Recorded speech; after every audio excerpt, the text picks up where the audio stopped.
Yeah.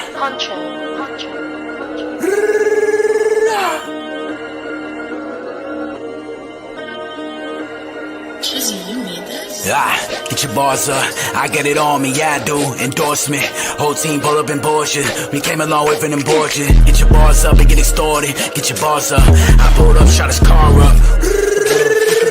Yeah. Welcome to Get Your Bars Up Media, salute. Today we got us one of the best niggas in the game. The head of the Northwest, the face of the Northwest, Mr. Jay the Nightwing. What up with it, bro? How you doing, sir? Hey, appreciate y'all having me, man. Hey, man, I appreciate you coming on, man. Yo, I want everybody else out there to know that this nigga is the Northwest. You can't, hey, California, all y'all niggas can't take him from us. This is Washington. This is Washington. That's a fact. That's a fact. So it's Washington. You know what I'm saying? Yeah, thanks. So how's everything going with you, man? Post this this Suge battle. It's a lot of eyes been on you, bro. Oh yeah, man. It's been a lot of noise I've been making, you know what I'm saying? I'm talking my shit, you know what I mean? Like, I feel like, I don't know, I felt like it was too quiet out here, man. Like I was, like after Suge, I was like, yeah, I'm gonna start some trouble. I'm gonna fuck some shit up. Yeah. I'm gonna piss some people off. People were like, no, don't piss people off. I'm gonna piss people off. Like, why are you gonna piss people off? Because I'm mad. So if I'm mad and you're not mad, that don't make no sense. Everybody should be mad. Everybody should be mad. Everybody should be hungry. Everybody come outside. And then people are like, well, why you keep going after John? It ain't just John. I'll be pointing niggas at you. Fuck outside. Get the fuck out of here. You know what I'm saying? Like, get the fuck out of here. Everybody like, oh, you know, oh, you gotta get on my level. No, nigga. No. Don't give a fuck about none of that. I'm gonna antagonize you until you come the fuck outside. And if you don't, I'm gonna laugh at you. And I'm gonna point my finger at you and piss you off. And then you're gonna come outside and then beat your ass. And then you can go back inside. Talk to these niggas, Jay. Talk. You can do what you want. You can do whatever you want after I whoop your ass. And niggas act like, well, what is everybody so afraid of, man? Like, I ain't about to end nobody's career, man. Like, first of all, I don't got that kind of pull. I mean, I do, but I don't be trying to go after that. You know what I'm saying? Like, I'm just trying to whoop some ass out here, man. I'm trying to kick some fucking ass, man. Like, you know what I'm saying? Like, let's just fucking rap. You know what I'm saying? Like, everybody kind of, you know, I'm trying to bring that feel back where it's like, all right, yeah, we got these tiers, we got these veterans, we got these rookies, we got this, we got that, we got all these politics, we got all these hoops that niggas gotta jump through. We got new shit happening, like with the merger with caffeine and all that. We got the COVID situation. Yeah, get all that. I get all that, man. Get all that. Completely comprehended. 100%. But at the end of the day, I rap. Yes, yeah. I rap. I do. Shit. You rap. Yes. You rap. Come outside. Hey, my niggas telling y'all to come outside.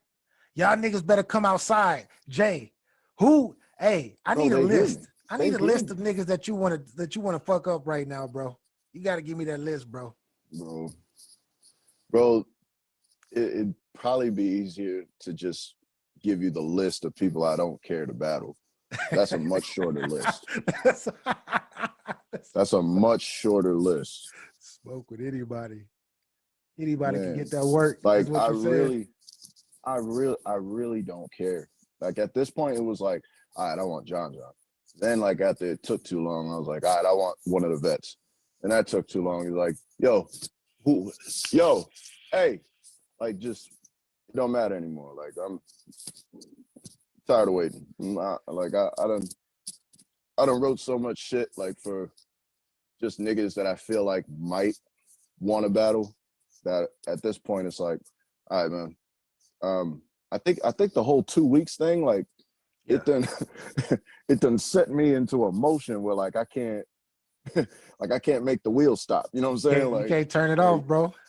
Yeah, like now it's like, well, like it took so much to like get it going and get it to that pace to where it doesn't stop now. Like it just keeps going and going, and somebody has to come outside. Like something has to happen.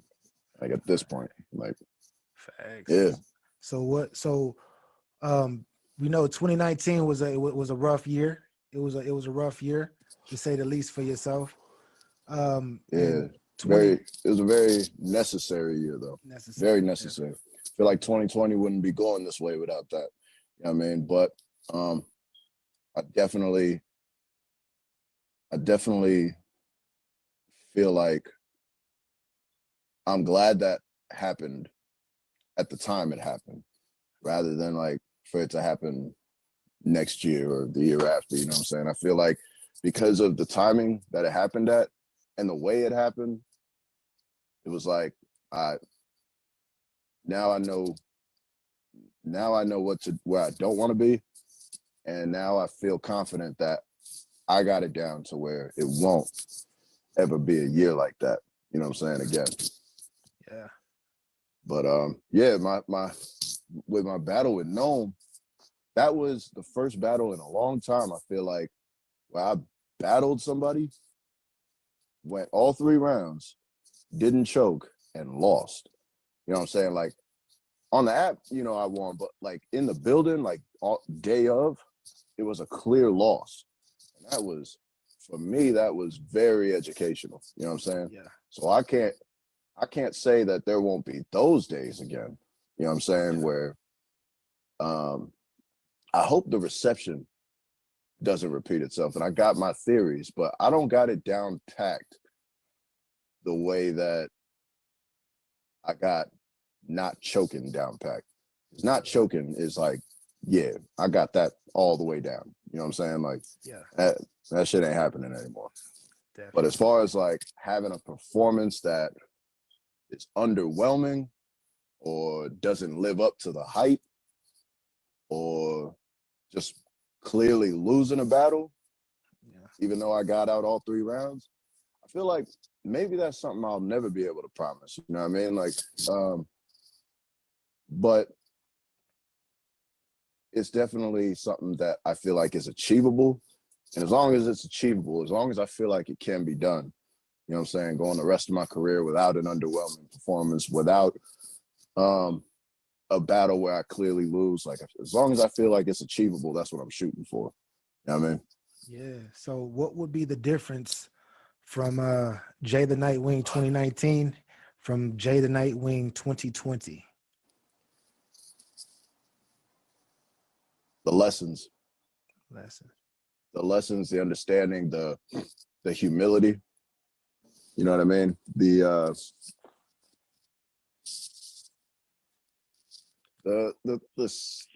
sense of duty. You know what I mean? Yeah. The understanding that you ain't just in here for yourself. You know what I mean? Like this ain't just about you. You can like pat yourself on the back for how far you've come. You know what I mean? You can. But this wasn't how far you were supposed to come. Like this wasn't it. You're supposed to go farther. You have to. You know what I mean? Facts. And it's like you either give a fuck about that or you don't. And it's like, yeah. You know what I mean? That's real, bro. You either care about that shit enough to, you know, nut the fuck up and do what you're supposed to be doing, or just cut the bullshit right now. Cut the bullshit, apologize to the people, and then go on with your ass. You know what I'm saying? Like put the shit down. And it was like, well, the latter wasn't possible for me. Like, nah, I ain't doing that. So I had to nut the fuck up. Yeah. Well, I just want to say one thing, man. When you had entered this the first Ultimate Madness tourney, and us, as you know, I'm a Northwesterner as well. Us Absolutely. here in the Northwest seeing you, bro, and to see you through that tourney, to see this like to see this evolution, you feel me? Like to see you evolve right before our eyes was that was special, bro. Salute to you Man, for that, man. We all were proud, man. We still proud of you, definitely. I feel like for y'all too, like it's like I want that to be like a I don't be wanting y'all to like look at me like, damn, he was special. You know what I'm saying? Yeah. Nigga, I wasn't. I'm not. You know what I'm saying? Like, y'all niggas know me. Yeah. Like, when y'all first seen me, I was I needed work. You know what I'm saying? Like, there was a lot of trouble going on under the hood. Like, there was, yeah. So That's a fact.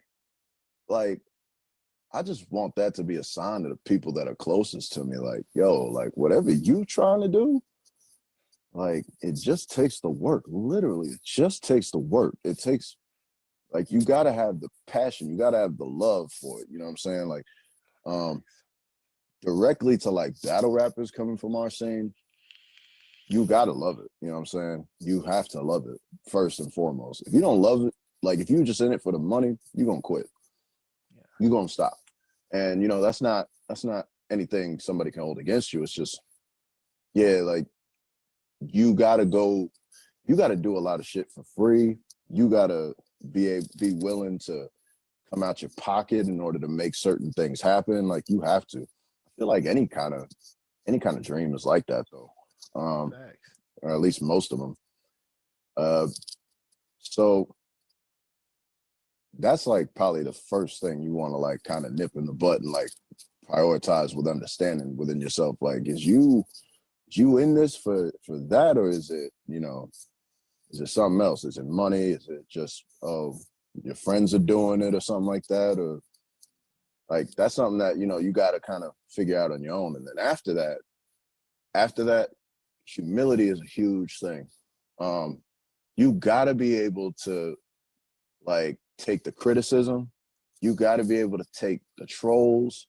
You got to be able to take like any kind of like slander, you know, to a certain extent. Like I ain't gonna say like you got to tolerate disrespect, but for the most part, yeah, you kind of do. You know what I'm saying? Like it's one thing if they coming at your family or something like that, but it's another if it's like they just talking down on your last performance. You got to be able to tolerate that, and you got to be able to understand like if this person feels that way, it's probably like 5,000, 10,000, 30,000 other motherfuckers that feel the same way.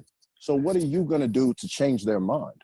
Because you can't just be like, oh well, this ain't for them. You can, but if you love the sport the way I love the sport, you're not looking at it like that. I'll be looking at it like, all right, there's these 30,000 people that for some reason don't fuck with me. They don't like they just not they don't identify with me. You know what I'm saying? Like they don't feel it. Yeah. Now what like you can't please everybody, but at the same time, it's like maybe if I just did this, like it's still me. Maybe if I just did a little bit of this, oh, now that 30,000 turned to 15,000. Now that number keeps dropping. You know what I'm saying? Like it's like you gotta like it's no chef is ever like cooking and thinking, oh well, this ain't for everybody. No, when they cook, they trying to be undisputably fired. They want their plate to taste good no matter where the fuck you're from, no matter how old you are. You know what I'm saying? No matter what class you're in, whether you're like rich as fuck or you're just, you know, living off the street, they want you to be able to say, yo, this is the best dish, whatever dish that was, is the best of that I ever fucking had. People that really, you know, love this shit. So it's like, that's kind of the thought process that goes into it. And yeah, like basically that kind of persistence, that kind of humility, that kind of temperament, like it's all necessary. Coming from where from, like if anything, I'd want those key factors to be like the takeaway from where I'm at today. You know what I mean? Thanks. That's what made it happen. That's well, That takes. I was gonna ask you, what would you tell? What type of advice you would give to the next battle rapper trying to get to where you at? I think you just answered that one. Yeah. Thanks. And I'd say I probably should have said this first. Like a relationship with God is key. Yeah. Me personally, you know what I mean? Like, you know, whatever background you come from, like, you know, I understand it. But for me, I personally feel like I couldn't have done it without my relationship with God. You know what I'm saying? Facts. And yeah. Facts. Gotta pay homage to that higher self, you dig? To the Yeah, Father absolutely. up above. So I want to take this back a little bit. Take this back from the beginning, bro. So what influenced you in the early years to want to even battle rap, to get into it? And for me, it was the Loaded Lux and Calico battle. When bro, fire. when Lux started going off, bro, like I really feel like he changed the game. And like the way he was writing, it was like, yo, like He definitely this did. guy's a fucking phenom. I was already a fan of battle rap for like going on a good since like 2003. Yeah, I want to say like 2003. Actually, maybe 2005. Yeah, 2005. And because before that was like the 106 and Parks and whatnot, but that was just kind of like, you know, if I was watching it, you know, if it came on and I was just so happening to watch it, then it wasn't something I like checked on. You know what I mean? But after Jen and Sirius Jones, I was like, yo. Ooh. Yeah. That was when I really started following battle rap. I was like, yo, this shit is fire. I don't know how these niggas are doing this, dog. Like, this is fire. Like, it was also back when, like, you didn't know if they was freestyling or was they writing the shit or what was going on. So, like, when you thought they was freestyling and they was coming up with that, and I was freestyling at that time, but, like, it was, like, nowhere near that level. But then when you find out they were actually writing, or some of them was freestyling, it was like, yo, like, these niggas are, like, Olympians of rap, dog. Like, then when Lux battled Calico, bro, it was over.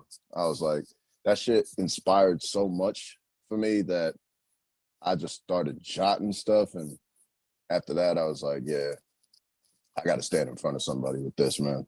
Like, it's not even funny anymore, man. Like, I'm like, there's too much that I want to say. You know what I mean? Yeah. So that was when I just decided to get involved. And then I told my boy about it. And this is actually my boy who sells the merch with me, Mad King Clothing. And he was like, King Clothing, y'all hear that? Y'all make sure y'all go cop. Yeah. I'm gonna put a link in the description box for y'all as well. But my bad, for sure. Yeah. So my boy Nate, he was like, we was at a bar. I think it was Cloud 9 in Kent.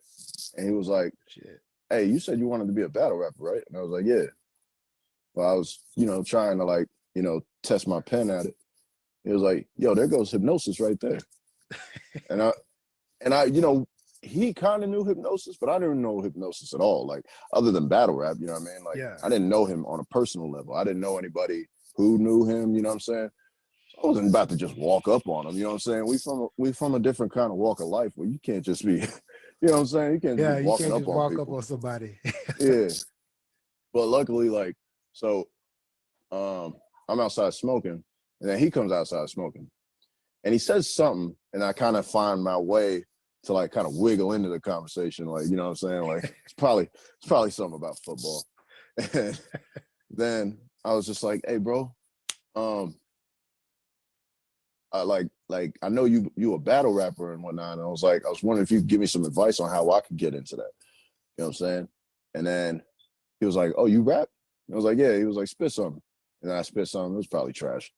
But yeah, that shit was probably trash. But he was drunk, so it was all good. Like, and he was like, oh, yep, I'm gonna hit up Rome 206. Shout out Rome 206. Yeah. Rome, what up? He was like, I'm gonna hit up Rome right now, and then we're gonna get you on the next card. And boom, rest is history, man. And then they shot me this cat from Bellingham, I think he's from Bellingham. named Tactics, and that was my first battle. That was the battle with the fucking goggles and shit, bro. Like, bro. Let me put it like this, man. Like, I wasn't sober yet, so Yeah. a lot of bad ideas made it to the page, man. Like, I'll put it like that. Yeah. Plus, like, you know, Daylight was pretty big at that time, you know what I'm saying? And I was like thinking to myself, like, first of all, the name Jay the Nightwing was like, that was a reach all by itself. But I already texted Rome. I was like, Rome hit me, was like, yo, what's your battle name? I didn't even think of one yet. I was like, so I was like looking at my name, like, okay, my first name's like, so I got Jay, and then my last name is Robin Son. Like, oh, Robin, Nightwing. Oh, Jay the Nightwing nigga. Oh, bars. Yeah, I was like, yeah. That sounds good. Hit him with the, you know, Jay the Nightwing. Hit me back with a question mark. I was like, yo, we good? And he was like, you sure? And I was like, yeah, I'm sure. Yeah. Kept drinking my beer. Like, yeah. Jay the Nightwing, yeah. It's respectable. You know what I'm saying? Like, and he was like, all right. Fucking, then I'm thinking, like, going into the battle, I'm like, man, I'm like really overthinking it. Like, I'm like, if my name is Jay the Nightwing, I can't just look regular. You know what I'm saying? Facts. Niggas ain't gonna want to check for a Jay the Nightwing nigga who just looks like a regular person. Yeah, forget your like, bars. Forget your bars. Yeah, right. Like the material don't even matter. Like, I'm obviously gonna go straight to the top with my material. Like, bro, I'm telling you, like, I really felt like instantly I was gonna get famous. Like, oh, I'm gonna do this little battle. Niggas gonna be on my jock. You know what I'm saying? Like, I'm gonna just kill the motherfucking game, dog. Like, straight from the gate, bro. Like, Thanks. like Smack gonna call me as soon as I get done with my third round, bro. Like that's instantly what's gonna happen. You know what I'm saying? So if that's the case, I obviously can't just show up in plain fucking attire. I gotta get the little Nightwing shirt, bro. Like, I went and got the little Nightwing logo screen printed, you know what I'm saying? Yeah. I went to fucking Zoomies and bought like these goggles, nigga. Like, so many drugs, bro. So many fucking painkillers, bro. Like, I don't know what the fuck was going on in my head. Like, you hear that, kids? Don't do drugs. Don't do drugs. Yeah.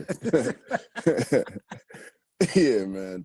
Like, as soon as I like kind of got like a little bit, like maybe a year into my career, I was just like, damn, this shit would be a lot easier if my name wasn't Jay the fucking Nightwing, bro. Like, it's like, fuck it, you gotta wear that shit. You thought about changing it at one time? Yeah, but then I was like, why change it? That shit kind of looked like you ashamed of it. And it's like, nah, nigga, you did that. You did that. Wear that shit. It was like, I like the king. And then I was like, we just gonna do both. Yeah, just gonna do both. Fuck it, there's room for both in there. Yeah. We're gonna like Jay the Nightwing, that'll be what they put on paper, but King is gonna be what they call me. You know what I'm saying? Like, facts. Yeah, I like that. Mad King. For real, man. Yeah, change that shit to Mad King after last year, man.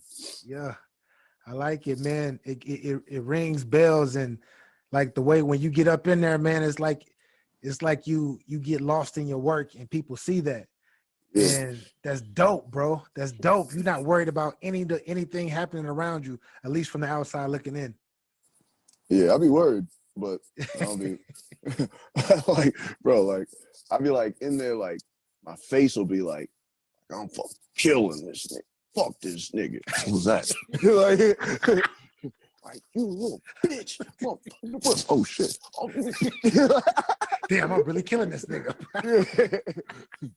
Like, yeah, pussy. What? Oh, yeah, bitch. Yo. Who's that? So, stop, chill.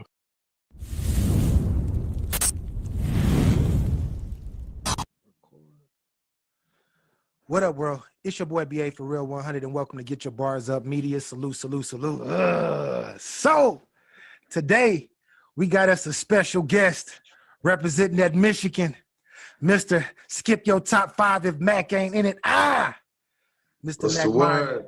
What's good with it, brethren? Talk to me. Hey, yo. So for the people who are not too familiar with you, how long have you been battle rapping and killing niggas on cam, brethren? Since September 2010. My first battle ever was JC, and JC first battle was mine. Oh, from my understanding, y'all battled each other multiple times, right? Yeah, we battled twice. Me and JC, we from the same hood. Yeah, Yaktown Me, and this Will, thing. JC, and Snow. We all from the same hood. I haven't seen Snow in a minute, man. Where's Snow been? Man, Snow somewhere living life. He a fucking millionaire now. Oh, fact. That nigga need to teach me how to do these stocks and bonds because I'm struggling right now. I hear you. Thanks. So my first question would be, what influenced you to get into the battle rap game, bro? On what side? Because like when me and JC battled, like that was my battle league. Like I got ill and JC and Snow. I actually like put them on. I started them battle rapping. Word?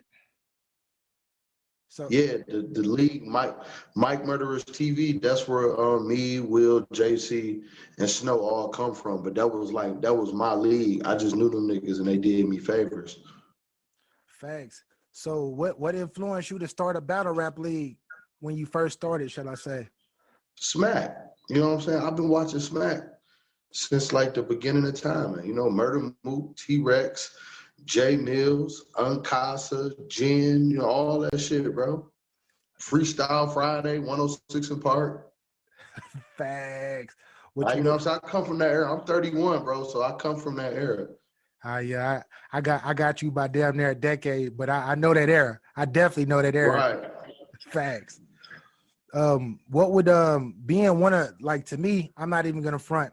I consider you in this game, especially with longevity, to be one of the best punchers of all time.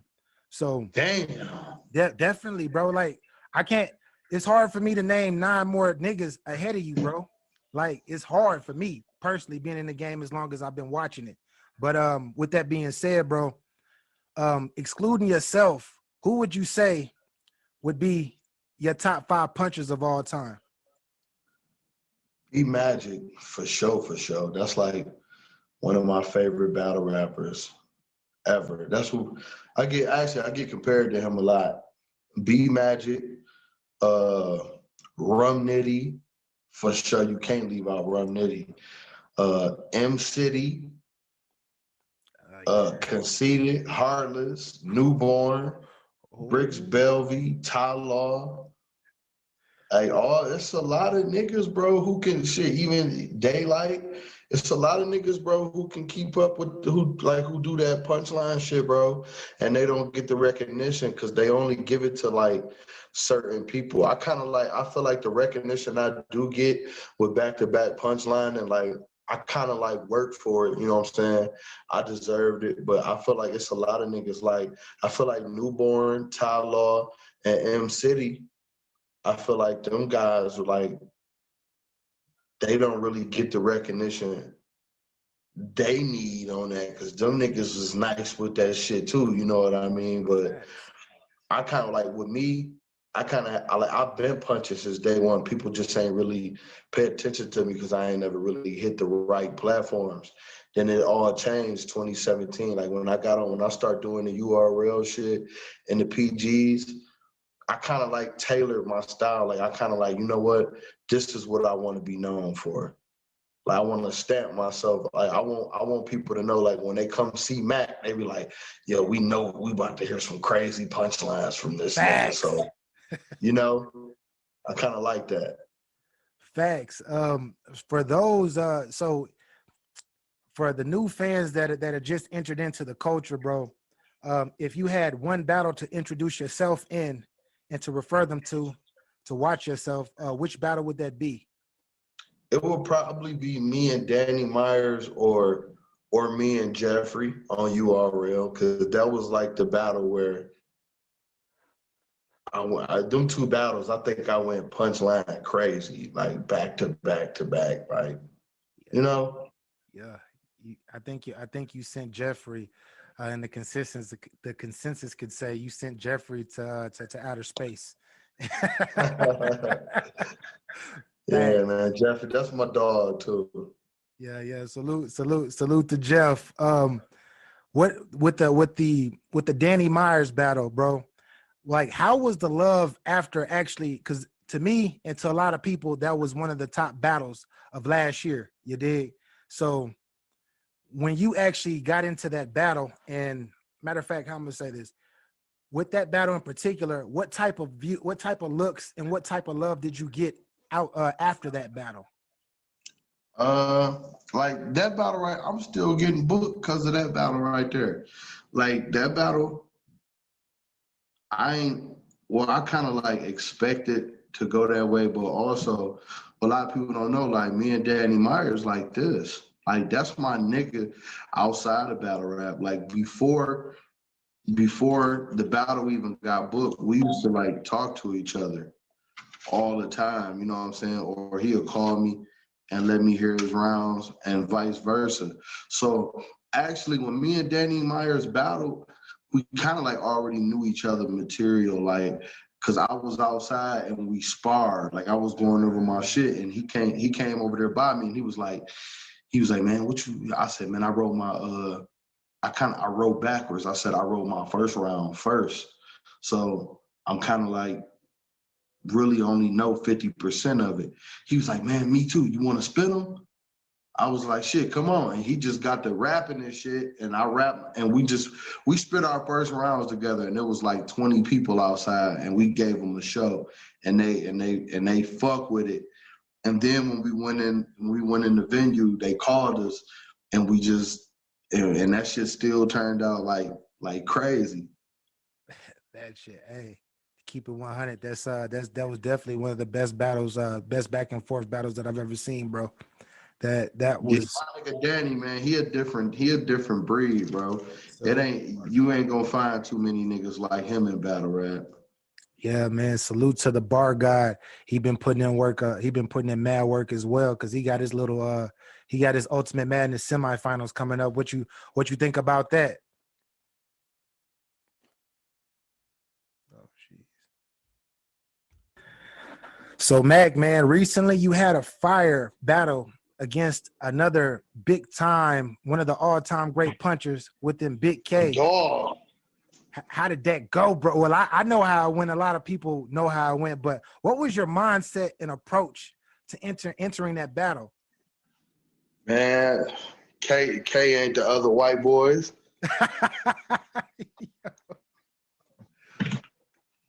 Would he step Big up? K ain't them other white boys.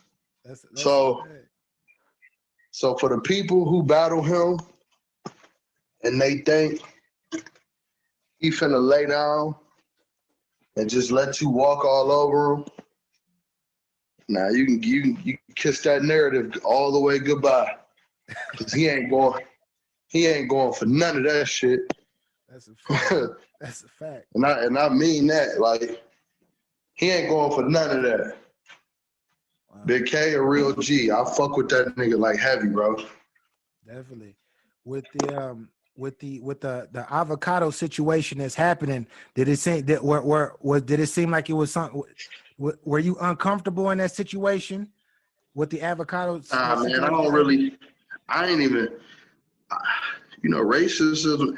I bring it up a lot when I battle white boys, because I feel like when you battling white boys, people always be like, I be killing all the white boys.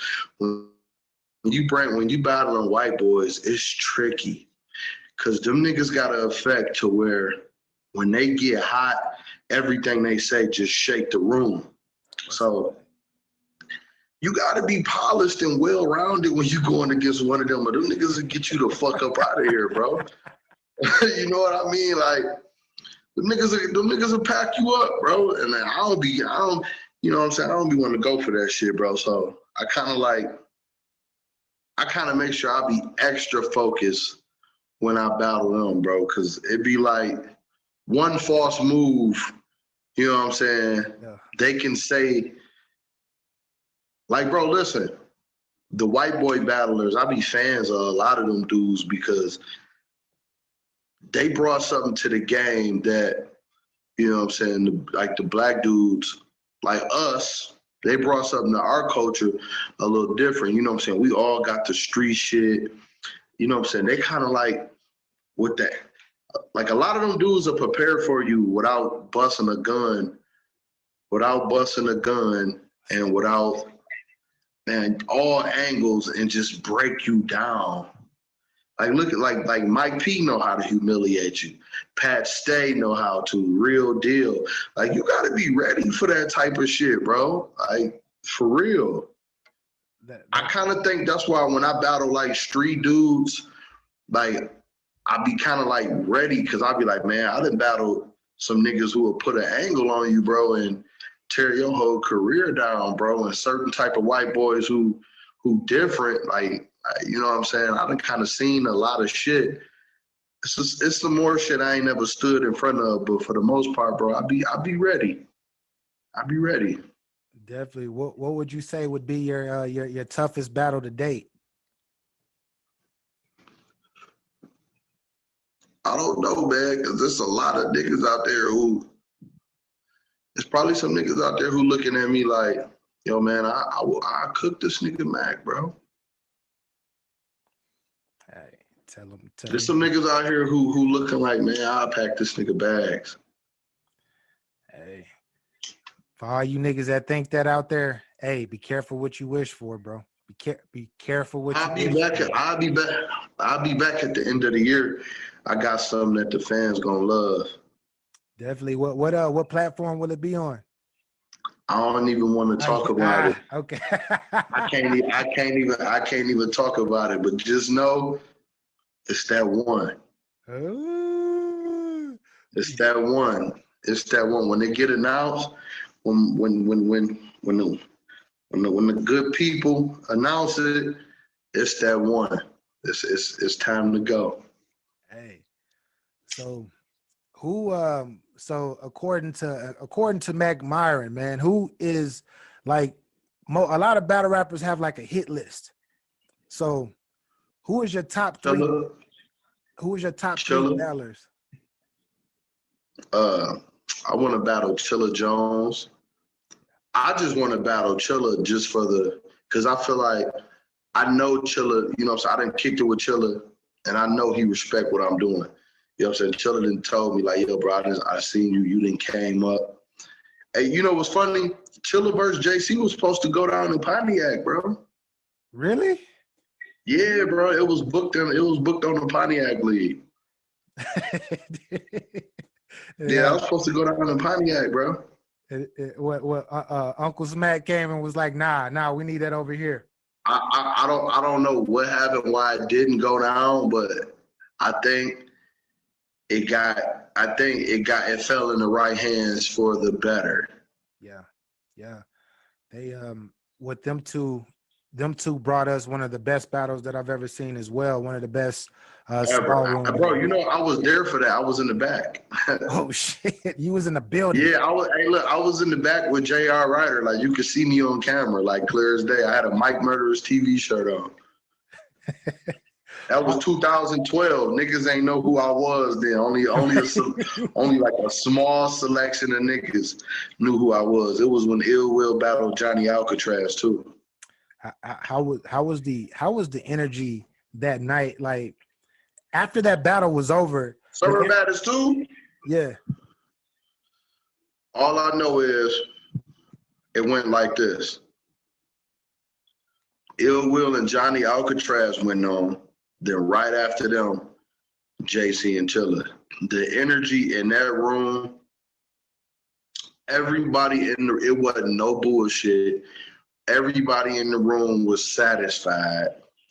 It was jam-packed. Like if you ever been in Harlem and been out to Black Star, you know about that room. It was jam packed. Like it was packed to the point where nobody could get in no more. Nobody. It was, and that was some of the best shit I ever got to witness. I'm not gonna lie. Yeah, that shit translated on cam amazing, because I've watched that battle probably about 15 to 20 times. You dig? And I know. Oh man, that's light. I watched that like 15 to 20 times a day. It dropped. Oh, I feel you. Hey, salute to Chillin', salute to JC. That's classic material that can never be touched. Definitely. Mm-hmm. I don't even think that could be duplicated. Oh no, it cannot. Definitely can't be duplicated. Them two, and where they've come, like where they started and where they are now, to still have that classic work and to have more battles that were Bro, classic. my nigga JC, bro. JC like the GOAT, bro. Like, regardless to what Sue served.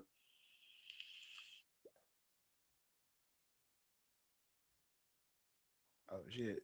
You went your mic is off.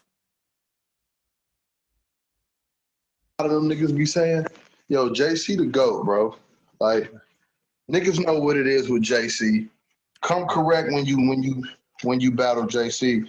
JC will pack your fucking bags, bro. Definitely. Would you consider him one of the best pens of all time? Hell yeah, nigga. JC one of the coldest niggas I ever seen in my life. Ever. Ain't nobody I fuck with Jay. That's my nigga, bro. Yeah. He been putting in work. He's still putting in work and still killing boys. He's still killing boys. 8 to 10 years later, what? Yeah, bro. Like JC got a whole 10-year run. Oh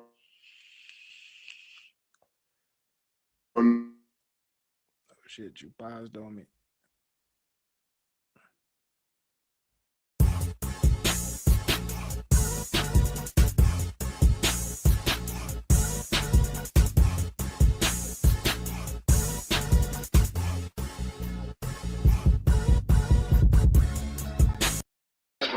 My family, my children, my mother can hold her head up in any neighborhood in this city when she walks down the block. In all the 5 boroughs, I'm known. Forget about it. I just wanted me a jump shot till I wanted me a dumb knot. Cut the ball us up in the awesome fall. It was the last paycheck that McDonald's tossed me. I'ma run it up. Sting ain't even stopped yet. I'm running up. Dots throwing shots cause I'm coming up. 42nd 100 block where it's going up. Go ahead with your plot if you coming up. Sting running for a gram, I'll be rolling. So my big, I'll be back in the morning. 2 days ago, I still got plays to go. Hope his ass every reported is stolen. Very 1.5, I'm Terry, need a blend. Bro, pulling up fast, city wanna slam, gotta do the man time. This real money, no PPP. Nigga, that AR shit 223. It'll be 10, that thing on freeze. Cash for the bars. I got the bars up media, salute. So, got a special guest today. I got 2 special guests today. You feel me? One coming from DNA's mouth, should I say?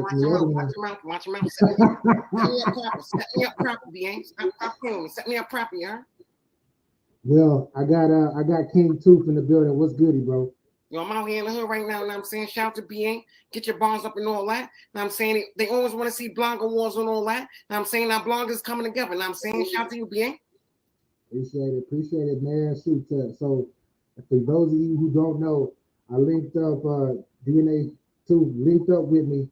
When he linked up with me, he was like, yo, man, we can get this together, we can put something together. I got something for you. And shit, that's why we're here today. We got a special guest, man. How did you get this guy to come up, bro? Fix it volume. Hold up. Can you hear me? They saying you're muffled in the comments, yeah? Sound muffled. Hold on.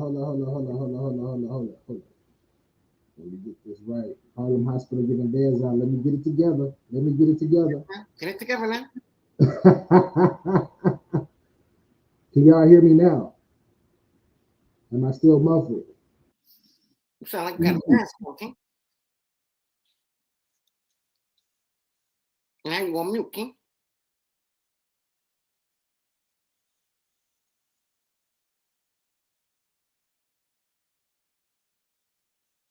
Nigga, messing up the intros and all that. God damn, yo. Know what I'm saying? I'm about to take over and all that. Know what I'm saying? This BA show and all that. Know what I'm saying? I'm about to take over, King. Facts. Am Oh, I still sounding, you back? You back? am I still sounding muffled? A little bit, like a little bit. All right, all right. Well, anyways, we got a special guest, DNA 2. While I get this mic situation ready, introduce our guest, bro. All right, know what I'm saying? We got the legendary battle rapper, know what I'm saying, slash rapper, know what I'm saying, coming all the way from Philadelphia and all that. Know what I'm saying, representing that 215 and all that. Know what I'm saying? Y'all seen him on Making a Band and all that. Know what I'm saying? He walked all the way across the Brooklyn Bridge and all that. Know what I'm saying? Just for some cheesecake, y'all. Know what I'm saying? But he did his thing and all that. Know what I'm saying? I seen him on MC War just beating Big T, know what I'm saying? We got the legendary Enes, y'all. What up? What up? What up? What up? What up? Luke Get your bars up media. Shout out to King Tooth in the building. What up? Yo, Enes, what's the word, King? Working, man. Working, man. About to drop this project. Lou Phil Friends. Got Benny the Butcher on it. Met the Man. Corey Guns. Vado. Cassidy. It's about to be a movie. You already know. We got a lot of legends on that project, King. I'm saying, why you ain't call me for it first, King? Oh man, you're gonna be on volume 2, Tooth. Volume 2. You know, I just had a little battle with QP and all that body them. Know what I'm saying, go check it out. Know what I'm saying? Throw me on the first, you heard? You got 3-0 or you got 2-1? Nah, there was a body. QP is the best writer in the game, know what I'm saying? I came up there with a little freestyle and bodied them, you heard? Okay. As long as you talking up wins, man, that's all I really care about, man. As long as you get these W's on these niggas, that's all I really care about, bro. Yo, I appreciate it, know what I'm saying? But hold on, Enes, know what I'm saying? The Loch Ness Monster and all that, know what I'm saying? I'm glad I got you here and all that. Know what I'm saying? While BA get his little mic situation and all that. Know what I'm saying? You know that nigga work at Wendy's, know what I'm saying? Got the little drive-through mic and all that, know what I'm saying? He got to get it together, you heard? Know what I'm saying? But I seen your little battle with Big T and all that. Yo, Enes, I'm going to tell you right now from the tooth, that was a body, Enes. That was a body, Enes. It was a body? A body. You've been calling out Big T for years. I see why, King. Yeah, man. Listen, man. Shout out to MC Wars. It was a good event. Like, it was a who's who was there. Like, you know, a lot of people was in the building. Smack came down. Beasley came down. Rain came down. 40 Bars was there. Jay Murda. Of course, Marv 1 and Chef Trez, Swave 7, Big K, me, Big T, Calico, Sue Surf, Vado and Saigon was crazy. P and Charlie Clips was crazy. But yeah, Big T was, you know, asking for this ass whipping for years. So we actually was booked a year ago for the same battle. And, you know, I mean, this is the, you know, everybody's seen the outcome of it. On the same league? Yeah, on the same league, MC Wars. So this battle actually a year in the making. So we just, you know, we just contractually, we got it done, and I went in there and bodied Big T. But I was surprised that he did still one of those rounds on beat. But yeah, I did, you know what I mean? I did him dirty on I did him dirty. Yeah. He stole one of those rounds on beat. I don't know. I think it was the first round. He really surprised me. Second round, I turned up, and then third round, acapella, I went stupid. It was over. It was a clear W. Let me ask you about one bar that you said, know what I'm saying? It was a bar in there that you had, know what I'm saying? I gotta ask you about this bar, know what I'm saying? We had a little K-Shine bar in there. What was that about? Know what I'm saying? We had about 2 K-Shine bars in there. Well, actually, me and K-Shine had words about what I said. He was kind of tight. He was kind of tight that I said his name, but the bar, all my material was outdated. Like, if you listen to it was really taking shots at him. I took shots at him, DNA, and Loaded Lux also. But I had wrote the material as if they were still NWX, which lets you know that I wrote the material a year prior to the actual battle happening. So you ain't putting nothing new in there for Big T?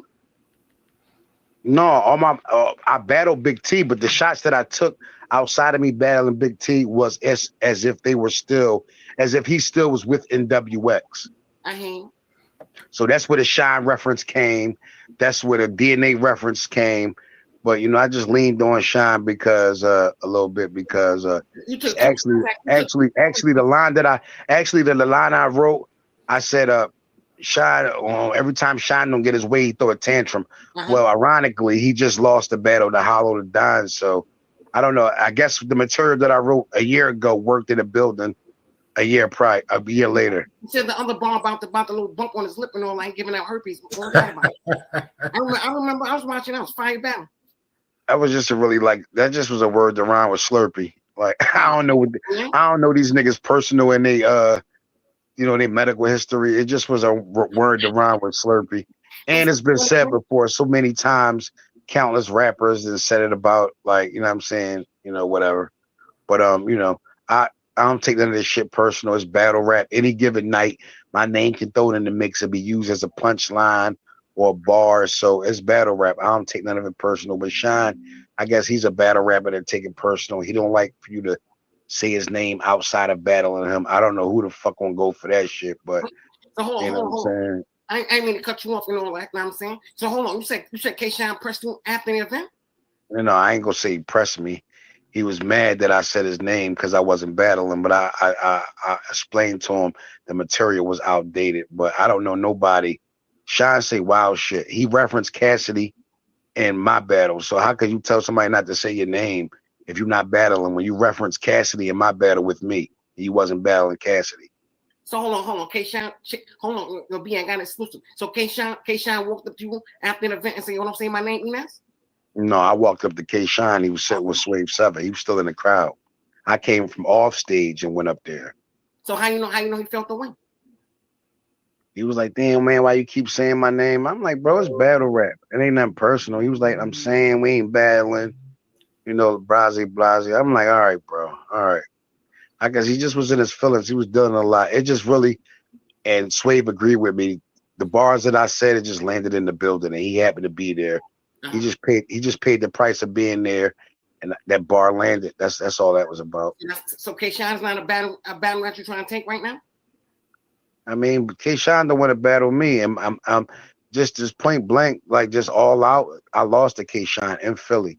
I wasn't well. I didn't prepare. Listen, I didn't prepare right, and he came with 3 solid rounds. But I guess he just don't want you to say his name or like if it don't make sense for him. But I'm not in this world to make sense for anybody. I'm in this world to make sense for what I'm doing. And if your name could be used in one of my bars or in my punchlines or make my round that much tighter, then your name gonna be used.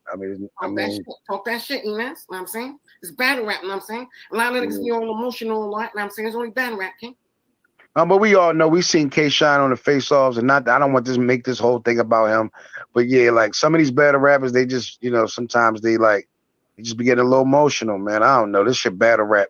At the end of the day, I'm trying to make some money, put on a good performance, and go home to my kids. That's a fact, King. But on another note, nobody gonna stop me from saying shit. I can say whoever name I want to. That's always been my routine. From battling DNA, I came in there talking about this and this person, that person, even Smack. So nobody's gonna tell me who I can't talk about when I battle rap.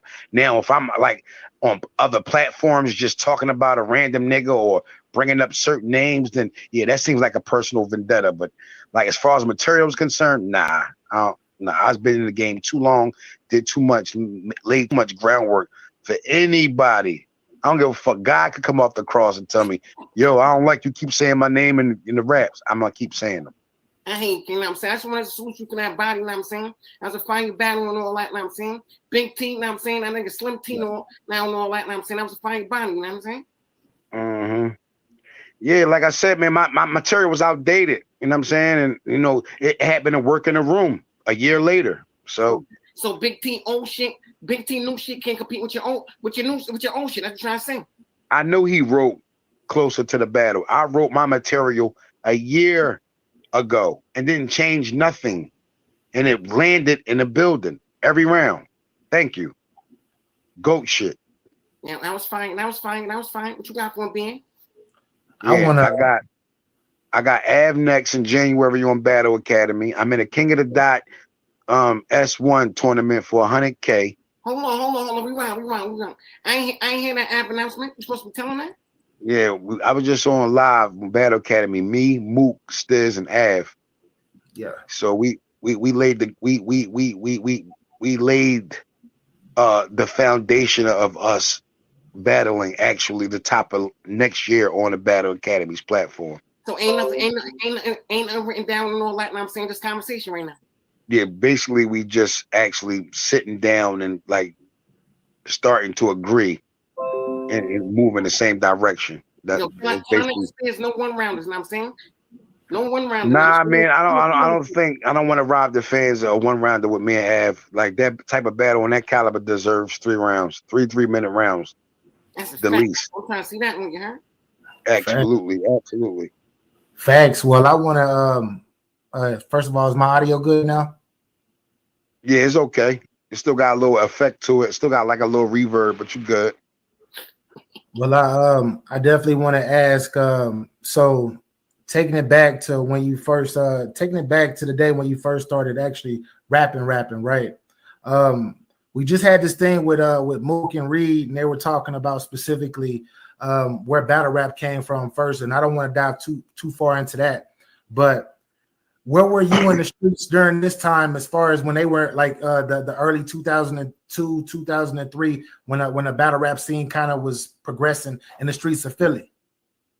Well, we just had a heavy influence and impact on the battle rap culture as a whole, and in the years with 2000, maybe like 2003 to 4, and so forth and so on. Like that's when really YouTube really started to have a big influence on pop culture and just urban music as a whole. So like in the early years of YouTube, Reed Dollars, NH, most of the footage that was on the people ripped from these DVDs was the Philly DVDs, the Too Raw for the Streets, the Heavy Spitters, the Back to Basics. So most of the information. You can't hear me?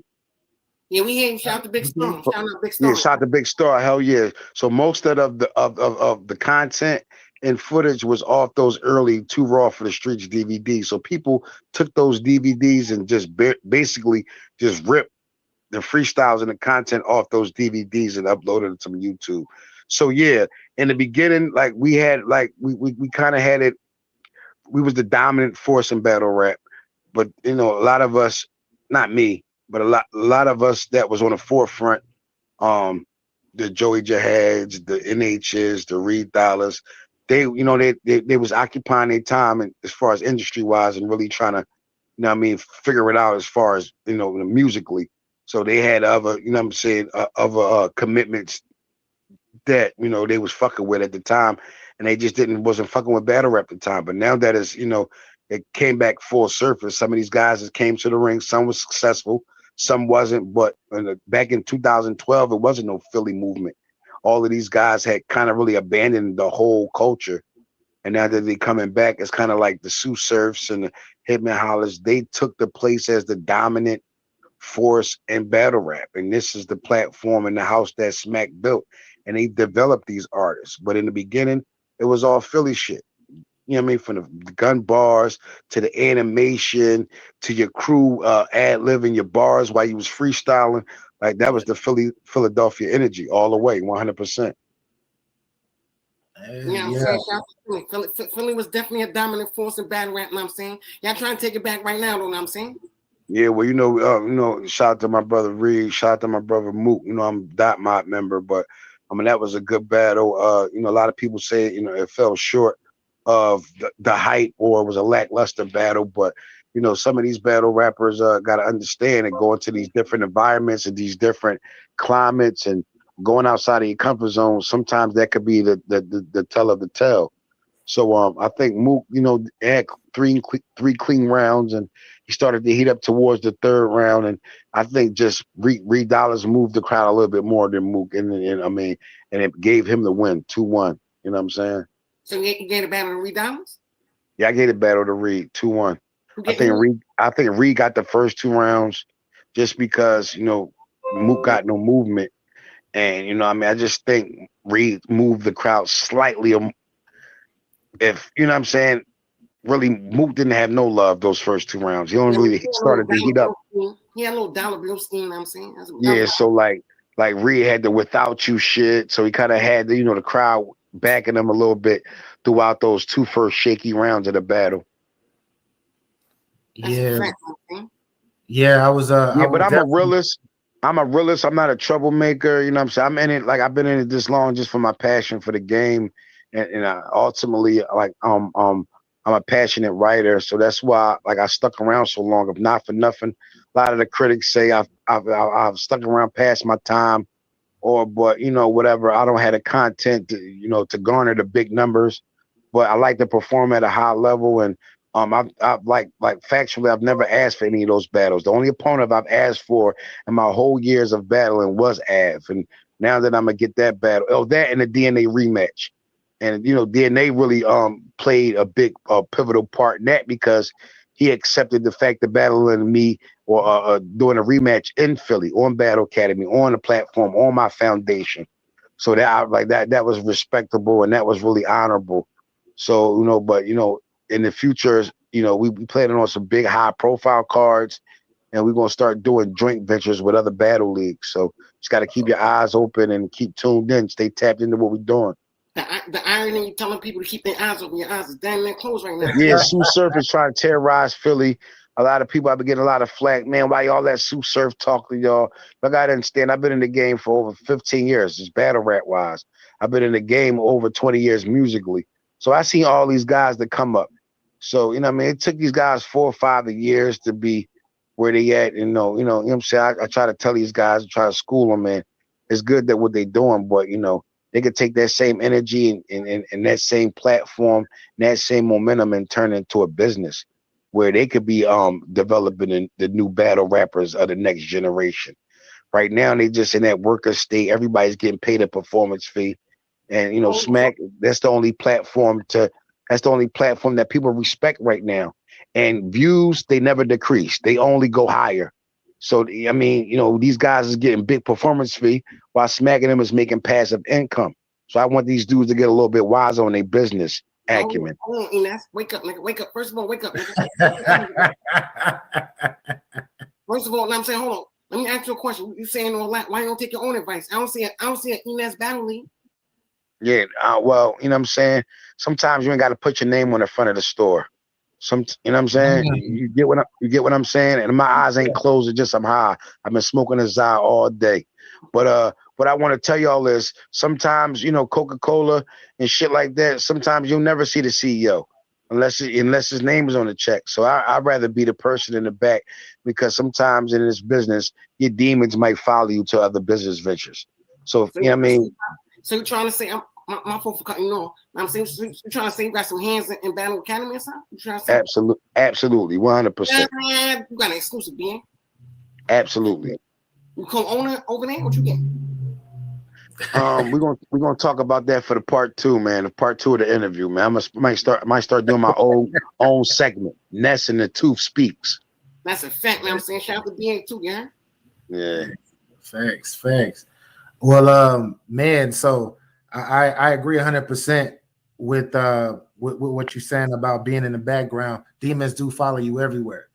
So even though my name ain't on the marquee on the Battle Academy, like I played a pivotal role bringing sponsorships and micromanaging battles and just putting out fires and all the headaches that come with battle rap and battle rap events. So definitely, you know, I'm gonna dedicate my time, energy, as well as my financial and my resources to the Battle Academy, and hoping to grow bigger and bigger every year. Thanks. How long? Because the Battle Academy has been out for a little minute now. With shout out to Stiz now. But how long have you been working with them? It's been over going on the 5th year. Yeah, they really I would say 4th year. They started in 2017. The first battle was K Walker versus Caution, and the second battle was K Walker versus Kaboom. This is when they wasn't even charging people to come in the building. We just was gaining the momentum, pulling the notoriety out there, and getting people aware what was about to. I seen Battle Academy doing battles on the streets and all that. They was on the grind up. You know what I'm saying? Yeah, so was Smack. Everybody got to start somewhere. You got to crawl before you walk. But over the years, you know, we've gained a lot of followers and a lot of momentum, and a lot of people's tapping into what we're doing. Like we like for the past month, we done had Sue Surf on the live, Johnny Mac, First 48, Briz, Mook with the whole Summer Madness 11 scandal and all that bullshit. So it's like we've been really lit. Like Joey Jihad and did argument matches with Sue Surf. I done got on there and played tennis with Sue Surf, went back and forth with him. Brisden got on there and disclaimed Mook for not signing a contract or whatever type of shit they had going on. I'm not fully aware of it, but like Philly, like battle rap, the scene, the culture has been lit, man. There's been a lot of like internal battles. NH then battle Young Hot on beat, man. It just turned into a snowball effect, and like the energy and the blood curdling again in Philly, and that's what I wanted. And now that we're here, it's just like better late than never. So hold on, let me ask you a question. I'll piggyback with what you just said and all that. You know what I'm saying? You know, Philly is supposed to be the city of brotherly love and all that. You know what I'm saying? You saw the whole Philly and all that going against Reed Dollaz and all that. And all that. I don't know, man.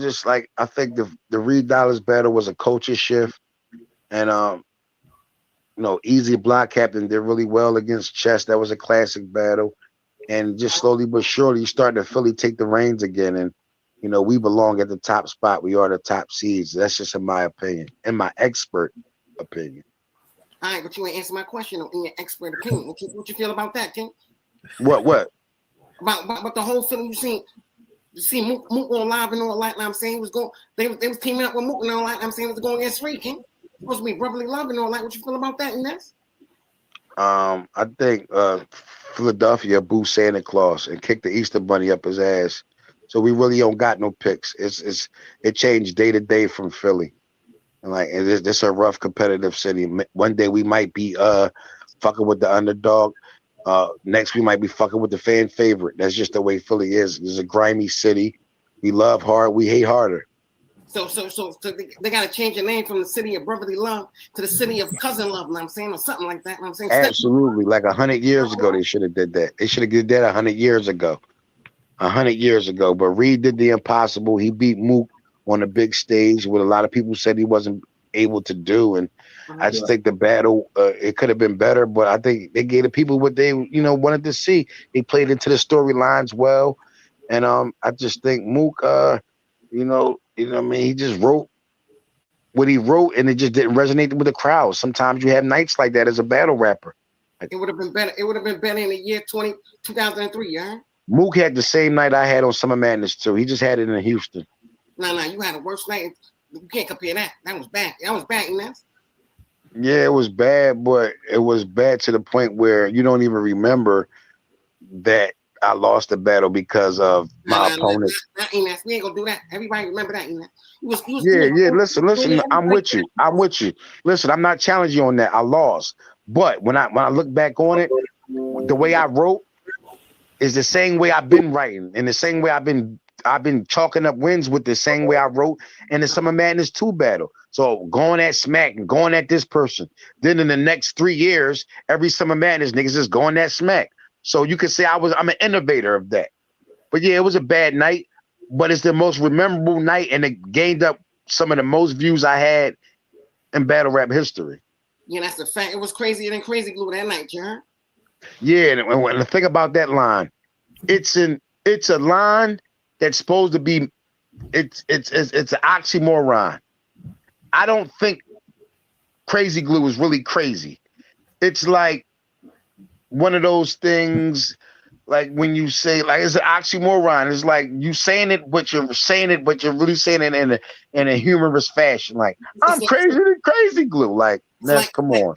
It's like so all of my years of lyrical skill set, you really think with Ness would plan out and say, I'm crazy and Crazy Glue.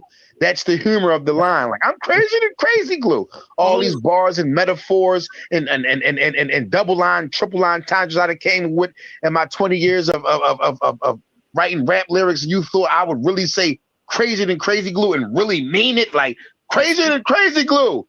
You said it. Nah, it was. Hold on. So that was like just like the bar that Mook had, the dying hippopotamus bar. That was the same thing. You dying like you a dying. What he said, BA? I forgot. I know exactly what you're talking about. I know what you're critical. It's more hypocritical than a dying hippopotamus. Yeah, that was the same thing. One of those. It was one of those. Shout out to Mac Mel. It was one of those. Yeah. But what I really want to ask though is who are some of these who are some notable hip hop names, like in the industry, not in battle rap, but in the industry that you battled off cam? Good question, I really battled nobody industry wise off cam. I was supposed to battle Shells in 2004 and a Fight Club, but we never negotiated and that never came to fruition. But as far as industry cats, I never had the chance or opportunity to battle industry cats. I was in ciphers with a lot, but I never got a chance to battle any industry cats. Who were you in ciphers with? Any King Lowe's, Lil Scrappy. Oh, Scrappy in a cipher. In a cipher, yep. Gucci Man. In a cipher? Cipher, yes. Yeah, boss. Gucci Man, boss. Yeah, rap for rap. He had a longer clip than mine. Pause. So hold on. So Gucci beat you in a cipher, trying to say. In a cipher, yeah, Gucci out rapped me. What? Gucci Man? Gucci Man out rapped me in a cipher. He had just many rhymes as I had. That nigga burned you to death. God damn. Was he lyrical or was he just making sense? He was making sense. All right, you said Little Scrappy. You said you just said Gucci Man. Who else? King Los. Los. He just battled Daylight on RBE. That was his last battle. Frenchie. I remember I'm the first one that brought Frenchie up to Bad Boy's recording studio, which is called Daddy's House, when he was doing his Cocaine City. You gotta tell them French Montana. They don't know about Frenchie, you know what I'm saying? New niggas don't know about Frenchie. Yeah, I was the first one to bring Frenchie up to Daddy's House when he was doing his Cocaine City DVDs. That's when the DVD game was real popping. He had a mutual friend that worked up at Daddy's House. I think her name was Lexus at the time. She was like the top engineer, and he asked her, could he come up there and interview me? And I definitely, I'm saying, blessed him, gave him the interview, shot some bars at him. But this is way years prior to him signing actually with Bad Boy. Yeah, that's crazy. Yeah, that's crazy because once he got on. He got on, he became known. I know I remember he used to be the guy that used to go around, put people on his DVDs. He had the camera, but right. He had totally different game now. Right. Thanks. That that's definitely the vibe. So I've been a lot of ciphers with a lot of guys, and T.I. and Mac Boney and a lot of Grand Hustle guys. Like we were our biggest markets was Houston, Atlanta, Miami, Chicago, and mainly the Eastern Seaboard. We had a real big fan base in St. Louis also. Like the Midwest, the Eastern Seaboard, the little parts and more like little spots of the Midwest we had really big impact. Yeah. What's up, Tooth? That's classic shit. Not to mention, Tooth, I was on Dave Chappelle, so I don't want to never hear these niggas talk about no fucking views. Not Sousa, not Murda Mook, not T-Rex, not Charlie Clips, not Hitman Holla. I was on Dave Chappelle's fucking show. Die-line. Nobody has more views than the Looster. Nobody. Nobody. You got some Cambodian breast milk or some shit like that? You already fucking know, and a sugar cookie. That was a fine episode. I remember that one. Sugar cookies, man. That's a classic episode. That was fine. They was an outside. Nobody could ever press me, nigga. I had Beanie Siegel at the battle, MC Wars. I had Cassidy popped out for me. Fred Money popped out, which is J.R. Ryder's brother. Like I had the whole fucking Philly in there. Boy, don't play with me. Yo. Let me ask you a question real quick.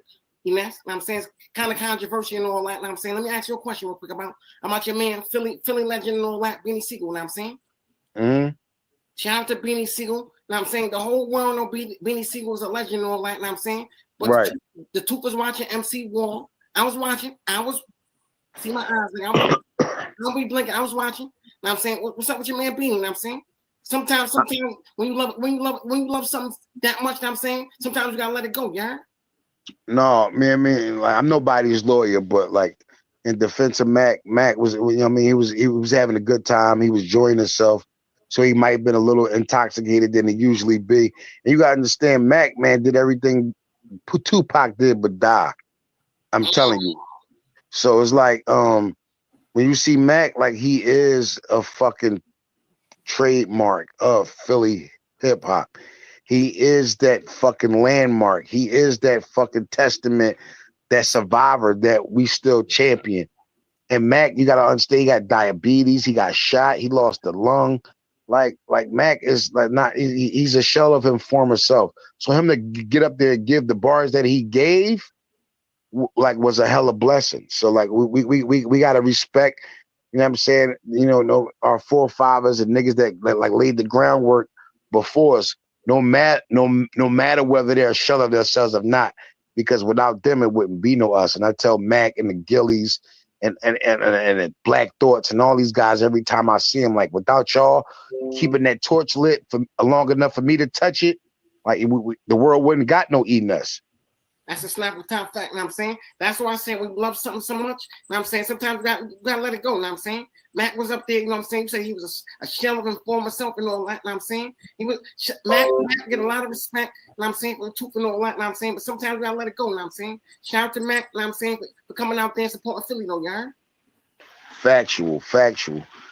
Now, I mean, somebody like towards the end of his freestyle, niggas start really like chiming in, but you know, it's a battle rap event. So like, even though it's Mac, niggas came to see battles. That's a but fact.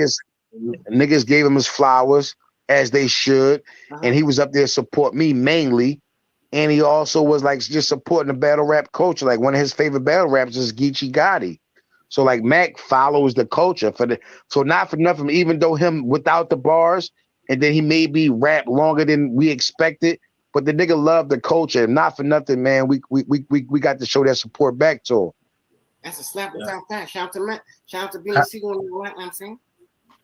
Yeah, how was the being a person that's always been outside looking in, not being from Philly? How was the city when that state property and all of that started taking off? How was the city in as far as hip hop? How was everybody looking at that? The energy. It was a good time in the city. You got to understand, I was locked up during that time. So I missed that whole wave where the industry came in and kind of got like a lot of the Philly artists. So people got to understand, my making the band was like literally the last train to Paris for me. Yeah. So, you know, like you got to understand, major figures came through. They were signed to Rough Nation or Rough House Records. The whole state prop was signed to Rockefeller Records. Eve was signed to Rough Riders. Yeah. Cassidy was signed to Full Surface. So it's like the industry had swooped through Philly and got who they wanted to get. And I was in prison at the time.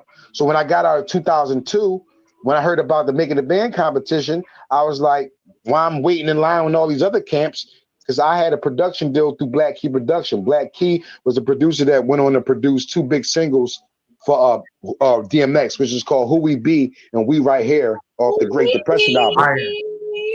So I came in the game with my own production deal. So I already was like polying with DMX when he had his Bloodline imprint. I was always polying with Timbaland with his B Club imprint, with Miss Jade and Sebastian and Magoo and all those guys over there. So like I definitely was like just laying low inside these other camps. And when the Making the Band competition came, like that was the golden Willy Wonka ticket for me. Yeah. You like that analogy, don't you? You like that analogy, the golden Willy Wonka joint. I don't know about that. I mean, that's 1970s. I'm saying you were dinosaur, okay? Hey, I rock with it because I'm a dinosaur too. But with that being said, the golden Willy Wonka ticket. You know what I'm saying? The golden Willy Wonka ticket. You know about the ticket? Yeah, we know about the ticket. Come on, man. Hey, Charlie and the Charlie fucking board, man. We know what time. I know what time it is. I can't. The two still. Okay, facts. I mean, I don't want to give it up. I'm saying, chill out, man. The golden Willy Wonka ticket. Yeah. So yeah, but it was a big experience, man. I learned a lot, and even though I didn't become a millionaire, I've been able to take care of myself and my family off my craft for the past 20 years without reaching mainstream success. So that's a reward in itself to me. Yeah, it's a snap. Let me ask you one question. My fault, BA. No, Let me ask you a question. So how you feel about, you know what I'm saying? You've been making a band about 30 years ago, you know what I'm saying? Probably 35 now and all that. 20 years ago. I understand numbers, you know what I'm saying? But you've been making a band 20 years ago and all that. You know what I'm saying? How you feeling about battle rappers, you know what I'm saying? In 2021, I heard Big T has some making the band balls and all that. You know what I'm saying? How you feeling about battle rappers making the band balls in 2021, King? Oh, I love it. I think making a band is bigger than life and it's transcended so many generations. For people to still be saying making a band cheesecake bars in 2021, it showed you how much big impact, how much influence we had over pop culture and contemporary urban music. Like if you're still making reference about cheesecake in 2021, one, it showed your age. Two, it means that that show had a long-lasting effect on you. Three, Dave Chappelle even immortalized it with the show. So now it's just like, you know, it's forever going to be a part of the hip hop cornerstone when it comes to reality TV, and that's just what it is. Bottom line. I ain't looking at it like that. That's a fact. You know what I'm saying, bro. I remember the early 2000s when that shit came out, bro. When that fucking show came out, bro, niggas was every fucking week. Niggas was on that, bro. So you got to understand the new generation. Their job is to rewrite history, and it's like Mandela it's really effect. it's like this Willie Lynch thing. It's the old nigga against the new nigga, the young nigga is the dark skinned nigga against the light skinned nigga, the tall nigga against the short nigga, the fat nigga against the skinny nigga. This is the shit that we've been trying to, you know what I mean, undo for years. So this is the same shit in battle rap. They try to put the curly head nigga against the bald head nigga, the eclectic nigga with the street nigga. And all these battle rap cards are set for somebody up to take a big fall and get embarrassed. That's the process of elimination. If you look so bad that the people don't want to hear you no more, then that keeps me from having booking you and have to hear your complaints and being disgruntled. So all these battles, any battle that you see is a setup for the other opponent to die and be embarrassed. So they will no longer ask to be booked, or they will no longer be granted performance fees for 3 rounds. Who was set up for Eazy versus Chance? Who's supposed to die that night? I think Eazy was the fool. When I think he came, I think he survived it, and I think he put on a good performance, and I think he deserved all attention that he's getting now. Me, I'm already been convinced on Eazy. All these new niggas, Eazy new. Eazy not new to me. He's been Philly grinding for the past 5 to 6 years. So like that just goes to show you the testament of his willpower and his determination. Sometimes you just got to finish what you started. And you know what I mean, you're going to get your flowers when God is ready for you to have them. That's a fact. And I'm saying that nigga Eazy about the same age as you, King. Almost. He getting there. He got a few more years. I know. I seen them grades coming in. Tooth, you don't like old niggas. But what I'm trying to tell you, Tooth, what I'm trying to tell you, you don't have a time machine. I'm the only battle rapper that have one. And until you build one, there's no more DeLoreans. There's no more fly 1s and 2s with the motherfucking teleportation pods and shit. I'm the only one that got a time machine. You got to come to see me and get the time machines. This is why I'm still around. I think you're wrong on that. You want a team with 2 niggas that's in a ride with you. You know what I'm saying? They came back. You know what I'm saying? T-Rex and Murda Mook, they in a ride with you, yeah? Yeah, T-Rex and Murda Mook is his ride, but they both took L's to read dollars. So don't let them hear you say that. Huh? No, it's true. They know. I tell them to their face. It's dot mob or nothing. All right. So it's up to me to keep the dot mob flag wave high. Yeah. I hear you on that. Yeah. Wow. You know what I'm saying? But Philly is where the coaches at. Definitely the culture shift. And, you know, niggas been trying to kill Reed for years, and I'm glad that shit is over. So they ain't got to talk about that no more, so we can entertain more big, high-profile battles. It's done. Let it be done. So you bring up the culture shift, which we are seeing, especially with Eazy coming up as fast as it. Well, he's been in the game for a minute, but with this culture shift, who are some of the hitters coming up that you see in Philly right now outside of Eazy that you think are fire, should I say? Butter the block, butter from the block. That's Philly. That's Philly. Yeah, K Walker. Philly bias. Kaboom. Oh, you Philly bias. I ain't biased. I'm just saying. I'm just telling niggas that I know to be giving up the work. That's Philly. That's all Philly. I ain't mad at you. I'm telling you niggas that be giving up the work. These the niggas that be giving up the work. I ain't mad at Like you. Frank the Grippers jump back in, Vodka jump back in, but it's different. Like you got to jump in and jump all the way in. Like you can't. You know what I'm saying? Like some of these niggas be looking for the best opportunity, the best, financial gain from it. I'm looking to tear niggas' heads off, get my dick sucked, be able to go to another city, go to another region, go to another market. Plant my seeds, have a good time, put on a good show, come back home, do it all over again. These niggas be looking for like the Frank Lucas under the dog house bag, getaway bag. I'm not looking for that. I'm cool. I'm already comfortable with what I'm doing. I got other sources of income that I don't need to drain battle rap, the life out of battle rap in every bag. I mean, it's cool. Kudos to niggas that do that, but I'm not that much of a shrewd negotiator. You know what I'm saying? Like these niggas be shrewd businessmen and they line their pockets, and all respect to them. That's definitely honorable. But I love the culture. I love the fight.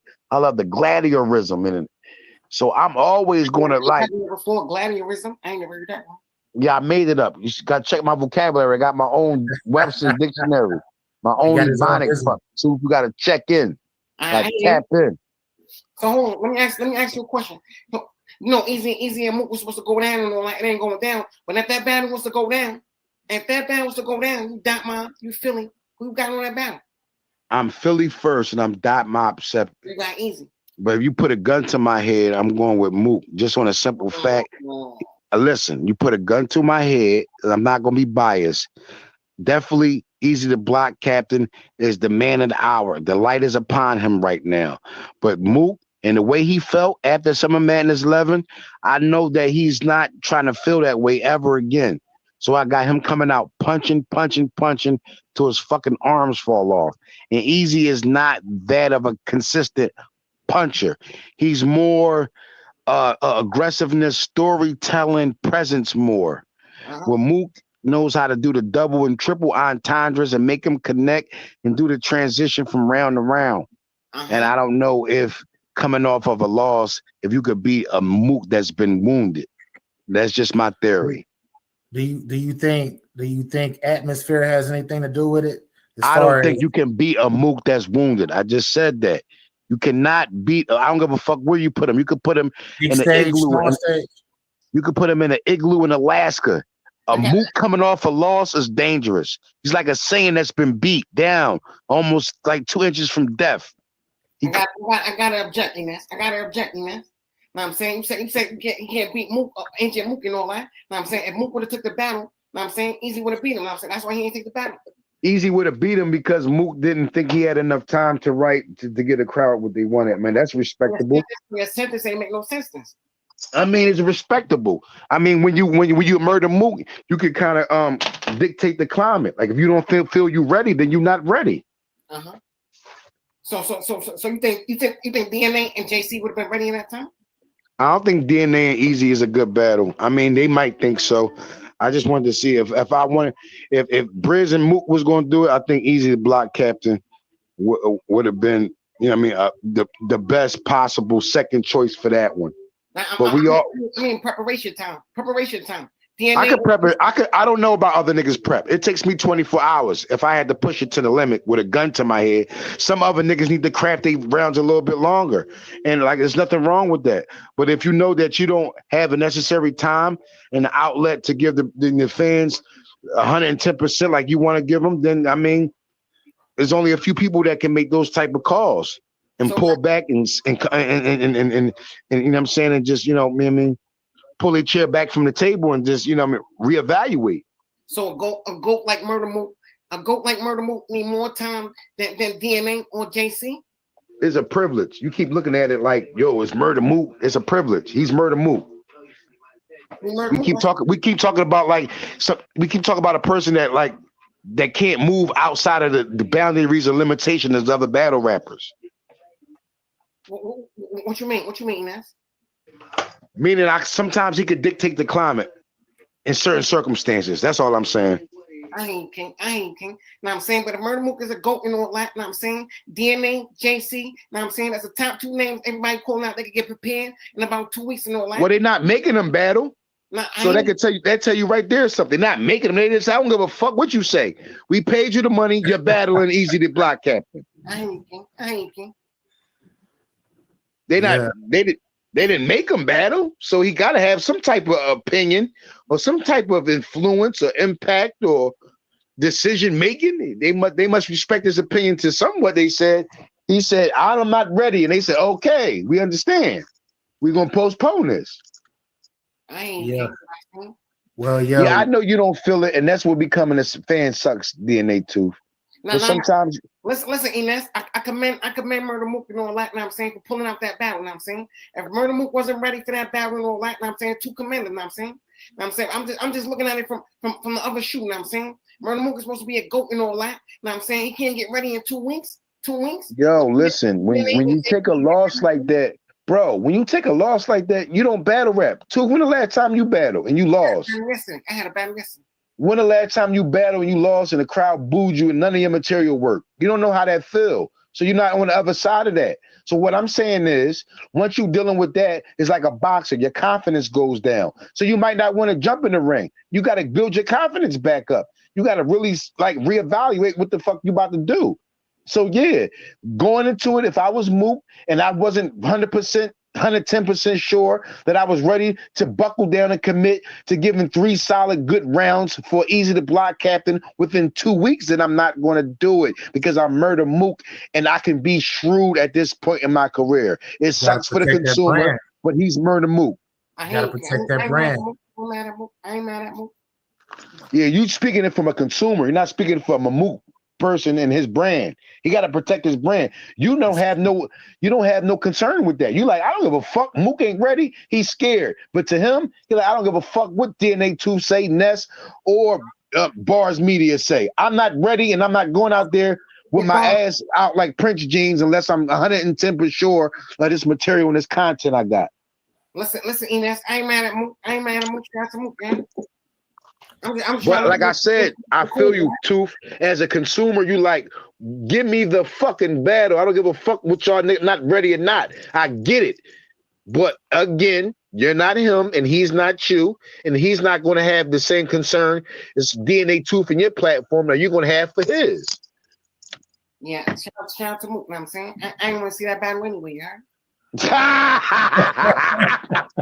That's a fact, though. When I seen that pop up, I was like, but no shots to them. But I was like, I gotta be the devil advocate. I said, damn, Eazy the Block Captain had the fastest meteoric rise in battle rap history.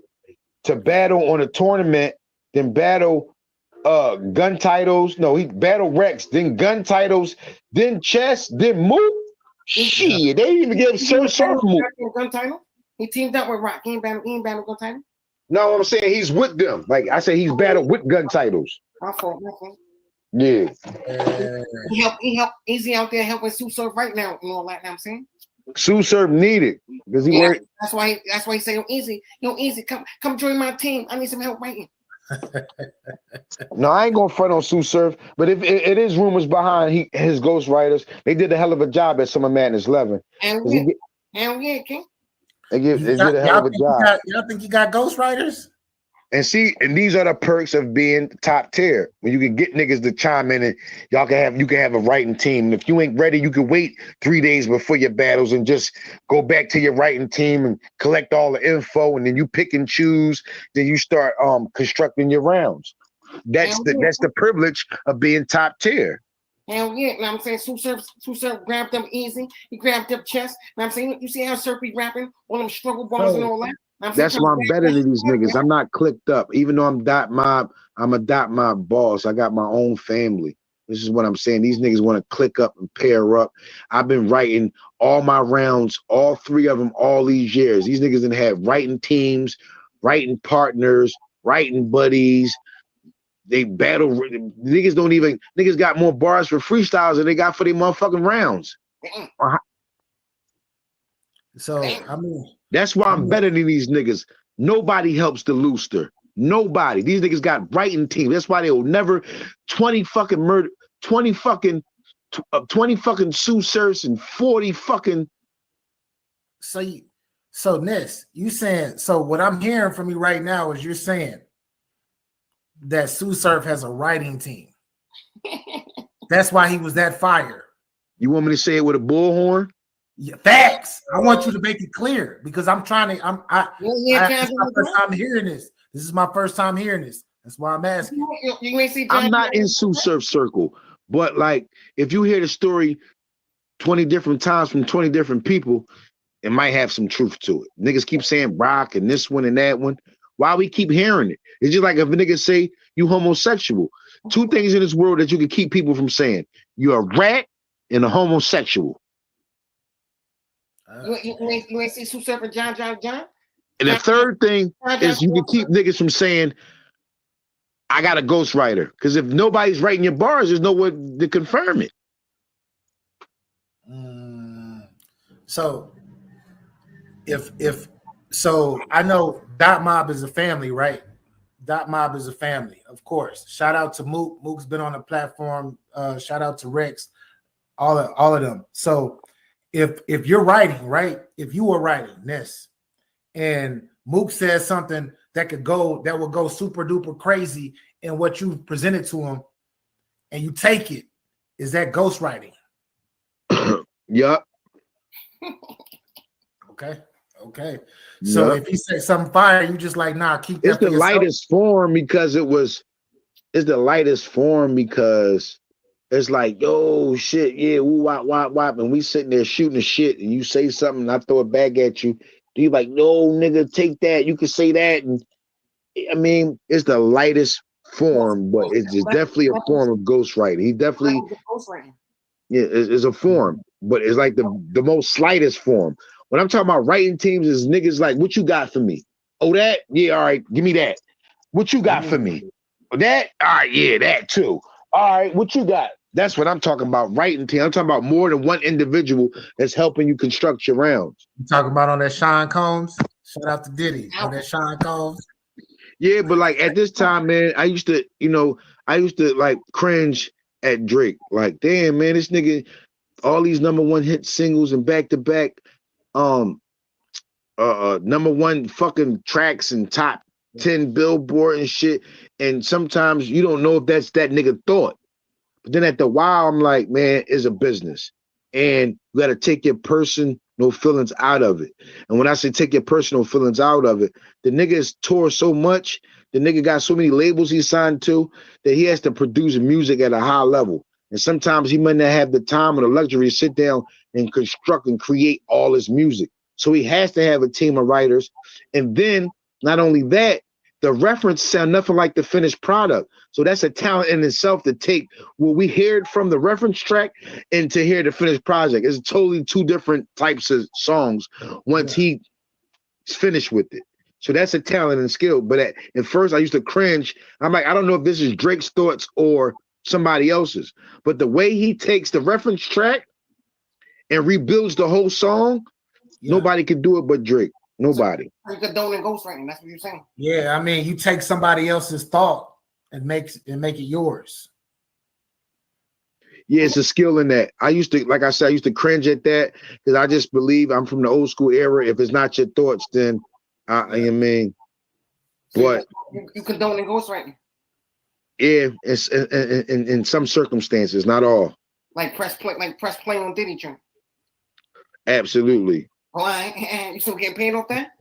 Yeah, ching ching. It just was in Men in Black 4, the international version, 2 years ago. Cash App outside DNA too, you heard? So I teach you about that. So I'm trying to teach these battle rappers about passive income. They don't know nothing about that. They just think getting 40,000 a battle and buying some jewelry and staying in the building with a tenant and doorman, they think that's hot shit. Yeah. So you would. So for what you explained, it sounds like from a hip hop perspective. I know they've been doing that for years. You feel me? Mm-hmm. But how do you feel from a battle rap perspective? I don't like that from a battle rap perspective. What you mean? Oh, Ghostwriter? No, it's definitely not. Nah, I'm saying, but like at this point in time when niggas is getting docked for half-ass performances and some of that money might be coming out your pocket, yeah, niggas going pull all the stops. So if it's ghostwriting and takes this ghostwriters and a team full of writers that give you 3 solid rounds so we can keep all this money, then I guess that's the job at hand. Damn, you just put it in a way that's like Yeah, it's bad when you got to get threatened to give niggas 3 solid rounds. Niggas got to threaten your money to give you for you to get 3 solid rounds. And like I said, niggas is just losing the love for it. Niggas is dealing with other shit. Niggas is coming up with excuses. Like the consumer, they don't care about your personal life. They don't care if you got shot, if you broke, you living in the bando, if you driving a Toyota. They only care about the fucking routine. If you don't come there with the routine, then what the fuck is you there for? Yeah, that's a fact. Yeah, we just want to see that finished product. We don't give a fuck how you made it, what you put into it. That motherfucker just need to be finished by the time that's real shit. Yo, Ines, I got one more question before I go in all that. Before you go in all that, now I'm saying I appreciate your time and all that, but I got one more question for you, Ines. Uh-huh. Now I'm saying shout out to you and all that. Now I'm saying your battle career is very lengthy and all that. Now I'm saying you're putting in work and all that. Now I'm saying, but your slogan, you're gonna be rapping until 50 years old and all that. Now I'm saying, is that really a thing? You're gonna be rapping until 50? I'll be 44 next month, so I'm giving myself a 6-year grace period. Maybe in the next 2 or 3 years, I wouldn't have to battle the Battle Academy of Flourish into a mainstream stay in battle rap culture, and maybe I'll just be more behind the scenes, micromanaging, trying to develop new battles, new innovative battles, because some of these battle leagues seems like they were recycling the same battles. So I want to be that part of that new wave that usher in just a breath of fresh air when you talk about booking these battles, like ideas that's already out there in everybody's faces, but these battle leagues just won't book these type of battles. These are the type of battles that I want to start booking. So yeah, I'm giving myself a 6-year grace period, but shit, man, if I feel good, they say when you feel good, they say when you look good, you feel good. When you feel good, you play good. And when you play good, they pay good. Thanks. You rocking all that designer. I see you spend it out. Balenciaga, I don't know. I see you in that. Yo, hey. Nah, Ness, I got my final question. I do this for everybody that come up, man. It's the name of this segment, of course, this interview is called Talk Your Ish. This is episode 42. I ask one question and you just elaborate on it the best way that you can, whatever way that you want. But my question for you is, why is Ines a motherfucking legend in the game? I'm a survivor. Your shit. Took that Destiny's Child shit.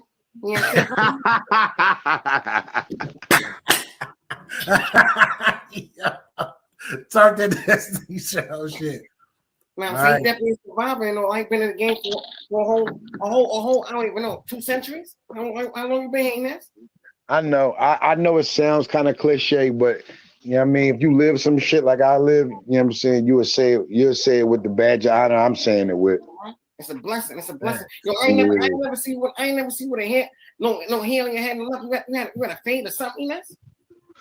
I know it sounds cliche, nigga, but I caught COVID in 2019, the day after my J Mills battle in Atlanta on RBE. Like I had this shit when it was going around. Niggas were saying, "Oh, you caught that bad flu that's going around." That shit almost killed me. I got respiratory diseases. I'm bronchial and I got bad asthma.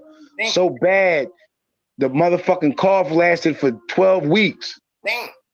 So even after the symptoms of the COVID went away, the cough lasted 3 to 4 weeks after the COVID. So when I say I'm a survivor, I really mean it. The shit almost killed me. Like I got on the phone with the kids and all that. Yeah, daddy, like dad, this the big one. Dad, love y'all. Take care, man. Damn, I didn't know it was that serious. I was asking about your hand, you know? Damn. Yeah, that was the big one. So when I say a survivor, I really mean the shit. All right, now I'm saying, shout out to you, now I'm saying, beating COVID, now I'm saying, before it was popular, you heard? That's a fact. That's a fact. This nigga Tooth. Yeah. Yeah, shout out to, hey, no, it's a real shit though. Salute to you for beating that shit. And I appreciate you for coming on, bro. Means a lot for the platform. And shit, man, keep up the motherfucking good work. And you already know what, no matter what all these other niggas say over here, get your bars up. We fuck with Ines. Get your bars up. Media. Tooth. Shout out to you, Ines. Shout out to Get Your Bars Up, you heard? Shout out to the Tooth. I see you, boy. I see you too, Ines. Thanks. With that being said, peace and love, everybody. Hope y'all enjoyed it. And shit, we on. Holla. Embarrass myself, my family, my children, my mother can hold her head up in any neighborhood in the city when she walks down the block. In all the 5 boroughs, I'm known. Forget about it. I just wanted me a jump shot till I wanted me a dumb knot. Cut the ball us up in the awesome 40 with the last paycheck that McDonald's tossed me. I'ma run it up. Sting ain't even stopped yet. I'm running up. Dots throwing shots cause I'm coming up. 42nd 100 block where it's going up. Go ahead with your pride if you coming up. Sting running for a gram, I'll be rolling. From my big, I'll be back in the morning. 2 days ago, I still got place to go. Hope his ass every quarter is stolen. Very one and a half, I'm Terry, need a black bro. Pulling up fast, city wanna slap, gotta do the man. This real money, no PPP.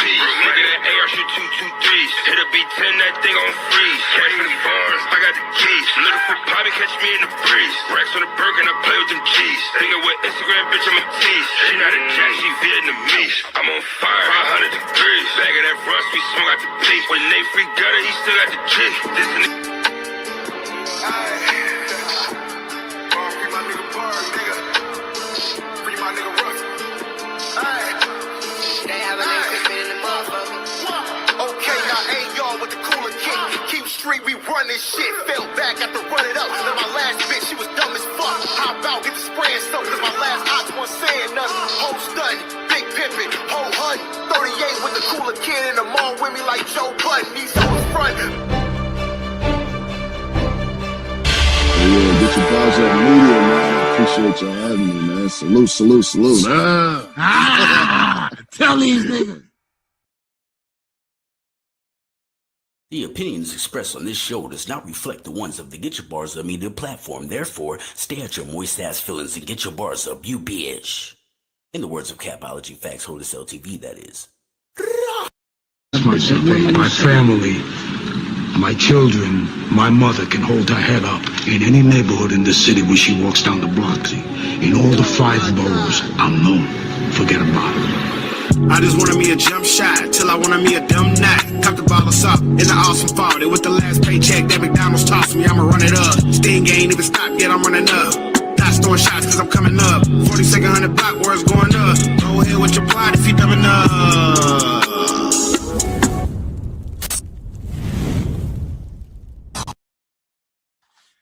What up, world? It's your boy BA for Real 100 and welcome to Get Your Bars Up Media. Salute, salute, salute. So today we got a special, very, very special guest representing that Northwest. One of the best to ever come out of Oregon. The nigga that be talking his shit. A legend, y'all. Young Nate, what it do, brethren? What's up, fam? I appreciate you opening your platform for me. And you know what I'm saying? Let's talk about it. Let's talk about it. Whenever they want to talk about it, whenever you want to talk, let's talk about it, bro. I love talking. So let's talk about it, bro. Shit. So for the people that haven't heard of you, because everybody knows you up here in the Northwest. Tell us a little bit about your background in battle rap specifically. Okay, well, all right. So I started battle rapping when I was 16. I went to prison. When I was 16 years old, I went to prison. That's when I started battle rapping. My first battle was actually at JDH. When I was in juvenile, that was my first rap battle ever. Was in juvenile, and it was actually against a guard. What? Guards battling? Yeah, so what? This true story. This is what got me in battle rap.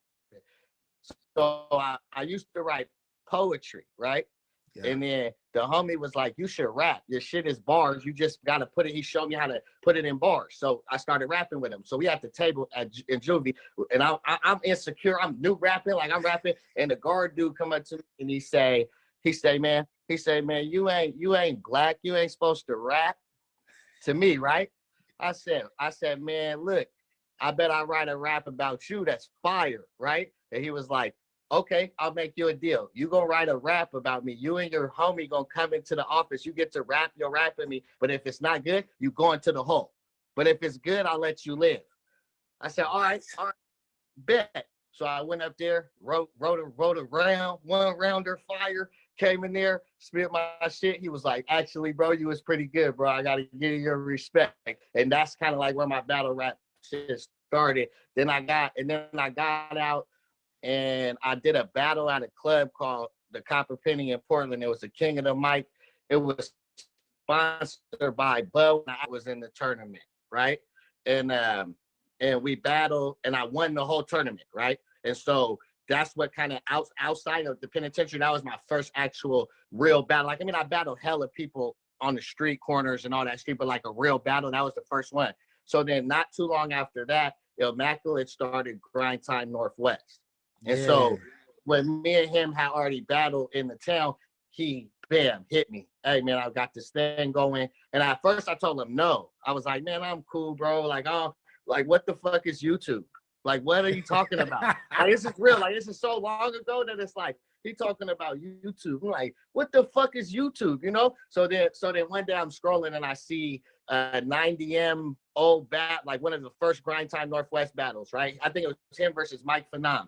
And I was like, when I looked at the view count, that shit was like, it had just dropped. It was already at like 10,000. Man, I flipped up the old flip phones, flipped that shit open, called Immaculate back right away. Like, hey, man, I need a battle, bro.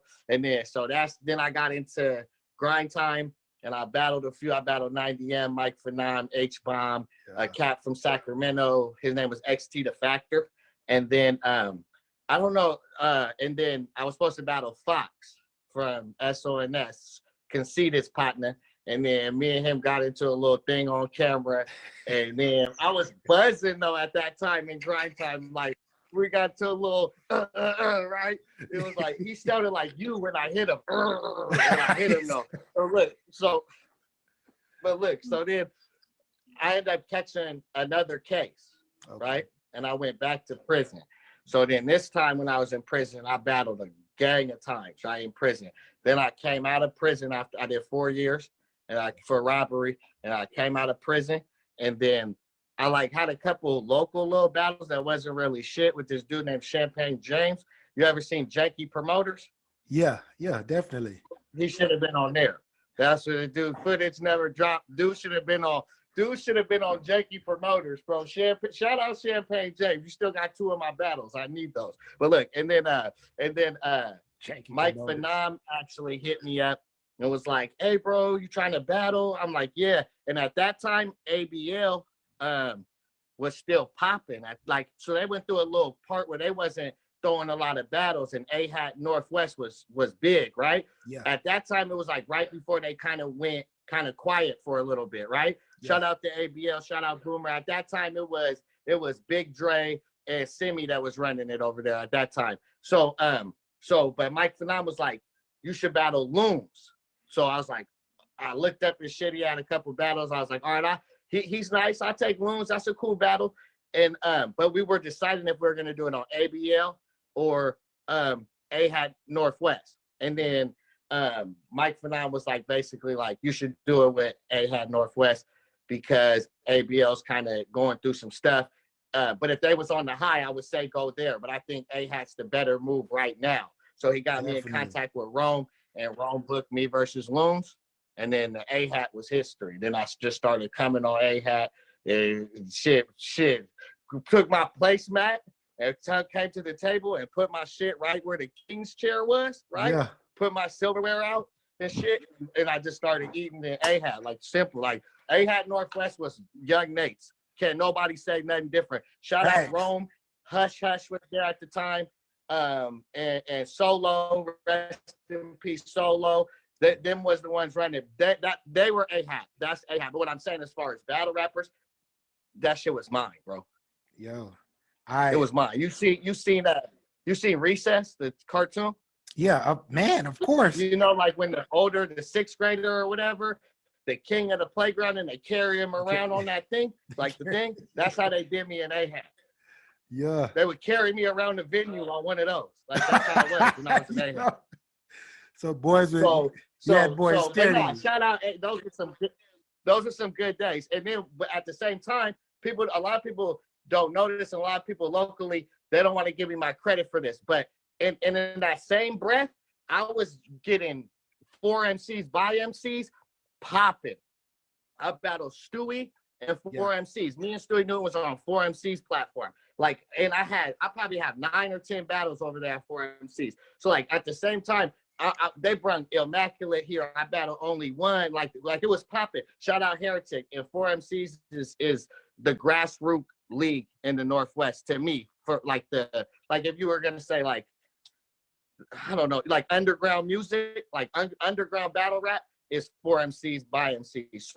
So at the same time, I'm over there getting that shit popping, and then we started AHAT Oregon, and the HC1 happened, and all that ordeal happened, and then that's where kind of was the last you kind of heard from Young Nate until I just came back and battled MT Money, and then now I got a few things in the works booked. But you know what I'm saying?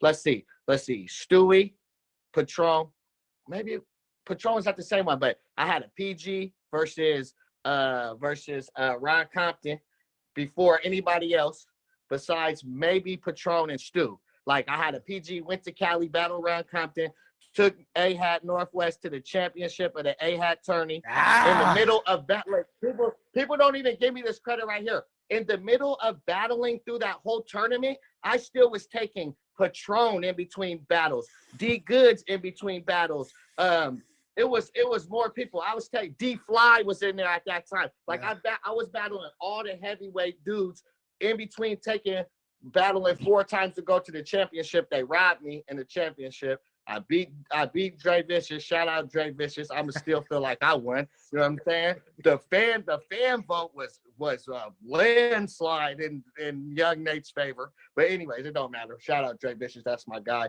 Congrats on the baby. All that. That's my guy. Me and Dre tight. But I beat you, homie. Look. So basically, that's where it's at right now. I'm just trying to come back in. I already know I'm in debt to the Northwest scene. So I owe the scene a lot. So I'm just trying to pay back what I owe, period. That's the thing that's super crazy. That's why we're here today. The thing that's super crazy, bro, is I remember like I watched you years ago before I even started looking at Northwest battle rap scene. And I'm like, where has this guy been? Where has this guy been? Then I started seeing you pop up here and there on Facebook, talking your shit like you do, because you be trolling a bunch of people. You do. But outside of that, man, I mean, people like myself, a lot of people don't like to admit, but you are like one of the forefathers of this Northwest battle rap scene, bro. Hold on. To say it like this, like I don't need no accolades or no kudos for what I did, but I'm really the only one besides Immaculate, but I put him like in the God category when it comes to this battle rap shit. Right. Like he was king of the dot champion. Like no matter what I do, I'm not catching the Immaculate. That's the dude. Like nothing but respect. I actually just talked to Immaculate. Shout out to Immaculate. That's my guy. I just talked to him. But it's like I was the only one really that was able to come out of the grind time era and still transcend. Hush Hush 2, he came out of the grind time era, but I think he only had one grind time battle. Like I had 4 or 5 grind time battles. Like I came out of that era and was able to transcend to the new era and still be a factor. A lot of people can't do that. They, you know what I mean? Like they can't battle the young cats and win. They can't. That's a fact. So I just like to say this: when it comes to battle rapping, I might not got the most bars, I might not got the most creative schemes, but when you come to battle Young Nate, I'm gonna talk to you. It's gonna be a fight, and people can't tell me a battle that I clearly lost. That's a fact. Every battle's debatable. Like people say I lost. I'm not saying people would say, but you can't clearly say that I lost. King debatable if you want to say that, but you can't say, tell me a battle that you clearly lost, and then we're gonna have BA watch it, and we're gonna really see if you beat me. That's a fact, because challenge. I'll issue a challenge to anybody I've ever battled. Yo, I'm not gonna front. That MT Money battle, a lot of people are like, MT clearly, like I've heard some people, not a lot, but I heard a few people say, yeah, he clearly beat Nate. Nah, to keep it 100, that battle, man, I tell everybody, we all won with that one. Both of y'all came with it, and your ass was talking. MT was talking, but you was talking too. It was I'm not mad at anybody saying that MT Money won. Like, I respect that. But if you say he clearly won without no debate, then I can't respect your battle rap. How you feel about battle rap? I just can't. You can say he won, but if you say he clearly beat me, nah, bro. He know he ain't clearly beat me. Ask him. Facts. Ask him.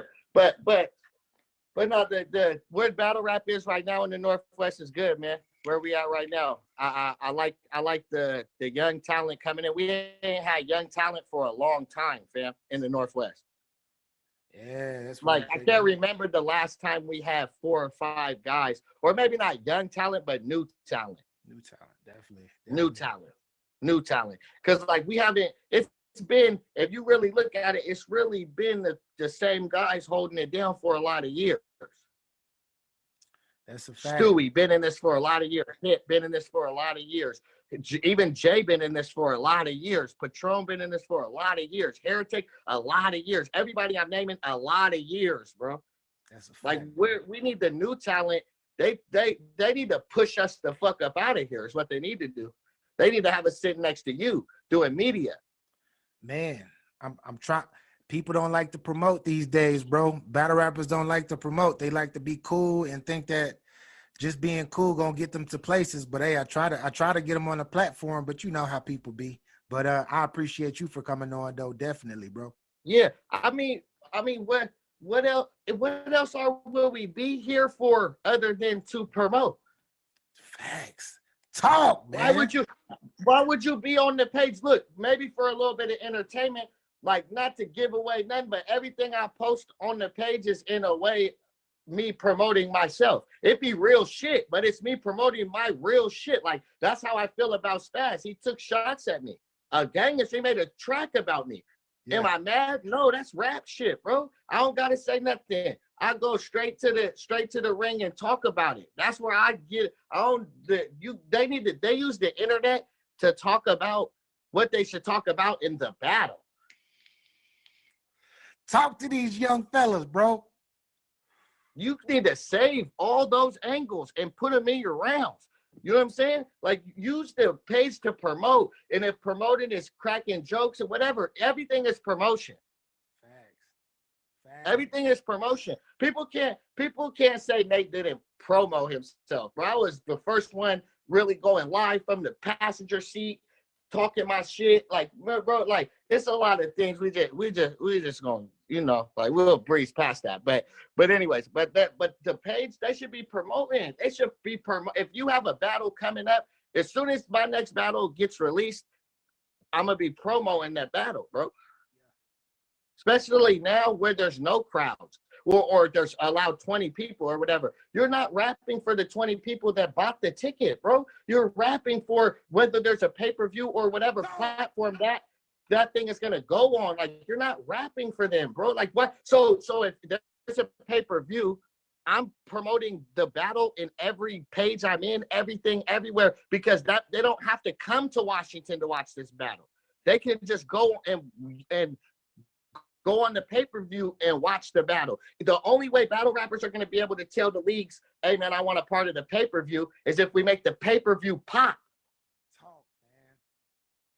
How can they give us any money out the pay-per-view if there ain't no money in the pay-per-view? Because you ain't getting people to go buy the pay-per-view.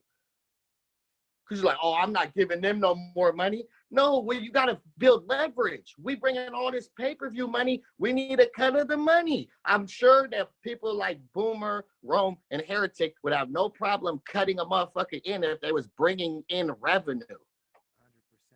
I totally agree, bro.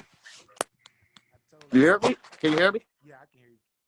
Can you hear me? You're kind of low, but I can kind of hear you.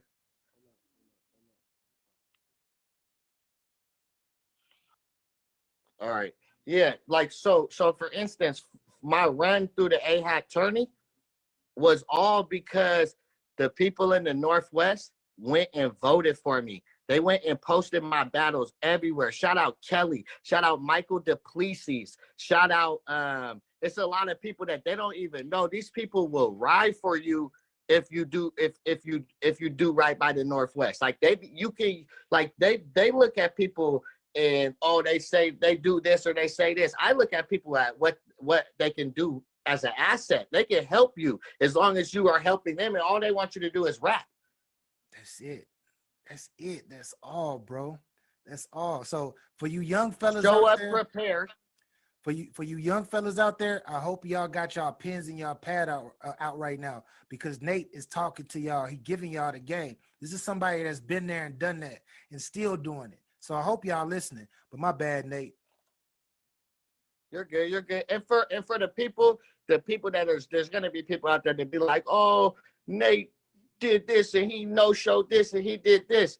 I can understand what you're talking about, but I've been through this game from the beginning, before when the YouTube was just popping and we was figuring out how to monetize our views, and we was me and Immaculate been talking about this shit for since 08, 09. You know what I'm saying? So it's like, you can say what you want at No Show, but I've been here from the start and I'm still here. And it wouldn't matter if it was a new guy, a middle guy, or a vet. They can't beat me. So I apologize to the scene right now on BA Get Your Bars Up Media for all the no showing and all that shit. Right now, that was my bad. I got that shit out the way. I'm here now. I'm coming every time I'm booked. You could count on that. If last I came to MT Money Battle Dolo. Talk. Facts. Dolo. And I was damn near the last person to leave. You can ask anybody. It was dark when I left. I didn't even know where the freeway was. But yeah, but go ahead. You got any more questions, sir? Oh, definitely. All right. More. So with for the people out there, there's a lot of people out there that like to start stuff, right? They like to talk shit. They like to be messy. And you got some people saying that you have an issue with the young up and comer, Spasmatic Prince. Is this true? No, I never had an issue with Spaz, just some rat shit. Yeah, definitely. I had an issue with him on this rat shit. You know what I'm saying? You made a track. It's a well-known fact. I don't do music. Oh man, you lucky I didn't release that neither, because you got hit with some ricochets on that one, because you was riding on you was a horseman at that time. But there was a thing recorded. I never released it because I already know how they get dealt. What people can say what they want. Me and Hush, me and Hush is me and Hush. We've been doing business for a long time together. We didn't talk shit to each other. We argue all the time. So I already know if I dropped that, they would have flooded 100 diss tracks, bro. It would have been crazy. It would, man, and I was just shooting at everybody. So even Cash Gordon might have caught a ricochet. You know what I'm saying? So it was like it would have been bad. So I chose not to do it. So just on some rap shit, and I chose to just address it in my rounds against MT Money, because they announced that they was Zoo Lights. So it just kind of worked out perfect. So then I just addressed it in the battle instead of dropping that. But it was always just some rap shit. I don't got no issue with Spaz. The video looks how it looks, but like I actually don't think Spaz is like stealing bars like that, bro. Like I really and bro, a lot of people steal bars, bro. Verbatim. A lot of people steal bars and nobody ever do shit about it. So I'm not trying to, like, now y'all want to push an issue, bro. Like, you're like, what? But look, beyond that, they try to get Spaz. And I shout out Charlie Aztec, because he's supposed to apply pressure like that.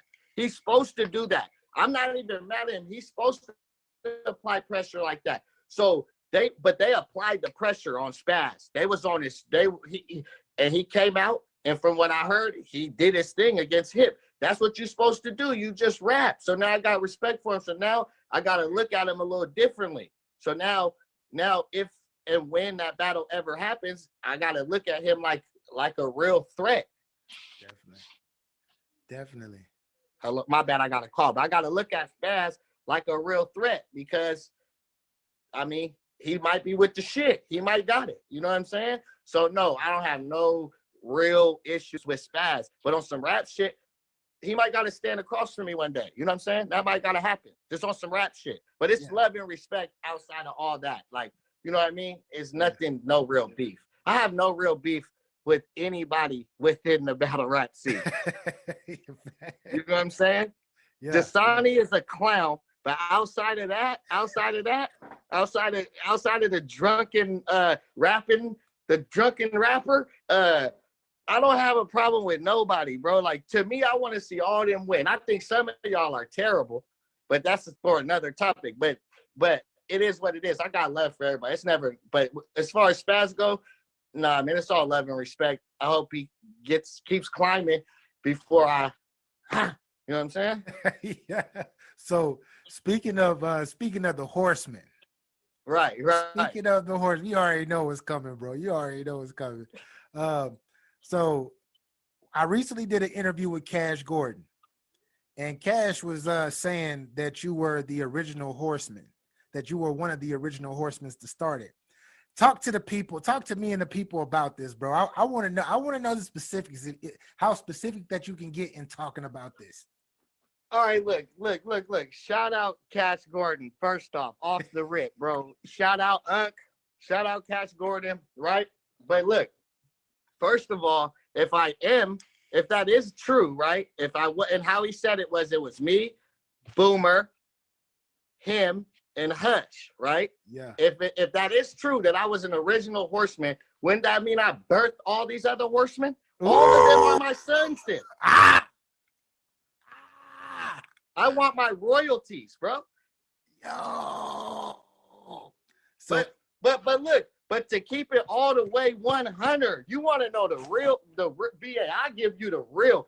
The original 4 horsemen was me, Demo, Hush, and somebody else that is no longer in the scene. Oh shit! So Cash wasn't an original Horseman. No, that was the original.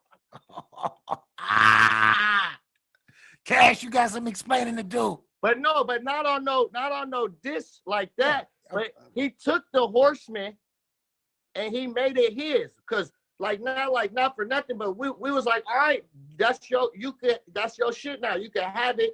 You do what you do. You promote your guys, and it's all love.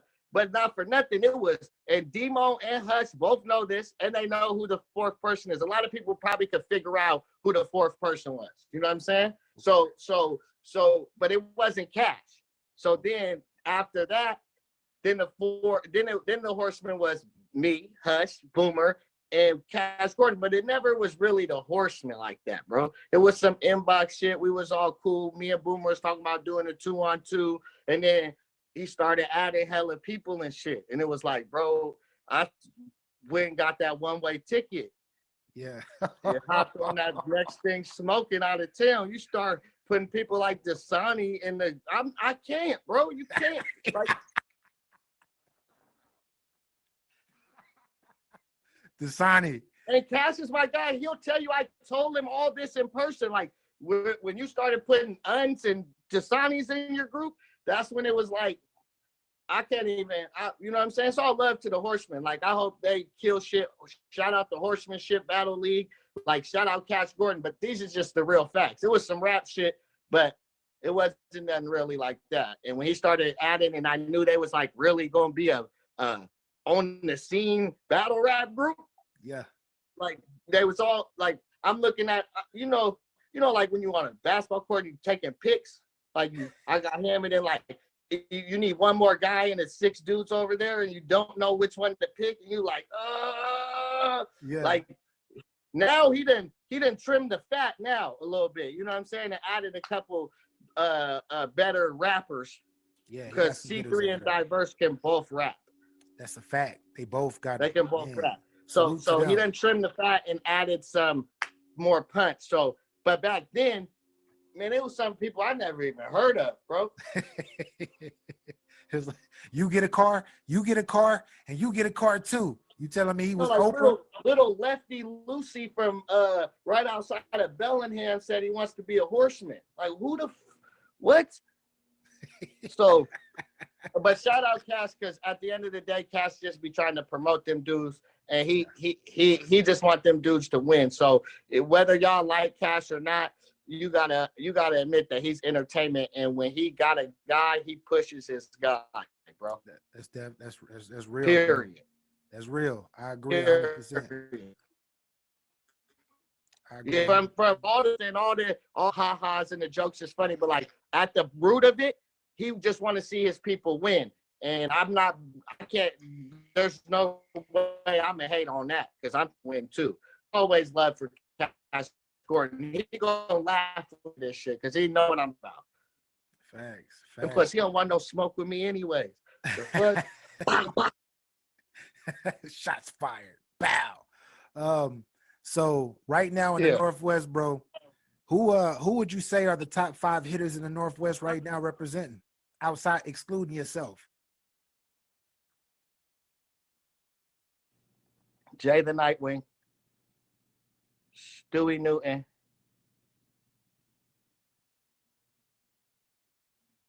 Jay the Nightwing, Stewie Newton, MT Money.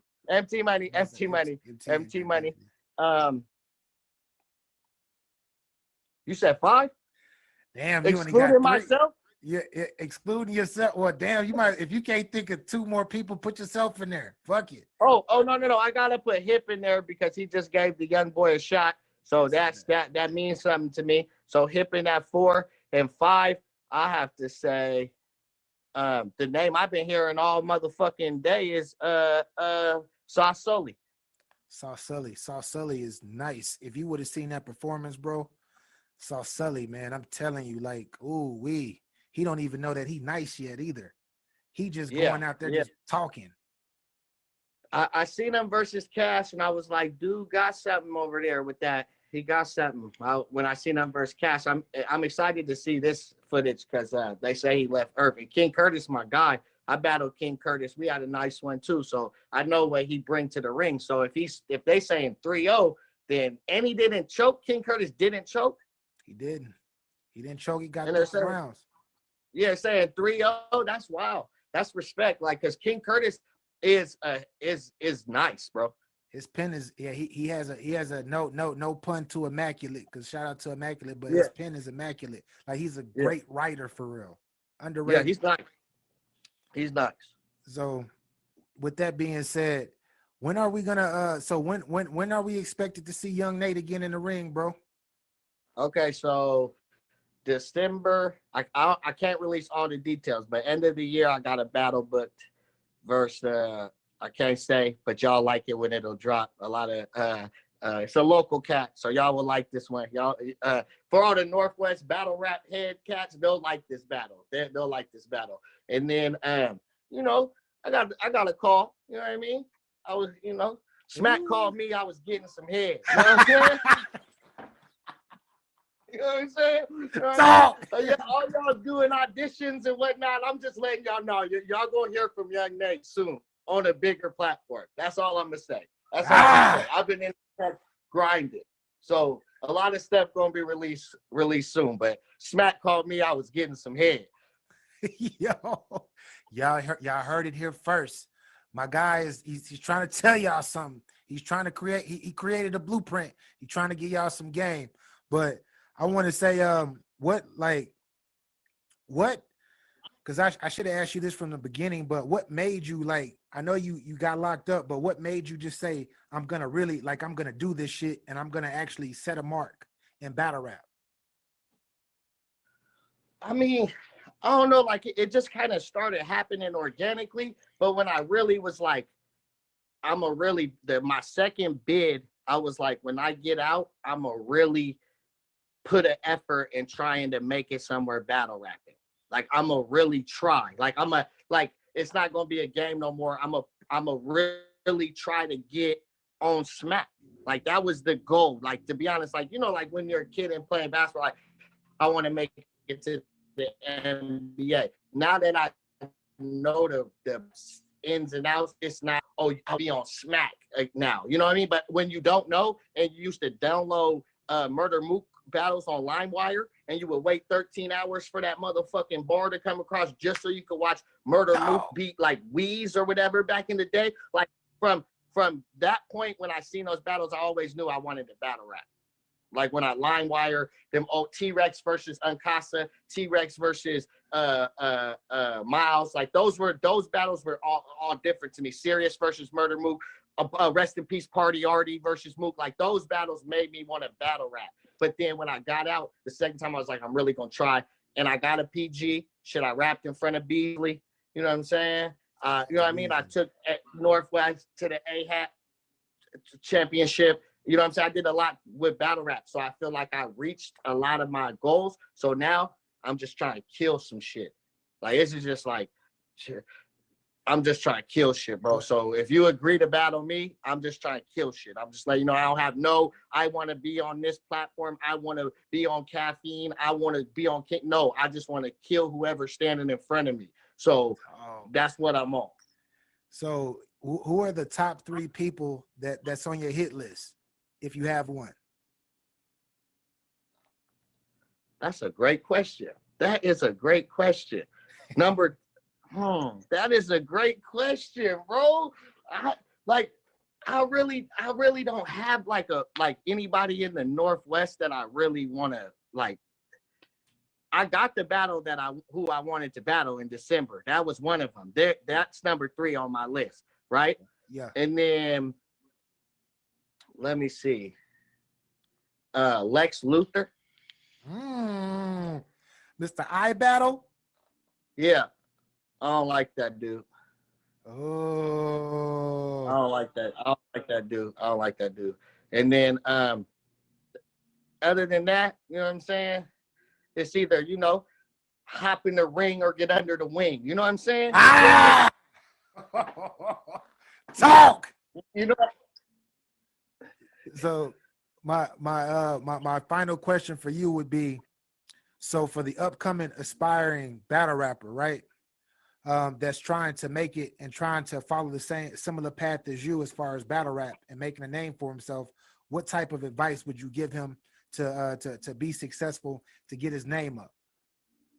So the advice I would give to the ones coming up today would be different if I was going to give advice to a younger me, though, right? Because now really Caffeine is giving out money. Like if you want to aspire to be a top tier battle rapper and be big time, you should be trying to get on Caffeine. You should be doing Crucible auditions every fucking day. You should be trying to get on Caffeine because that's where the battle rap shit is probably going to end up going. You know what I'm saying? Like, and they're the ones that's going to be able to create the revenue to be able to actually pay you to battle rap, right? These other leagues, it's tough.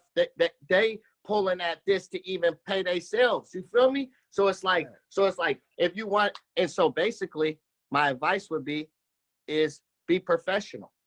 Be professional. Show up. Be prepared. Kill shit.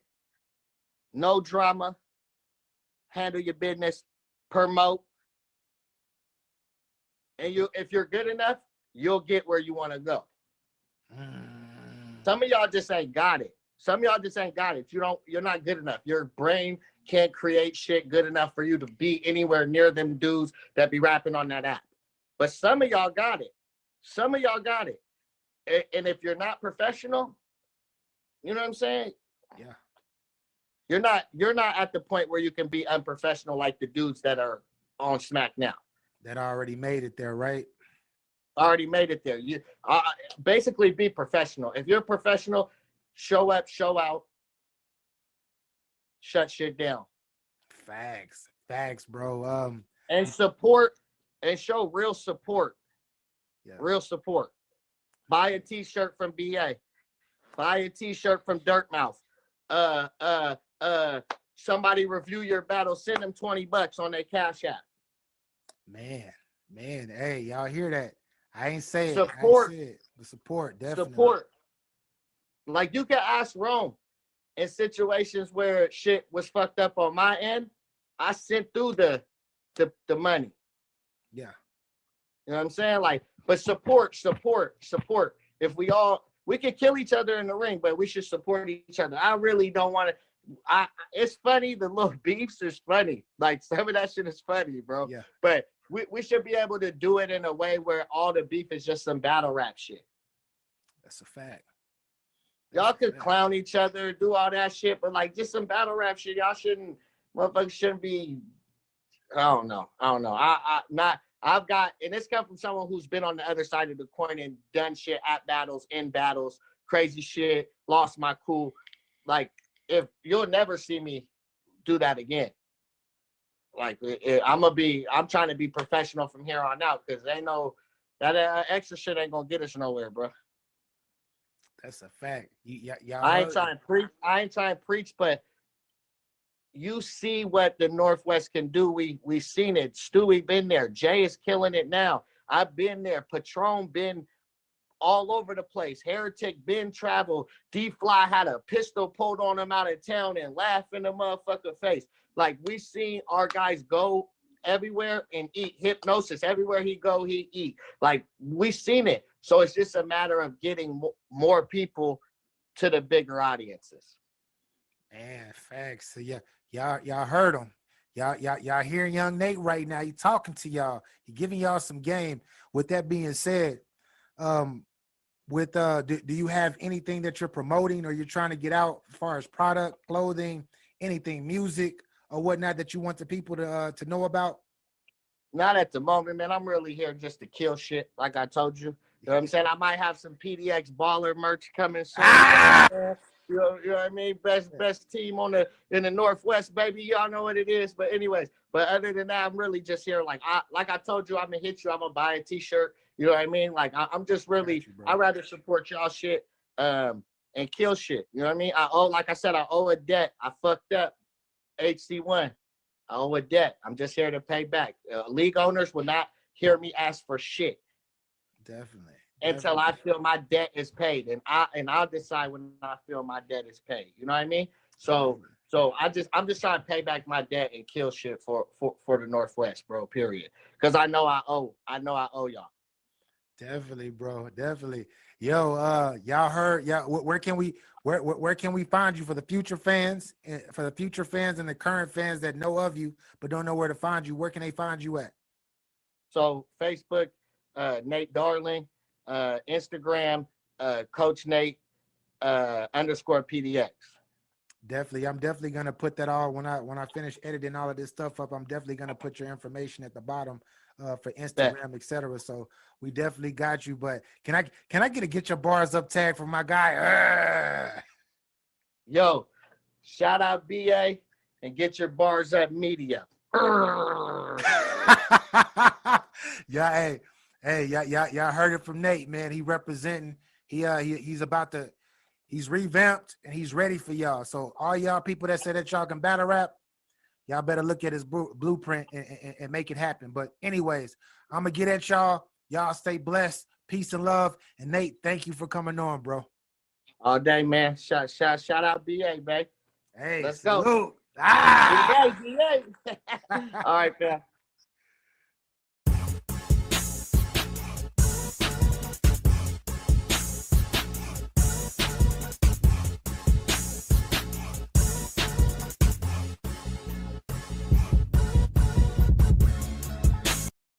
Myself, my family, my children, my mother can hold her head up in any neighborhood in the city when she walks down the block. In all the 5 boroughs, I'm known. Forget about it. I just wanted me a jump shot till I wanted me a dumb knot. Cut the ball us up in the awesome party with the last paycheck that McDonald's tossed me. I'ma run it up. Sting ain't even stopped yet. I'm running up. Not throwing shots cause I'm coming up. 42nd 100 block where it's going up. Go ahead with your plot if you dumb enough. Sting run.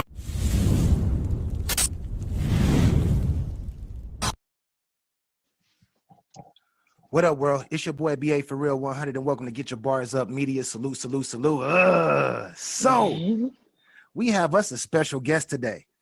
We got us a GOAT actually in the building today. Yes, I'm shocked too. I'm shocked like y'all. Yeah. She That's decided, she decided to come bless the platform. She's rumbled in the jungle with names like New Jersey Twerk, Rum Nitty, and even another GOAT called Disaster. Yes, Yeah. the beautiful official. What's good with it, Thank Queen? you.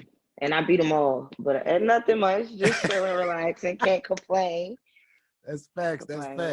Yeah, I see you over there looking healthy. What you doing over there? Looking good like that. I see you. Hey, I don't know. I just been chilling. You know, the quarantine. That's it. That's all. Just chilling. You know.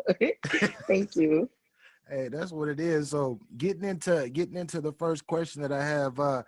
So what influenced you to start battle rapping and to actually get into the sport?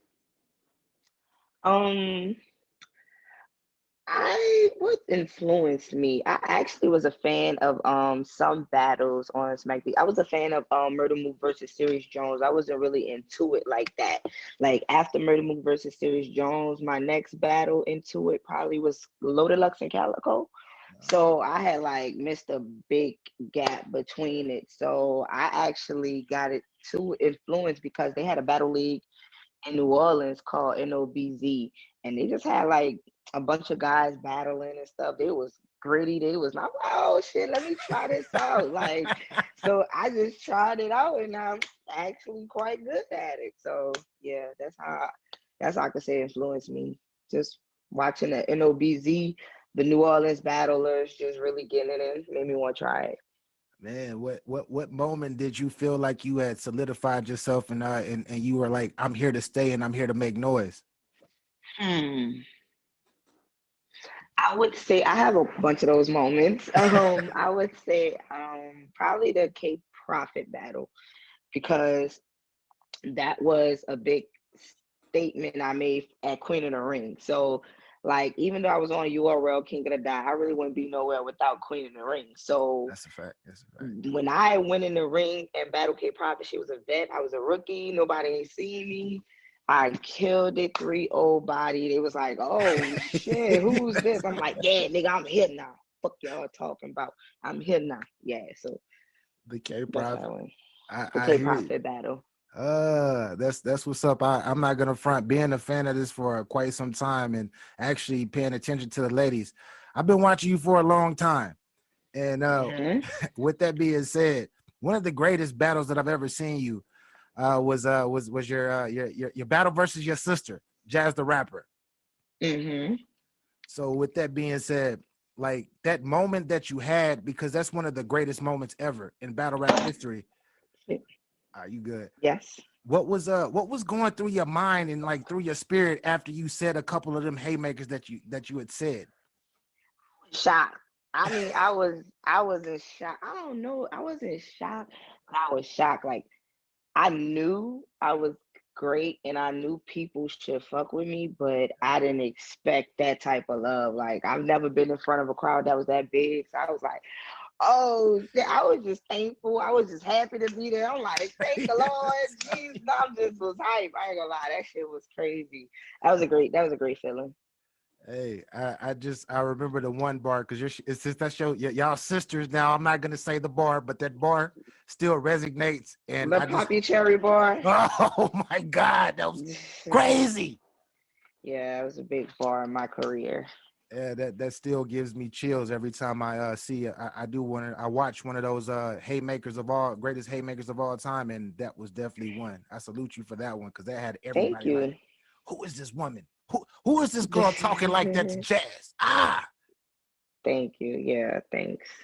I actually was that battle just wasn't even about Jazz. It was just about me being on URL for the first time, coming from the South, I could have battled anybody that damn night and I'd have cut up. No lie, I'd have fucking cut up. Talk your ish.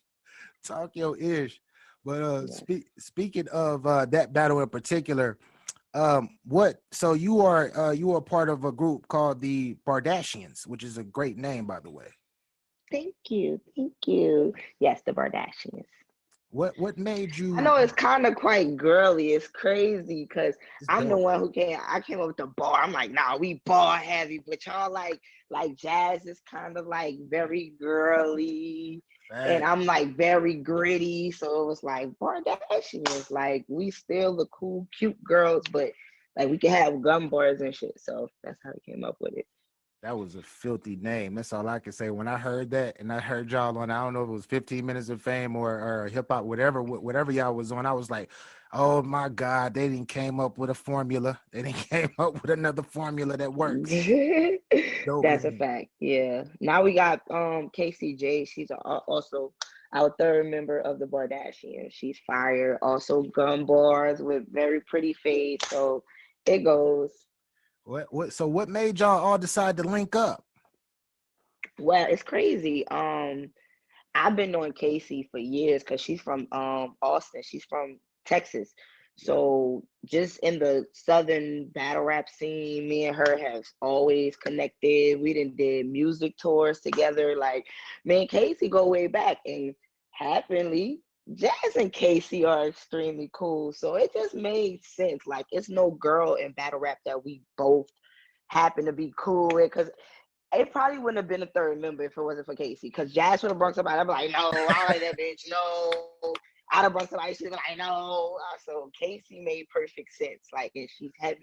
She's very bar heavy. She got bars. She could rap, nigga. So that sold me. So I'm like, yeah, fuck with Casey. Bardashian. So she's Kylie Penner. Kylie Penner. Kylie Penner. Thanks. Like I said, that's a wonderful name, and I know that y'all are going to continue to keep expanding and snatching up that talent of the Fire Ladies coming up. I already know, because I don't know any other lady groups for real. Are there any It's other really groups? not. No. Yeah, y'all. See, that's what me and Jazz do. We make history. Talk. Yeah. Talk. So if I was a new fan in battle rap, right? Just new to battle rap or whatnot, and I meet you out on the street somewhere, and you tell me that you battle rap, what battle would you refer to me to watch of you, and why? Official versus Jazz the Rapper. Immediately. Everybody. Official versus Jazz. Yo, watch Official versus Jazz. Don't watch no other. Yo, people come to me and be like, yeah, I showed my partner your battle. And I be like, what battle you showed him? They be like, the disaster. Nah, bro. Nah. Everybody you start off with me, start off with Jazz. Don't go nowhere else. Start off with the URL battle. How dare you start off with Diz? I fuck with Diz, but nah, that Jazz battle is the battle I want. My first impression is what I want people to see. You know what I'm saying? Yeah. Why that battle? Because I went crazy with him. You went ham. Yeah, I went crazy in that battle. Yeah, that battle was crazy. Then it was huge. Look at the crowd. I can't say it's the crowd because I had the crowd at like other battles too, but that Gnome was fire. That whole call was fire. That's when Aver battled Sean. I think that whole call was fire. Yeah, that was that fuck around and walk. And that was like at that time in battle rap when niggas was really rapping. That was 2015. That was like a crazy part. That was Oh my gosh, that's a dope moment. I know, like I said, at that moment, still that battle in general, because Jazz did well that battle too. So Jazz did great. Jazz boss was crazy. Every time I watch that battle, I'm like, yo, this like Jazz the first person to use official bars against me. Like I didn't battle like 28 people before Jazz. She the only one to have an actual official bar. I'm like, yo, this bitch creative. I gotta fuck with her. You know, like she had bars. She had a lot of good bars. She wasn't just talking about the looks and all that. She was really penning. Like anybody that night, if Jazz, they would have stood in front of Jazz, they would have lost to Jazz. Any female would have lost to Jazz that night. That's crazy. Yeah, you just so happily were on steroids. You're on that battle rap steroids. Yeah, it was just scary. Y'all don't take someone from New Orleans and put them on this big stage in front of everybody. Like, come on, y'all know I'm about to show out. If I don't show out no other time, this damn time I'm gonna show out for sure. So yeah. Facts. Like everybody ain't even see me. Like I know that's for a fact was Smack first time seeing me. A lot of the crowd first time seeing me. So first impression is the best. You gotta go hard or nothing. Definitely. So excluding yourself, who is in your battle rap Mount Rushmore? Battle rap In general, just in general. I was gonna say female, but just in general. Loaded Lux, Murda Mook, Fire. Disaster. Fire.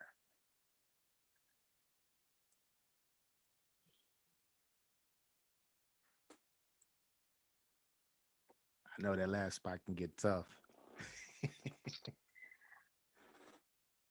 I want to say it's out of 3 people. It's out of Arsonal. Yeah. It's out of DNA. Yeah. Or it's out of Hollow. Like all 3 of them have like crazy shit about them that deserves to be on Mount Rushmore. Definitely. So, yeah, them three spots solidify for me. Disaster, Mook, and Lux for sure. Yeah, that to me, I think those are like the poster boys, and I don't know why people don't give Disaster the love that he should have, because he's been doing this for years, putting on, right? Listen, Disaster's the GOAT. He got the what it was. He got a statement signed from the Senate of the Washington D.C. or something better. Like he didn't got battle rap in movies. Like I know for a fact he has something to do with that. Cassidy, he brought Cassidy in the battle rap first. This nigga didn't battle in Australia, like all over the world. Like you just gotta give Disaster his flowers at this point. Like he's still rapping. He's doing a tournament today. Yeah. Like I'm not gonna lie. I fuck with Lux, but I don't see Lux doing that type of shit. Like, you know what I'm saying? Like Disaster is just a different animal himself. Like out of all of the people on Mount Rushmore that I named, he's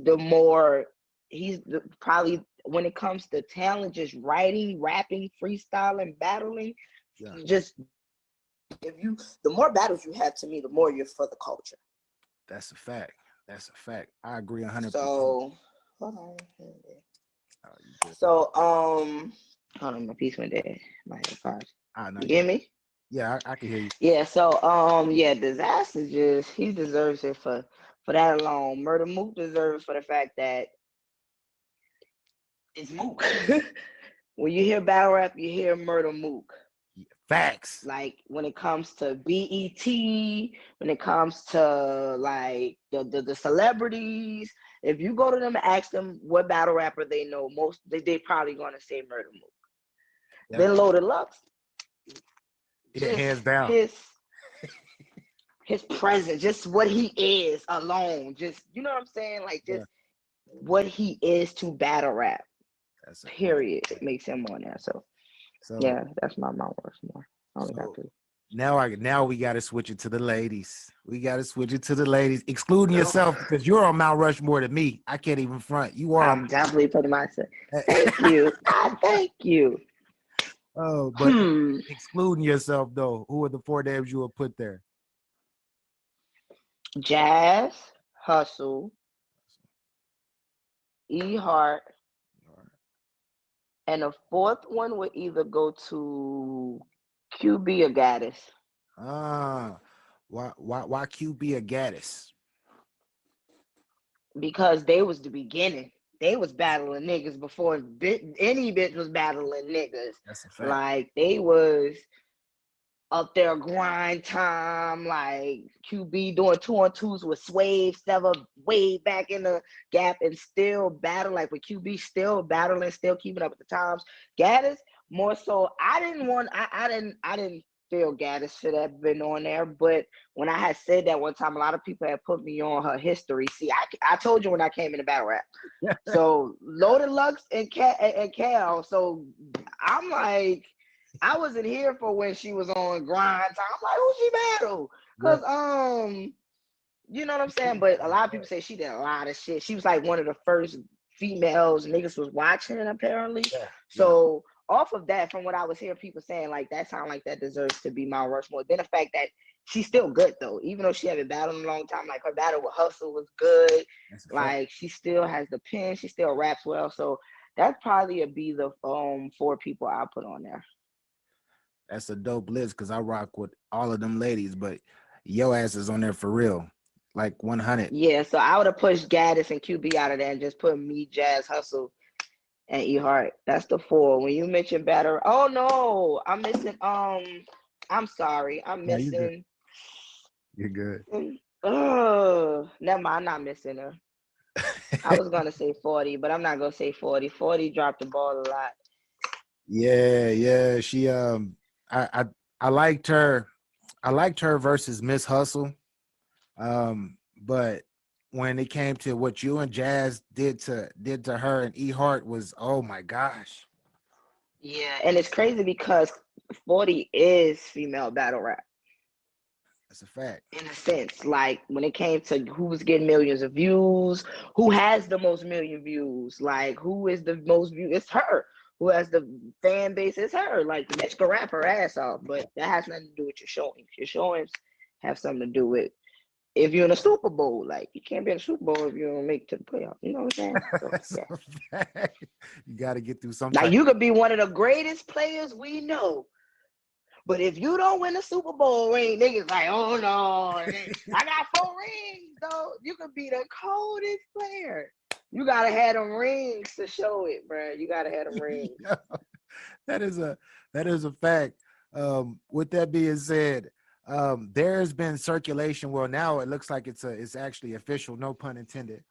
The Queen of the Ring versus URL. Mm-hmm. So with that being said, would you if you were on that card, who would you want to see? Rock. Oh, why Rock? Cause Gumbar King, Gumbar Queen, like, and it's T-Rock. Like I'm just at this point, like I like to have big names, stuff that means something to my career. Like so, just to have Disaster, Twerk, Nitty, Daylight, you know what I'm saying? Then have Rock, then have the other guy I got coming up. My resume about to be better than some guys in a minute. It already is low key. It really is. So yeah, like that's what I want to see. So would you want to see? So you want to see Gunbar King or you want to see Dracula? Dracula. I don't know. Dracula kind of crazy. Give me Gunbar King. Show up as Gunbar King, please. Because then I got to show up as Marie Laveau if he come as Dracula. Now we got to do this vampire voodoo shit. Like, And we don't want me to go into my Creole roots. You know what I'm saying? Don't make me go into them swamps on them. Oh, talk to him. So for the up and coming young female MC who is aspiring to be official and trying to be just trying to walk in your footstep, what type of game and advice would you give them in this battle rap world? Don't let opportunities pass you. Take the battles, show up every time, and you're gonna be on top. That's it. Definitely. So young ladies out there, I know, because young ladies watch my platform as well. You're hearing this from one of the GOATs. They're trying to give you a little game. Be consistent. Be consistent. I rock with that. So this is the part of the interview where I call it talk your ish. So I'm gonna need that New Orleans. I'm gonna need all of that for this. So what I gotta say? Anything. We'll hold up. So my question is my talk your ish question is, why is Official one of the greatest battle rappers of all time?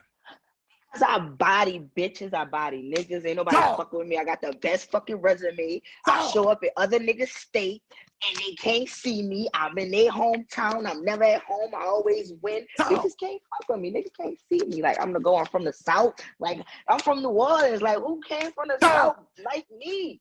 You know what I'm saying? South Carolina, North Carolina, it's over there. But the dirty South, come on. Let's rock. Ain't nobody fucking with me. Period. Facts. Facts. Anybody that want to step up to this plate and see this lady right here, she beating niggas too. Skip what you talking about. She ain't running from no smoke. Grandmas, mamas, everybody get it. You heard everybody. Everybody get it. Oh my gosh, that was that's what I'm talking about. I love see this is anyways. So do you have any clothing or any product merch or any music dropping that you want the people to know about? All of it's coming.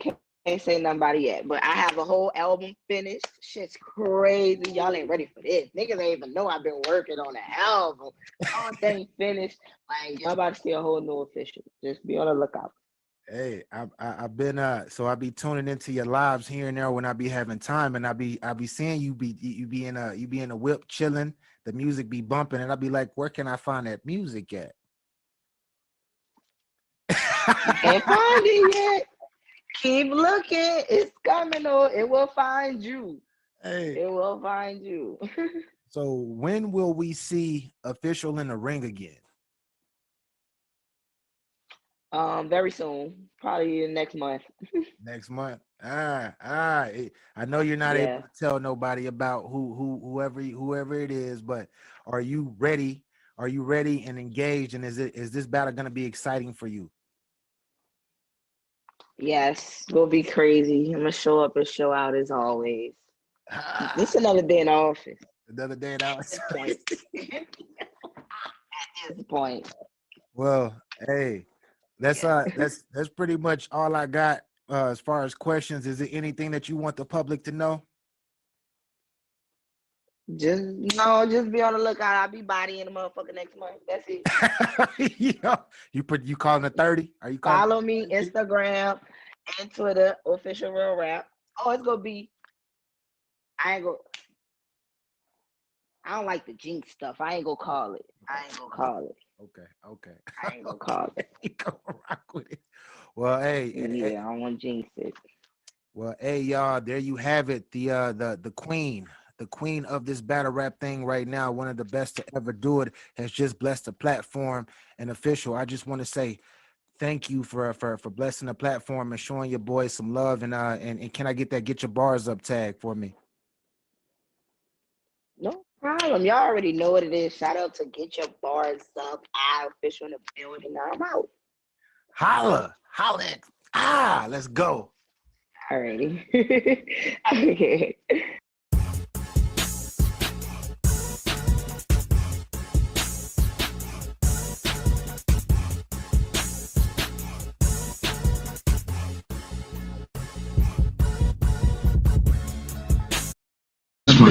My family, my children, my mother can hold her head up in any neighborhood in the city when she walks down the block. In all the 5 boroughs, I'm known. Forget about it. I just wanted me a jump shot till I wanted me a dumb knot. Cop the ball of salt in the awesome party with the last paycheck that McDonald's tossed me. I'ma run it up. Sting ain't even stopped yet. I'm running up. Dots throwing shots cause I'm coming up. 42nd 100 block where it's going up. Go ahead with your plot if you dumb enough. Sting run.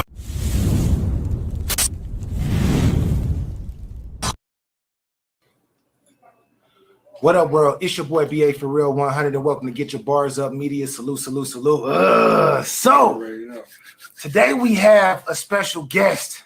You feel me? In the building, representing that New Jersey, holding it down. Been holding it down for quite some time. One of the legends in the motherfucking game. Shotgun Shug. What's good with it, brethren? I'm chilling, my nigga. You know what I'm saying? Just chilling, hanging in there. We're in the A with it right now. Thanks, working, man. You know. Thanks, man. So my first question for you is, man, what made you decide to get into battle rap? Like, how was your beginning in the sport, which motivated you to actually do it? Well, this shit was like by accident, really though. Like, cause I wasn't no URL yet. They was doing Block City and shit like that. Ozzy, my man, real cool. You know what I'm saying? So Ozzy was like, yo, you got some niggas that rap, So he asked, and we wasn't really off it.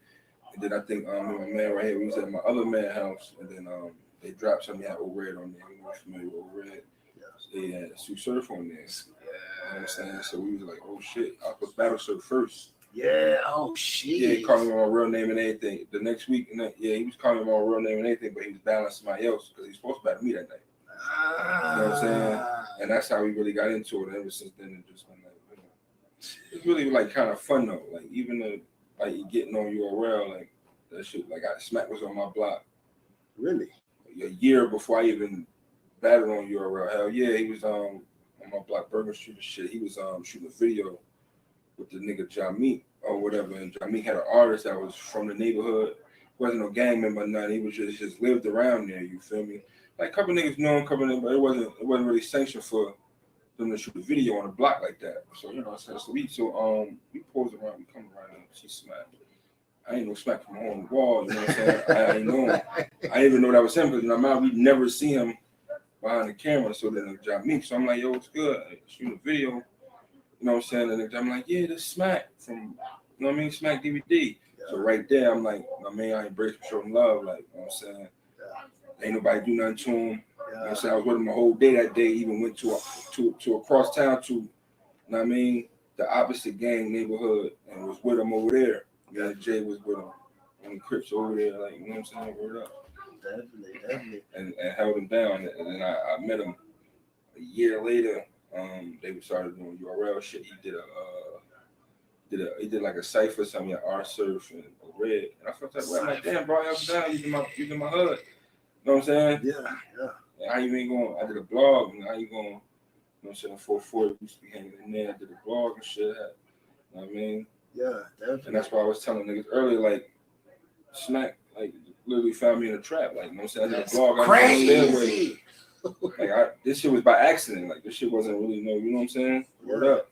Like, he was on my block shooting a video. Nobody knew him on the wall. I ain't had ice on or anything. Words. So he was like, yo. No, I was the rap. I wasn't a rapper, but like I rapped a little bit. So now I was like the rapper. Like, you know what I mean? So he was like, yo, you niggas from here, right? Shut up. You know what I mean? Pulled up with Smack. Or I still got the pictures and everything. Jay pulled up, Brand Bro, couple niggas, you know what I'm saying? Like, word up. Yeah. So with that being said, bro, as far as battle rap, because you started actually back at the Gap, pretty much nearly down there at the beginning where everything started to actually pick up. What would you say would be the difference of battle rap now compared to what it was before? It's more commercial now. You know what I'm saying? Like it's more of a business now. Before it wasn't even paying, so it was more like a fun thing. It was like a hobby thing. Like you still had to do what you had to do. Yeah. Like now it's more like of a job. You know what I'm saying? So it can get tedious sometimes. Like, I liked it better before. The money cool though. Don't get me wrong. Like you know what I'm saying, but as far as like the sport, the love of it, like you know what I'm saying, like really like this is what I like. I mean, it was probably better before than it is now to me. Definitely back. So back in the Gap, do you think that it was more so? Was dudes doing personals back then, super personals like they doing now, exposing families and all of that stuff? Yeah, niggas was doing that shit back. Well, I'm a prime example. Niggas was cutting deep back then. Like you know what I'm saying. It's a little more watered down now because back then nobody knew each other.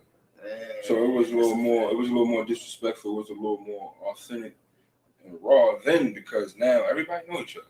You know we don't mean it. You know what I'm saying? Yeah. Then you didn't know what a nigga meant. Like at the end of the day, like when we balance niggas, me and K-Shine, you seen that how that was about to turn. That's my man today. That's one of my good friends. Like you know what I'm saying? Like I call a nigga right now.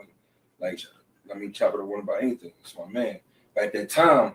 You see how I was about to get. I didn't know him. He didn't know me. His niggas ain't know my niggas. And my niggas, like, you know what I'm saying? So it was like, it was a little more tense thing. Like now, it's like, you know, you might catch a grudge match with niggas really don't like each other. But, like, you know what I'm saying? But back then, niggas didn't know each other.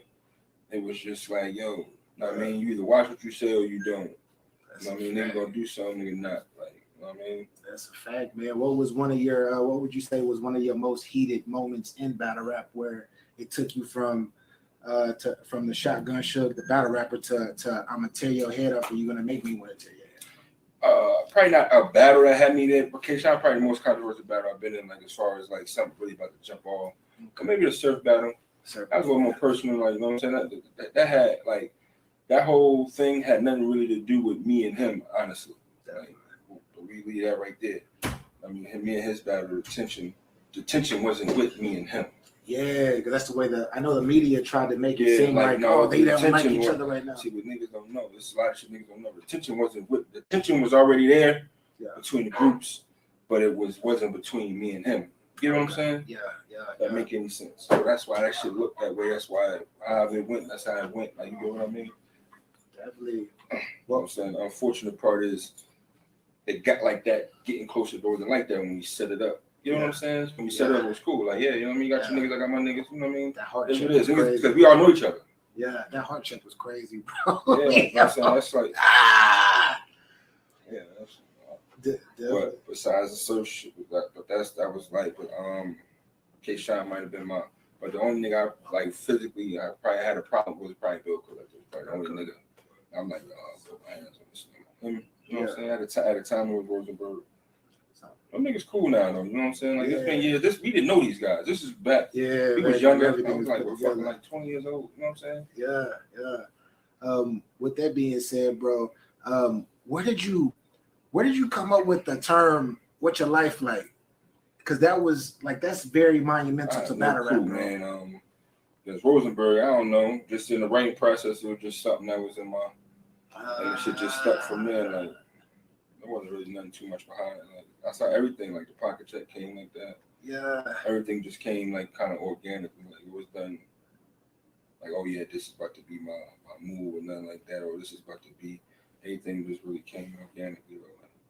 Definitely. So, like, how did, like, after you did it the very first time, the "What's Your Life Like," and it got a big response, like, how did it feel, like, actually seeing people, like, start doing all of these different memes and all of these different, like, "What's Your Life Like" moments? Like, how did that feel, actually seeing people, like, it catch fire, should I say? I don't know, because everything happened so fast. Like, you know what I'm saying? Like, see, the thing with battle rap, you get so used to it fast. I mean, I've been doing this shit for 10 years, so by the time I did the "What's Your Life Like," I was like already like 5 years in, like, you know what I'm saying? So it was just like, I just looked at it like another, like something, you know what I mean? Something good to say. I never really like took it in like, damn, everybody's saying that shit. Like, I just, you know what I mean, took enough to brand it, you know what I'm saying? That much, you know what I'm saying? I know niggas rock with it that much, but as far as like, wow, like niggas, I don't think I ever took it in like that. Yeah, because that's what it, like, when I say that the pocket check, you got niggas that don't even associate with you using it. Though. Yeah. Then you got niggas they'll say, yeah, I'm gonna do my shotgun shug and I'm gonna, "What's your life like?" And they start talking, and it's crazy that it got so big that now people gotta try to use it against you to try to beat you. Yeah. They have to. Like, that's the only way, like, you know what I mean? And every battle I'm in, like, I know they're gonna try to pocket check me. I know it's a "What's Your Life Like" scheme coming. I know they're gonna try to do me on me. I know that every time, no matter who I'm battling. It's the only way you can arguably say you can beat me is try to, you know what I'm saying? Yeah. Shit. With that being said, bro, what is your most favorite battle that you were a part of ever on any stage? Big T, maybe. Yeah, Big T. Yeah. I probably got a top 3. Big T, Big T. Hitman battle. Yeah, that was crazy too. Yeah, that was one of my favorites.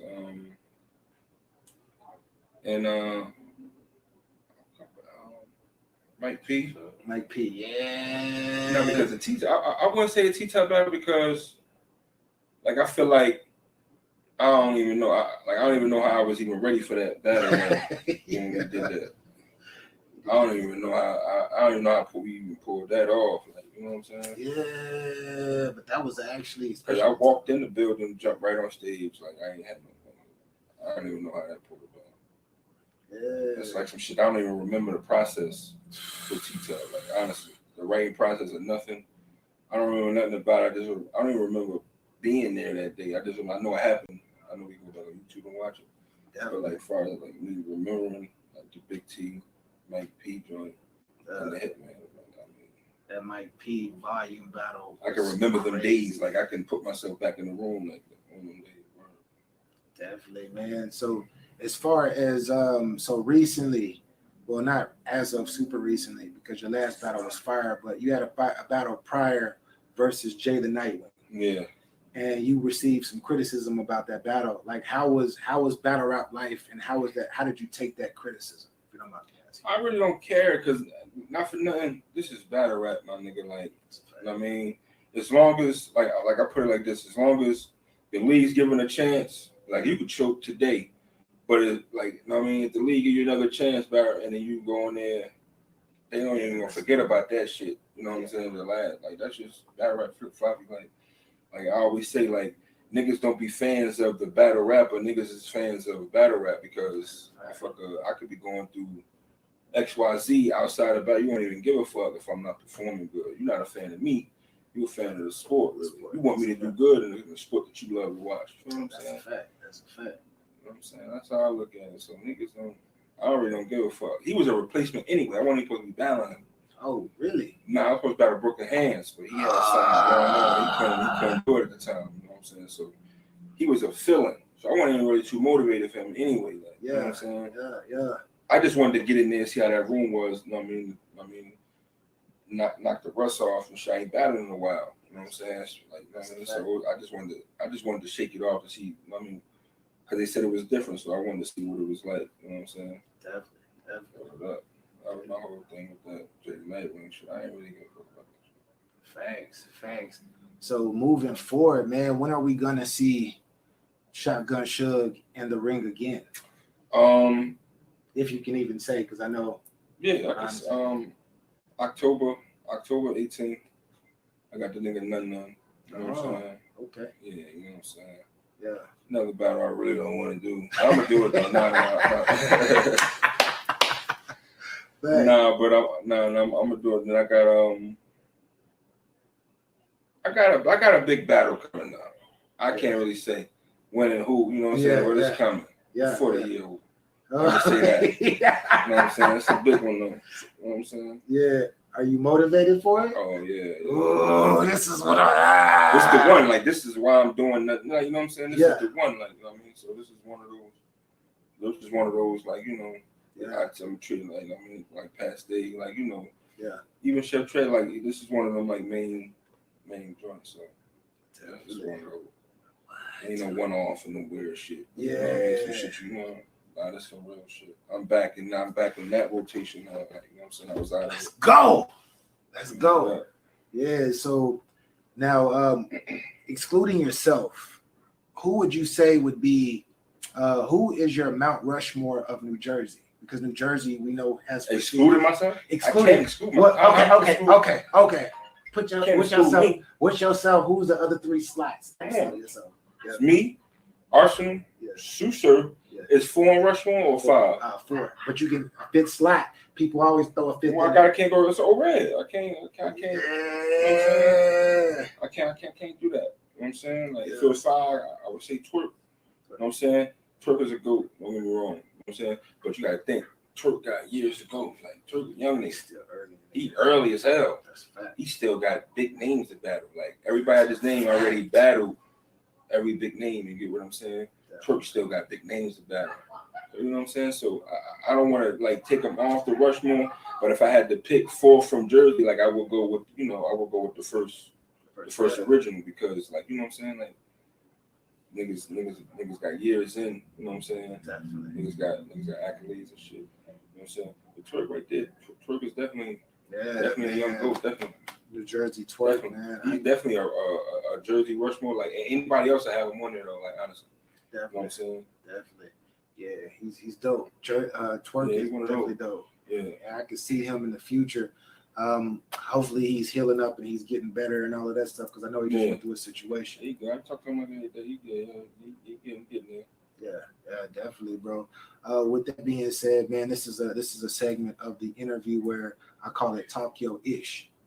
And this, and this is when I just give you a question, you answer it to whichever way you like. But Talk Yo Ish. So why is Shotgun Suge one of the best battle rappers in the world? I was just telling my man that's like why I'm so nice. Like when niggas don't know,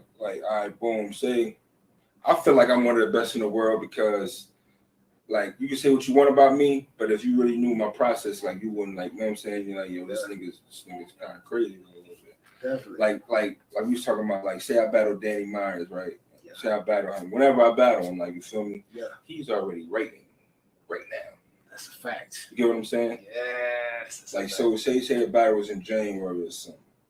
I mean, honestly speaking, I wouldn't start writing until January. Or maybe, you know, I'd be jotting a little shit down, but I wouldn't put nothing together, like, you know what I'm saying? Him on it, he already have it. Now, the thing is, now when we get to the battle, now remind you, I'm on demon time with him anyway, so I'm going to take him serious. So, but when we get there, his material is going to be either just as good, because if I'm off my shit, he's going to be either just as good or, you know what I'm saying, not as good as me. I mean, he took all that time to do it, though. Like, I don't need, I really don't. Like, you know what I'm saying? Not for nothing. Like, if I'm motivated for the shit, like, I really don't need that much time to do it. Like, them pocket checks and them, like, some of them What Your Life Likes, like, you know what I'm saying? Some of my biggest What Your Life Likes was written the day of. Like, you know what I mean? Like, the shit with Big T, that was the morning of. On the way to the battle, I came up with the potato on the nose line. Even with the twerk, the nose ring, that was the date. That was the morning of. Like, man of my shit be the day of. Like, man of my big, like, you know what I'm saying? That's what I'm saying, though. Like, a nigga like him, he need months to do that.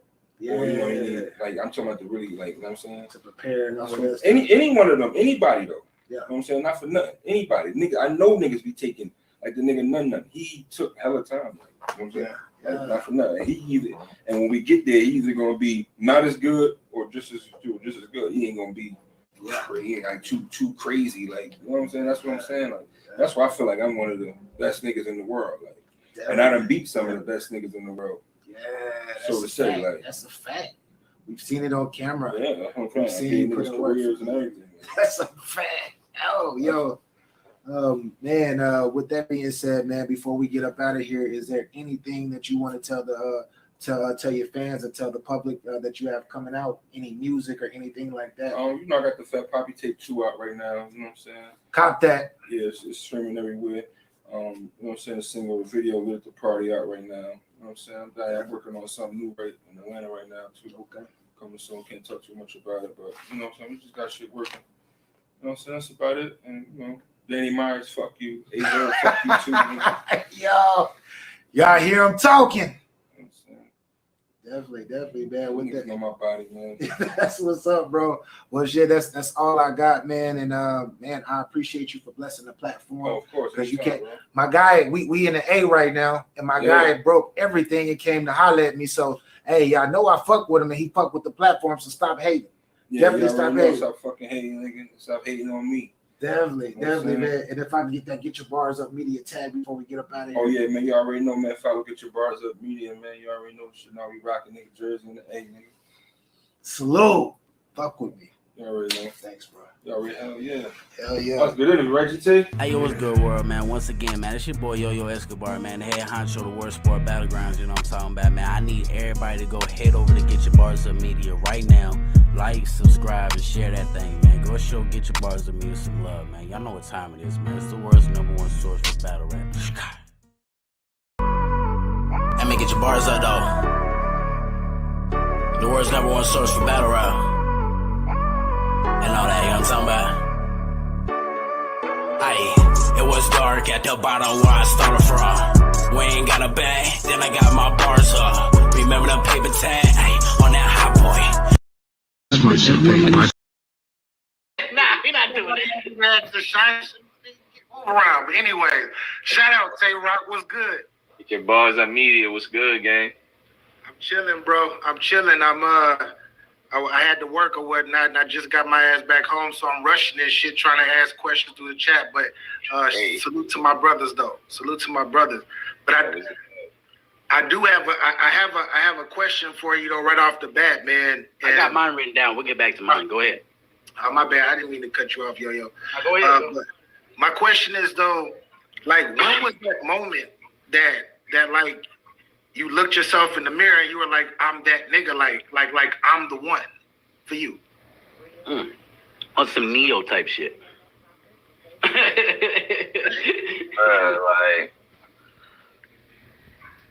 I ain't gonna hold you, bro. It was a couple of nights.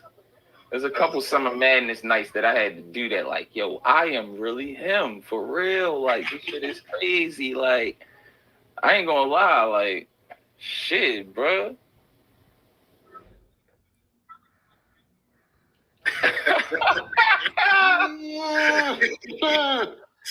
It's been a while.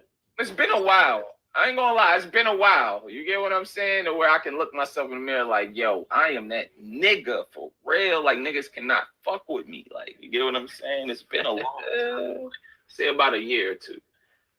Okay. You know what I'm saying? Yeah. I felt like that after my light battle. You get what I'm saying? Like, that night, I really felt like that. Like, I'm really that nigga. Like, niggas really have to step up to really have great battles with me. Like, the rest of their battles be ass, but when they step in front of me, they have the greatest battle ever. Look at all Daylight's battles. They're ass.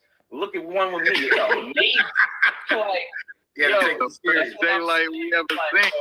Yes, thanks. Yo, like, this is just great. Like, I love this shit. Yeah.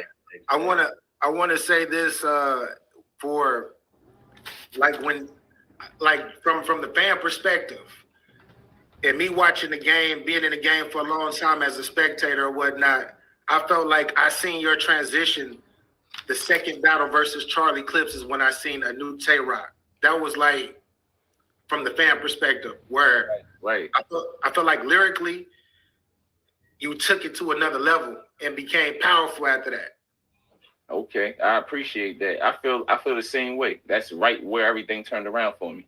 Because right after that, I started getting all of the looks right after that, like literally.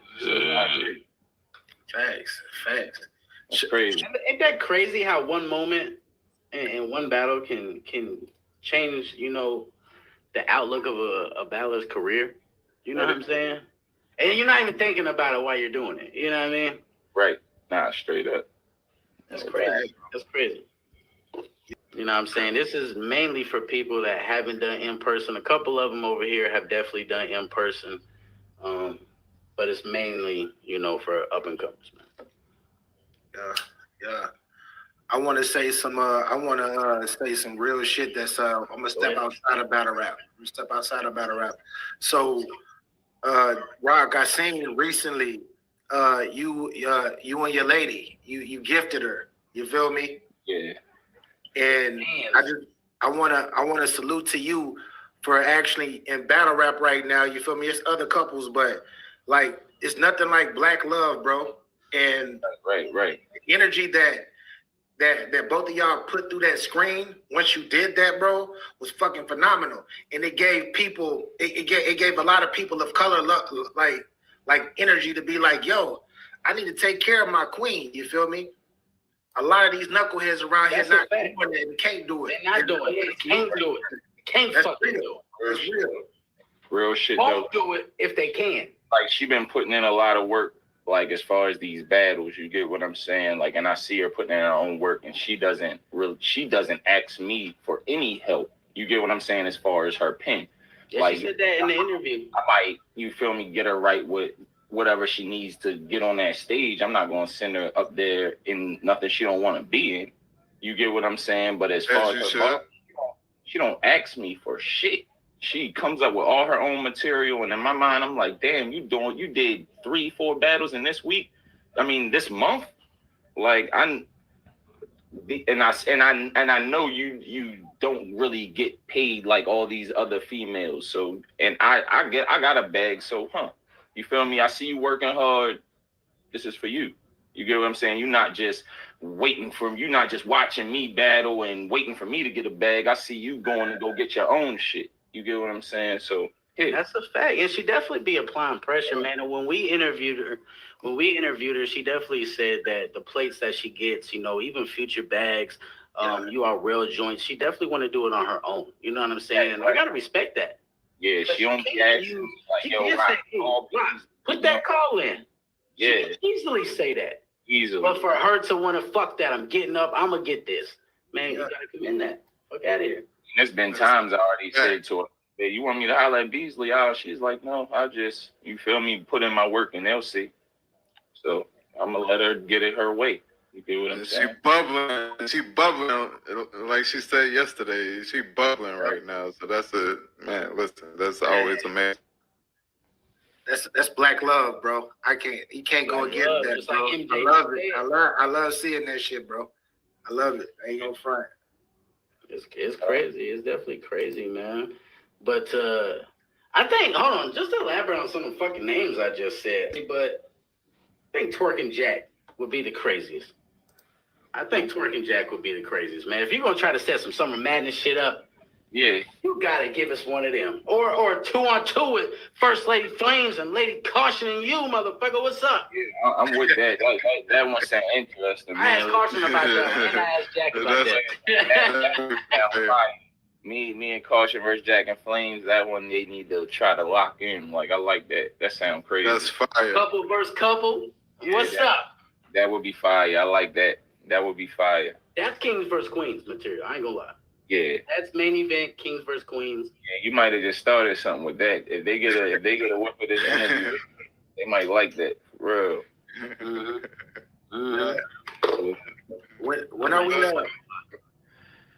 When are we gonna see gun titles again, though? Shit, bro. Gun titles, guns and case, motherfucker. EFB. You get what I'm saying? That's what we thinking. EFB. You get what I'm saying? Perfect. That'd be perfect. Energy crazy.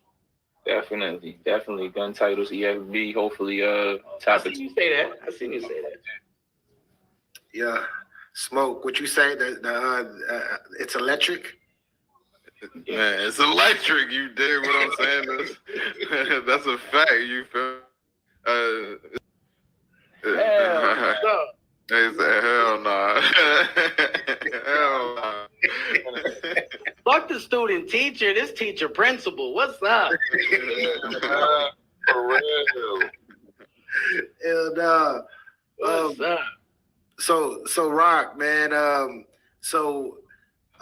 actually coined you as this many moons ago. I want to say around 2015, 2016. I felt like you're the first battle rapper, right? I coined the term people's champ. I feel like you're the first people's champ of battle rap as a whole, especially on this URL side and all of battle rap pretty much. Yeah. So to watch you start from where you started from to where you are now, did you see yourself elevating to the level that you are, where you at? Pretty much is one of the greats. Did you even see yourself beyond the moon, my guy? Yeah, bro, I honestly didn't even see battle rap becoming what it is. Like, you get what I'm saying? I never knew that we'd end up getting checks for this shit. This was something we was doing for fun. You get what I'm saying? That we used to do this shit for fun in school, like, and at football games and on the basketball court and shit, like, and now we're in arenas and shit. Like, this shit is kind of, I don't know. I never seen it becoming what it is. For real. Yeah. I never seen this shit coming. So it's hard for me to say that. Like, when we was just doing this shit for fun, that's like you sitting there playing Call of Duty every day, and then you just start getting paid thousands and thousands of dollars to just play Call of Duty. Your whole life just changed because you've already been doing it for fun. Now you're getting paid to do See it. the Hellcat, sir.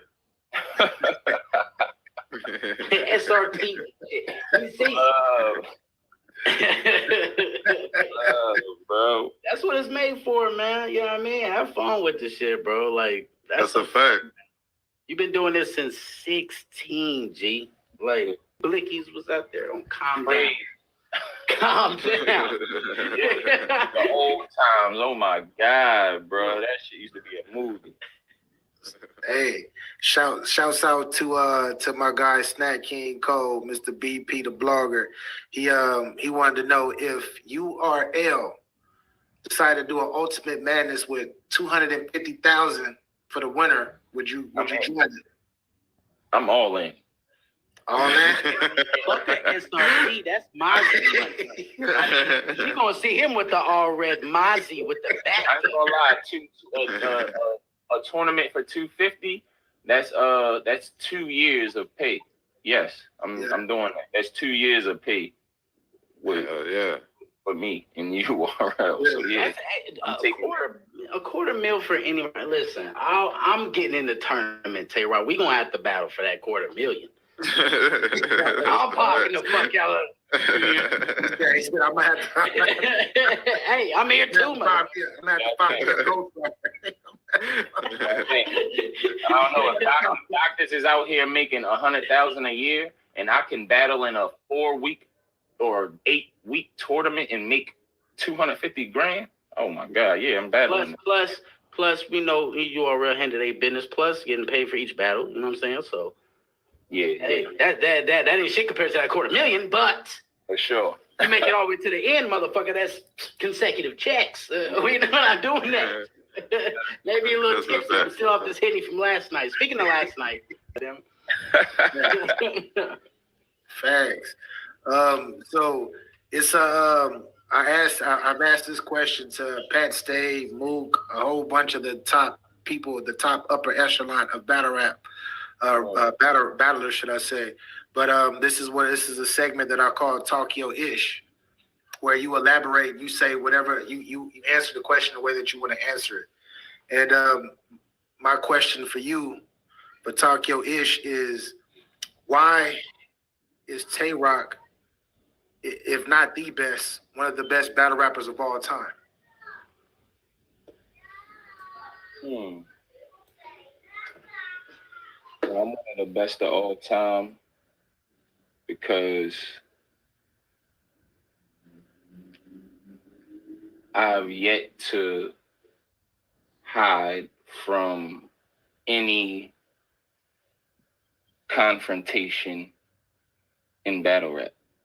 Like, you know, as far as a lot of niggas that have something go on with them and you won't see them for a while. You won't see them. But, you know, it's been a lot of shit go on with me and I'm just still battling. I haven't ran, I haven't hidden from nothing. People claim I'm an open book. You know what I'm saying? So if y'all claim I'm that, show me I'm that. I'm still here. I'm still standing in front of everything. I haven't hidden from nothing. I've fought every challenge that's been put in front of me. Every allegation. So that's what makes me the best in the world. I haven't ran from nothing. You know what I'm saying? So that's just that. That's a fact. That's a fact. You don't duck. You really don't duck no smoke, man. What was that last altercation, man, where you was about to choke slam somebody? Yo, bro. And that was on accident, bro. I was like, I wasn't wilding. He was wilding for real. Like, I don't know, bro. Like, I be at events just chilling, just to show love, and it's like battle rappers be wanting to just shoot me because I'm there. Like, you get what I'm saying? It's like, bro, like, I'm here to just watch and be a entertainer, and the people that's battling be wanting to just shoot me. That should be having me pissed for real. It's like, I don't know. I don't know, bro. Everybody was gunning for Pablo Escobar. Everybody was gunning for El Chapo, Ed Boston George. When you're up there, it come with the territory, right? That's a fact. And that's the thing. That's where I was wrong, though. You get what I'm saying? Because I know that. You get what I'm saying? But like, when you come to an event as a spectator and you're not in battle mode, you're really in just, I just want to be a observer. Like, bro, I'm high, I'm drunk, and somebody just, and Tay Rock, fuck you. And I'm like, yo, bro, fuck you. You get what I'm saying? Like, you feel me? Like, it just, like, hit me out of nowhere. Like, I'm just like, bro, I was wrong. You get what I'm saying? But, like, I get it. Like, I get it. You was just taking your shots. Like, I get it. He be like, fuck you, motherfucker, what you trying to do? Blade come out. And then when you confront them, right? You go and you confront them, niggas be like, oh, it's just battle rap, bro. And that's what made me feel bad sometimes. Like, damn. Outside with 13 ARs and shit. I'm like, oh my God. Yo, shit crazy. I'm clapping this motherfucker up daylight. Like that. It's like, what's going on? Y'all be lit as fuck. My family, my children, my mother can hold her head up in any neighborhood in the city when she walks down the block. In all the 5 boroughs, I'm known. Yeah, sick of dreaming of my old chick. Sick of being on some broke shit. Sick of showing no emotions. Got a nigga losing focus. So I'm going on a road trip. Got my bags packed with some dro lit during COVIDs when I wrote this masterpiece, magnum opus. I ain't joking, I hope there's more for me. It costs to live, we can explore for free. Dreams of waking up on a gorgeous beach. Lazy, I never could afford. What up, world? It's your boy BA for Real 100, and welcome to Get Your Bars Up Media. Salute, salute, salute. So today we have us another special guest, y'all. When I say Jersey, when I say up and coming, when I say the future, one of the future bright spots of battle rap, yes, sir. Yes, sir. Mr. Real Sick, what's good with it, brethren? What's up, man? Thanks for the good words. What's up, man? Glad to be, you know what I mean, on the show. I watch your reviews anytime you review something, you know what I mean? So appreciate it, bro. Appreciate it, bro. Thanks for having me on. Hey, man, definitely. You definitely been having your bars up lately. Like people shouldn't even tell you to get your bars up. But before we get to that point, bro, I want to ask you, starting from your beginning, bro, like what was what inspired you to step into battle rap and actually be like, yo, I'm going to actually do this and pursue it? Well, I wrote my first rhyme when I was like, my bad, can you still see me? Something came up. Okay. Yeah. I wrote my first rhyme when I was like 8 years old. Ooh. So I was always into hip hop, and my culture is very musical too.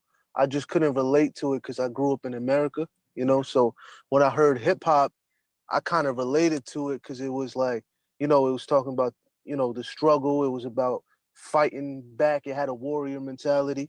And I know a lot of people don't know about Sikhism, my religion, but it's the same thing. We're a religion of warriors.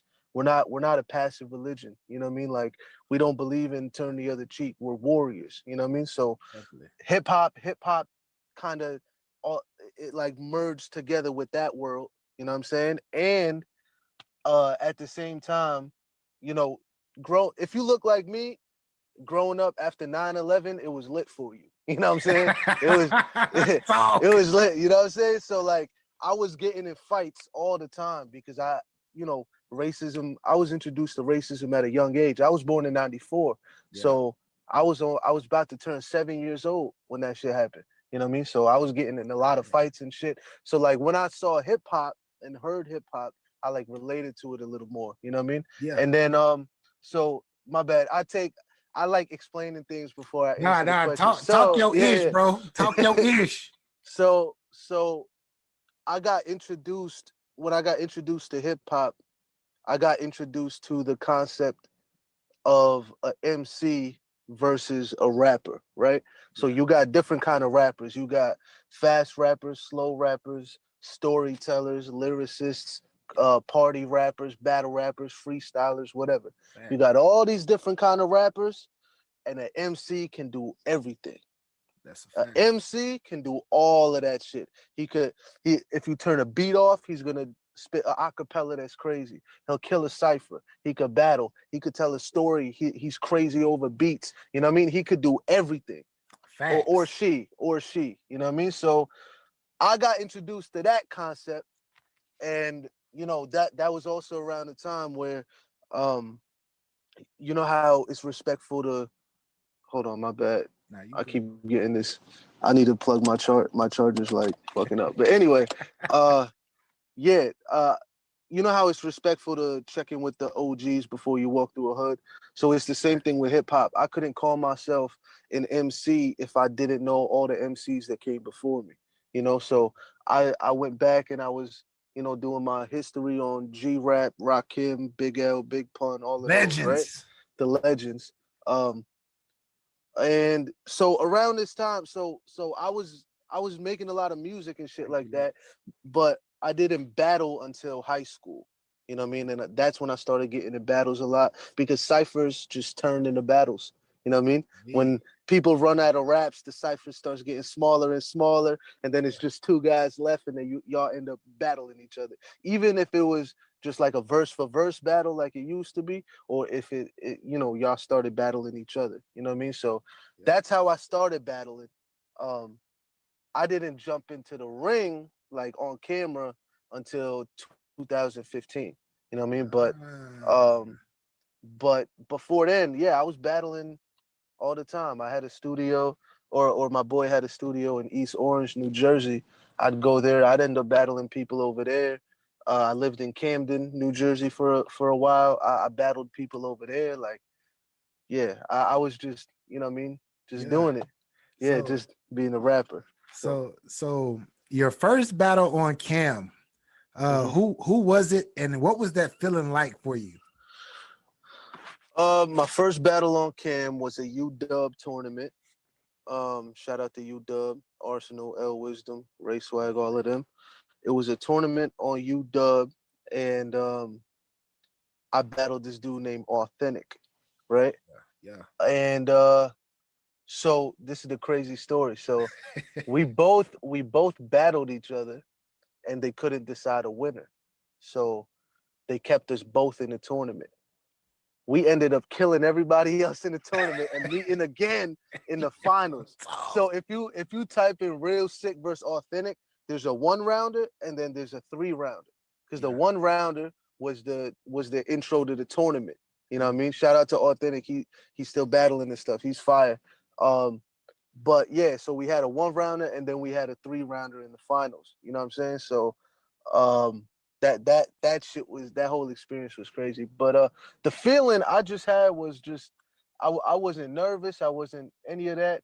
I was a little too aggressive looking back at it. Like I was like yelling more than I was like composed.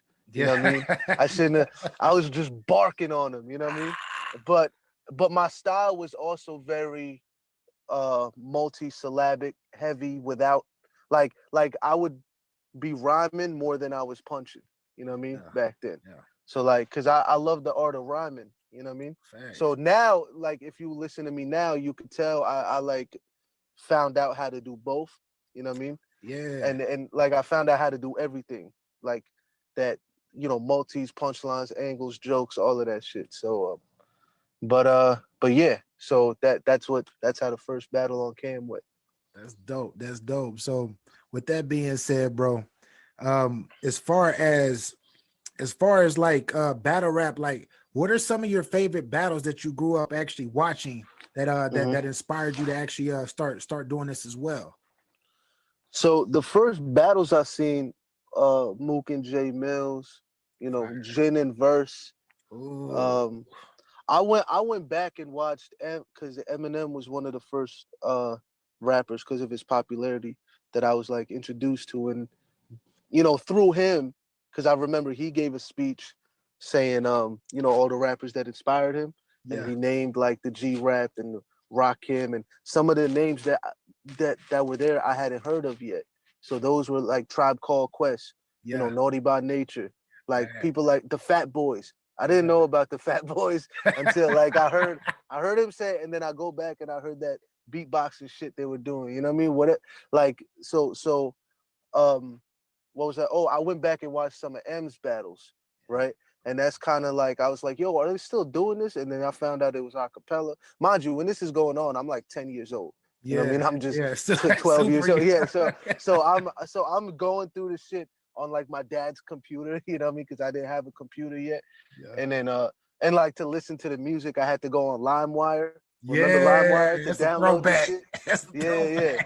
That's how I went back and listened to everything. So yeah, those were kind of the first obviously the Freestyle Friday battles. You know what I mean? Definitely. 106. But yeah, I didn't really. Those were fire, and I always watched them. I always watched the Smack DVDs. One of my boys' father worked in New York, and when he'd come back sometimes with the Smack DVDs, so I'd watch those. Like I was always a fan of battle rap, and then for a while I kind of didn't see any battles online. And then I came across. I remember coming across. I think I typed in Jin's name, and then him and Solomon popped up. Yeah. I watched that, and now I'm introduced to Solomon, and I'm like, holy shit, this dude is crazy. Now I'm watching Solomon shit, and then I think the only two people that beat Solomon was Math and thesaurus. So now I type in each one of their individual names. After typing in thesaurus, I see thesaurus versus disaster. Now I'm introduced to grind time. You know what I'm saying? And now like I type in math and I saw like math versus NEMS. Him and Rex didn't happen yet, but that's kind of like what let me know, oh shit, this shit is still happening. You know what I mean? And so I was happy to know that, because like around that time, so that's what 2008. Around that time, I'm in 8th grade, and that's the cool thing about my year is whatever year it was, that's what grade I was in. In 2008, I was in 8th grade. I could remember, but where was I going with this? Oh, I knew that like people were still doing it, and I wanted to see shit like that because I wasn't listening to the shit that was popping in 2008. Like, unless it was like underground shit. You know, I just found out what Slaughterhouse was. And I'm bumping Crook, Royce, Joe, and Joel. I'm bumping Tech Nine. I'm bumping Elzai. I'm bumping people like that. And then besides from them, I'm bumping 456 by G-Rap. You know what I mean? I'm bumping Lifestyles of the Poor and Dangerous by Big L. What and you then know like about it? the other kids, Capital Punishment, Big Pun. But like the other kids in my class are like, you know, they're bumping Chingy. Shout out to Chingy, but like that's not what I was not what I was bumping. You know what I mean? Yeah. That's not what I was into. You know what I mean? So it was good to see some real hip hop shit like battle rap still going on. So with that being said, so how did you come up with the name Real Sick? Real Sick. For those who don't know much about how your history, should I say? Yeah. I said a big part of growing up was realizing, like, you know, I was fighting all the time. I can't stress that enough. I was always in fights because of some racist or racial altercation or something, like somebody saying something to me.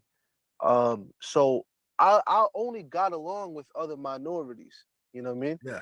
And because they kind of understood what I was going through and shit, you know what I mean? But so I had some friends and shit like that, but I was mostly an introvert.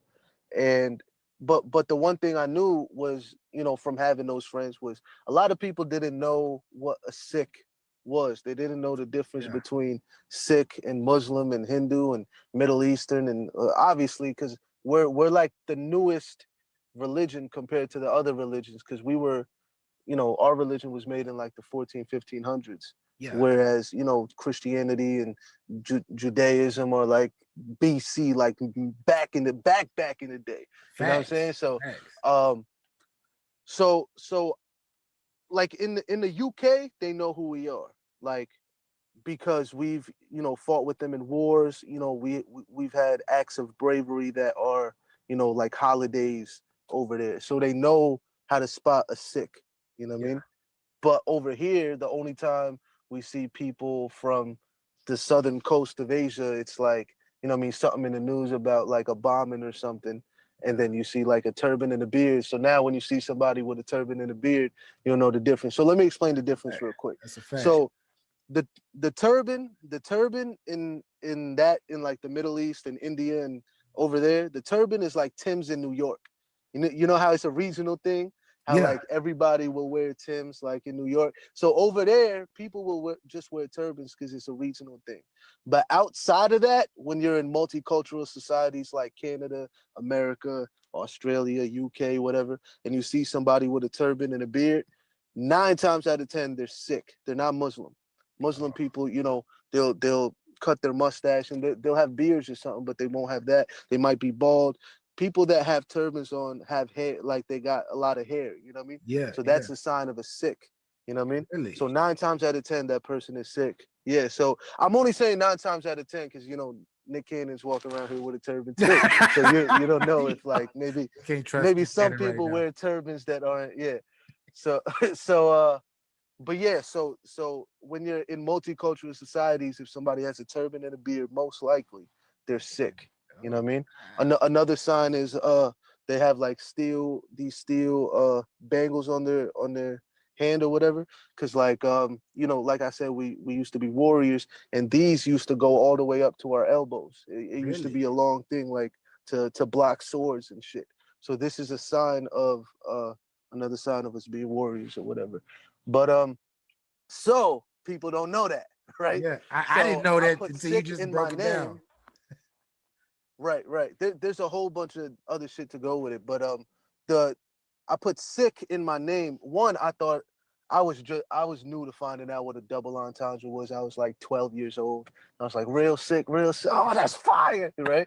But then also, I put sick in. I spelled sick like that, so like maybe the idea was I'm gonna get, known to the point when people type in my name, they'll see my shit, but then shit about Sikhism will also come up, and then people will know a little bit more.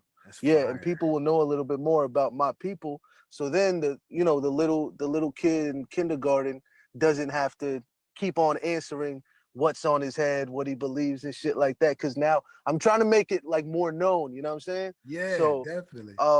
That was one reason. Two, you gotta know what you're doing, right? So hip hop is a black culture, right? So when you're not black in hip hop, especially if you battle rap, they're gonna tell you about it, right? So it's in my name to get the elephant out of the room, like, yeah, so what type shit. You know what I mean? Yeah, this is me. I'm not trying to be anything else. Let me make it clear. I'm sick. I'm very proud of being sick, but I'm nice. You know what I mean? Hey, Like, so that triple was like entendre? another idea. Is this a triple? Probably. Is this a triple? Yeah. That's So fire. there was a couple reasons. One, to get it more known. Two, I thought it was a double entendre when I was a kid, and I was like, that's dope. Three, to kind of get the elephant out of the room. You know what I mean? Like, so that's the meaning behind it. But how I came up with that. Because before that, my rap name was like Big S or something like that. Because I was like a fan of Big Pun, Big L. So I was just like Big S. Cool, my name. You know what I'm saying? Like, so it was something corny like that. So then I was like, I need something that makes more sense. And then it just stuck. You know what I mean? People started just saying, yo, Sick, what up? Instead of like my full name, they would just say Sick, what up? And then now it just stuck. You know what I mean? So that's dope. Dope, bro. that's how it happened. So this so as far as 2020, we know that it's been a pandemic. The virus has messed up a lot of different things, but facts. You've been shining through a lot of this. Like, what have you done differently now than your past few years of battle rapping? Well, I started writing my shit on paper. Yeah. For like the Chiller battle, for example. Yeah. That's when I like sat down and every word I had, I wrote it on paper. Because so like I used to always write, right? I used to always write on paper. But by my second battle, I was in a situation where I had to remove like a section of my second round and put it in my third and you know what I mean? Like switch around material. Yeah. And I did it flawlessly because I remembered.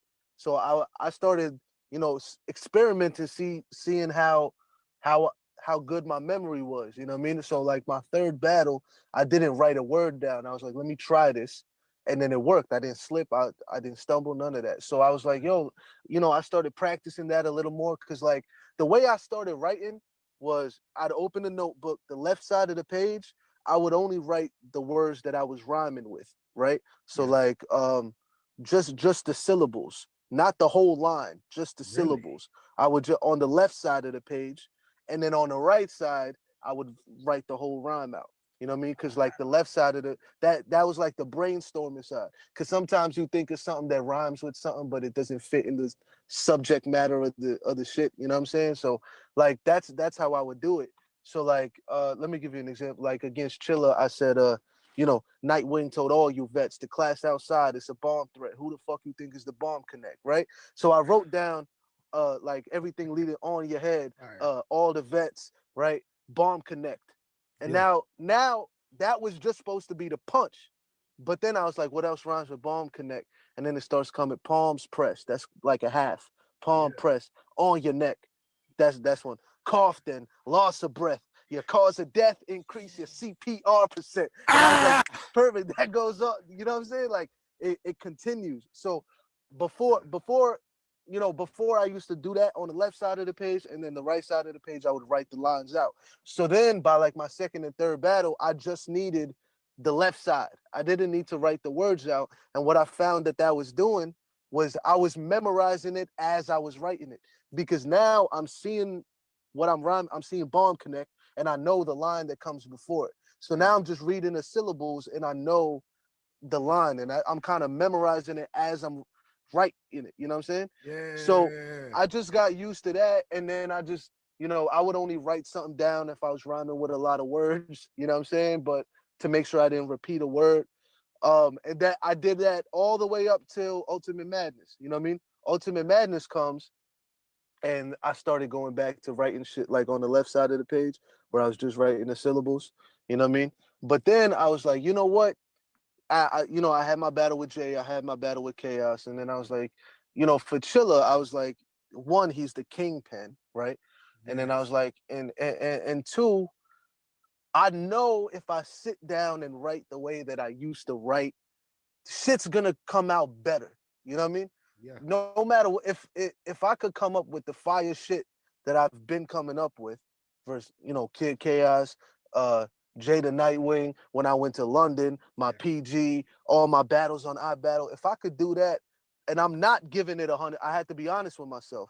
Hey. I'm not giving it 100%. Let me sit down and write. And then I ended up writing my shit for Chilla in 5 days. Like all those three, because we had 2 weeks. We had 2 weeks, me and Chilla. We had a little over. We had 16 days, so 2 weeks and 2 days. Yeah. So I was sitting there, I was brainstorming ideas, and that's when it came in, because this all ties into COVID. You know what I mean? It was like, we're home.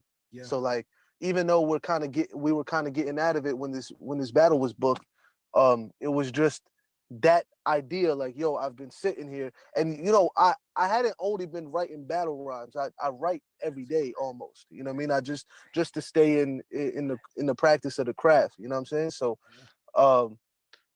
but that's one change I made that from now on I want to start doing.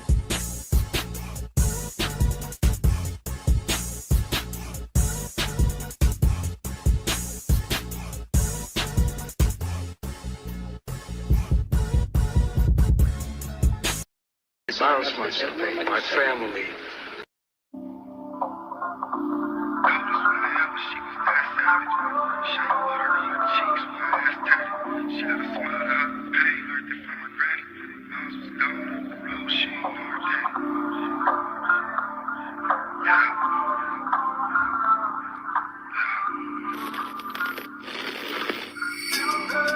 Whenever she was that savage, shea butter on her cheeks, where ass tatted. She got a smile to hide the pain, learned it from her granny. We got this goodie. We got the super goodie. She goes by the name of Eliza Versa. She's super duper fire. But with that being said, Eliza Versa, what's up, Queen? Hey, how you doing? What's going on? What's going on, world? Hey, man. Hey, I appreciate you for coming up to the show 100%. Most definitely, it's an honor. Thank you for having me. So I know you got your glass of wine over there. You shining bright, man. What's up? What's up with this aura? Where this aura coming from? I'm digging it right now. I'm just living. I'll be in my own world. People don't understand. I trap things out of my mind when it's time to do what I need to do. I just snap in my own world. That's just how I've always been. So, you just gotta vibe. You gotta be your own vibe. If you don't enjoy yourself, the world won't enjoy you. Definitely, like. So how important is it to you, before we get into the even deeper, but how important is it to you to be your own self, your own individual, opposed to trying to be like everyone else or similar? It's extremely important to me. It's extremely important. And that could be a good and a bad thing. You know what I'm saying? Because you can love yourself, and you can love yourself to the point you don't want nobody else but yourself. You know what I'm saying?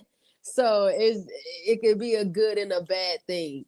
But me, I'm a loner. I'm a Cancer, so I be in my shell. I'm very to myself. I'm in my own world.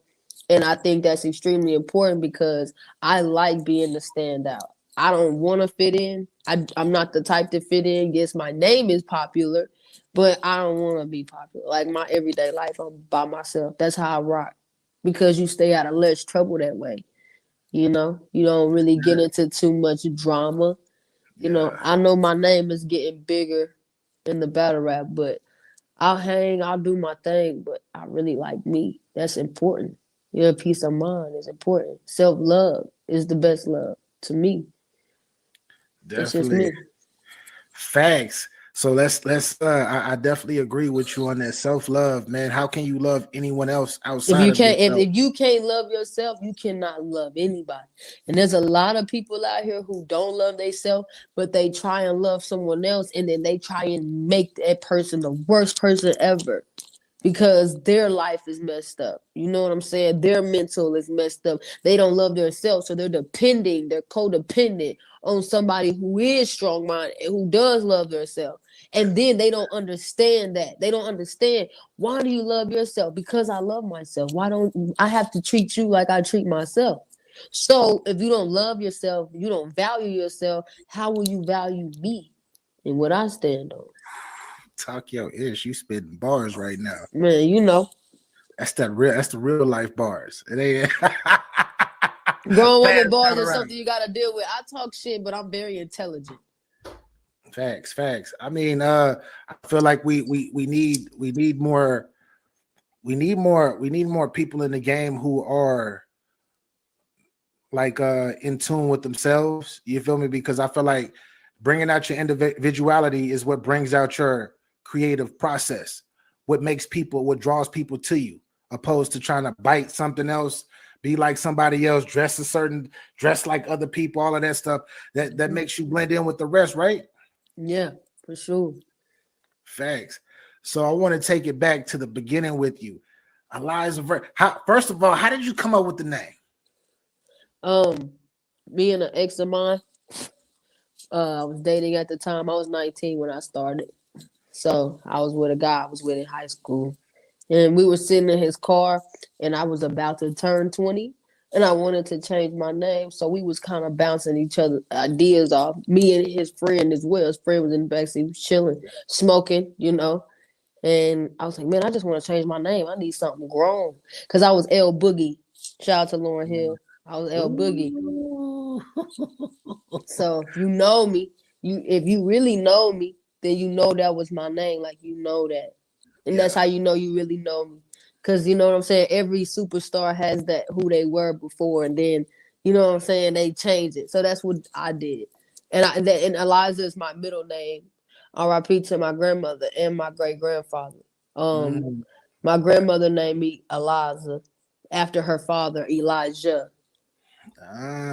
So it's my middle name and its versatility. So that's why I go so hard, because my name means something to me. It was given to me by a powerful woman, so I have to be powerful. That's real talk. Facts. So Eliza, middle name comes from it's actually history behind that, but then you letting everybody know, hey, I'm versatile too. Versatility is crazy. Facts. That's fire. So getting into the beginning, so what made you decide to because it seems like overnight that you blew up, and I know you've been putting in work that probably most of the masses hasn't seen yet, but they will tend to go. They will eventually go back. Fact. Yeah. So how did you get into the battle rap scene? Like what influenced you to get into the culture and say, I'm gonna actually do this and I'm gonna actually make a statement in it? My good friend, his name is Lux. We've been friends since I was in high school. That's my bro. That's my brother. Like, for real. We rapped together in high school, and we grew up together, man. And then, like, he told me he had a battle. I was like, man, what? Like, I thought we was gonna fight or something, because we hadn't spoke. So I was like, man, we finna fight, bro. Your sister got this is what you gonna tell me. But he was like, no, I'll be rapping, and I've only seen it on like 8 Mile. You know what I'm saying? I didn't know about battle rap. Yeah. Salute to Good 7. Salute. So I didn't know. I had no idea. So my friend put me on this, and man, I went to one event, and I was like, I need to get in it. I need to get in it now. Who do I talk to? Went and talked to Osama the Great. Shout out to Osama. Shout out Live from the Block. And I was 19. I said, what do? I want to do it now. Can girls be in this? Can I be in this? Like, yeah. Oh, Yeah. your very first battle. What was the feeling like in front of people? Tokyo Judy. I was nervous. I was nervous, but I was like, I can do this. And then like my homie was like, just think of you in your room or in the mirror or something like that. But I was nervous. Yeah. Was it a freestyle or was it something that you had No, to I prepare? had to write. I had to prepare, and that was new for me. I was like, for real? I was like, man, we gotta write. He was like, you gotta write, mama. That's what Osama told me. He said, you gotta write, mama. No freestyles. I'm not letting you do it. And I respected him. Yeah. You know what I'm saying? So I did that. So I was asking my brother, I wrote, and he was like, sis, you gotta come up with stuff better than that. And I didn't know. I had no idea. But when he taught me about Arsonal, I took the disrespectful approach because I didn't know how to punch. I didn't know how to orchestrate my rounds. So seeing that man get so much reaction off of disrespecting somebody just was like, okay, cool. And then I watched Loaded Lux versus Calico. My God. Jazz the Rapper versus Official. Couture versus Miss Pac. I started studying the game. I was like, oh my gosh, there's so many more. There's so many outlets. There's the girls, there's the guys. You know what I'm saying? I just kind of learned as I went. And I flourished. So how important do you think that if you didn't study like you had studied to get to where you are now, you would be where you are now, still actually on an incline? Yeah, I wouldn't if I didn't study and go through the things I went through and bump my head. No, I would not be right here. So I don't regret anything. You can't. Life is not a time machine. You can't go back. Whatever you do is what you did. So I'm grateful for it. And a great woman told me this. Shout out to the barroom. His wife told me, Blue told me, you can't hate what makes you great. So shout out to her. So you just gonna keep dropping these gems throughout the show. Yeah, I'm sorry. People need to hear this. People really Man, need the to hear world this, don't need to. And they don't want to. I'm sorry. Let me say that. They don't want to. So I ain't gonna be every time she get on there, she preaching. Nah, it ain't like that. I just try to give the world some game. Cause nobody's perfect. I'm not perfect. So I want the world to be fixing themselves as I fix myself. To go through life. That's just what it is. Facts. So the battle rap scene in Texas coming up in the game, who were some of the people that you looked at that battle rapped that was like, yo, that you seen that you were like, yo, I could do that too? In Texas? In Texas, if any. All the people on my block team, like my home league, you know, Molly G's, Pac Manson, all my brothers, Maximilian, Lowe, Trebo. Like I looked up to the veterans. As soon as I got in it, as soon as I got in it, I hung with veterans. There was no hanging with nobody in my class. I need to hang with the niggas who've been doing this 10 plus years, 5 plus years. So those are my inspirations. You know what I'm saying? Like, I only hang around greats. I have to because I want to be great. Appreciate you, Breezy Kane. Facts. Yeah, got it out the mud for sure. Facts. Getting it out the mud, organic. It says a lot about yourself because that means that you're not about that easy-ish. You feel me? You're not so quick to take the elevator everywhere you go. Nah, you don't mind the stairs. I don't mind the stairs. It took me a long time. Took me a few flights. I went down a few times, you know, but I always got back up. I'm gonna keep on trucking and keep working. There's a lot of work to do. I got a lot of work to do. It don't stop. I'm at a spot where I'm like, oh, what have you done? What have you done? So I'm trying to keep it there. I'm trying to keep it right. So how I know I asked you this outside before we got up here, but how has it been for you for the last, I want to say, month, maybe 2 months of this notoriety that you've been getting? Like, how has it impacted you? Has it motivated you? Are you staying still with what we doing? Man, it's definitely motivated me. It's put me under a lot of pressure too, low key. I ain't gonna lie about that. Like I'm stressed. You stressed. Look, Hey, I mean, but hey, it costs to be a boss though. You know this. Yeah, so if you want to be great, you gotta do it. You can't drop the ball. You know, you can't drop the ball, not at all. So you just have to, man. It's a lot going on, and I'm trying to process it. You know what I'm saying? But I'm getting it, and I'm gonna go. I'm gonna grow. I've kind of already been here. You know what I'm saying? Like I've been here before with my home league. I put in so much work on my home league, and I've gone through some of the things I see these big rappers go through on the stage. So I'm here, and I know how to avoid that. I know what to do. I know what not to do. So I'm grateful for that. I'm already, worked in, grounded. So we gotta talk. We gotta bring it up. We gotta bring up the legends right now. Okay. The legends. So who were some and you don't have to answer this because I know you're still in the field getting your weight up. But who were some of the ladies that you looked up to coming up in the game? Couture, like I said, Official, Jazz the Rapper, 40 Bars, Hustle. Even though she gonna smoke, spit talking crazy. Still one of my favorites, Hustle. I'm gonna just say that. But know, if it's smoke, I'm just because OTFMZ being here. Okay, so I want you to know, Hustle. If you talk to me, just know I'm a fan of you. But I will talk to you for real. So Hustle. And I know I'm missing somebody. E-Heart, the greats. You have to. You got to. You got to study the greats. But those women right there, I looked up to Tory Dog. Like every girl gave me different. I've looked at majority of them. Shuni the rapper, Farah.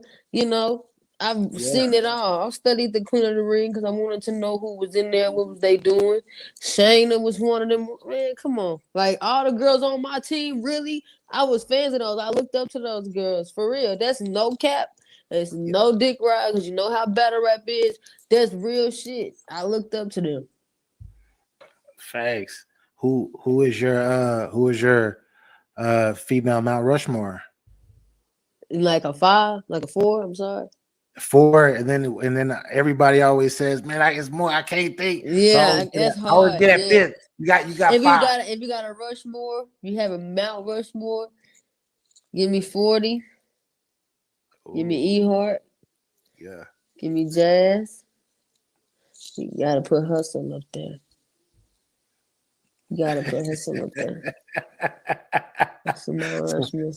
So you're not putting my verse in there? I'm the real verse. Absolutely not. Don't be messing. I had to throw that in there. I seen that too.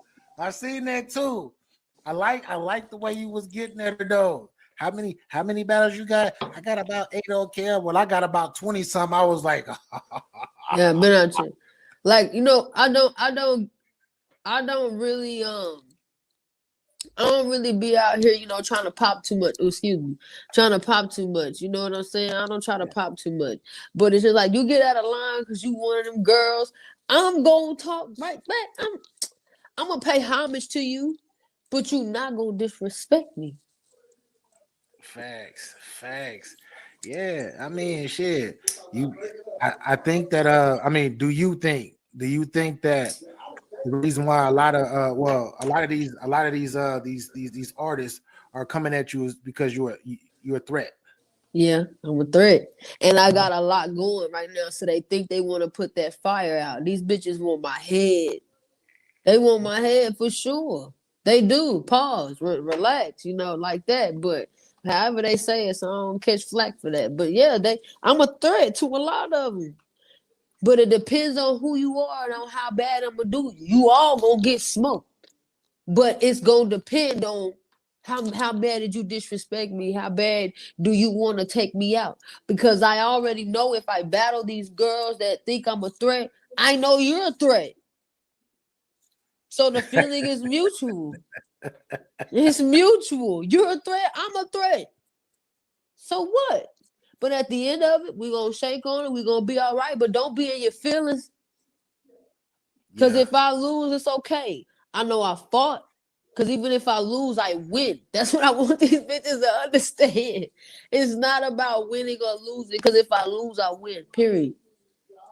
Period. Facts. I mean, every situation that you put yourself in that you make it out of is a W because you learn from it, right? So definitely. That's a fact. Shout out to my guy Capology Facts. I know he actually interviewed you. He interviewed you last week or the week before last. That's my brother. Yeah, week before last. Yeah. I've been in so many interviews, man. I've been more interviews than say it's crazy. Yo, I seen you. I seen you on Black Compass. Yesterday, the day before. Yesterday. I was on yesterday. And I started watching it, and I'm listening to your answers. I'm like, let me cut this shit off. I can't watch this. I'm hooking up with her tomorrow. I can't watch this. I'm getting some. Thanks. 100%. Respectfully. But battle rap goes in general. Like, well, actually, my question is for like, why? What are your goals? What are your goals to accomplish at the beginning of your battle rap career? Stay on my toes and keep my head on a pivot and knock everything down. And like in the words of my brother Trebo, they have no choice but to respect you. Make them give you no choice. You better rap. And I hear him in my head every time. And RP to AD, one of my good friends of mine, he always told me, you a killer. You a killer. You gonna kill every time. Every time you step on that stage, they can't fuck with you. That's a fact. You know what I'm saying? So people that fed that to me. And that's in my head now. So I listen, and that makes me really go out here and kill because I got people out here depending on me to knock your head off. And I'm going to. I don't care what you say to me. What you say to me is trash. And like a good friend of mine just put that in my head. He said, let me tell you something. Whatever your opponent says is trash. It's trash to you. Yeah, after the battle, you can give them credit for it. But right there in that battle, in that moment, it is trash. It doesn't matter. Because I got my team like that, man. Come on, man. How you think a machine operate? Think one person builds that? You feel me? How do you think boxers train? Basketball players train? They have trainers. Come on, man. They have trainers night and day, in and out, every day, on their ass. They got trainers that make them great and make them millions of dollars. You don't think they not paid? Come on. That's a fact. So coming up in the game, like do you spar? Do you spar? Yeah, I spar. I spar. But I've always sparred with the same people. I don't change. Okay. I will start being comfortable and everything like that because I hear people rounds get leaked. Watch yourself. Watch yourself. Watch the lights. Shout out Sugar Hard. But it really happens. So I've been doing it with the same people.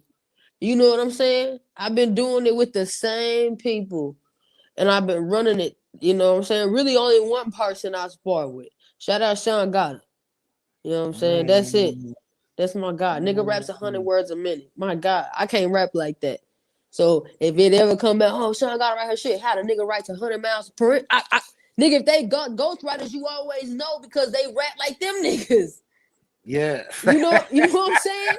Sean Goddard write a fucking 100. That nigga raps 100,000 miles per minute. That nigga's a typewriter. I cannot do that. I can't elevate. I can't do that. So So what do you say to a guy like QP that loves to be in the spotlight? He comes up to you or he hits you up in your inbox. He and been in my said, inbox. "Yo, QP been in oh, my inbox. oh shit. Come on, man. I'm exposing that nigga. I can expose that nigga. You know what I'm Yeah, saying? I ain't got yeah, time for him, man.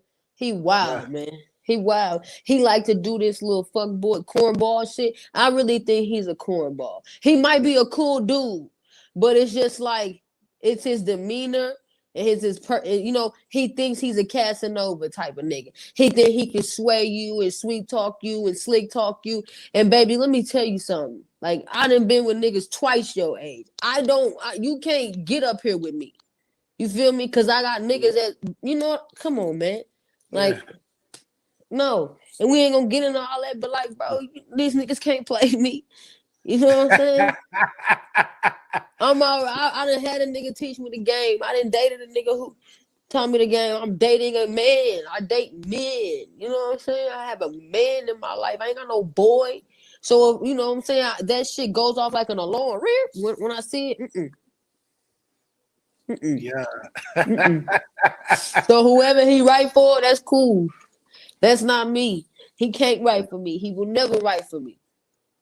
I don't need him to.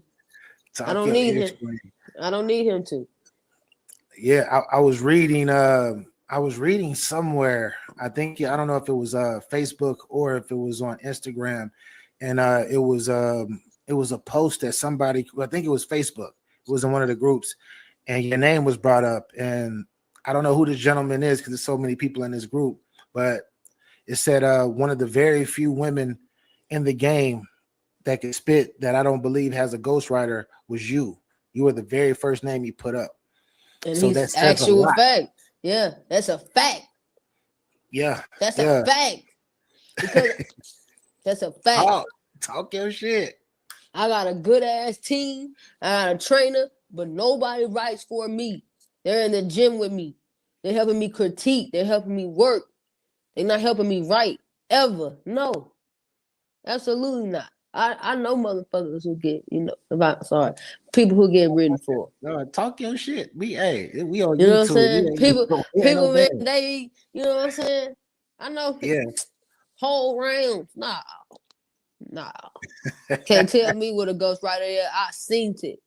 No. Yeah.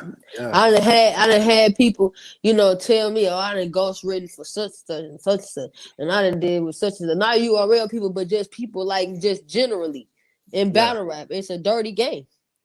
Yeah. Battle rap is a dirty game. It's dirty. You know what I'm saying? It's a dirty, slimy game. It's a dirty game. It's a cutthroat game. It's Squid Madness. We gonna name a card that. Remember I said that. I said that. Surf be playing with me. It's gonna be Squid Madness. I'm gonna be a main event on that. Just tell him I said that. Main event on them because I named it. GTA shit. Facts. So transitioning to this Midnight Madness. I've been doing a little research on it. Haven't been too deep in it because I ain't gonna lie, motherfuckers be on there all day. You feel me? I don't got time to be listening to every single thing. But from my understanding, they really do. Facts all day. I think All they day. probably on there right now. They probably on there right now as we They're speak. probably on it right now. I can't do it. I got a life. I'm a wife. In the words of Shooty. Facts. But what chose you? I mean, what made you choose to be Team GTA? Well, 40 had jumped in my inbox and told me to call her. So I honestly really wouldn't. I was just in the spaces, just talking shit. You know what I'm saying? Just doing my thing. And I don't know who told them about me. Shout out to whoever. I forgot to say that on the last interview. But shout out to whoever told 40 to reach out to me. Whoever you are. I appreciate you. Many blessings to you. So 40 got in my inbox. Told me to call her. I was excited, but I called my brother. He gave me some advice. And he said, "Yo, you under the right one. Like, what you waiting on? Do it." And I didn't really need his cosign. I was gonna do it, whether or not. But I didn't know what she was calling me for. I thought it was just to tell me about the Eon battle. Real talk. I didn't know what it was. So when I called her, she gave me my props and she told me she don't watch battle rap. She don't watch her opponents, none of that. But something made her watch me. Yeah. And so she liked what she sees. She hear me talking shit. She's been hearing my name. She's heard it a lot. She's heard my name a lot. It's came across. And she's like, she rarely reaches out to people. Rarely. So that made me feel real good. So that put the pressure on me right there. I was like, yeah, it's real. I belong here, but it's real now. And you gotta hang because 40 bars is out there, you know. And she's very like in the spaces today. All the questions was 40. They love 40. You know what I'm saying? She the Beyonce over here. No disrespect. You know what I'm saying? She the Michelle Obama around here. She got a beehive for real. What's up? I want to interview. Okay. This is where real life happens, y'all. Man, for real. This the wife life. All right. Wife life. We back. Hey, ain't nothing wrong with that. But you're right about 40. 40 got her a beehive for real. For real. So, you know, and she was like, I was wondering if you want to be GTA. And I was like, yeah, most definitely, you know, but you know, you on the other end, you like, what? Like, you know what I'm saying? But I was like, yeah, most definitely, I will be, like, you know, and she was like, you know, it's been a lot of talk about you. You want to put you in, you know, get you in there, you know what I'm saying? And she was just like, you can call me anytime you want advice, you need me, battle rap, life, whatever. You know, I got you. I know you see what you see in battle rap, but we all sisters in this. Yeah. Yeah, and some more things, but that was just like the brief of it. She just gave me my props. For sure. Definitely. So she invited you to the battle rap Illuminati? Yeah, don't call it that, man. It's God's GTA, man. I'm on the God's side. I'm on God's side. Come on, man. I'm over there with the GOATs, man. Mark One, Shayna, Shuni, Farah. You know, the one. Come on, man. Don't do me like that. I'm over there with the GOATs, man. Nah, I know what's up. I know what's up. But trust me, I know what's up. I know it ain't no battle rap Illuminati, but I be hearing a lot of these shock value bloggers because I don't watch. I try not to watch everybody, even though I try to show people as much love as I can and do the same shit for the culture.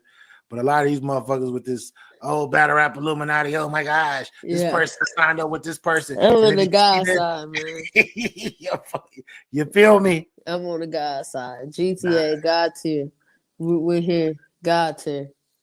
Facts. And speaking of God tier, my brother Capo, he said it's what did he say? He said I'm sad she ain't with Landslide.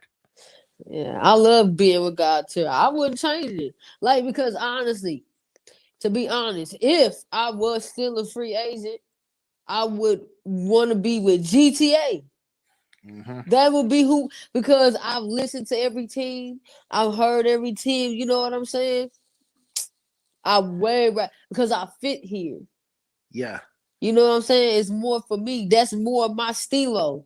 Just off rip. Just if I was in the spaces listening, like I was. Yeah. I was like, ooh. You know, but I didn't know about all the names yet. You know what I'm saying? Yeah. But I was like, ooh, but when I said, because she told me, she said GTA, I said, who's in it?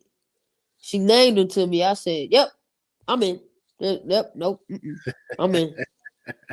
Forget that. I'm in. Forget that. I'm in. That's $1 million. That's a $1 million opportunity. You bet not. You know what I'm saying?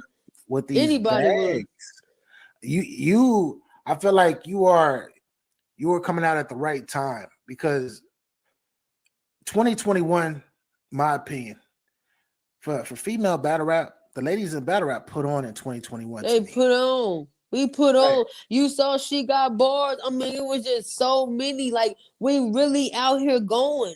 And it's a lot of females who authentically write their stuff.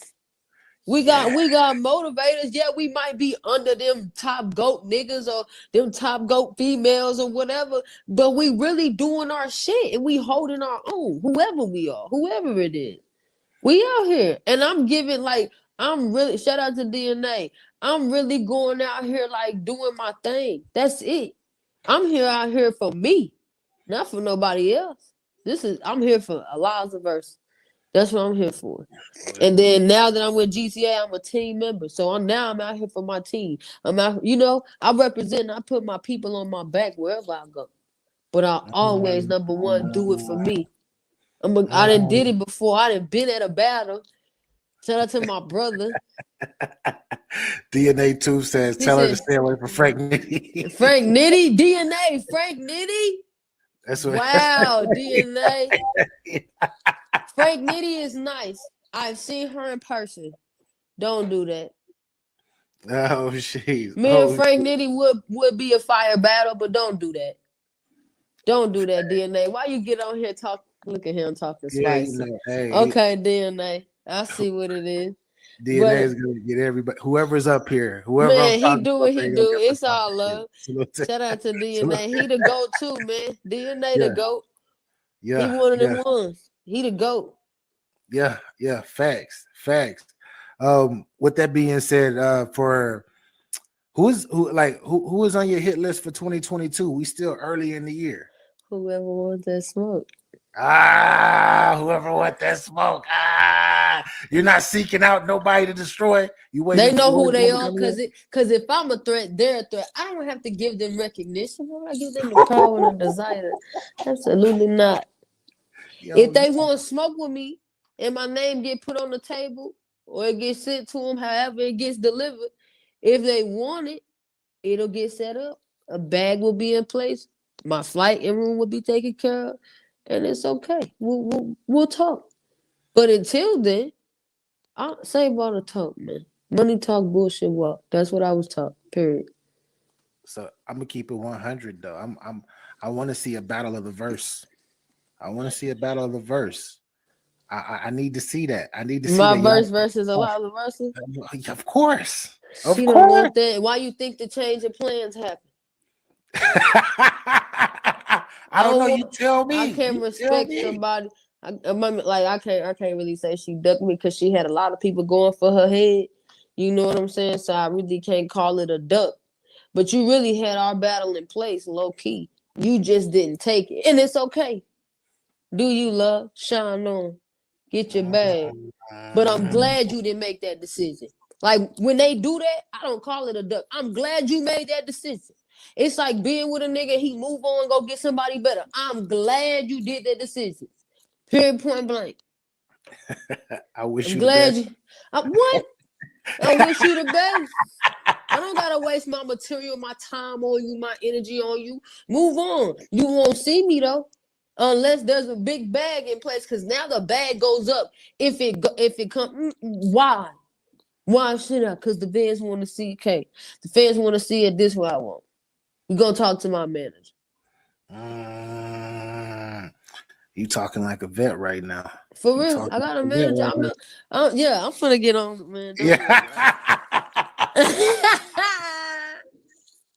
Get that bag. That's all I can say. Get that bag and represent. Get that, man, for real. And I'm gonna stack up, rack up, and then 2023. I'm pushing it. I'll be the hottest thing in 2022. So as far as your peers, you have Prestavia, who is coming up as well, like yourself. Shout out to her. And you have Miss Petty, who's been talking crazy too. Miss Petty don't want that smoke. She don't want that smoke. Why she don't want that smoke? Word through the grapevine, she don't want that smoke. They changed the opponent. I don't know why. That's her business. Shout out to Miss Petty. She dope, but so she was supposed to y'all had something that could have been set up, but they switched it could have been. Yeah, they switched it.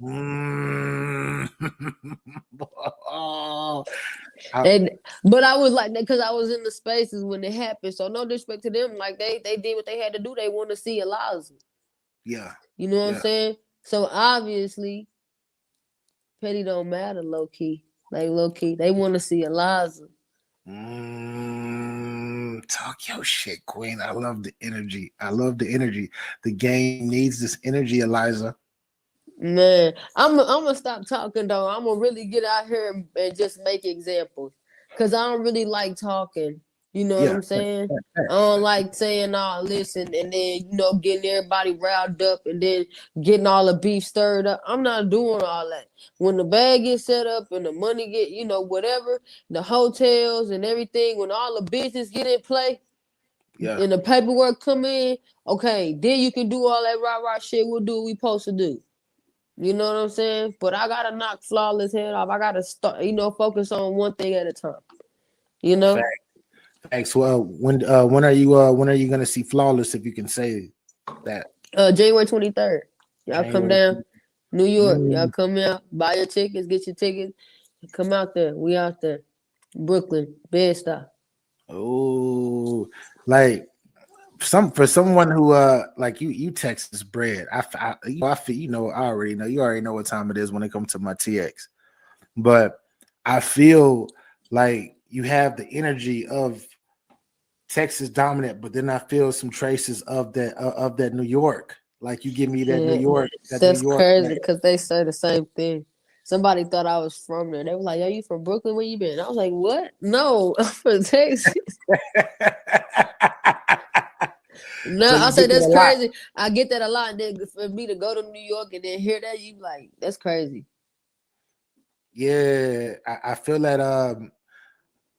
I just like the way that you are, because I read people, I read energy. You feel me? That's what I do. So like the way that you're vibrating on like a frequency that is just more than one place. Yeah. Like I see multiple different energies in you, and that is definitely needed in this motherfucking game right now. Facts. But that's facts. Yeah, 100%. But with that being said, Battle Rapper of the Year 2021. I gotta ask you this because I'm asking people who got knowledge of the game, and I know you got knowledge of the game because you in it. Okay. Who is your Battle Rapper of the Year in 2021 outside of yourself? I mean, I wasn't gonna say myself. You mean like overall?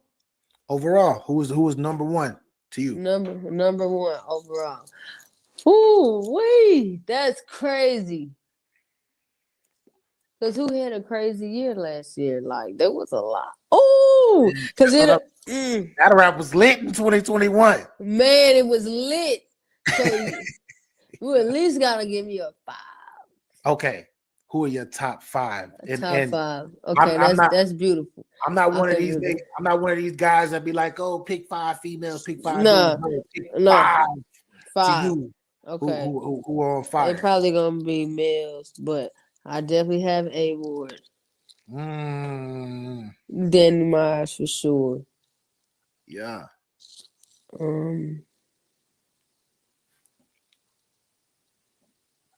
Ooh, think about it. Man, that's crazy. Cause like I watch battle rap, but I don't watch it, so I don't want to be like biased. You feel me? Yeah. But those are my Geechee. I would definitely say Geechee. For sure. Can't count out Geechee. Who else been on the fucking killing spree, man? Shit, you got people like Eazy. You got Chess. You got Chess is definitely one of them. Chess is definitely who he killed last year, man. He definitely killed. He killed last. Phenomenal. And man, I'm gonna pick a female, man. What female was out there killing shit last year? See, I don't even know who was who. See, the female, everybody. I feel like everybody did well. I feel like that's so crazy. Facts. Like 40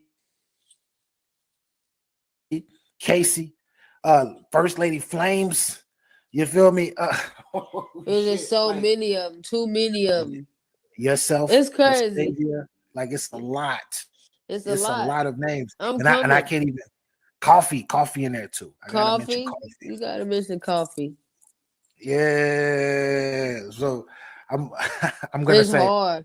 This is horrible. Why you made me do this, man? Hey, I had to because hey, it's a battle rap question. Already, okay. already 100%. But you named 4. You said you would put a lady in that 5th spot, and whether if you can't pick a name right now, that's cool too. I Because can't. it's so many. I'm expecting big things for you in 2022. Like I'm Most expecting definitely. big I'm things expecting big things for me. Most definitely. Thank you. for real. Like when I say that I've been hearing your name like all over the place behind the scenes talking to bloggers. I'm not about to start name dropping, but just talking to bloggers behind the scenes, talking to battle rappers who have who are up there in status behind the scenes. You are one of the names that have been mentioned as one of the ones that a lot of pressure is being put on you because you're expected to do big things from here on out. Man, what? I hate. I got it. Hey, it's 100. Hey, I know it's 100, man. I got it though. I'm not tripping. I don't even like talking. Like my home league can vouch for me. Every time they needed me to come through, the pressure was on me. I've been here before. I know what this pressure is different. You know, it's that time. Like, you know what I'm saying. But I've real talk. Like I've true stories. Like I have for real. Like put my head down before a battle and be like, damn, I gotta save the night. I gotta save the night. Yeah. I gotta do this. Come on, I gotta save the night. Like, you know what I'm saying? Because either somebody lose or like honestly like that. I had a moment like that with my brother. Shout out my bro Luck, man. He dropped the ball in the battle. We was out of town. Man, and I was like, yo, bro, come get an out of town battle. Come on, let's go. You know, cool, let's go. And my brother, man, he dropped the ball. So I heard somebody say, I was like, man, bro, come on, man. I was putting my head down. I was like, man, come on, man, come on. Bounce back, man. Don't do this. So the dude had a great round. They was going crazy. It was lit. I was next because I was main event. They was like, we finna be 2-0. We finna be 2-0 block. Let's go, knucklehead. Like they was just hot. You know, I was like, I put my head down. I said, we're gonna have to save the night. I'm gonna have to be the GOAT tonight. I looked down. I put my head down. I said, we're gonna have to be the GOAT. I'm gonna have to save the night. I can't let him do this. Like, you know, I just got in that mindset. And that was my bro. Like, shout out to him. I love my brother. He know what it is. It's love. I can talk about that because it's love. He know what it is. It's respect. You know, he learned from that. He grow from that. That's way past that. But I stepped in there and I did my thing. I went in there, I swung, I swung off. Because I was like, bro, you know, it was just like, this ain't to discredit him, but it was like, y'all beat up on my brother. I'm going to come outside and beat y'all up. You know what I'm saying? Like, it was one of those moments. Yeah, you got to get that lick back. I had to get my lick back. For sure.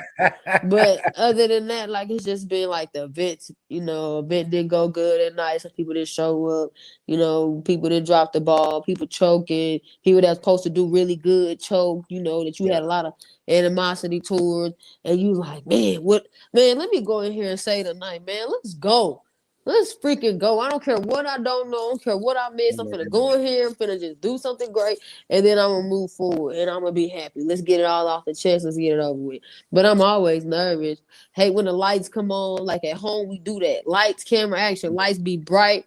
You know what I'm saying? When you hear that live from the block, make some noise. You hear that, yeah.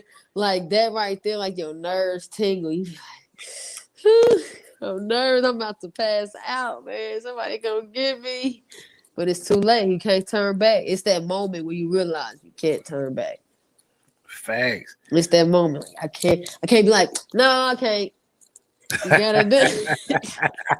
Yeah, you there. Yeah, it's your time now. Facts. With for the upcoming young lady that's out there in battle rap right now, or she's not even in battle rap, she's listening to hip hop, she's watching battle rap, and she wants to come into the game. What advice would you give to her to actually be on the incline such as yourself? Don't be afraid to like make mistakes. Don't be afraid to fail. You're gonna fail a lot. And failure is the number one thing. See, nobody really understands that. You go through it every day, and it's easier said than done, but you just gotta fail. You gotta bump your head. You gotta study. You gotta study. Study, and sharpen your iron. Work, I should do it every day, so I'm saying this for me too. Write a bar every day, or, record yourself. You know what I'm saying? Watch the greats. Do your thing. Like, always know it depends on you. And don't be nervous. Like, you can be nervous, but like always be nervous, but be like, I can do this. I'm the shit. I am that bitch. They cannot fuck with me. I don't care who she is, who he is. I'm gonna hit him in the mouth. Every bar is going to land. I don't care how much they shake the room. It's fuck them. Like, that's the mindset you have to have. You gotta have a real deadly mindset, a deadly one. You gotta tap into some deadly shit sometimes. For real, you gotta go there because you have to prove a point every time. They're gonna count you out. And if they count you out, you make them eat their words. You hit everybody in the mouth. Then don't just like beat your opponent. Like, if you're in that proving stage, don't just beat your opponent. Beat their fans. Have they fans coming up to you. Oh shit! Did I just drop? She just dropped. Norfolk did not die. She was just talking that ish. But I'm gonna hold it down. I'm sure she's probably gonna come back, but I'm sure her phone probably died. But man, Eliza talking that shit right now. Eliza was talking that ish right now. And I know that everybody's here to see her, and y'all see me all the motherfucking time, and that's cool. That's cool. I'm here. I know, whatever. But the queen should be back in just a sec. Let me check my phone real quick. But on that note, we're going to go to a quick break, and I'm gonna see if I can get her back on here. But fire conversation. And for you up and coming young ladies out there, man, that's actually trying to get into the industry and do your thing, know that the shit just don't happen overnight. It don't happen overnight at all. It take time. And she living proof. But we'll be right back though. Hold on. Hey, I'm trying to function with you. Me and you look like we could go together. You got some friends for the crew. Party priority, gotta be fucking with niggas who know what to do. This kush I got is hella smelly. Let's go to the telly and see what they do. You doing it? Who you think that you playing with? I'm trying to fuck with you and my niggas want who you came with. You can be yourself with me. I don't be on that lame shit. You trying to turn up? Well, guess what? We on the same shit. We should throw a party.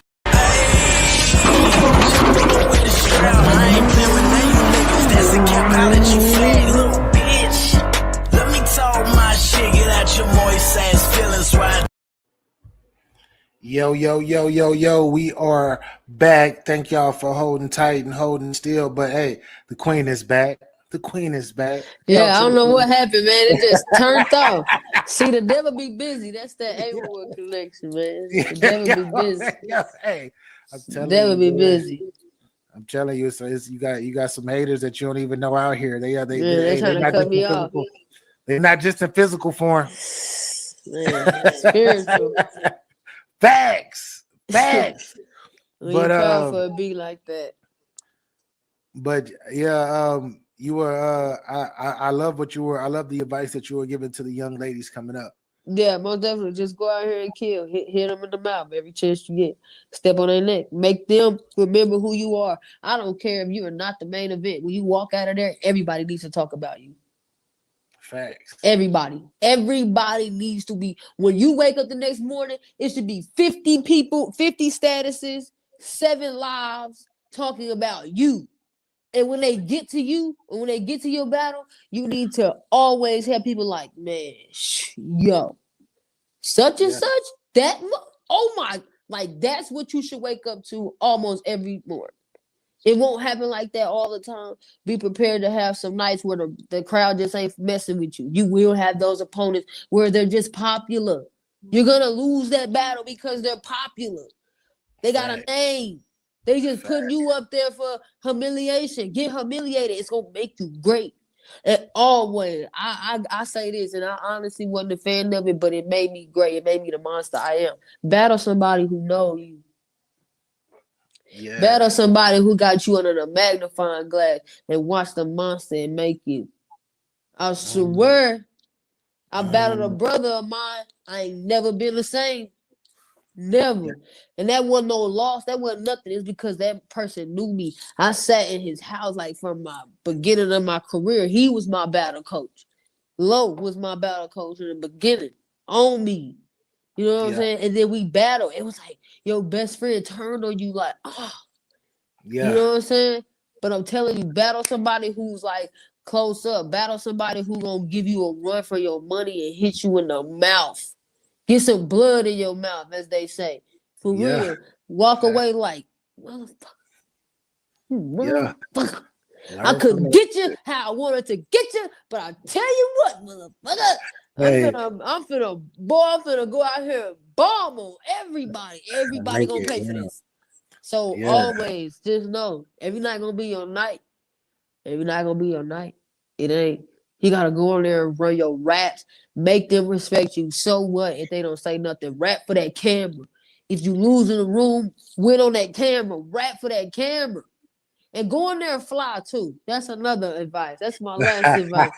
Go in there and fly, please. Yes. And it ain't that hard. I swear. You don't need name brand stuff. That's just me. I'm a label whore. So what? But you don't need it. I got it for the cheap. Look, you don't need it. You know what I'm saying? You don't need like just go in there nice, hair done, lashes, earring, like look like something. Look like a snack, sis. Like, you know what I'm saying? The makeup and stuff, it look good, but like, you know what I'm saying? Like, for real, like look good. You know what I'm saying? It don't cost a lot, especially for women. It don't cost us a lot, except for our hair and our nails, our lashes, eyebrows, maybe like that. You know, but our clothes, piece of cake. Come on. Easy peasy. I'm trying to be the flyest in the game. You gotta every time you walk in there, you want to be a head turner. You want motherfuckers to play Bad Mama Jamma when you walk in the room. Seduction by Usher. When they look at you. You know what I'm saying? In their mind. Like, holy moly, who is that? Like, cause I grew up watching movies with powerful figures and Angela Bassett, you know. Yeah. You know, Denzel Washington, you know what I'm saying? Adam Sandler. Set that standard for black excellence. Man, Wesley Snipes. What's her name? Viola Davis. What? Yeah. All the women in Waiting to Excel, respectfully. the whole crew. Everybody in Soul Food, the whole crew. That's who taught me. So I've always adapted to that. Like, I want to be that. I want to be that Michelle Obama when I walk in. I want to be that, you know, that what's her name? Olivia Pope when I walk in the door. I want you to know. I'm that Asada Shakur when I walk through here. You hear me? Like, I don't know about that. Oh, I want to be the most wanted in the world. When I walk in, she's the most wanted. Unforgettable. That's what you need to be. Make your stamp. Be unforgettable. Be undeniable. Even if you lose, even if you get hit in the mouth, let them say, "Man, she did her thing."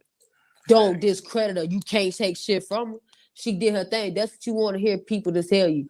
She didn't drop the ball. I ain't never seen her drop the ball. I ain't never seen her. You know what I'm saying? Like, for real, you want people to say that because that make you feel good. Because even if you did stumble or you did have a bad night, that makes you good because people are not bashing you. They like you just didn't. It just wasn't your night. So that's a good thing. When you walk out of there, you feel all beat up. I don't know about the world, but ladies, I'm a self-critic. So if you're a self-critic, man, don't walk out of there talking about, I'm never doing this shit again. Fuck this shit. We emotional. I done did it. You know? But you gotta, you gotta go out here and like just be like, okay, next time they ain't not gonna remember this. They're not gonna remember this. Next time I step in that ring, they gonna remember that night and that turnaround. And I tell you, after my low battle, I promise you, it just dwindles away more and more. Because that New York battle said it. Now people's attention is drafted here. Then that Eon battle. I'm finna set the tone. Flawless, I'm not coming out like all, because I don't want to waste my set on her like that. I still got a week. We good. Hey, you still gotta make examples out of people. You still gotta make an example out of her though. Yeah, most definitely. I'm not gonna sleep because she wanna knock my head off. Yeah. I know yeah. she do. She wanna knock my head off. Cause everybody got her losing. And I got everything going for me. She gonna knock my head off. I ain't gonna play with it. And ladies, you gotta know that. Don't ever underestimate your opponent. Don't do it. Facts. Talk your shit. But I'm telling you, don't underestimate her. I'm telling you.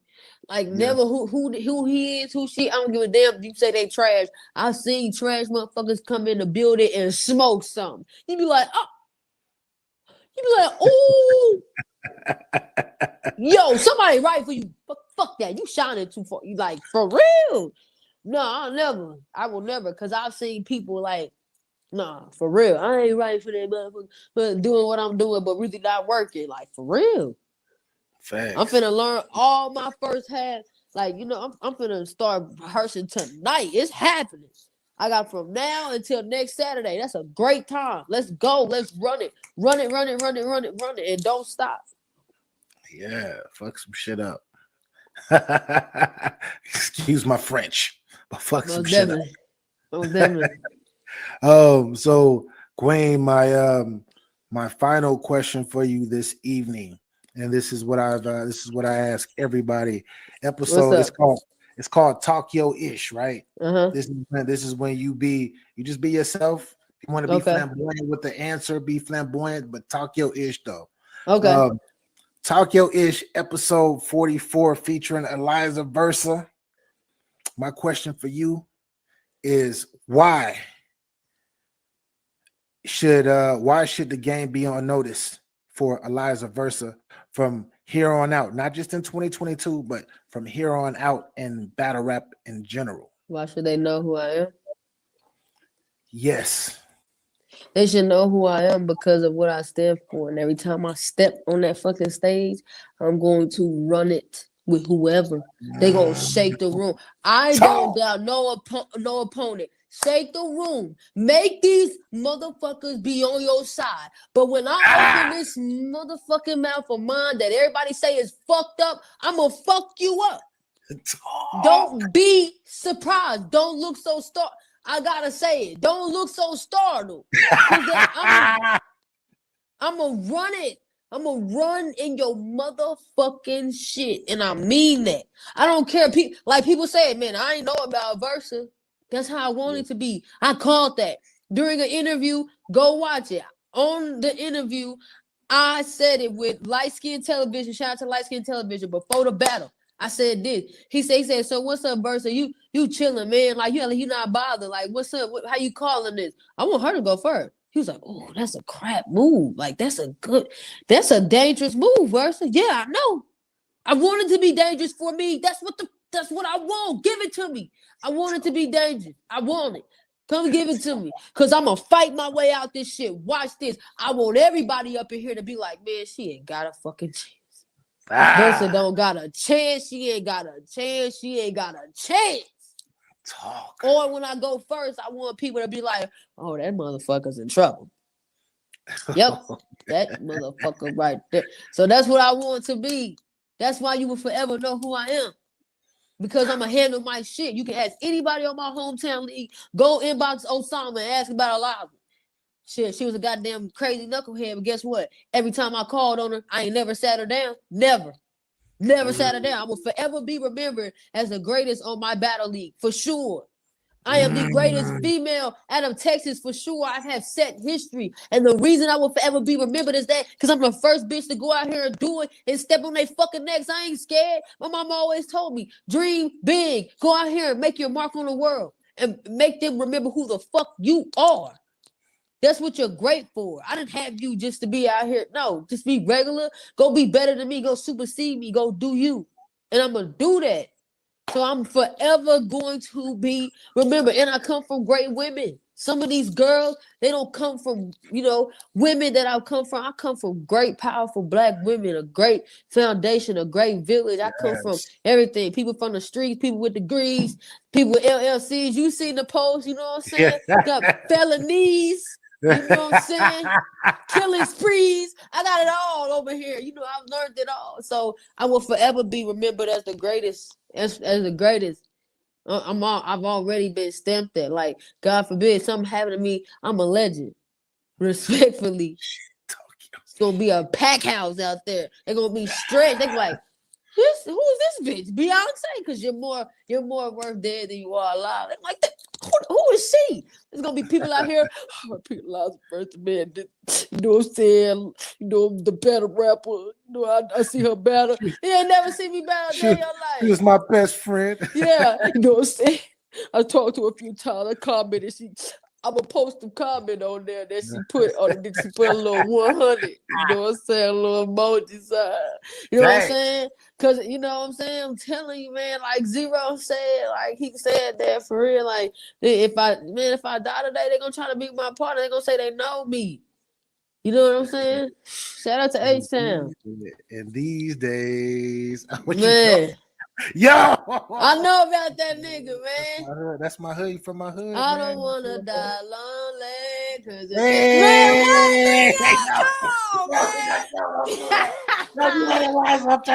I'm trying to stay professional right now. You got me. Yo, I'm telling you. Hey, that's my baby girl. That's my shit, baby girl. Man, all of that shit, man. I'm solid. That motherfucker, I'm good. I ain't even gotta introduce myself. King of the ghetto. That's what, man. I know all that shit, man. That's what they call me, man. And I ain't love no bitch like I love my money. If you angry, get back the fuck up. I'm sorry. Hey, everybody that's watching this and is gonna watch it a little later. Hey, I'm sorry. I know I'm in the Northwest. I rep the Northwest, but I'm H-Town to the death I died too, man. Come on, I grew up. That's my home. Versus is putting it down right now. She giving me that nostalgia right now. I'm getting that nostalgia feeling. You feel me? I feel like the shell is up. The shell is right down the street right now. I want to go. Hey, say, you hear me? Yeah, I want to go walk down the street and go pick me up a burrito from the gas station. Yeah, from the gas station. You feel me? With a green sheet. You hear me? They don't know about it. They're too young. No, they don't know about none of this. They're too young. These kids these days will never know. No, exactly. Yeah, man. Zero, my nigga, man. I fuck with Zero, man. I hope you fuck with me. Shout out Zero, man. Come on, man. I'm telling you, bitch. I hate you, bitch. That's my shit. I hate you, bitch. Hey. Yo. All right. I'm down. I'm back. I'm back, y'all. I'm back, y'all. I'm back. I had to get in my little. Eliza got me in my H-Town bag right now. Y'all man, Dad, don't talk about H-Town, man. Them my niggas right there. Respectfully. Yeah, I know. I already know. Don't let me get in my H-Town bag, man. I'll pay, man.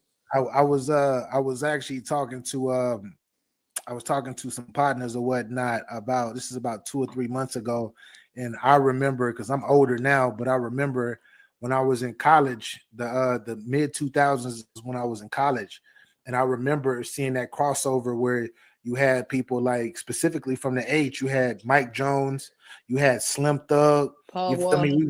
Paul Wall, you had Chameleonaire, you feel me? And it went from headed to the Kappa to swinging on both. It was beautiful.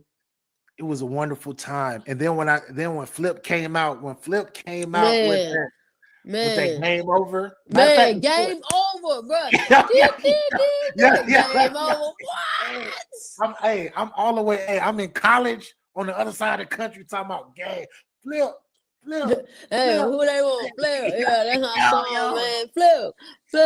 Man, I'm telling you, man. And don't like honestly, the South was putting on a period at that time. Like Ludacris. What?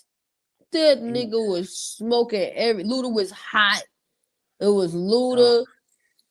Yeah, I'm not gonna front though. Hey, the niggas out in Dallas and Fort Worth, they had me swag surfing too. He's in the club swag surfing. Man, swag too. surfing, man. And then look, I'm gonna tell you what, because my favorite rapper from Dallas, you already know, Mo3. R.I.P. Yeah. Mo3. I remember him. I just remember I didn't know him until he connected with Boosie. I mean, when he connected with Boosie, that's when I was like, who is this little nigga rapping like this? Could sing and harmonize. Yeah, my mom's put me on there because she was like, Lord, like she put me on one of his songs. I was listening to him every now and then, but see, I didn't know 3. See, I didn't understand his story. I misjudged him because I was just like him, and I was like, oh, you know. My mama put me on a song one time. She said, "Listen to what this nigga's saying. Like, listen to what he's saying. Listen to what he's rapping about. Don't listen how he rapping, blah blah." And I was being hard-headed, but then I actually went and studied the guy. And I studied his story. I went and understand people was fucking with him and shit. And when he go and talk his shit, oh, he wrong. When he go get ignorant on your ass, he wrong. Bro, all he's trying to do is make music and do. But then he got hard-headed. You know what I'm saying? He gained the world and lost his soul. That's the crazy thing. Bro, you gained the world and lost your soul, bro. For real. And you was rapping about it, bro, and I get it. But, bro, you got to be smart. You got 3 kids, and they barely know you. They barely over the age of 10. Okay, cool. You left them some money, but they ain't going to know they daddy. You feel me? Everybody ain't your friend. Everybody and about my mama played. I'm telling you, she played that, and I went in there, man. Man, I listened to all his stuff. Like, I love his new album. I listen to it daily. It's called Last Time. That Last Time. That's my shit, man. That Broken Hearted. That Soul Times. That Out the Gym. That Money Maya. That By the River. Man, all that. The stuff with Boosie. I got all that. I got Osama. I got everything. I got Outside. I got, man, he was so talented. And that's what pissed me off. I said, bro, you are talented, bro. You are a genius. But you know what? Excuse me. It you know what? Every genius has something wrong with them. Every genius got a addiction. Something fucked up about them. They can't stay out of trouble. We're just rebels. You know, we're self-destructors. You know, the ghosts are always self-destructors because of the pressure that's on them. We're self-destructive. Very, very self-destructive. I mean, I look at it from the aspect of a lot of geniuses like that misunderstood. I am very misunderstood. Like, I'm a Cancer. I am so misunderstood. But you know what's crazy? And somebody said it, like, I hate to say it, but the downfall of a Cancer, we don't understand ourselves. Like, I know myself.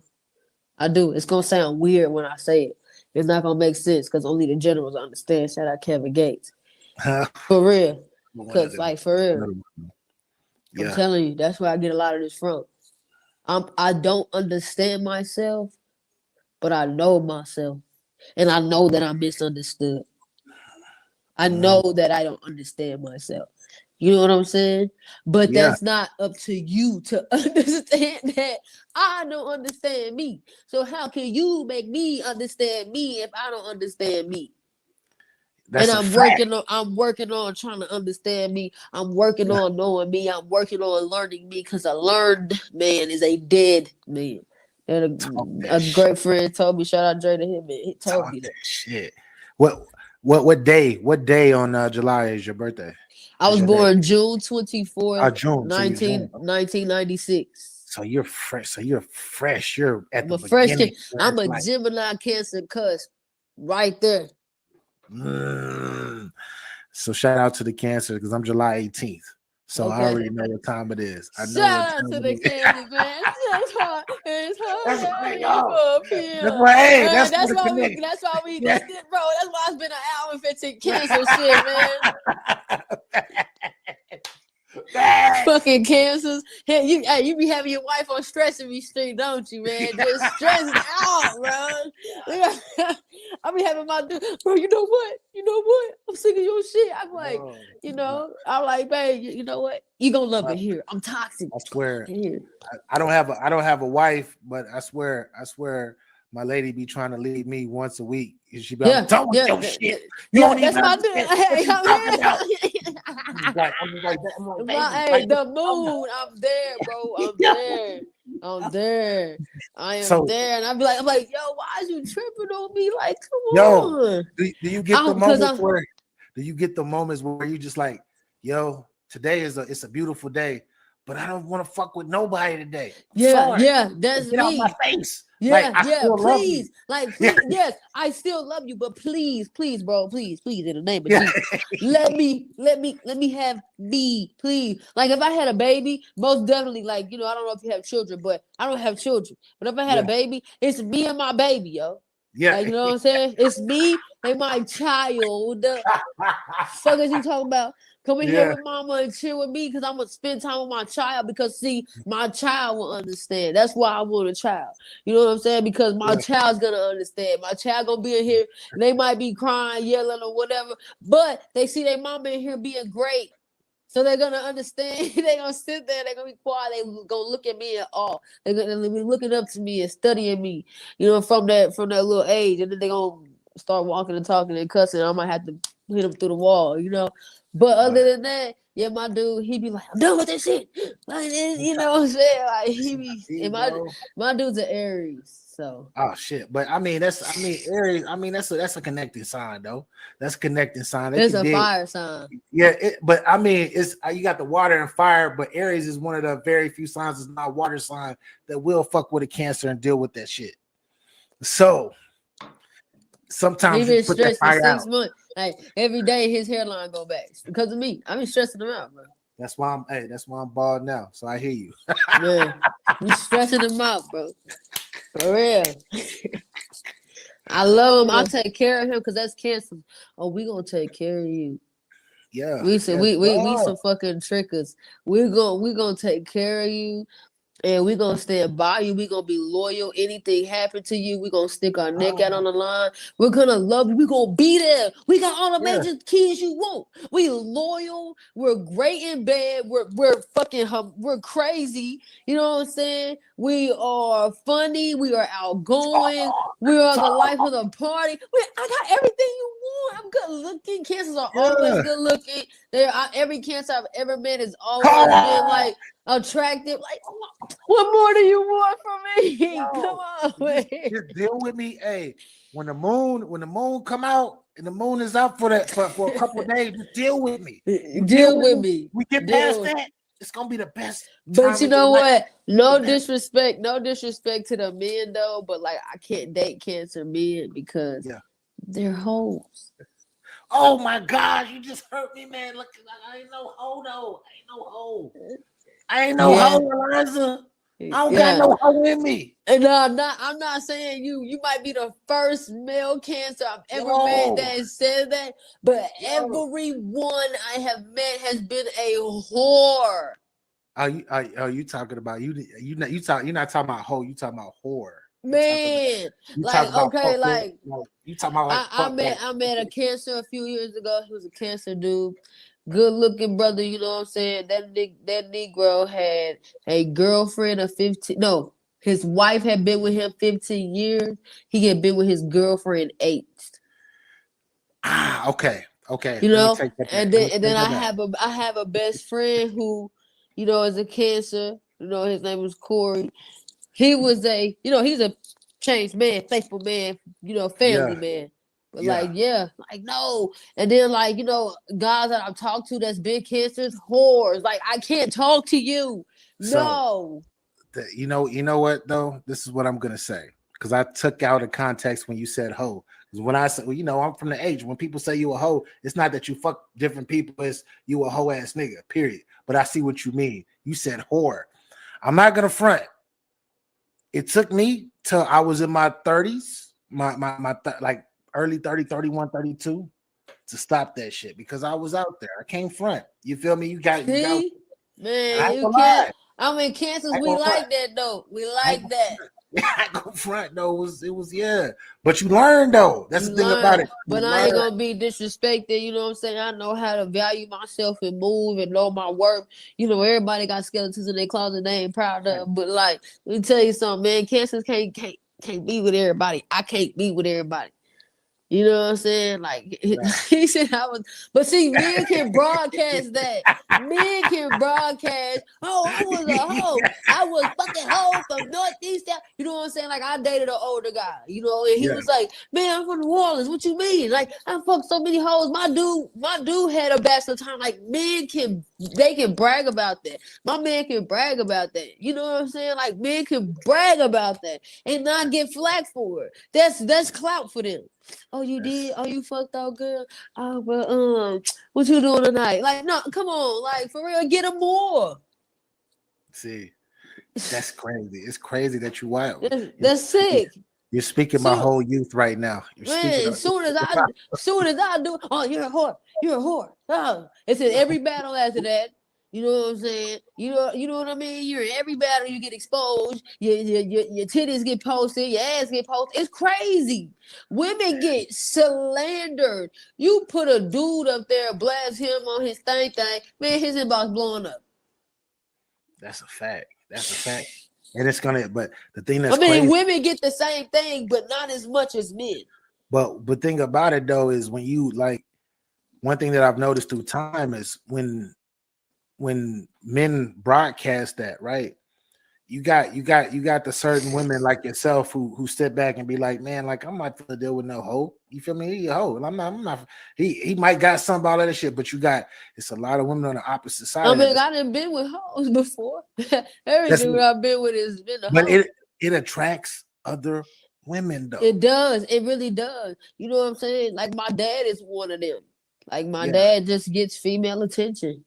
He got these light brown eyes. He look like Denzel. He starts down clean, smell good. My dad just gets female attention. It is sickening. You know? I'm like, Dad, you know what? I don't have time. You know, and my mother's just like both of my mother and father are charmers. You know what I'm saying? So I haven't honestly. Cancers are naturally flirtatious. We don't try to be, but we're just, man, we're just attractive people. We just attractive. And it ain't even like no disrespect. Like me, I'm a faithful woman.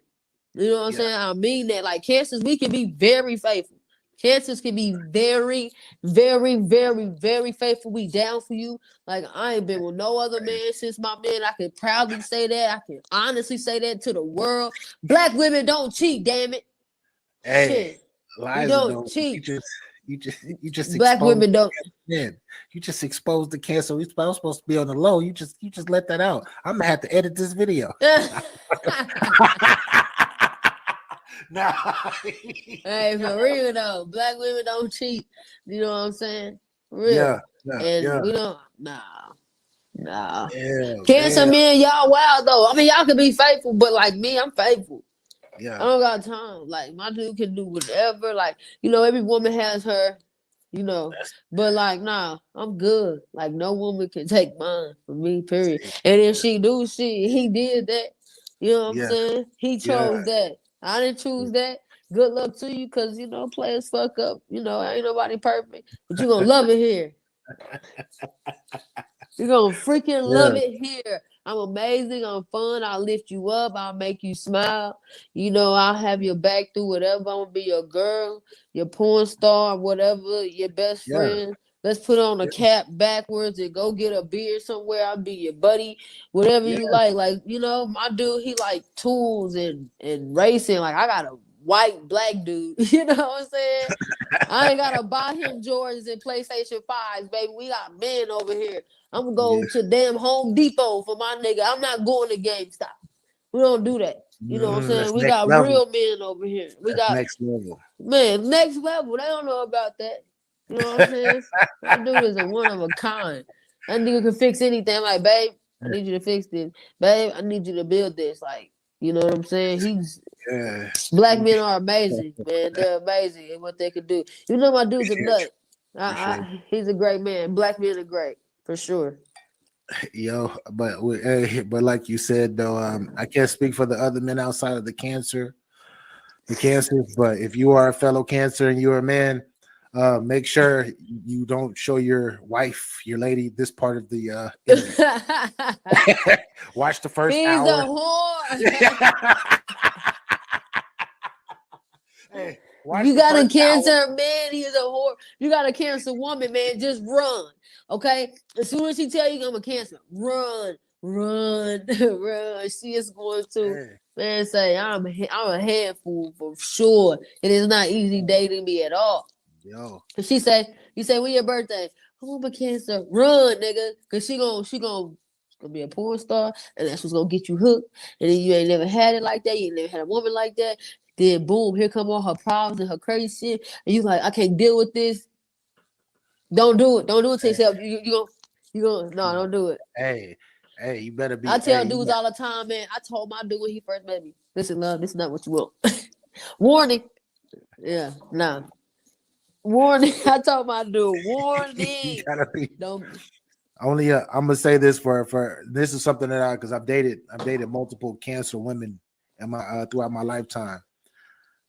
You gotta be on your man shit to deal with a cancer woman. What?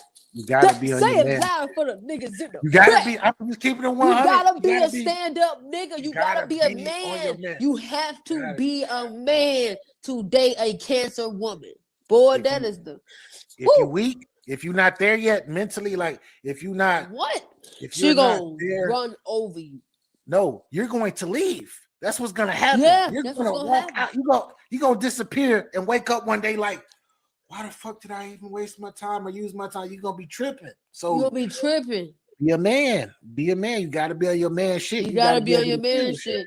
You have to be on your man shit to date a cancer woman. Cause babe, I'm telling you, if you weak mentally, it's a wrap for you, bud. If you insecure, it's a wrap for you, bud. Hey, you might as well get on out of there, buddy. You might as well. Anybody in this? If you a brother who ain't really strong-minded, you been through a lot of shit.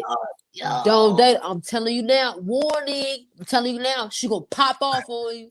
She gonna say some fucked up shit. You gonna be like, I've never had a woman say no shit like, I can't believe I'll you're fucking not cut your throat off. You know what I'm saying?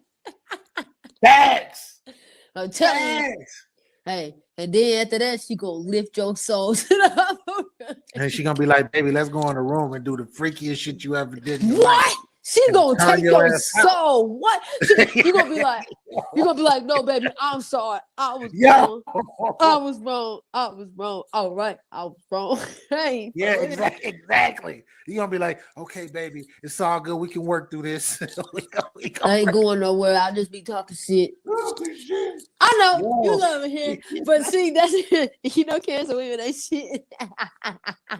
Cause we attractive as fuck and we're sexy as fuck. You know what I'm saying? And it's just like, man, if you got a cancer woman in your life, we're faithful though. We're faithful. And they always think we're hoes. Do you get accused of being a cheater or no? Of course. Of Okay. course. Yeah, that's a given. But I thought I was only. I'm a man, though. I'm a man. People. Yo, I attract a lot of women, and just for conversation, not even nothing more than that.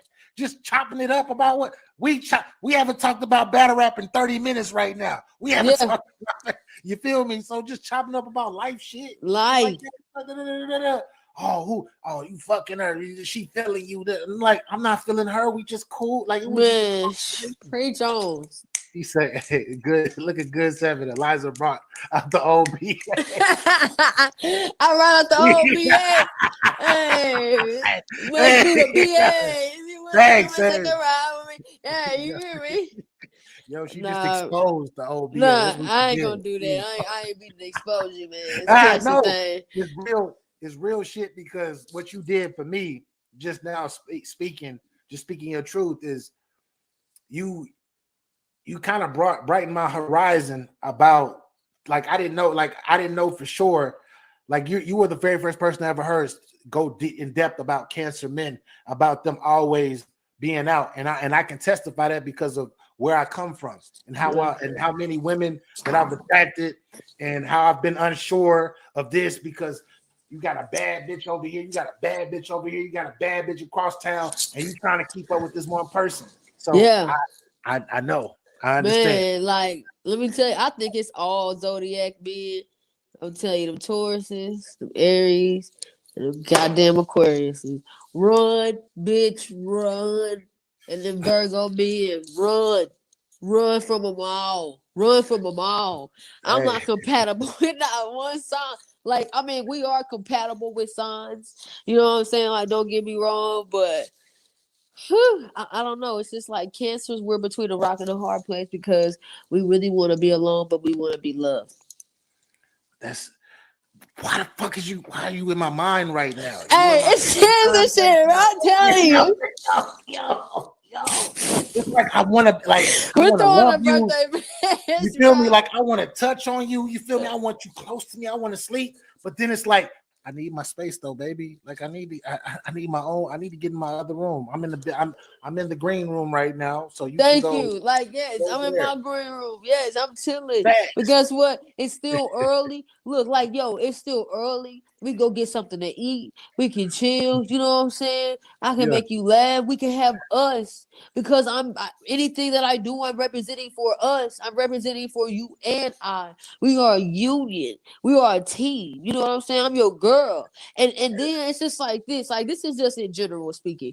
But I'm just saying, if you have an attractive woman and you got a bitch that go get the bag, come on, bro. And she's loyal to you and she reassures you and tells you ain't no other nigga but you, and she proves it to you and stands on that, what do you have to worry about?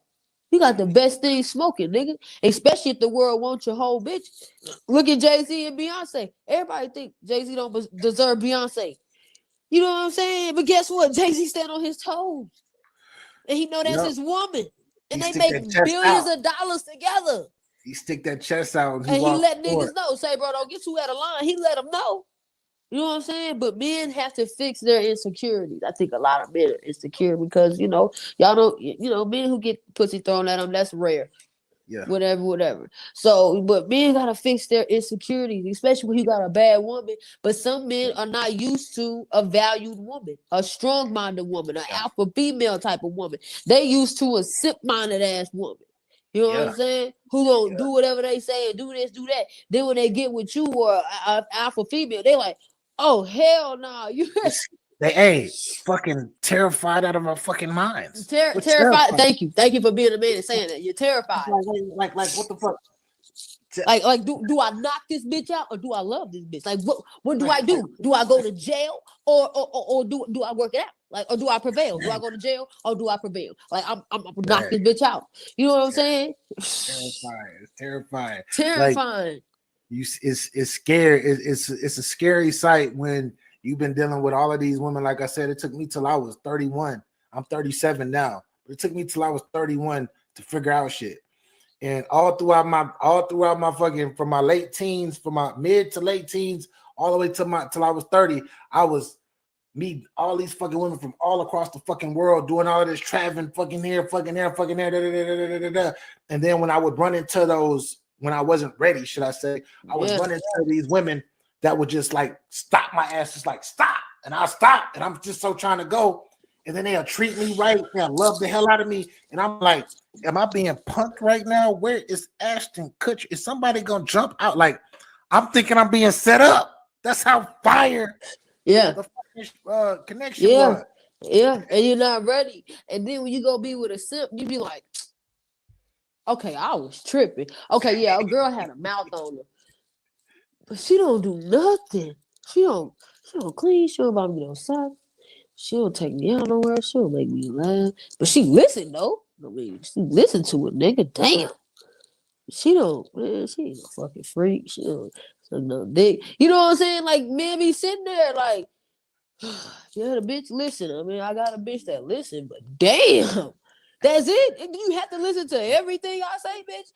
Can you bark at me? Can you tell me I'm a hoe ass nigga? Can I hear it? Because the woman that did that to you, who loved you the most and valued you the most, you know what I'm saying? Don't worry. I got a slick ass mouth, and I tell every nigga I get with, listen, baby. Yeah. I got a slick ass mouth, boy. I'll make you want to knock my head off. Watch out.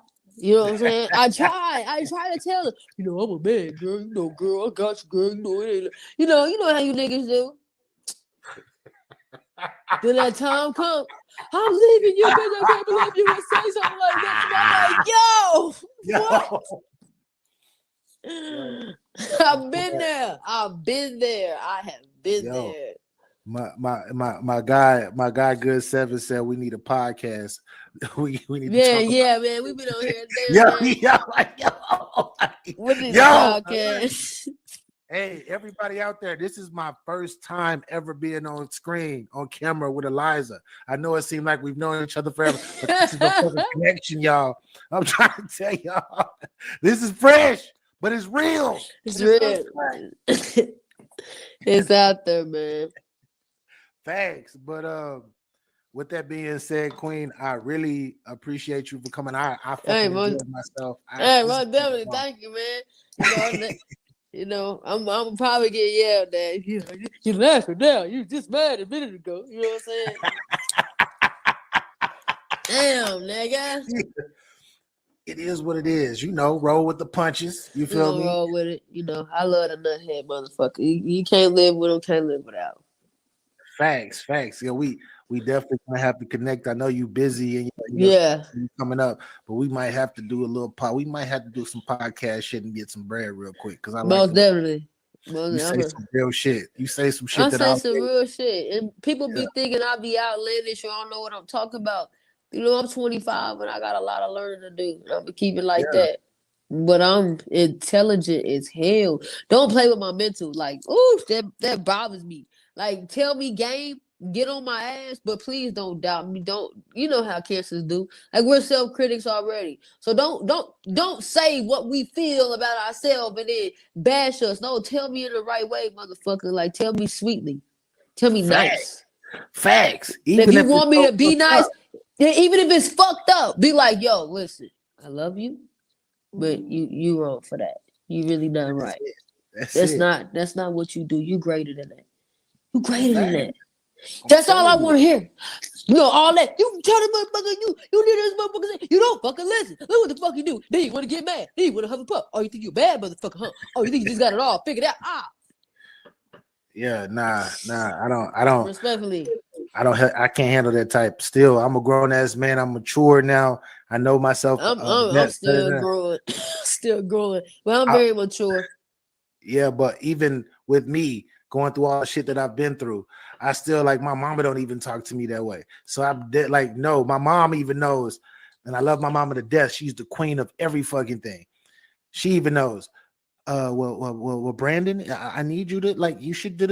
She don't be like, yo, because she know how I am, and that's just the way I am. I will shut it down on you. Yeah, facts. I will shut it down. I will fuck with you, but I will shut it down. And the only reason I will fuck with you is just so you can see that you don't have access to me, even if you have access to me. We're going to sleep. Hey, I'm gonna take my dude out to eat, man. Man, we ain't talking about the pettiness though. Man, anyway, Queen, before I let you go, tell the people where they can find you. Twitter, Eliza V96, Eliza_Versa. You know what I'm saying? And man, follow me. Tune in with me. She Goes Hard, January 23rd. We out here watching the lights. Live from the block, EFM, Ivy League shit. Hey, get your bars up, media. Thank you so much for having me. I know I'm sorry I took up so much of your time. No. I enjoyed myself because you know some interviews just be like, no, we didn't need this. Wasn't even a fucking interview. This was a conversation. So most definitely. Most definitely. DNA came in here talking spicy. Talk to me nice, DNA. He just put me in his blog too, talking about he just put me in his blog too. But anyways, another conversation. Shout out to DNA too. But once again, Queen, best wishes to you and your career. Thank you. Whenever you wanna, if you ever want to come on and talk your shit on episodes where there don't even gotta be an interview, just to come up and talk your shit and you free. Most definitely. Come through, talk your shit. We do a lot of shit up here. We do a lot, but fuck all of that. I am expecting big things from you and know the platform is behind you. You ain't gonna hear nobody say, if you lose though, if you ever lose, I'm gonna be like you lost. But I ain't Yeah, most disrespectful definitely. with it, of course. I'm gonna keep it 100. But 100. That's it ain't- all I want. I don't want the world to turn their back on me if I drop the ball. That's it. That's what I'm waiting on. Yeah. Facts. Know that it's all love over here. But anyways, peace and love, Queen. Thank you. Most definitely. Thank you. Holla.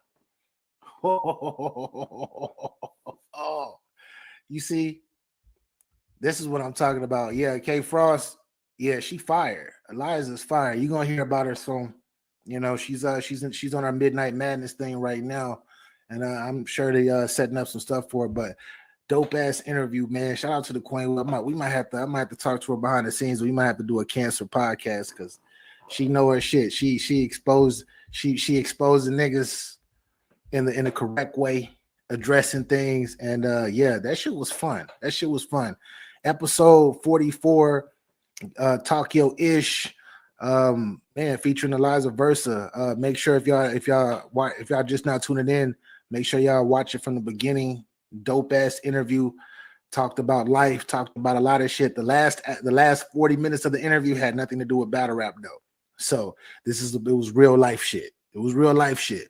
But if you're unfamiliar with the Tokyo Ish episodes, we're about to be having interviews pretty much 1 to 2 times a week. I used to be on my interview shit a lot, but if you're not familiar with the Tokyo Ish episodes, just type in on YouTube Tokyo Ish. Get your bars up, Tokyo Ish. You'll see all the past interviews with people like Arsonal, Murda Mook, Pat Stay, Chilla Jones, Real Sick, Official, Miss Hustle. Like, we got a whole bunch of interviews on here, but the latest was Eliza Versa, and yeah, episode 44 was a classic episode, man. Classic episode. And now I'm looking at these comments. What up, Innovate? I see you. Love her energy. Yeah, she's very energetic. She's very dope. She's a dope energy. And I was telling her that that's going to serve her well in the game. In battle rap, her energy is what's gonna get her to the next level, along with her bars, of course, and being prepared. She is so dope. Really enjoy her battles. Definitely. I enjoy her battles too. And yeah. What she say? January 23rd next week. She's gonna be in She Go Hard. She got a battle coming up, and she's gonna put up some. She's gonna put up numbers. And she hungry. Young lady is still hungry. But anyways, I've been on the internet for too long today. Y'all know me. I got a real life for real, but I fuck with y'all.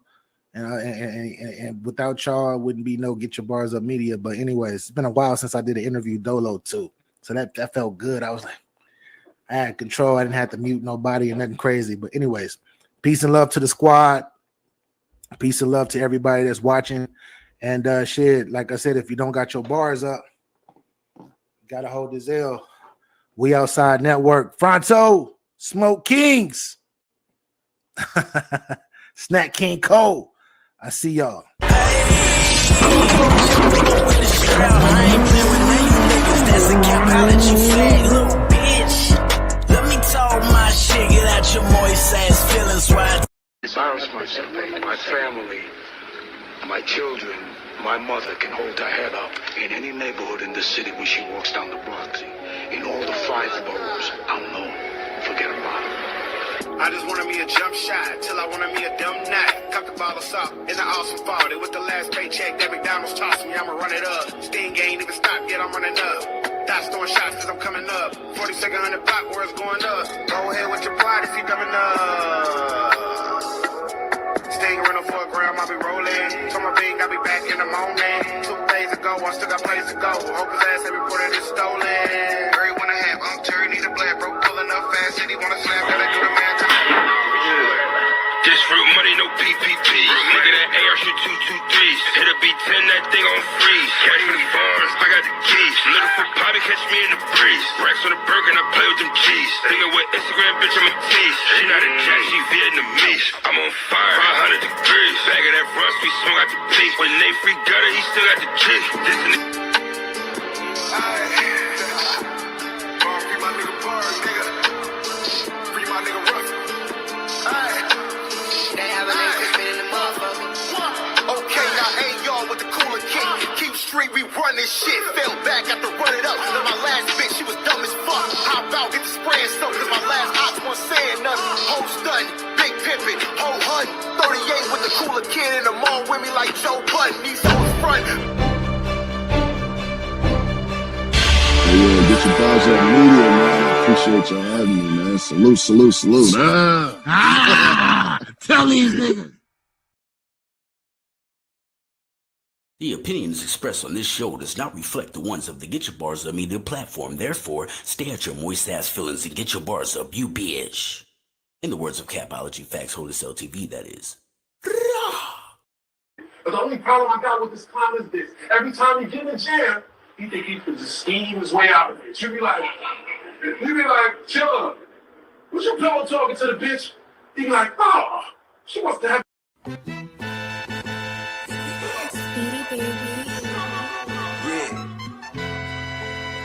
Come on. Lifestyle of the rich and famous. Some die with a name, some die nameless. Could be that nigga in the. Hey, yo, what's good, world, man? Once again, man, it's your boy Yo-Yo Escobar, man, the head honcho, the worst sport battlegrounds, you know what I'm talking about, man. I need everybody to go head over to Get Your Bars Up Media right now. Like, subscribe, and share that thing, man. Go show Get Your Bars Up Media some love, man. Y'all know what time it is, man. It's the world's #1 source for battle rap.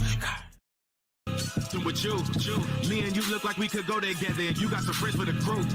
Party priority, gotta be fucking with niggas who know what to do. This kush I got is hella smelly. Let's go to the telly and see what they do. You doing it? Who you think that you playing with? I'm trying to fuck with you and my niggas want who you came with. You can be yourself with me. I don't be on that lame shit. You trying to turn up? Well, guess what? We on the same shit. We should throw a party. Yeah, we should throw a party. It's a private party. Yeah, it's a private party. Let's go get it started. Here's my invitation if you want it. It's only us in here. If you got it, you can flown it. Don't be scared, little mama, get up on it. I gave her a key, cause she with the shit. Drinking a drink while I'm twisting the split. I roll it, I light it, we smoke it, we lit. I roll it, I light it, we smoke it, we lit. Whenever she take a sip, she lick her lips. We hanging her body banging like a crip. I'm trying to see just how crazy she can get. I'm trying to see just how crazy she can get. What the fuck you doing and who you think that you playing with? I'm trying to fuck with you and my niggas want who you came with. You can be yourself with me. I don't be on that lame shit. You trying to turn up? Well, guess what? We on the same shit. We should throw a party. Yeah, we should throw a party.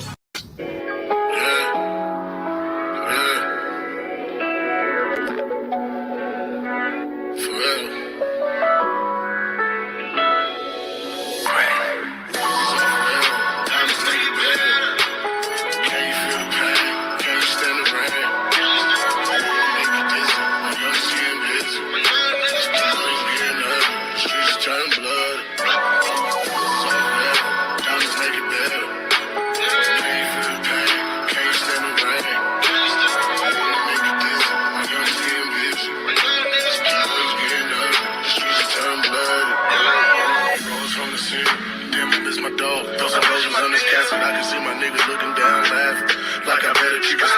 I could hold my baby one more time.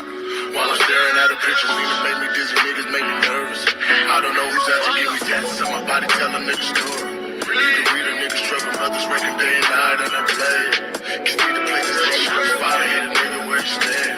Who gon' raise his kid to a man, he's taking life and they ain't getting charged. Do you like it, demise? Money in my pocket, hammer in my jeans. I'm like, yo. Get your bars up media, man. Appreciate y'all having me, man. Salute, salute, salute. Tell these niggas.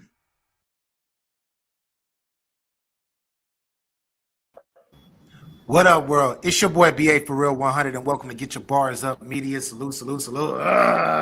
So, we in the fucking building. Got my brothers with me. Welcome to episode 39 of Tokyo-ish. And with me, I got my brethren, Mr. Harlem Fresh. What's goody? Fronto. Yeah. Hey, hold up. There you go. Yo, we Outside Network, no knockoffs radio, Get Your Bars Up Media, hold this L, and it is what it is. Hold this when you see me. Hold this this hold this L. Literally. Hold this L. Literally. Hold these L's. Hold these L's. What's goody, Capo? This is Big Facts, bitch. Hey, talk your ish. AKA Capital Don, AKA Capology Facts. All about the fucking bars, you biatch. Hey, yo. Hey, so, salute to ABL, but God Boomer. Cool ass dude, Alliance Battle League, what it do? He says them some little blunts. Talk to this nigga, man. I've been smoking. I haven't been baby. I could see if it wasn't lit, it was already lit. Like, oh, it went out. It went out, but my shit lit. Like, What are you talking about, sir? What are you talking about? You know what I mean? Stop playing. This is not the delusional. You're seeing things, nigga. Hey, let's get to the guests. Let's go. Hey, Two Eyes, what up? What up? Before we What get up, Two Eyes? Hey, before we get to this guest that we have that's amazing at what he does, I want to shout out to all my viewers on Facebook, YouTube, and Twitch. We are streaming on all 3 platforms. Thank y'all for rocking with us this evening. You could be anywhere in the fucking world, but you're here kicking it with your guys. And yeah, I really appreciate y'all a lot. But we have in the building my nigga that's on the other side of the motherfucking mountains. But hey, Northwest, we in this motherfucking thing though. Northwest, we in this thing though. My nigga's been putting in work for years. Just had one of the best battles of the motherfucking year. Am I wrong, y'all? Young Grizz? Nope. Am I wrong? Did you see that battle? Battle of the year. Hold on. Say year. Don't say battle of the night, battle of the day, battle of the month, battle of the year. Hey, my guy checked me. My guy checked me. We was on live with Fresh. He was like, yo, not the battle of the night, not the battle of the day. It's the one of the battle of the... Yes. Hey, cosign. Get your bars up certified. One of the motherfucking battles of the year. But without further ado, I'm honored to bring up my guy. Where he at? Mr. Motherfucking Biscuit, what it do? Salute. What's happening? Hey, I'm What up? Man. How's everything with you, bro? Bro, I've been eating pasta, bro. You heard that new Sue Surf? I've been eating pasta. Motivated by the killers on a roster. What? Ever since that song came up, ever since that song dropped, bro, it's been nonstop pasta over here. I've been eating pasta. Let's go. Bro, I looked at my roster yesterday. I don't have not one killer in my roster right now. Talk your shit. Bro, Surf said I got killers on the roster, bro. I'm like, wow, that's crazy. Hey, well, you heard that Surf? You heard the Surf mixtape yet? Yes, definitely. Yeah, bro, he goes. That's my crazy. nephew. Surf, my Bruh. nephew. That's my nephew. Of course, I heard that shit. As much as I wish he would have do that shit in battle rap. I was about to say, as much as I troll him for his battle rap shit, I troll the fuck out of Surf for battle rap, but he makes some good ass music. I ain't gonna Bro, front. my man His was music saying, is yo, fire. Surf. My man was saying, Surf got rid of the stereotype that battle rappers can't make music. I was like, no, he didn't, because he can't battle rap. He would have ended the stigma, like if he was a, you know what I'm saying? That's a But fact. you know, it is what it is, bro. I think John gonna get him out of there. Yeah, I do too. No comment. I don't want to go against. I'm not going against my nephew on live. Salute. Of course you're not. There we go. Salute, nephew. I think you have a shot. You need- Anyways, Salute to Congo. with that being said, so Mr. Motherfucking Biscuit, it's an honor. Yes, sir. I appreciate you for coming on today, man. A long time coming. Of course. For those of you who do not know, this gentleman has been putting in work for years. I'm talking about all the way to the grind time days where my guy was battling multiple people on one card. You feel me? And I just met him about a month ago. He came up to the Northwest and my nigga showed out. Bro. And after this battle, I don't know, his name has been fucking blowing up. You see him on Angry Fan, you see him on everywhere. But like, how has everything been since you've been on this blow up, bro? You know what, man? Like, I live out in the boonies, bro. Let me show you something real quick. Let me show you where I'm at, bro. In Washington. Nigga, where the house is at? Bro, I'm out here. Look, on my house right there. House up there. Hey, that looked like the movie Wrong Turn, nigga. or the movie Get Out. Get out, nigga. You know, black people don't be in the woods like that, bro. Nah, babe. Only reason I'm not inside because my daughter sleeps right now, and I can't, you know what I'm saying? I can't talk the way I want to. Yeah, that's facts. But everything's been lovely, man. You know what I'm saying? I keep it serene. I keep it peaceful, you know what I'm saying, outside of battle rap. But I got 100 in the clip right now for whoever next. It's about to be bad, bro. So for the people that don't know who you are, because we know you've been here. We know you've been here, but a lot of people don't know. They look at you as new era. Tell us, hey, that's tell cool. us how you say, yeah, you said that's cool. Hey. That's cool. Yeah. Look at me as new. Look at me as a newcomer. That's even better. That's even better. You know what I'm saying? Bro, tell hey, as a fan of the culture and a fan of you, a new fan of you, should I say, like what made you like say, fuck it, I'm gonna go into battle rap and start killing niggas? Man, bro. I think that battle rap, to be honest with you, bro, battle rap is one of the most difficult things that a person can do mentally. Because so many people, bro, you know, like they say 75% of Americans fear public speech.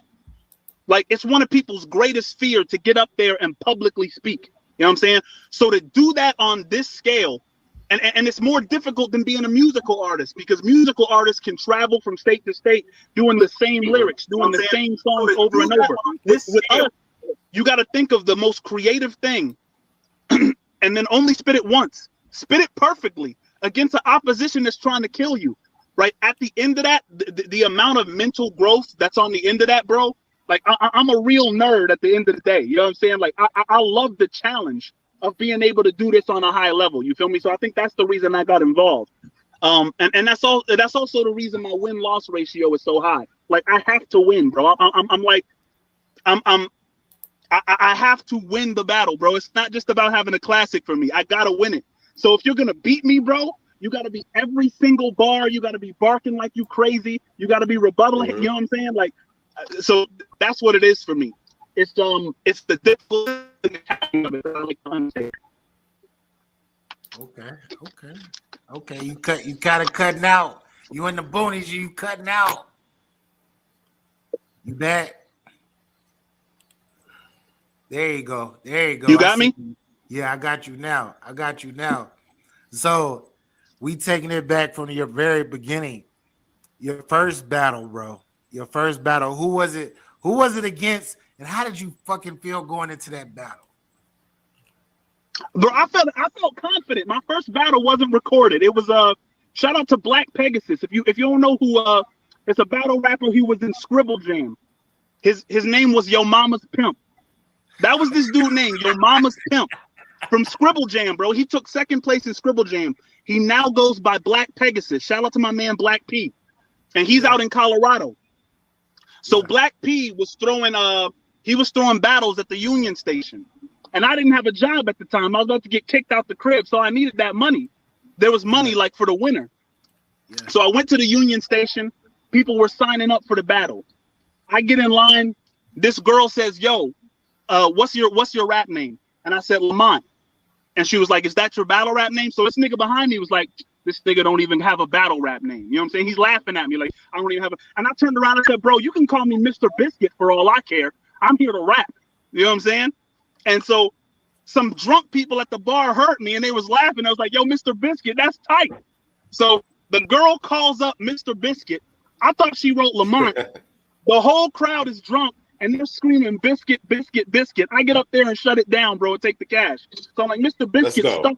Mr. Biscuit stuck from that point forward. You know what I'm saying? It was a movie, bro. So it's all been fun from the jump. Wow. So you mean to tell me you walked up into a spot, had a battle, you was like, "Call me by my name" or whatnot, and then motherfucker, you just said you can call me Mr. Biscuit. I don't give a fuck. and people just started calling you Biscuit. Yeah, so I thought they were just going to Lamon's not I don't care. I'm just going to get the money real quick. Rapping, so just do that's what started calling me. You know what I'm saying? So every week I would show up at Union Station as Mr. Biscuit, and I would take the bread at the end of the night. Fuck it. Talk to these niggas. Talk to these. Mr. Biscuit getting that bread. You heard? Facts, bro. You heard? It's the thing that's super crazy is, bro. I've been watching battle rap for a minute. You feel me? I thought I knew who you were. Then I was like, I heard this guy from somewhere. And then when I seen you, like before, like you went up. Shout out to Young Grizz. He in the chat right now too. Your opponent, your past opponent. So Grizz was I was like, man, I got Grizz 30. I got Grizz 30. I got him with a dirty. I don't know who this nigga is. Your ass came in there, bro. And you came in there, bro. Shout out to Grizz. Shout out to Grizz for getting me on that level, man. Shout out to Grizz for getting me on that level. Because I looked up Grizz and I'm like, yo, I can't play around. You know what I'm saying? Grizz did the same thing. Thanks. Fresh. Did you have a question? Because I know I'm just talking. No, I want to ask Biscuit, like, up to date, who would you say was your toughest opponent? Who was the toughest opponent you had to face thus far? Young Grizz. Without a doubt. Okay. Without a doubt, Young Grizz. Not only because of first of all, it's because of the platform, right? This is my first battle off of Crucible. Battle off of Crucible. KG called me. He's like, yo, bro, I'm going to put you on this card. I'm going to put you on this card with Danny Myers, you know what I'm saying? Jada Nightwing, Steams, all these names, with Jack Boy Maine, all these names, bro. Like, I got to show out. This is like, so not only the pressure from being on that type of card, but having Grizz as an opponent, I'm like, yo, bro, I got to go dumb. You know what I'm saying? And and the way Grizz was barking every round, like, you can tell, bro, like, when the crowd is just roaring for something your opponent said, you're like, bro, I got to show out. I gotta do something different. So the amount of pressure that Grizz put on me in that battle, bro, was unlike anything I think I've stood in front of yet. Okay. All right. Good. I want to ask, man, yo, what's up with these infamous boots, though? What's up with these infamous boots? Let's talk about it, man. Bro, the boots. Let me tell you something, bro. First of all, we ain't gonna do that. First of all, listen. Look, bro, the worst part, a lot of people say the worst part about those boots, bro, was what Grizz did to me in those boots, right? A lot of people think, no, hold on, let me tell you about these. Because a lot of people say, yo, the worst thing about that is what Grizz did in that third. But that's not the worst part of having those boots on, bro. The worst part about that is after the battle, when that URL crowd is waiting outside for you to walk outside in those boots.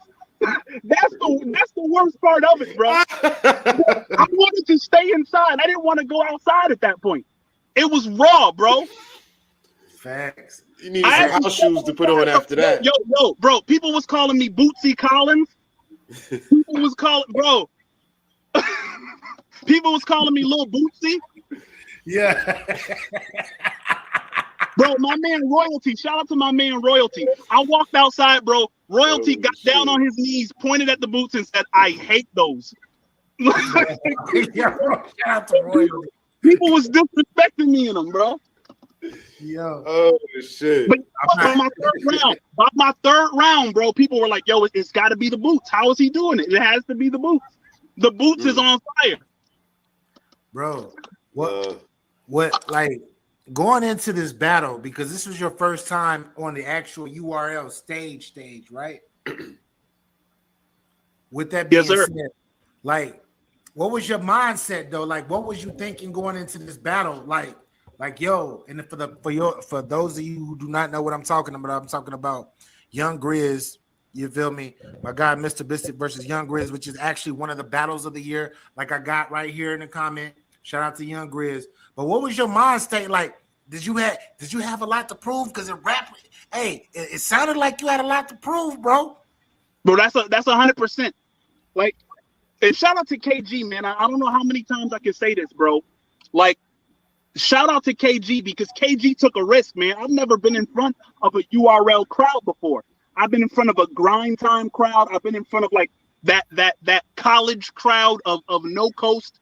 You know, I've been in front of an iBattle crowd out in New York, but a URL crowd is something I never stood in front of. So KG really took a risk, saying, "Yo, I think Biscuit can shake the building." I had a little bit more confidence after my Crucible tryout when I had Rum Nitty and Jada Nightwing going like, "Yo, this guy is crazy." That gave me a little bit more confidence. But bro, like I had no idea that I had the ability to shake a building like that. And the person who knew me the best in the building was KG. And KG doesn't know me from a can of paint. He'll tell you that. You know what I'm saying? So there wasn't no gas for me in the building, bro. Like you said, I live 5 hours away from that venue. I live 5 hours away from Seattle. Nobody knew me in there. Like you gotta, if you break down every round that I sketched about, you break down the rounds, bro. Ain't no gas in there, family. I'm dropping bombs. That's all it is. Facts, bro. It was it's crazy. Shout out to the GOAT of the Northwest, my opinion. Mr. Stewie Newt. He says Grizz and Biscuit is crazy. When you got my guy. I talked, you know, Jay, you know Jay tonight. Well, that's my guy. That's my brethren. Northwest all day, you feel me? He said it was a crazy battle too.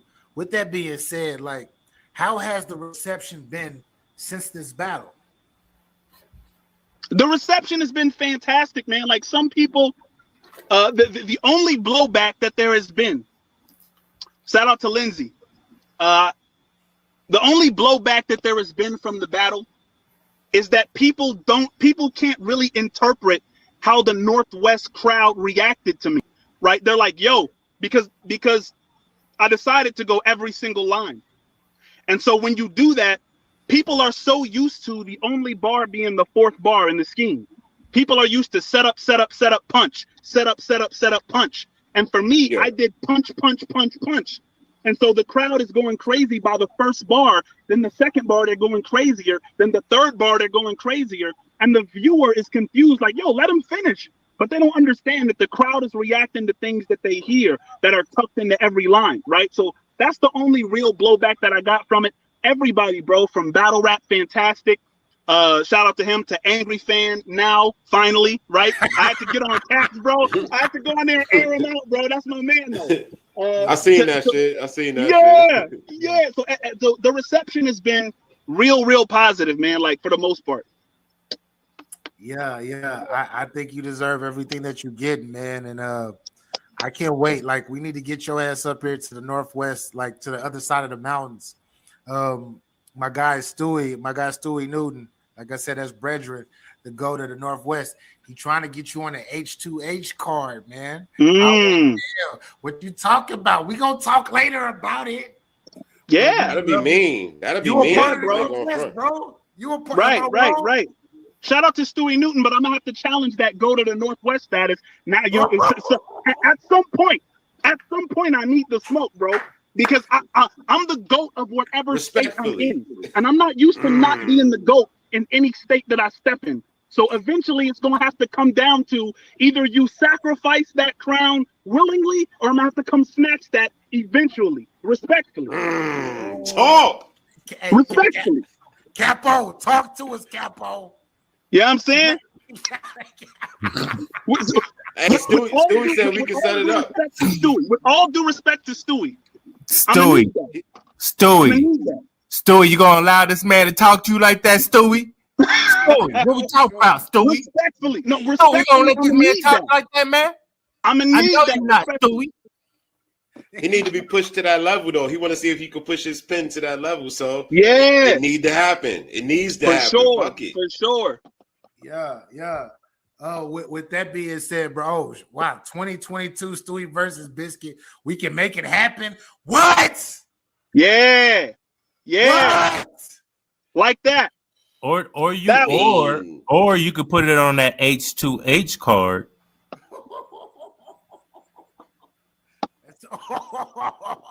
We outside. Hey, we outside. We outside. You Yeah, hey, you know how it go, man. I'm telling y'all. Yeah, Northwest. When you fucking with the Northwest and you talk about media, you talk about putting shit together, holla at me. I'm trying to tell these niggas to holla at me. Nigga not new to this. Nigga true to this. Facts. Niggas is outside. Facts. Niggas is outside. With that, Stewie hey, Newton versus motherfucking Mr. Biscuit. I'm trying to tell you, we got, we setting it, Stewie, no bullshit. We on one for real. We trying to, that'll be fire. But with that being said, I want to ask you, like, coming up in the game, because you've been here since 2010, 2009? Yeah, it has to be 09, 08, something like that. 08, yeah. With that being said, so what were your motivations? You feel me? What either hip hop artists or battle rappers before you that motivated you to actually step in this and be like, I want to try this shit out? Listen, man, I was listening to Luda a lot back then, bro. Like, Luda was my guy. Like, the amount of fun that he had. Like, for me, if it wasn't fun, I'm like, what am I doing this for? You feel me? Like, it's like, if I'm not having fun doing something, I'm like, yo, what's the point? And so when I would listen to Luda, bro, the amount of brilliance that would come with his bars, plus the amount of fun that it sounded like he was having, bro, Luda was like the guy for me. You feel me? So if anybody, if I could say my style is kind of based on a reflection of anybody who was doing it, I would say that was definitely one of my guys. Luda, Redman for sure. In battle rap, bro, I was a grind time dude, bro. It was like Thesaurus, Ilmac, you know what I'm saying? Which is crazy because, like, those two styles you wouldn't think really cater to a URL type audience. You feel me? Yeah. But yeah, bro, a lot of people definitely conceded. Quantum physics is probably number one. Quantum physics was number one for me, bro. Quantum physics. Let me tell you a story about my man Quantum, bro. Talk to us. Quantum physics, fam. He was going state to state just bodying people, bro. And he was about to make a stop in Denver. I'm like, bro, you want to smoke, bro? Quantum? I was like, yo, I'm a fan first and foremost. You feel me? So Quantum stopped through. You know what I'm saying? I got him and like 3 of his girls drinks. You know what I'm saying? Because I was such a big fan, and I 30'd that man, bro. Yeah, bro. I 30 Quantum, bro. He told me afterwards. Like, Quantum is QP. Listen. Quantum is somebody who he'll keep it a beam. You know what I'm saying? He dapped me up. He's like, yo, bro, yeah, you got that. Chef Trez was there too. He said I caught the 30, but I need if there's one rematch I want, it's that one, because he didn't bring his best pen. He was just trying to travel around, you know what I'm saying, collect bags, collect checks, you know what I'm saying? So I want QP on URL. Eventually, respectfully. Ooh, hey, you know QP's. I don't know if that count, Biscuit. You got the nigga drunk first before you. Exactly. I'm on to you, my nigga. I'm on. I caught that. You bought him some drinks first, then you backed him and 30'd them. I was like, yeah, I'm trying. I want to calm him down. You know what I'm saying? So I could catch the body. You know what I mean? Yeah. Hey, I mean, like as far as names, man. As far as names, outside of QP, because QP is one of the greatest writers of all time. The GOAT. 100% to me, he's one of the greatest of all time. Absolutely. But as far as names, for those of you, for the people that don't know of you and that are just starting to know who you are, like give us some battles that you would like for them to go back and watch. Oh man, watch Biscuit versus Human. Biscuit versus Human for the No Coast Chicago title. Hey. That one was crazy. My only battle on KOTD. I went out to Canada and battled EB for $600. We put up bread for that. Check out that one. What else, man? I battled Reckless Wordplay and Speedy Calhoun in Chicago on the same card. The same day I battled both of them and I beat both of them. Whoa. Hold up. First of all, let me introduce myself. I'm Capital Don, Capology Facts, Hold the Cell TV, Midwest, stand the fuck up. Talk about it. Okay? 1. Reckless Wordplay is that's my nigga. I didn't get to watch that battle, but nigga, you sit here telling me you beat my nigga Reckless Wordplay? Not only did I beat Reckless Wordplay, his first round ended dissing my boots.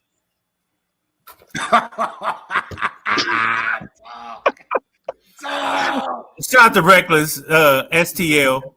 Humans from the Midwest too. And you battle Madden. He from here. He from Kansas City. Madden, that Madden battle, bro. I was on something different. I really don't like to battle the way I battle Madden, bro. Like I got real personal, bro. Got in his personal space, bro. When there's money involved, when there's money on the line, bro, I turn into a different kind of human being. But shout out to Madden. Is he still in Colorado? I don't know. He used to live here. He's from here. Kansas City, Missouri. Right. You battle Ron Compton, I see. How are you doing that battle? 30. 30 what? Yo, he 30. 30 what? I 30 you got 30? I 30 Ron Compton bad. Wait, hold up. Mafia. Hold up. Yo, Ron Compton.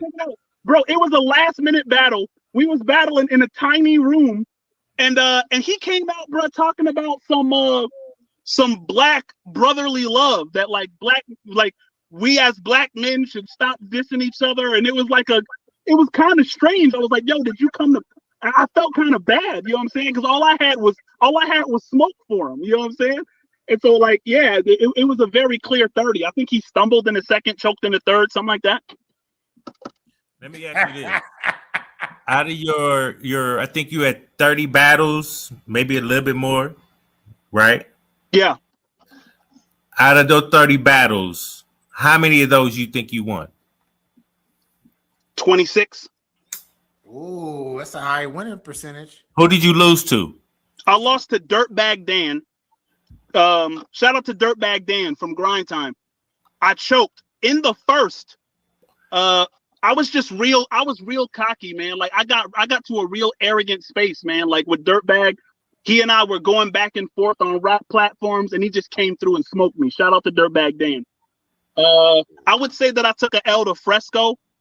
Once again, because I was cocky, I battled Fresco, D-Lore, and Surgeon General on the same card. That's 3 battles on one card. That's just me being cocky. You know what I'm saying? I'm thinking, yo, I got smoke for whoever. So I think Fresco got that.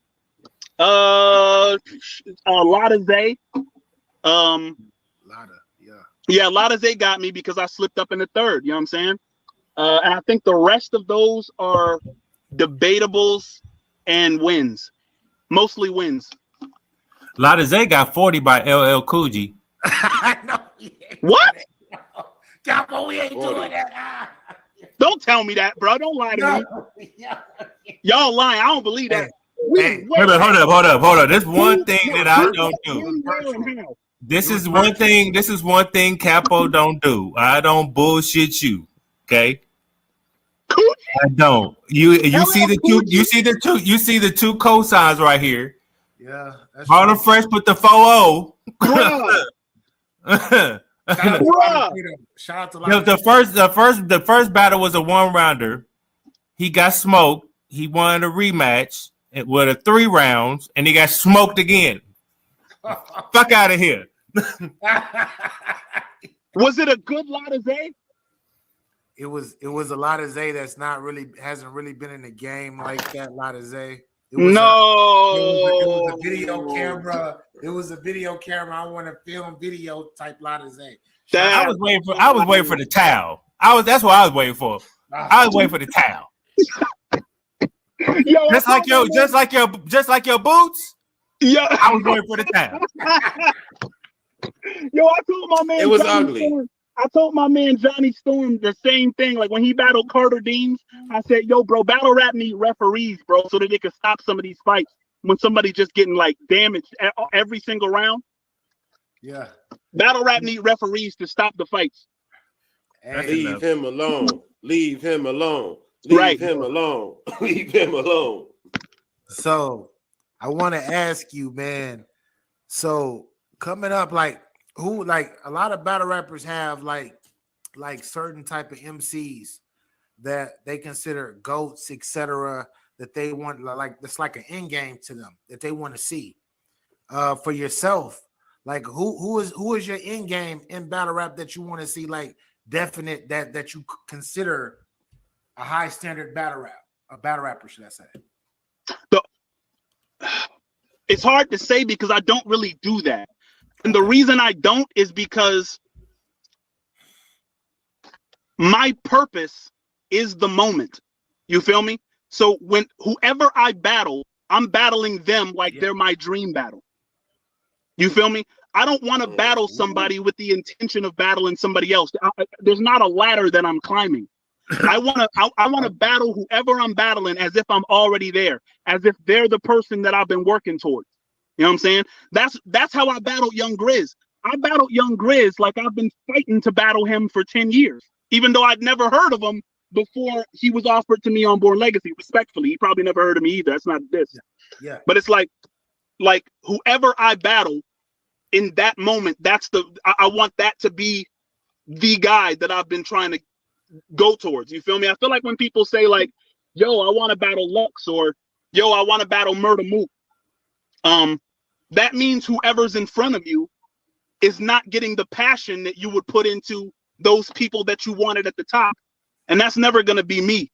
With me, you're going to get EFB, and you're going to get roasted if you sleep a little bit, right? So any battle rapper who's listening to me, if you're battling me, you're who I've wanted to battle all my life, and you better rap like that. Hey, yo, so Young Grizz says, I was your dream opponent. Get the fuck out of here. Yo!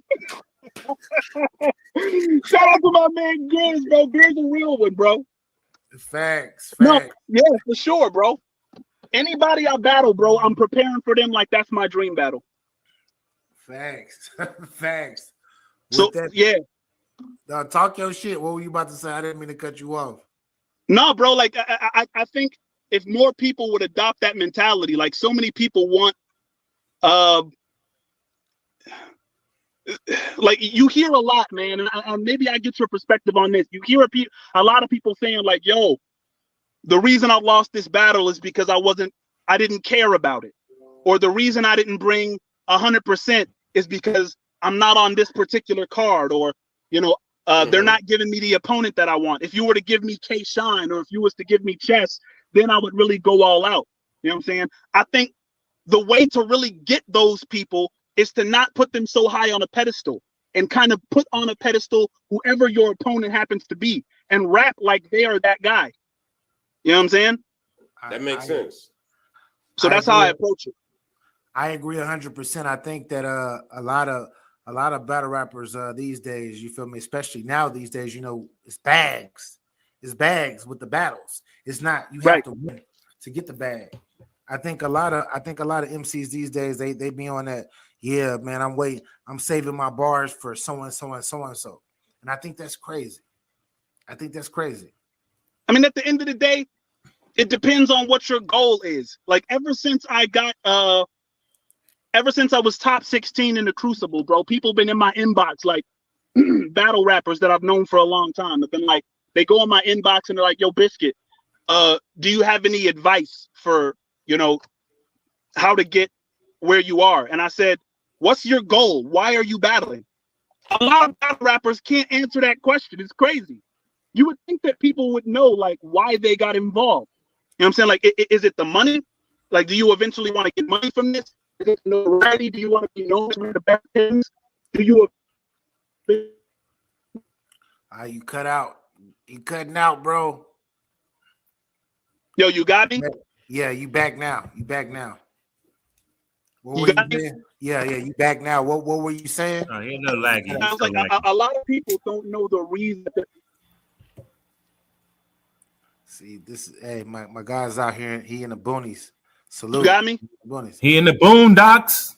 Yeah, you still kind of choppy right now. You're still frozen too. Yeah, you still frozen.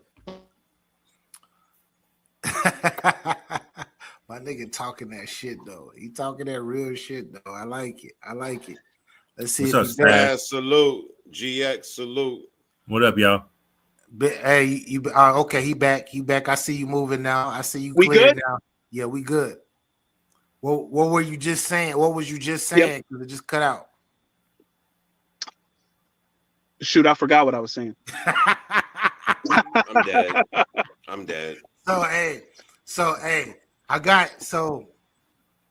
this is a guy by the name of GX, right? Guy by the name GX. I don't know if you've ever heard of him. He's been in the virtual world doing this thing. He about to be on Gates to the Garden and shit pretty soon.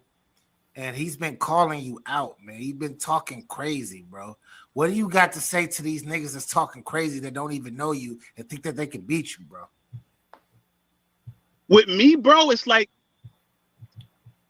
he could beat me. Like, I'm not gonna sit there and say he can't. Like, I'm not even, bro. When I'm battling, bro, like I'm looking to take the crowd somewhere else. I'm looking to take the audience on a journey.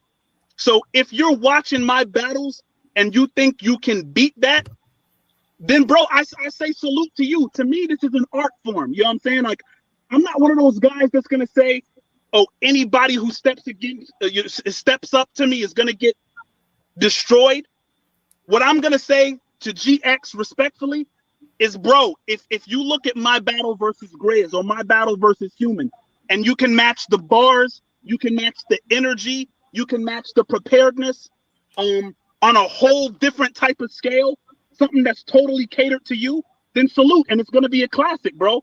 But what I will say, bro, is for 10 years, that has been very, very difficult to accomplish with me. So you better find out some way to levitate off the ground with your technology, with what you do with your computer. I saw that battle where he battled Jay Murda or whatever he did, the whole racing thing with the lightning, right? He needs that for real. You need to really have lightning, bro. Like, when, you know what I'm saying? Like, you gotta have something really, really special, my guy. You feel me? And then, yeah, man, salute. You can beat me. Capo, what you about to say, Capo?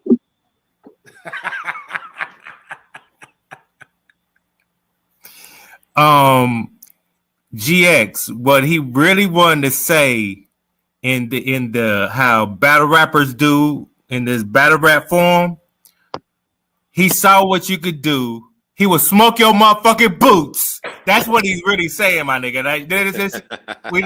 That's what he's saying, not me. I got faith in you, but that's what that nigga's saying. Okay? I think that's what he's saying too. Hold up, I can't see y'all anymore. Uh-oh. No, it's all good. It's not you guys. Hold up, there y'all are. I can see you again. Yeah. Capo was speaking on behalf of yourself. Say it again, Capo. Say it again, Capo, so Biscuit can hear. Do you want me to say it in the same tone? Say it in the same tone, sir. You want me to run it back? Let me run it back. Hey, GX, what Mr. Biscuit was saying, he's seen your battle, and he said that's not enough because he'll smoke your motherfucking boots. He got 10 years in the motherfucking game, and there's nothing you can do with him. That's what he's saying, not me. That's what Mr. Biscuit said. Had to hit him with that translation. Yo! Shout out to GX. That's my nigga though. So I gotta ask this Biscuit, because we ask everybody who comes on. As far as battle rap, do you have a Mount Rushmore? And if you do, who is your battle rap Mount Rushmore? My battle rap Mount Rushmore, I would say Arsonal is definitely on there.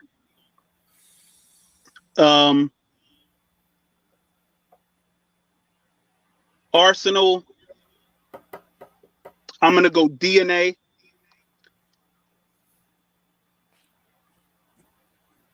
DNA, yeah. And I get two more, right? Yeah. More. Yeah, you get 4 slots. You can get a 5th one if you want. If you want. No, that's not. No. Let's stop. You got honorary, bro. Disaster.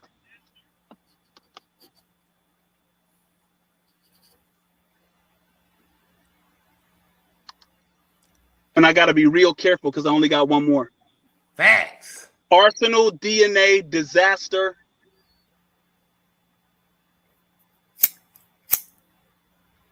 Let me see. Arsonal, DNA, Disaster, and then I'm probably gonna go Lux. Oh, Lux. Oh, damn. Yeah. Hey. Even though, and the thing is, Lux does not make it before. Lux is a more difficult pick for me than DNA, Arsonal, or Disaster. Why is that? Because for me, a Mount Rushmore candidate has to be outside a little bit more than Lux has been, respectfully. You know what I'm saying? And the thing is, it's like when you think of Mount Rushmore people, you got, because it was hard not to put Geechee Gotti there. I really wanted to put Chilla Jones up there. I might switch Loaded Lux for Chilla Jones. Really? Chilla Jones has had not only the KOTD title, but Champion of the Year, which leans toward URL. Champion of the Year leans toward URL rappers. And Chilla Jones has not only had Champion of the Year, but he's held the KOTD title. And I think he's the only rapper to have done that. To be the best on two major platforms. You know what I'm saying? And so yeah, I might push Loaded Lux out of that spot and put Chilla in there. Ooh. Yeah. Shout out to Chilla Jones. That's DNA, Arsonal, Disaster, Chilla.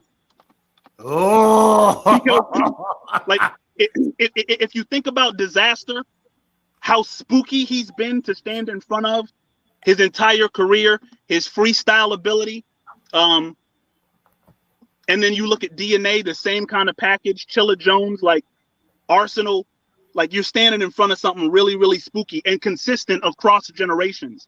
That's something else that matters when you're thinking about a Mount Rushmore candidate. Has he been spooky across battle rap generations? You know what I'm saying? That's a fact. That's a fact. So, I agree. yeah, that's my four, respectfully. I agree. Fresh, did you have a question or did you just dip off? We outside now. Nah. I'm just sitting here watching this fight. That's an inside joke, y'all. That's an inside joke. So Y'all niggas crazy. So Biscuit, every time we go live or whatnot, Fresh always has a TV on. So he's watching the TV and he's always saying And be like, hey, we be like, hey, Fresh, you got something to say? He be like, oh man, my bad. I'm just sitting here watching the fight. I'm watching TV and My name, I'm outside. and then he'll go mute. And then we ask him something again. Every time he comes on, man, my bad. I'm sitting here watching this TV. See what's going on. I'm outside, my nigga. I'm outside. Yeah, we outside that work. Let me ask you this. Hey, we don't take pictures outside in the backyard, nigga. Stop How often do you get a Mount Rushmore list without Mook or Lux on it? Not often. Not often. Rarely. One is one or the other. Or both. You feel me? And to keep it 100, damn, man. See people, because I'm an analyst. I'm an analyst / blogger, whatever you want to call it, media, whatever the fuck you want to call it. Loaded Lux is not on my Mount Rushmore. He's not. He's not on mine either. Respect. And people get mad at me when I say this. With all due respect to him, because he is a and he's not a GOAT. He's a GOAT. Hold on. He's not a GOAT? He's a GOAT. Hold on. Who he said not a GOAT? You saying Lux is not a GOAT? First of all, how many battles and how many chokes? First of all. Yo. If you want to go there. If y'all would have wanted to go there. His last six battles when he's outside, his last six battles. Biscuit, don't let this nigga persuade you. Biscuit, do not let this nigga persuade you. Hey, Lux fuck that. That nigga from Harlem, Mr. Biscuit. He from Harlem. That nigga's biased. And Harlem stick together, you know what I'm saying? but Lux Mr. is Biscuit. GOAT status. Nigga. His last six battles. How many of those battles did he win? He beat Surf. Well, the thing is, man, like I'm biased kind of toward Lux's style a little bit. He's had debatables, and in those debatables, I have him winning just because I prefer it. So Okay, so what battles? I had him beat Surf? Clips. Surf. He beat Surf. Verb. He beat Verb. Yep. He beat Verb. Told niggas he beat Verb. I don't like Verb at all. I'm not a Verb fan. That's why. That's why. Was you in the building? Because me and BA was in the building. Niggas walked out on Lux's round, nigga. Yeah, we was in the building. We was in the building. I mean, I'm being serious. I'm dead ass. It's because of what Hollow said. It's because what Hollow said was true. Like when you be rapping, people make the I think I get it face. Lux got one of those styles, bro, that it's like, yeah, for man. For me, my GOAT status is no GOAT status anymore. Because a lot of these people that y'all say is GOATs has lost a lot of battles, except for Mook. Mook don't be losing like that, but he don't be battling like that either. You know what I mean? And he stunk up the building, bro, in his 2-on-2. I'm gonna say this, not just because Murda Mook is a friend of the platform, but he's the GOAT. Absolutely. He's the GOAT. Absolutely. And the thing is, this is what's difficult, bro, about being a Mook or being a Lux, is that the standard that people hold you to is insane, bro. How can you possibly, like me going out there? I have an easy time going out there, bro, because like people don't know what to expect, so I can shock the building, right? With Mook, all the classics that Mook has given us throughout his career, it's difficult for him to raise the bar. So like what you're expecting when you get a Mook, bro, it's crazy to be able to live up to that standard. You know what I'm saying? So shout out to him. Biscuit, do you know what the nigga said? I Blake Griffin over this caged pigeon. I don't give a fuck. Do you know? The nigga Do said, you I am know? like a rooster. Do you I don't know? give a fuck. Let me point something out to y'all. Y'all put Loaded Lux up there because of a round in the Calico battle. That was the standard. That one round.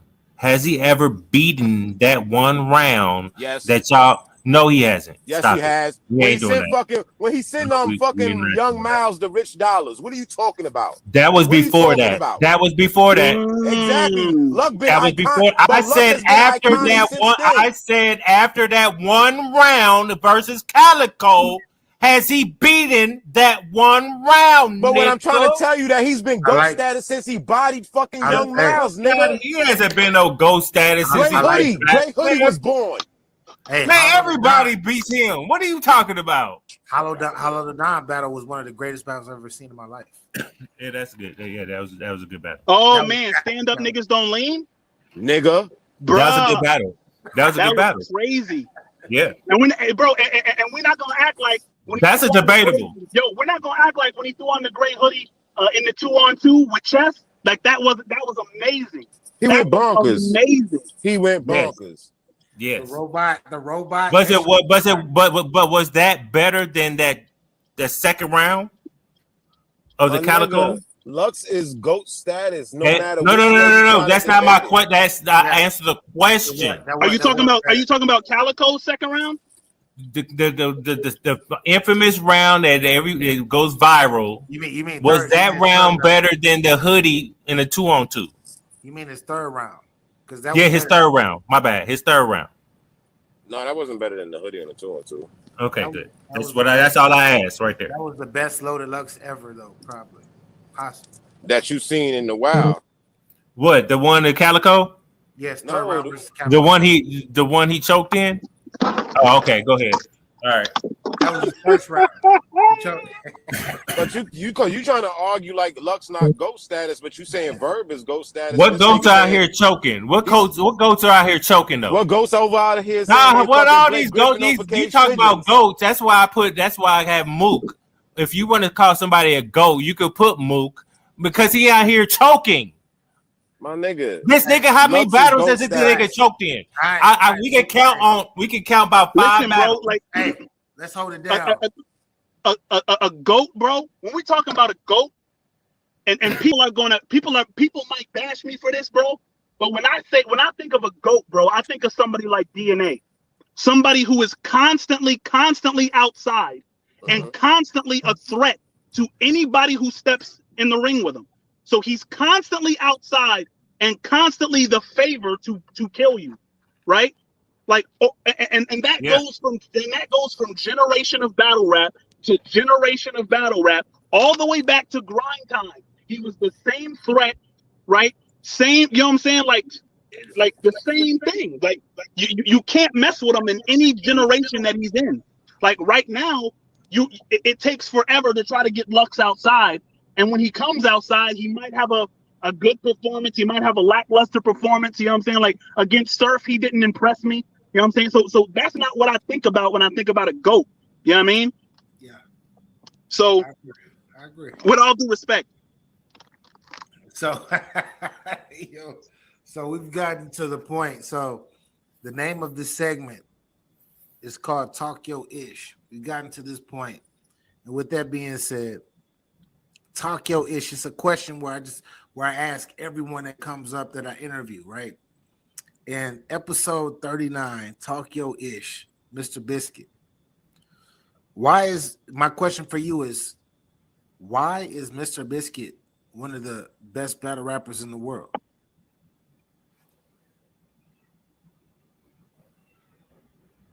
Because he'll smoke your motherfucking boots, nigga, with his dirty boots on. I don't think I am one of the best battle rappers in the world. Okay. Yeah, I don't think that I am that.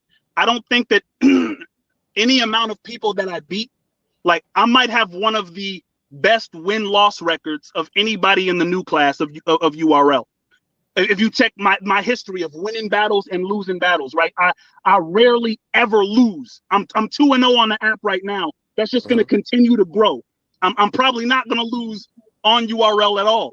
But even if that happens, even if it gets to the point where I'm 15, 20-0, I'm not going to be someone who says I'm the best because I consider this art.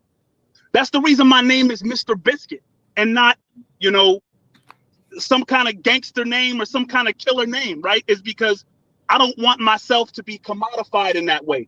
I don't want to be the type of person that's like, okay, I did more of this or you do more of that. I plan to just leave, bro. I plan to, like, when I rap, bro, I want to leave and I want to take the audience with me on a journey. And for that to happen, I don't think in terms of I'm better or I'm worse. Does that make sense? Yeah. So I'm not somebody who has that the desire to be the greatest, or whoever could. Like I've had people call me like the mountain goat when I was in Colorado. You know what I'm saying? People say, "Oh, yo, you the mountain goat." You know what I'm saying? Like Northwest goat. I gotta take that. You know what I'm saying? I gotta be the best wherever I am. But as far as being the greatest battle rapper alive, I don't mind not having that. Even if most people say that I am, eventually, if it gets to that point. I like it. My nigga know he be killing shit and he being humble. I like it. With that being said, Fresh, did you have any other questions, sir? Nah, I just want to know. Last time we spoke, Biscuit said he can't really say who's the next nigga on the menu and shit. Cause I'm going to check the next battle. Know what I mean? I'm ready for that. But other than that, Biscuit, just keep doing your thing, my nigga. You sound original. Don't nobody sound like you. Know what I mean? You got your own style, and you know how to control the crowd and shit. You keep throwing them punches back to back. I love that shit back to back to back to back. I don't have a problem with that shit at all. As long as it keep being creative with that shit and you keep killing niggas with it, shit, if it ain't broke, why fix it? But salute to you, my guy. I appreciate you coming through. He's gone. Look like he just fell off. It looks like he just fell off accidentally. Yeah, I got one more question though, but we got to hold off, y'all, because he just fell off. He'll be right back. Appreciate that. Yo. Appreciate that. He said dope interview. Y'all. Appreciate that. Okay. I'm waiting on this camera to come back on. I'm waiting on that camera. Hold up, it's still loading. It's still loading. Wi-Fi. I know. Why out there living in the boonies? If you live in the boonies, boy, you can't get Wi-Fi service for real, because that motherfucking trees, bro. Nigga, that's why all the deaths happen. You know, you can't call nobody. Satellite is gone. I do the other told hey, but until he gets back or whatnot, man, he has been on fire, man. He's been on fire, and the last showing that I seen of him made me go back and watch other battles, and I'm looking at him. Let me get your bars up, though. The words never. You know, you can't call nobody. Satellite. Let me get your bars up, though. The world's number one source for battle rap.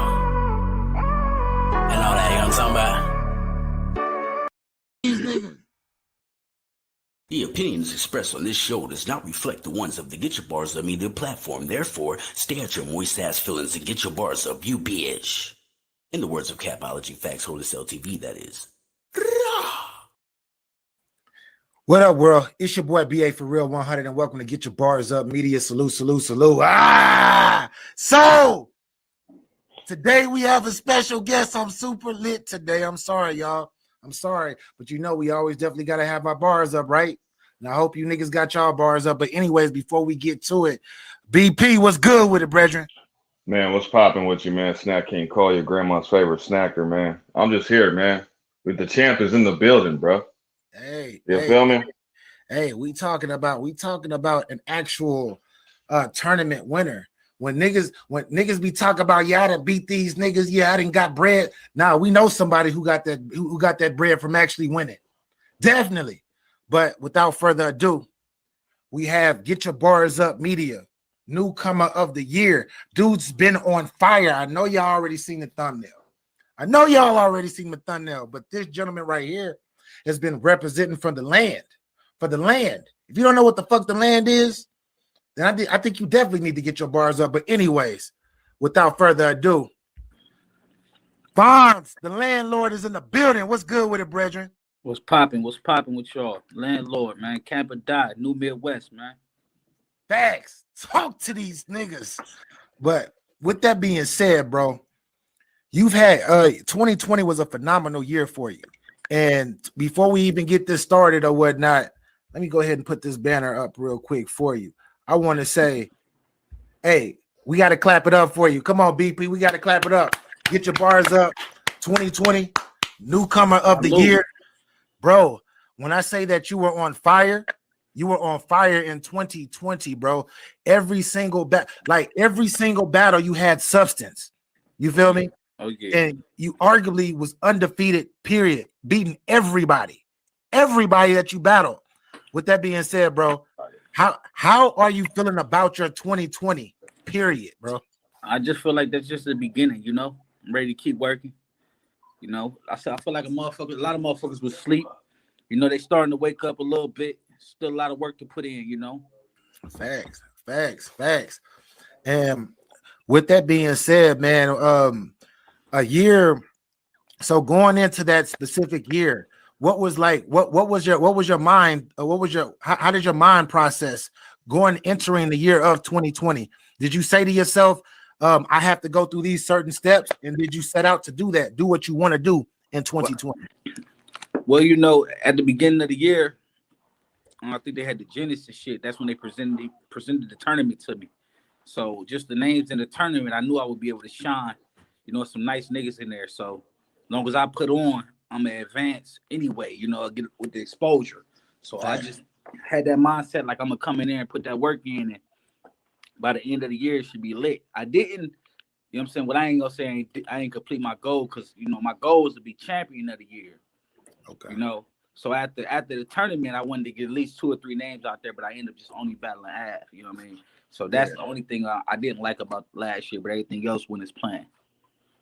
Definitely. BP, did you have a question? Yeah, man. So with the pandemic happening, man, did that fuck up your game plans? I mean, obviously it did, but did that really like fuck up some battles for you that you had already set up? I think at the beginning of the year they was talking about me battling Tink on his comeback, you know, but then that got moved around, and then the tournament happened, so all that shit got pushed to the side. So I think the pandemic almost worked in my favor. Because you know, a lot of us been putting on, but we wasn't getting that shine and that lights, them lights put on us, you know. Right at that time, wasn't shit going on but this, you know. So when them lights on us, I shine. That's the fact. That's the fact, bro. So taking it back to the beginning, bro.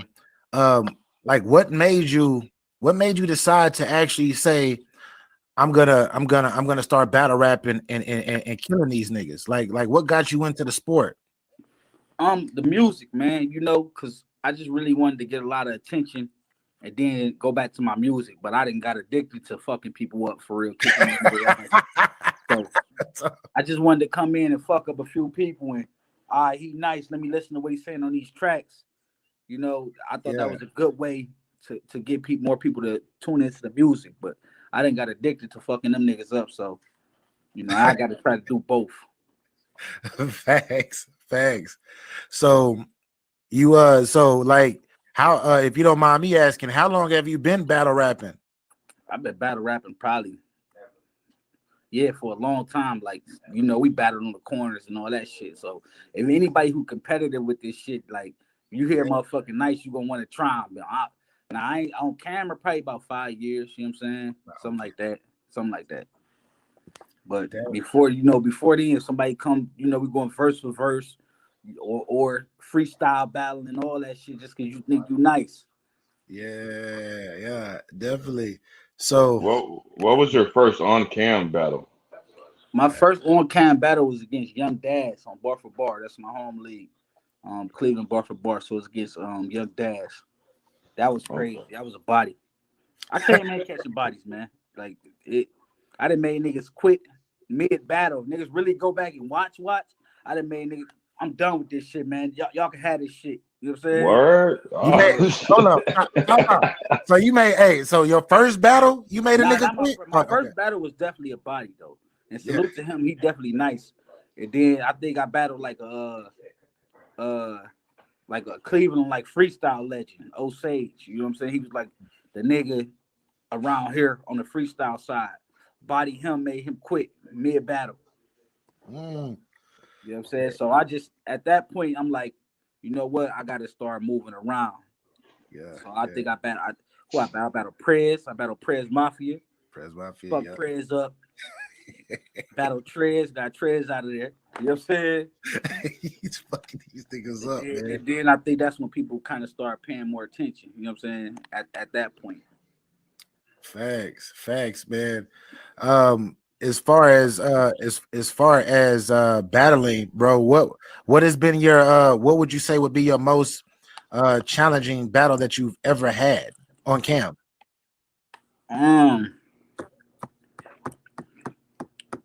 Oh no, I'll be going to work, man. The Av shit definitely was challenging because you know that's Av though, you know, so that was Av. So that's a fact. That's a fact. I mean? So that was like, that's probably the most challenging because that was Av just getting ready for him and how niggas like the media and everybody saying you about to get bodied. Why would you take Av on his comeback and dealing with a whole bunch of shit outside the rapping that was distracting? You know what I mean? Facts. BP. Hey, so after winning that tournament, bro, I know you said you had 3 battles you wanted to try to do. You only was able to do 1. Do you feel like you was getting like the notoriety that you deserved after winning that? Like, do you feel like you was like people was at least ringing your line? Like, yo, for sure. I literally been busy. I definitely been busy. People hit me up all the time for battles. Some battles I just ain't taking. You know, I turned down a lot of battles now.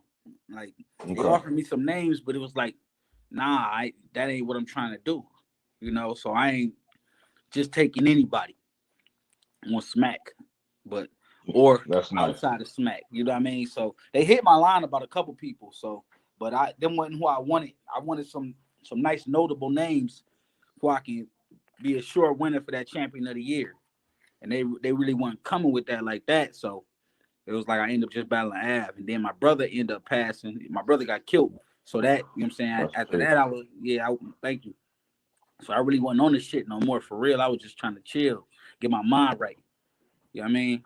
And with Av having the corona and shit like that, that pushed that battle back You know what I'm saying? That's why the battle ended up happening at the end of the year. But I wanted to get like Suge and Old Red. You know, I felt like I would have got Old Red, Av, and then Suge, something like that. That would have solidified it. That would have been a nice ending right there. Yeah, it would have. Hell yeah. So with that being said, man, how did you?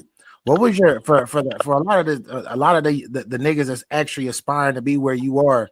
Like, how was your journey? How did you get to URL? My boy Sammy Y100, he threw it was like a PG event. Not I mean, like he did an event with Norbs, and it was like it's kind of like a PG event. It's like a PG tryout for real. And I battled King Ape, and Norbs was there. Norbs pulled me to the side, and he was rocking with me. So after that, he gave me a PG. I battled The Spot, and I battled DG Piranha, and then I was on Born Legacy. I was on Born Legacy against Deuce in Tampa. Rocked that crowd. So I don't know why motherfuckers talk about people can't rock no big crowds. Like, you know what I'm saying? Like, I went out there to another motherfucking city and had them yelling 3-0. You know what I'm saying? Then we brought Smack and them to Cleveland. I think that was Born Legacy 8 or something like that, or 7. I forgot which one it was. And I was like 8. Yeah, so I battled J400. Yeah. So yeah, my path been treacherous now. Like, motherfuckers got to pay attention. My path been treacherous. I'm leaving niggas behind now. Facts.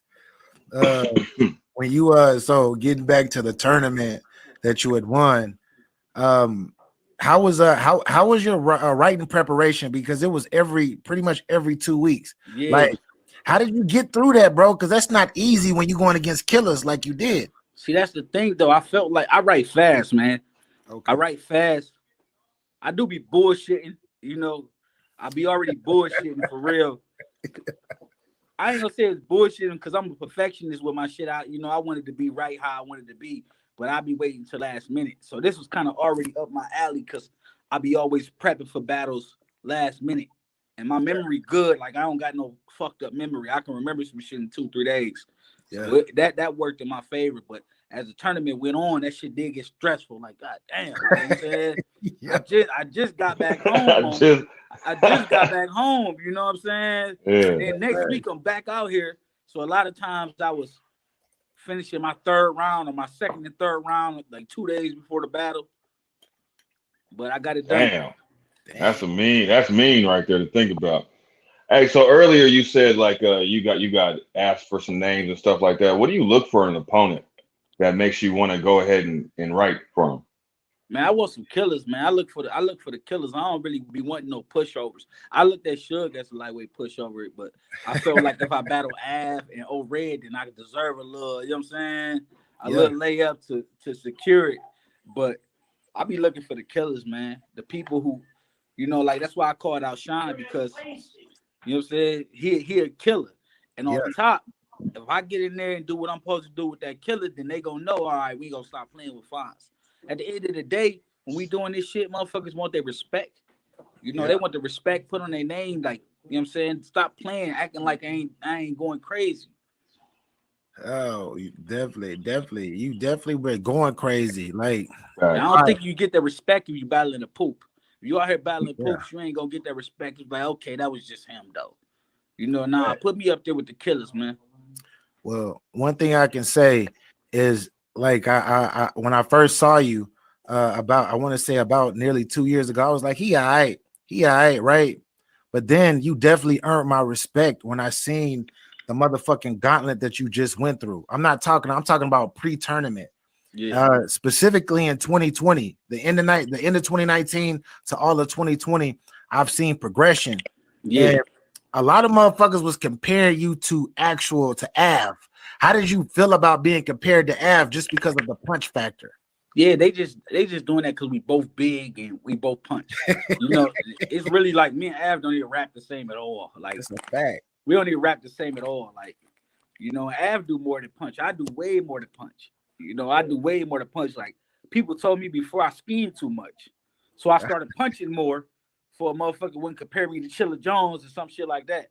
So I got different bags I go into. So when people compare me to Av, like, okay, you know what I'm saying, I appreciate it because he an animal. You know what I'm saying? He a dog, but we nothing alike for real. Yeah. BP. Man, what's next, bro? What's good for 2021, man? Where are we at next? What's your next 5 ideal battles? Man, y'all see Sean popping his shit, so we got to get that going. You know, You got to see that. Yeah, he's talking about he ready, so you know, let's get it going. That Rum, Red, that's 3 right there, right? Yeah. All right. Then maybe who else? I said Sean, Rum, Red. Yeah. Who else, man? Somebody different. Maybe a B-Dot or some shit like that. Ooh, you said B-Dot. You want a writer too, huh? Just jump out there, huh? Yeah, not just, you know what I'm saying, it's like saying B-Dot because I want to battle B-Dot because I really don't got no interest in battling B-Dot, but just somebody different, you know, somebody different. And like a lot of people ask for me Suge, so you know what I'm saying, I want Suge too. A lot of people ask for that. I don't know why, but people ask for that. So because you big and black. That's what it is, bro. That's what it is. Hey, y'all be up in people's face and shit like that, man. Everybody want to see the bullies go at it. You know what I mean? What you said? Yeah, partner in the back going hard too. Listen, my homies really my motivation. Listen, you hear me? Yeah, listen, my homies really my motivation. They'll come to me, tell me, I heard you call up K-Shine, he about to fuck you up. You know what I'm saying? And that just put me in the bag. Like y'all niggas got me fucked up because we be tripping for real. My niggas really want to see me battle Geechee. Ooh. I mean, I was just waiting for that name to pop up, man. That was an obvious one to me. Yeah, Geechee. Yeah, but you know, with the shit that niggas out here putting out, the new era versus the, you know what I'm saying, the old era, I gotta get them niggas out the way. You know what I'm saying? So, facts.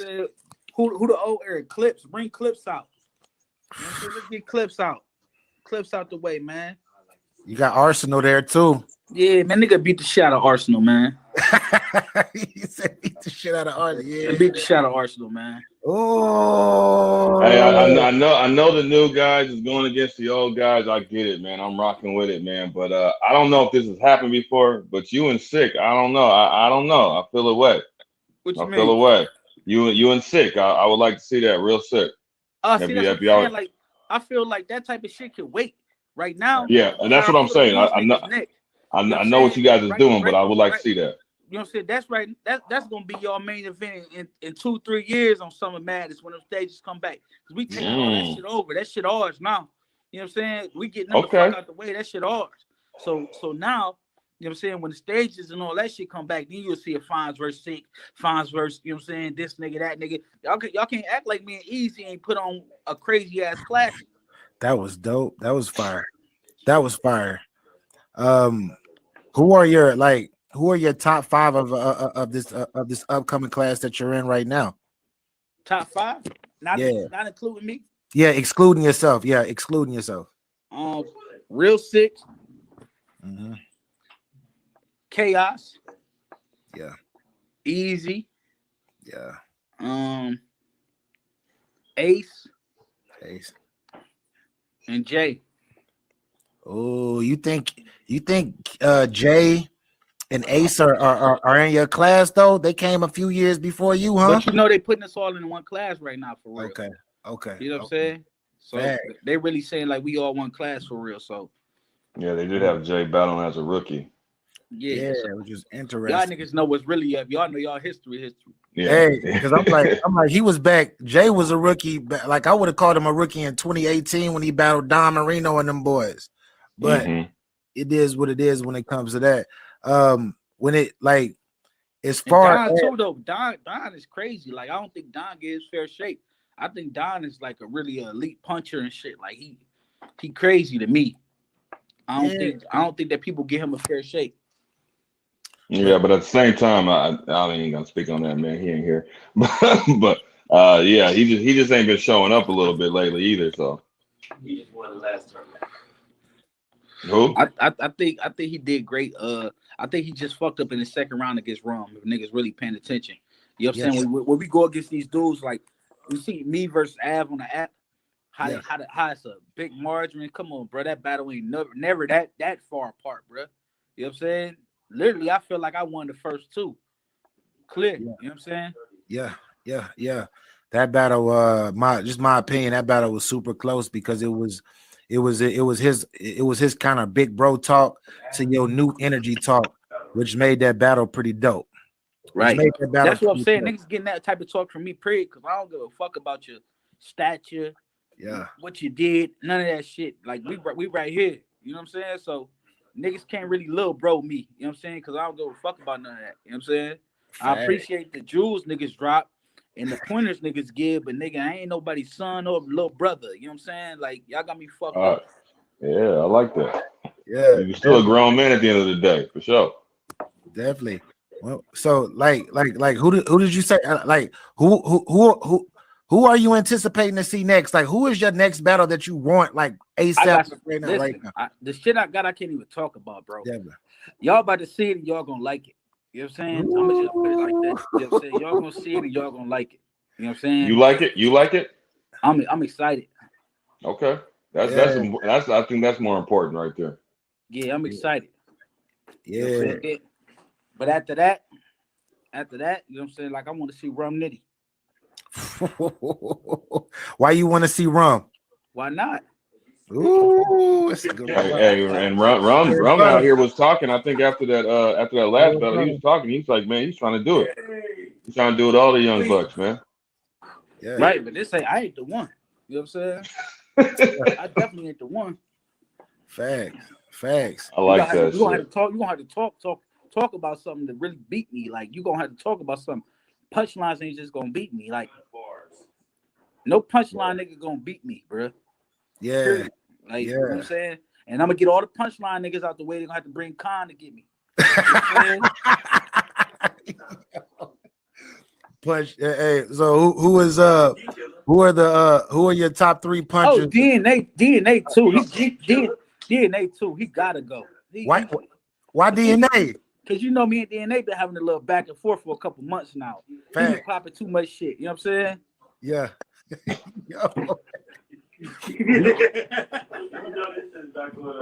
Oh my God, you said DNA. So DNA,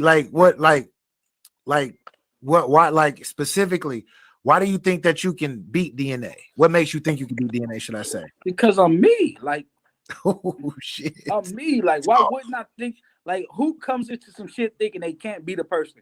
That's like, yo, why would you fight a nigga you think you can't beat? You know what I'm saying? And then two, you know what I'm saying? Why would you fight a nigga who, you know what I'm saying? Why wouldn't you fight a nigga who talking like he gonna whoop your ass? Win, lose, or draw, nigga. I get busy. Facts. Talk your shit, young fella. Talk your ish. Representing. Now, bringing it back to the Midwest specifically, who are some names in the Midwest that you think that are coming up that you actually like and get shot? My man Gamble actually in the Crucible. You know what I'm saying? He in the Crucible.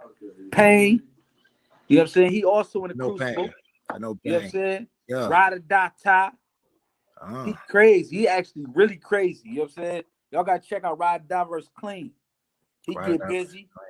Cash money. He nasty. Wreck.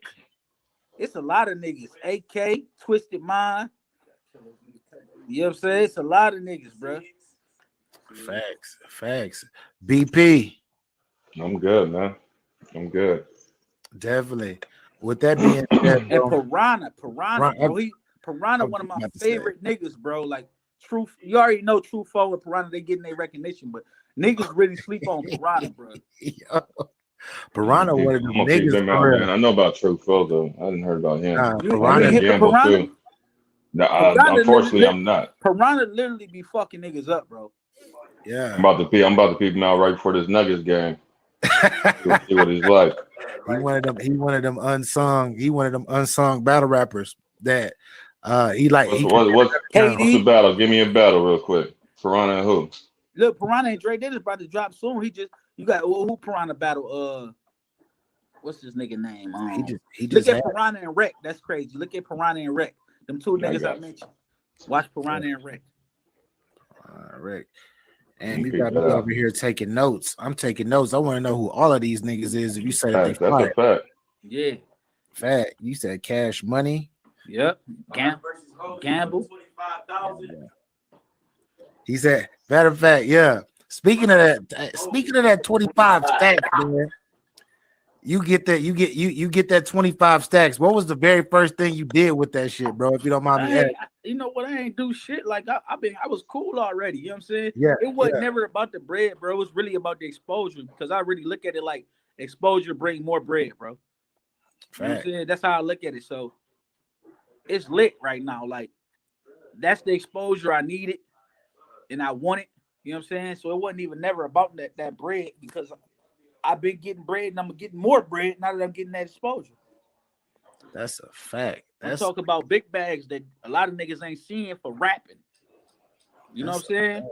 Yeah, yeah. Come on, a lot of people can't when they hit your line, you can't say, nah, I don't want him. You know what I'm saying? I can do that. Nah, I'm cool on him. Who else you got? Most reliable network and the best So now on your future, as far as future, where do you see Fonz, the landlord, a year from today in battle rap? Oh man, where I'm at right now, top tier. We the new top tier, man. You know what I'm saying? We the new top tier, man. The new top tier. I see myself defending my title, man. You know, defending that, holding it down, carrying the culture. Y'all can't act like we ain't put the culture on our back in 2020. You know what I'm saying? So next year, I plan on keep carrying the culture. Facts. So for the up and comer that's once again aspiring to be where you are, what type of game would you give him to be successful in battle rap? You just gotta know this shit a grind, bro. This shit, you know what I'm saying? With the grind, you gotta grind. You gotta keep putting that work in. You know, you gonna get discouraged upon. I didn't feel like, man, fuck this shit. You know what I'm saying? Yeah. Fuck this shit. I'm cool on this shit. You know what I'm saying? You gotta keep grinding. Keep grinding and put yourself out there. You know what I'm saying? Your social media, be active. That don't mean battle everybody. You don't have to battle everybody and beat everybody to prove you that guy. You know what I'm saying? Be smart too. You know what I'm saying? Yeah, we don't want to get Hey man, we got a card coming up this weekend. Matter of fact, man, you looking forward to any of them battles? Is there one that's like stands out to you? Like I gotta see this. Jay and Twerk. Oh, yeah, that's definitely one. I'm a little biased, but yeah, that's definitely. You biased to it? I'm up here in the Northwest, man. I'm in Washington, man. So I didn't see Jay from a long time, man. Actually, it's funny. I'm gonna tell a little side story, man. So I've seen this tournament, and they was telling me about this Fonz cat, man. And I seen what you did to Kruger. I was like, oh shit, because everybody was saying that's where it was gonna end up at. You know, it's gonna be Jay and Fonz, and so man, it was getting closer and closer and closer, bro. And I think I gave you some props afterwards on Twitter. Afterwards, I was like, man, you made a fan out of your boy.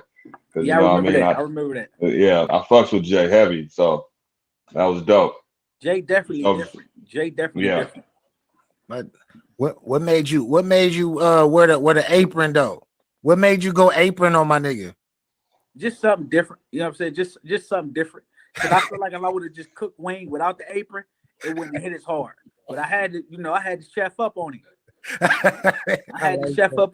Did you know he was bringing the glove? Nah, he was walking around the day of the battle with a big ass duffel bag. So, I'm like, man, hold up. I didn't get the apron until that day. Cause I was thinking about it.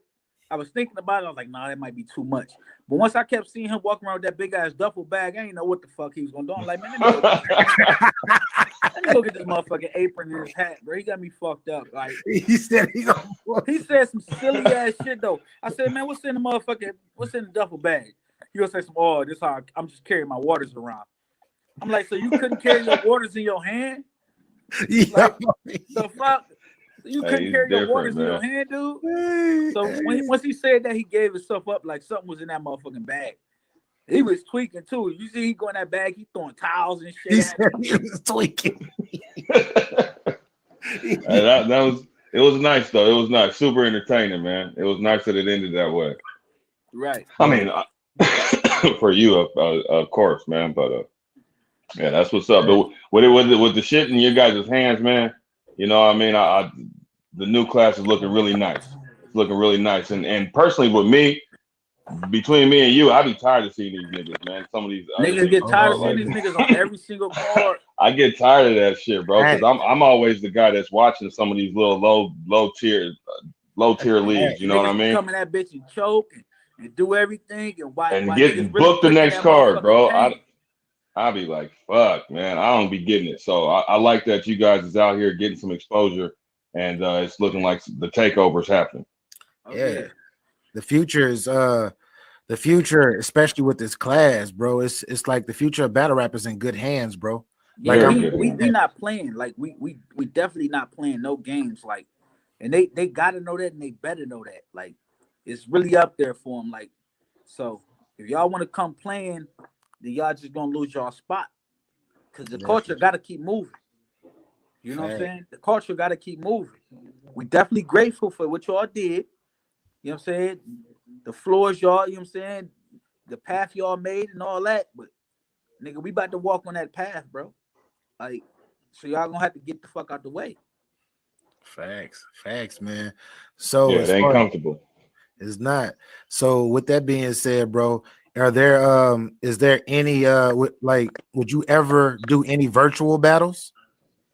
Nah, I feel like my bar's too good for that shit, bro. I ain't He said you want that. He said that. Well, I want to say we actually have a card that's coming up tomorrow on the Word Sport Battlegrounds. An actual Jay the Nightwing is actually going to be the headliner on that card. It's virtual, so it's not going to be in person. 3-minute rounds versus a guy by the name of Rio Nkosi. You ever heard of Rio Nkosi? No. He fired? Yeah, he fired. He actually battled. I don't know if you seen the Adi Boom return, and he battled the guy that was in the cell rapping. Oh, see that? I don't really watch too much Adi Boom, bro. So. Yeah. So Adi Boom came back and he Rio Nkosi, artist out of Atlanta, did something that actually made what's that, World Star. He was the nigga in the cell. Yeah, he was the nigga in the cell rapping. He ain't shit for that. He ain't shit. He talking about some nigga, I'm here because of you.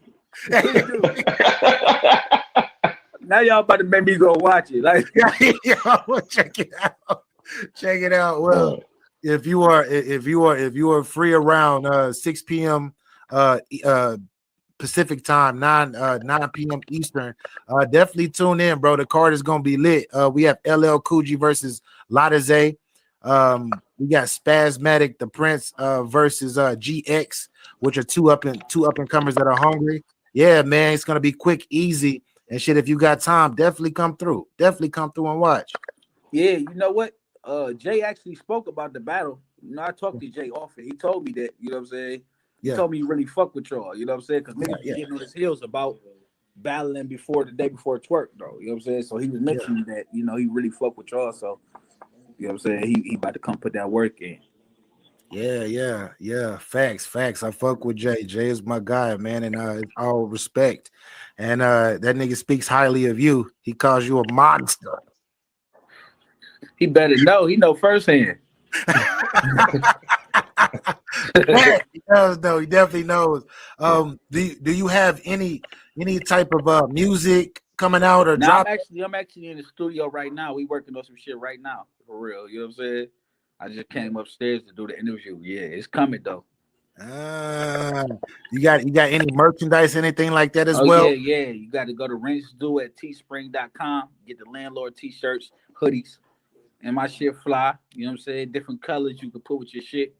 If you bum, don't rock my shit. You know what I'm saying? I gotta have my shit looking good. You know what I'm saying? Exclusive. Real, only fly niggas, only thorough niggas. You know what I'm saying? You know what I'm saying? Everybody can't rock it. Facts, man. I have my last question I do for everybody that comes up here. It's called it's a segment called Talk Your Ish. Yeah. And it's when I just ask you a question, you answer it to the whichever way that you would like. But Talk Your Ish, episode 35, Mr. Landlord. My question is, why is Fonz one of the most talented battle rappers in the world? Because I put that work in. I grind for it, you know. Oh, yeah. Facts. I actually practice. You know what I mean? I practice scheming. I might walk around the house and find shit to scheme about, to punch about. I literally, when I told motherfuckers I pull the bars out the air, that's true. I'm making this shit about anything.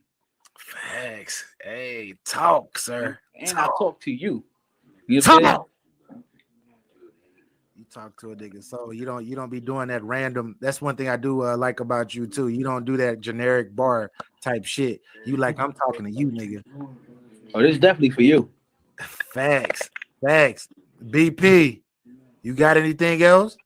That's it, man. Hey, blessings, bro. Have I hope you long, you know what I mean? Pause, you know. I hope you have a long career in this shit, man. Do your thing, man. Like I said, it's shit's in good hands, man. For reaching out, bro. Real shit. Hey, man. Hey, I appreciate you for blessing the platform. And once again, I want to congratulate you on being a People's Champ, Newcomer of the Year for 2020. That award will be getting to you soon. I'm just getting the motherfuckers made. I'm gonna send yours out, and I'm gonna inbox you and let you know what's good. But I appreciate you, bro, for what you do for the culture, and just keep up the good work, fam. Okay, no doubt. For real. Hey, salute to you. Y'all hear it. My guy Fonz in the building. Landlord. Rent motherfucking do. Hey, matter of fact, before we go, can I get a Get Your Bars Up tag? Shout out Get Your Bars Up, man. A lot of y'all vets need to get your bars up, man. It's new era shit, man. I know what's up, man. Talk. Yeah. Once again, appreciate it, bro. We up out of here. Salute to y'all. Peace and love, y'all. Let me get your bars up, though. The world's #1 source for battle rap. And all that, you know what I'm talking about? Aye, it was dark at the bottom where I started from. We ain't got a bag, then I got my bars up. Remember the paper tag? Ay, on that hot boy. This money keep me on forever like a lost boy. Ay, I wrote up soon as I woke up. Get your bars up, don't call me if you don't want none. Tell your bitch go buy some merch, nigga, it's merch. Have my nigga borrow you to death, just say the word. Yeah, GetYaBarzUp Media, man. Appreciate y'all having me, man. Salute. Tell these niggas. Tell him get that motherfucking camera out the film. Why the fuck he want to film? He ain't got nothing else to film.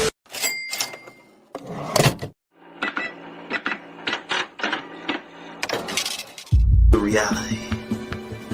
I knew this would happen. The power of intention is in my favor. It's already written, Jay. You a dead man walking. Welcome to my world. It don't matter what you done prior to now. It don't matter who you battled in the past. Now you gotta stand in front of me. And Jay, you ain't on my level. You can't rap better than me. Facts. I'm one of the best to ever do it. I will show no mercy to anyone that stand in my way. You don't have to give me my respect. I'ma take it from you. January 20th, I'm leaving with your head. Ain't nothing you can do about that. Remember these words. Rio!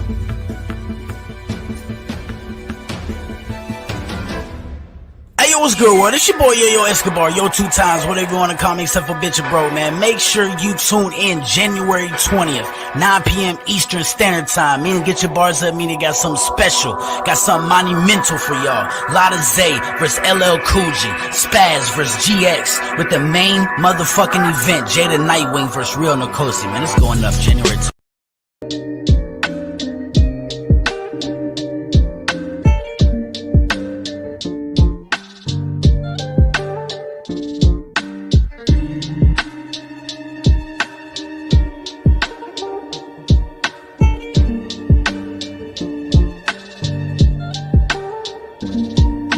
Yeah, can you see it in the distant future? We packing about to hit Bermuda. If I knew you had this sense of humor, shit, I probably would've hit you sooner. But what a lovely surprise, there ain't nothing to hide. You must be coming from God, I'm really loving your vibe. Yeah, gotta get you up in this ride. Since the magazine come like this, gotta subscribe. Was going out when you posted up a pic. Was looking good, so I sent a couple gifs. Started laughing and I knew you was legit. Now I'm on my Shakespeare, got me writing you some shit. Whoever in your life, tell your boy to get it right, or else I got a poem to recite. I'm the blues in your left and the funk in your right. You can even call me brother to the night. Is it lust or it's love, y'all? Well, shit, I'm... Why? 93 OG, nigga. Cuz what's happening? LL, Fast Black. Hey. Yeah, I said brave nigga, try to split the pie but never played niggas. Were all my only flaws, I tried to come back and save niggas. Gretzky got me feeling like Jeffrey. I'm a made nigga that asked me could I walk on water, nigga I floated. Why would you try to trigger a nigga that's fully loaded? Willie Wonka sweet, golden ticket, can't decode it. Yeah, fuck what you niggas post and fuck what you niggas say. But them jackets they gave me never fitted me, but I tailored it. He's working on the gram but want a man, what was his last call? You say you want a ring but that'll never happen. Chris Paul, make niggas jealous, my silhouette make these ladies scream. You ain't a top dog and you can't relate, baby king. Martin Luther. What y'all think though, man? Y'all the OG media, man. Talk, y'all got it. Come on, let's talk about it. Yo. All they talk about the boy. All they do is talk about the boy. Yeah. I hear him. Oh, word. Look, they want me dead. Heard of some price on my head. Yeah, that's what they said. I come around and be dead. Thought you all wanted the bread, so go get the spread. You know where I be. Come and see me. See what it be. Realest nigga in my city, I keep it 103. They want me dead. Heard of some price on my head. Yeah, that's what they said. I come around and be dead. Thought they all wanted the bread. Go get the spread. You know where I be. Come and see me. See what it be. Realest nigga in my... You already know what it is. Your boy Murda Mook, the Eazy man, Diamond representing, man. But right now I'm chilling with the Moon Boys and to get your bars up. Niggas know how we play, man. Get your bars up, man. Your shit on the arm, my shit, I got it. Get your bars up. Yes, sir. Yo, love, bro. Appreciate it, man. All they talk about the boy. All they do is talk about the boy. What up, world? It's your guy BA for real 100, and welcome to Get Your Bars Up Media. Salute. So we are back up in this thing, and we have one of the greatest to ever do it, a special guest in the building. When I say this gentleman has been putting on for well over a decade, been. They say, oh man, he not the gunner, he not the real gunner, but then he punched right out of that. One of the very few vets to be able to go to multiple different platforms and put on over 1 million views per each battle. RBE's own, well, all of battle rap's own, actually low key because he didn't been everywhere. They call him Blue Room Illy. Ill Will, what's happening, bro?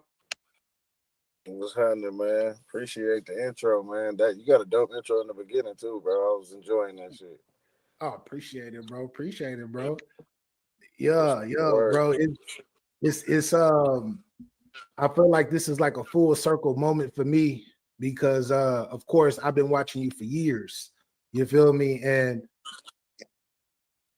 I remember I spoke with you briefly in the back, but I remember just where you started. You feel me? And looking at your talent, right. And then being and like telling my homeboys at the time, yo, bro, did you see this nigga? The nigga that I didn't even really know your name at the time. I was like the nigga that got the Jamaican plug. That nigga, you know what I'm saying?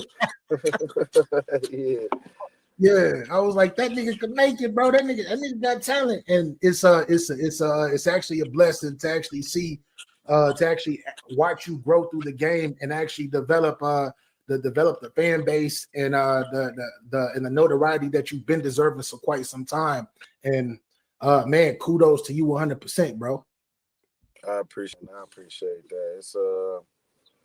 It's been a journey, man. That's all I can say about that. It's been a journey for sure. For sure, bro. I wanted my first question for you today, man, is the fans who haven't watched past interviews of you speaking much about yourself, what was one of the things that made you decide to say, man, it's time for me to start rapping and killing niggas? What motivates you to get into battle rap per se? Already rapping. I never I ain't think battle rap was my thing for real. Mac Myron came home from college. He went away to college, came home, and he started Mike Murderers. And at first I think something going, cause I didn't hear a URL or nothing like that. I ain't know about all of that. So I thought the nigga had a gold man, but I didn't know everybody, you know what I'm saying? I'm like, oh shit, so this is a thing. People are doing this shit. And then I got put up on URL and all that, but I was learning about URL. Why URL? I was learning the people, the Young Ills and the A-Verbs, and I knew certain people through certain people, and it was people like, oh, Mac was a big fan of A-Verb at the time, so I knew the name, but I didn't know who he was. You know what I'm saying? I didn't watch a thing like that. I wasn't even really a YouTube person back then, you know, so I wasn't even watching YouTube like that. So he started the league, and what started me from battling, it was shout out to my dog Cash Eaton, but Detroit already know. Detroit Pontiac just got that. We got a competition at the least, you know what I'm saying? So I watched Cash Eaton, you know, get one of my dogs together in Pontiac, you know. And the dude that I was supposed to battle didn't show up. So I was happy as shit. Damn, I didn't want to battle anyway. You know what I'm saying? I didn't have nothing freestyle. You know what I'm saying? So I'm like, bet. But I watched Cash Eaton, you know, do his thing against my dog. And I'm like, damn, I can't let this Detroit nigga. And I walked up to my homeboy Binks and I was like, hey, man, let me get dog. I want to battle him. Oh, you want Cash? And that was my first battle. The only other battle I had a battle in high school. It was some dude, a chick that was my homegirl. She was rapping with me. And he went at her. So she was battling a chick. I guess it was his fault. He ended up jumping in, going at her. So I ended up jumping in, going at him, you know what I'm saying? Yeah. And I battled my brother. That was the only other two battles I had. Brother and that was to get into 6 deep, you know what I'm saying? Nigga, let's see if you can rap, you know what I'm saying? Back then you had to rap, you had to cover all back freestyle, you gotta be able to battle a nigga, you gotta be able to make a song, you gotta be able, you know what I'm saying? Back then hip hop was hip hop, so I battled my only 2 other battles I had. I didn't know nothing about battle rap, and then so when I battled Cash, it was just free. She was there, so all I had to do was just say some dope shit. And I just figured it was something fun for the city. You know what I'm saying? They called me for another battle because I wanted to. So Mac pretty much bribed me, if you do this battle for me, I'll let you host Mike Murderers indefinitely. So I freestyled in that battle, freestyled in another battle, and then Jay Huggins happened. And the only reason why it happened like that is Jay Huggins called me it had to be 7 something in the morning. And he was just going, because I didn't want to do the battle. It was X Factor told me and this and that, and I'm going to come up there and kick your ass. Don't be scared, Will, you scared? Who the fuck is this, bro? I'm like, how you get my number? I was so fucked up. I'm like, bro, I'm going to kill you, bro. I don't know who you are, bro. Swear to God, yeah, let's do this battle. And that's how they got me to do it and shit. I'm a prideful motherfucker. So you can, you keep talking shit, I'm gonna be like, all right, fat me greasy, nigga. So that was, and Norbs was there. Yes. Norbs was there. And I just want ass.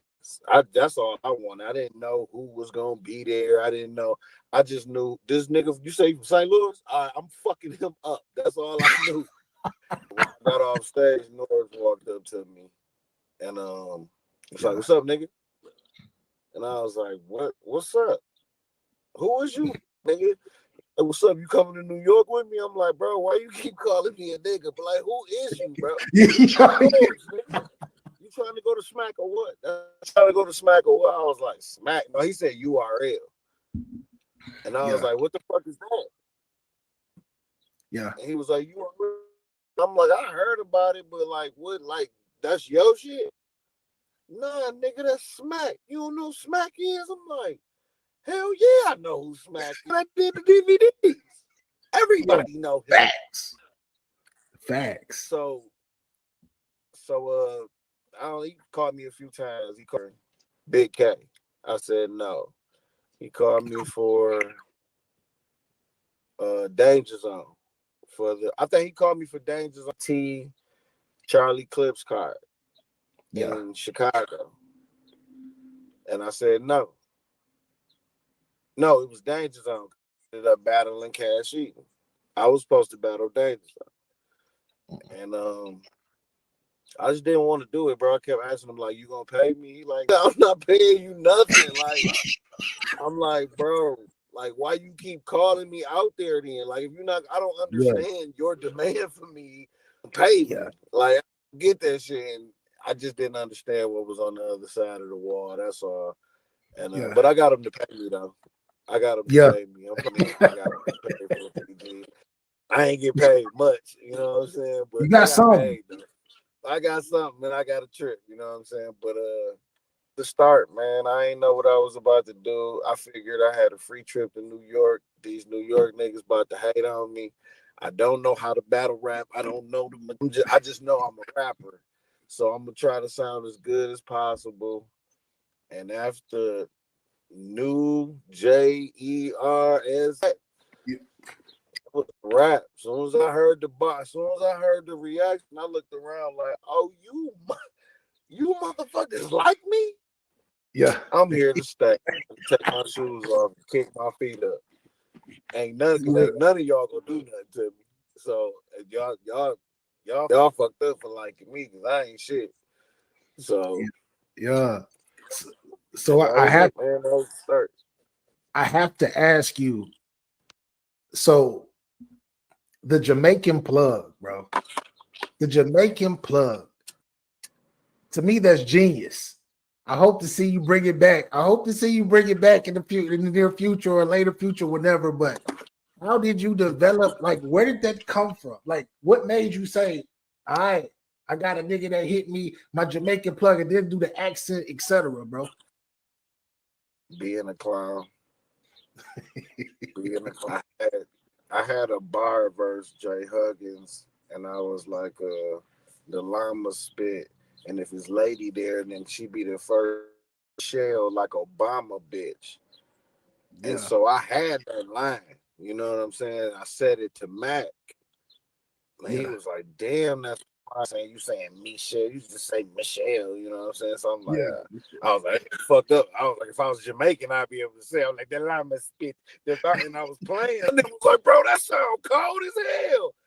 And I was like, damn, that do sound cold as hell. I was like, but how am I just say it? You know what I'm saying? Like, just say it out of nowhere. And that's when I came up with I call my Jamaican and all that bullshit. And I thought it was going to bomb horribly, like, animated. You know what I'm saying? Like, I thought it was like, I come from a cloth to where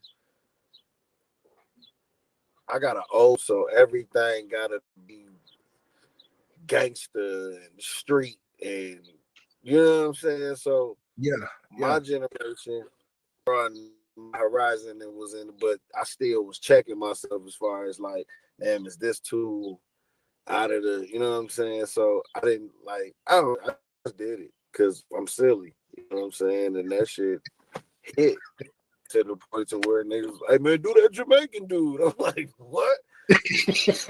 Yeah, that's it, bro. It don't be like no big, like I think people be thinking I'm putting together like it just be jokes and conversation that turn into some shit. Yeah. So you briefly spoke about Norbs and your transition into to pretty much the URL. I remember you from the was that Black Star? Was that Black Star? Was it Black Star? Media, Yeah, you know. yeah, Shout out to Pop. yeah. So how was those wars? How were those wars at the beginning of your rise, going against a lot of your peers at that time? Killer B. Back then, it still meant something to lose. You could be out of, like, you could be out bad or not. Like, Johnny was the prospect. I was the sacrifice. I was only who Norbs was fucking with. Knew Johnny, Mickey knew Johnny. Johnny was all, they were already grooming him to come on URL. He just had battle QP. They sent him pretty much. Block City was connected to URL. Like, they were grooming him to get on, like, this our hottest nigga right now. URL was Beasley knew about, they already knew about Johnny. So I was his roadblock. Damn. So you low key ended that man's career, bro. Yeah, I mean, it meant something back then. Now you could body a nigga and pull out this, show this. You know what I'm saying? Yeah. And you don't have to do all that. You know what I'm saying? Like, you do what you want to do, but just losing 2 bars back then was detrimental for you. Yeah, yeah. You know what I'm saying? So I think that stopped around 2000. I don't know. It stopped around the Clips 3.0 era. It stopped around when they start saying Clips 3.0. Like, yeah, something ain't right. Yeah. Shout out to my guy Clips, man, but he on one right now. That's my nigga. That's my dog. Yeah. Y'all actually, bro. Y'all, I think when you battled him, he gave you about one. He gave you 1.5 good rounds. He gave you 1.5. You let off the clip. Yeah, he Clip in my battle. I feel like he probably wanted to have. Clips walked up to me and told me, I need a rematch from you because, man, I lost. And I know exactly what he mean by that. When somebody close to you say you lost, you be like, you want to foul. It's niggas that the whole damn near, like, if they put up a poll, or we'll win this battle 65, whatever. But I got a cousin or a brother. Yeah. That'd be like, I don't know, man. Dog seemed like he was getting, I might have him too. Oh yeah.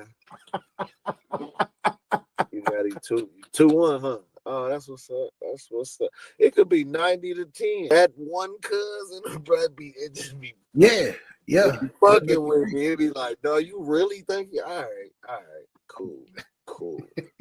Make me go like way more crazier in the next battle. Like, little shit like that motivate me to Yeah. So it looks like one question came up in the chat. Shout out to October Lyrically Inclined TV. He says, ask Ill Will, how was it hosting your the last event, the Calico event? It was fun as hell. I don't think a lot of people know, like, I'm an MC, you know what I'm saying? And I don't mean like microphone checker or nothing like that. I'm a master of ceremonies. And like, I can host, I rap, I you know what I'm saying? Battle rap ain't the only thing I do. I think I soared in battle rap so to where I just stopped a lot of other things I do. But man, I've been doing this since I was like 5 years old, and like, William, come in here and do that. We're doing. I was that kid. You know what I'm saying? Like, I was always entertained in some way, or I was always, and it got me in trouble. You know what I'm saying? Because I had to do something. Like, I had to entertain. You know what I'm saying? Be funny. I had to do something. If it's dead in this bitch, then I'm gonna say something that's more than likely gonna get me in trouble. But that's just nature. That was just always my personality. Yeah, I would say though, like that was my first time seeing you host an event, especially a pay-per-view event, and watching you, right?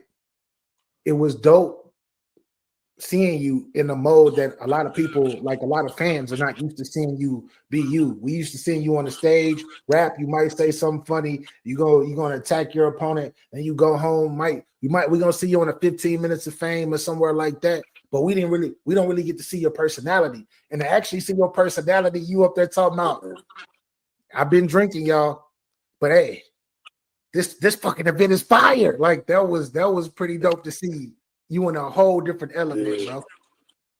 I Yeah, think to be a host, well, just to be any type of people person, and I don't mean a people person like I want to talk to you, so I'll just walk up to me if I don't know you. Just, hey, Will, so no, nigga, don't get the fuck away from me. And like, I be with my people. I love my people. I'm a hood nigga. I got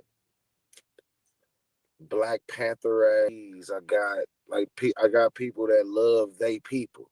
You feel what I'm saying? My bloodline is from New Orleans. There's a lot of history in that city. I'm saying, and I don't know. I just like fucking with my people. When I come to the battles, I don't go backstage. I be with the crowd. You know what I'm saying? They already say I ain't the way, so I ain't got to worry about a mob and nothing. I knock one of these motherfuckers the fuck out. But not this much. But I just like, you know what I'm saying, getting that energy. And I'm from Pontiac, man, and I ain't had the best, you know what I'm saying, upbringing. You know what I'm saying, not on my parents and what the city would do to you. So to be out here and you inspiring people, motivating people, entertaining people, making people hate you, you know what I'm saying, and I don't know you. Yeah, that's crazy to me. And so, and I fuck with Cali. I love is at NBR. We came up with these niggas. I know y'all seen me and Calico at odds, but it was battle was classic. Battle was oh yeah, classic too. me and people like me and Calico, me and Clean, me, Mac, Binks, like the whole NBR as a whole, we've been rocking together for like 15 years. So I love these niggas. People don't be seeing us together and don't be realizing how close we are. Like for real, for real. Like say nothing. We like to keep it like that. Calico got his attitude. Clean got his attitude. Matt got his. I got Matt. You'll think we all hate each other. Facts. You know but don't play with one of them. You feel what I'm saying? Because like Michigan is we a close knit state. Even when we hate each other, we close knit as hate state line. So it's just different. So I enjoyed it. I wanted it to go right. I told Calico called me to battle. I gave Calico a price, and he was like, "Nigga." And I was like, all right. But I didn't want to battle anyway, man. I'm really on a mission to fuck with the new wave of battle rap for real, and help the upcoming battlers can. So I done turned down a lot of money that I needed for real. I need fuck these new niggas, man. I need to go back to the big stage, bro. Yeah. These niggas ain't real. No, I just bullshit. Yeah. No, but I got one more before the year up. I can't, you know what I'm saying? I can't disclose it right now. Few people might know, but for this one round tour, man. So I just told him I couldn't do it, and I'm focused on that. But I want to host, and I want to. A host is not just standing in front of the camera like rapper to my left, rapper to my right. It's like curating the event. I did the stream. I'm quiet, getting battlers. You know, battlers be bougie as hell. Yeah. You know. Give me 15 minutes. I hear him calling me. Bro, come on, shit. So you got, and I'm willing to do that because I want to see whatever the niggas that stand from my state and the niggas I stand with, I want it to go right. You know what I'm saying? And Calico had a lot on his plate, and I just wanted to, lighten the load for real. That was my part, and I enjoyed it. I love fucking with the people, man, talking shit. Detroit niggas in the building, Pontiac, Flynn, You know what I'm saying? At time, New York was in the building, the DMV came, Philly was in the building, the South came and showed love. Like it was real live, and that just make you feel good for real, for real. Like this shit is still somewhat fun to us, and it's therapy for us. So that's my thing. That's my therapy because I can say anything. I could be like, doodle on the stick, y'all. Doodle sounds. Yeah. Titties, them titties big as hell. God, I like them titties. Yeah. I can't say that in the bar. I can't just walk up to her and, hey, I love your titties. Yeah. What the fuck? I Yeah. probably say it because I'm ill wheels. Ill wheels style. If I got a microphone, that bitch feel like she is on Hollywood or some shit. Exactly. My titties is big. They right here. You know what I'm saying? So little shit like that, man. You get all the weed. Niggas just want to pass you their weed. Yeah. I told security I beat his ass. He ain't even do shit. You know what I'm saying? If I ain't had that microphone, nigga, that nigga had a whole gun on him. That nigga shot the fuck out of me. Detroit niggas crazy, bro. Yeah. But I had a microphone.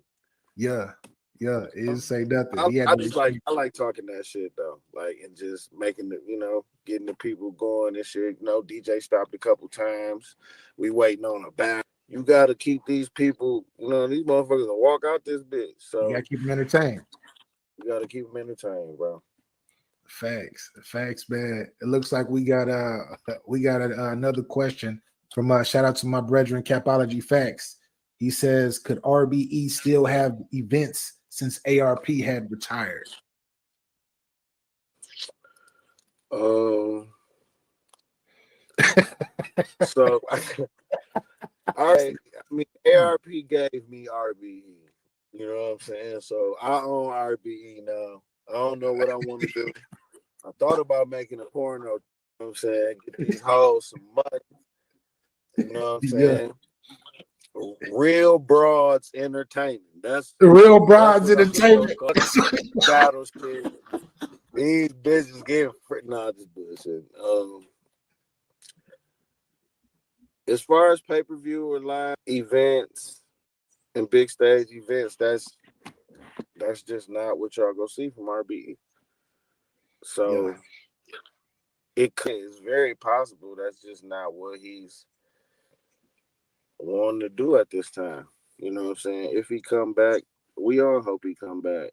Say 100% because I kind of feel like ARP, this I don't do much tour is also like a farewell tour, you know what I'm saying? But I don't think it, you know what I'm saying? But you can't do something forever, man. You gotta when your run is over, just admit when it's at its end.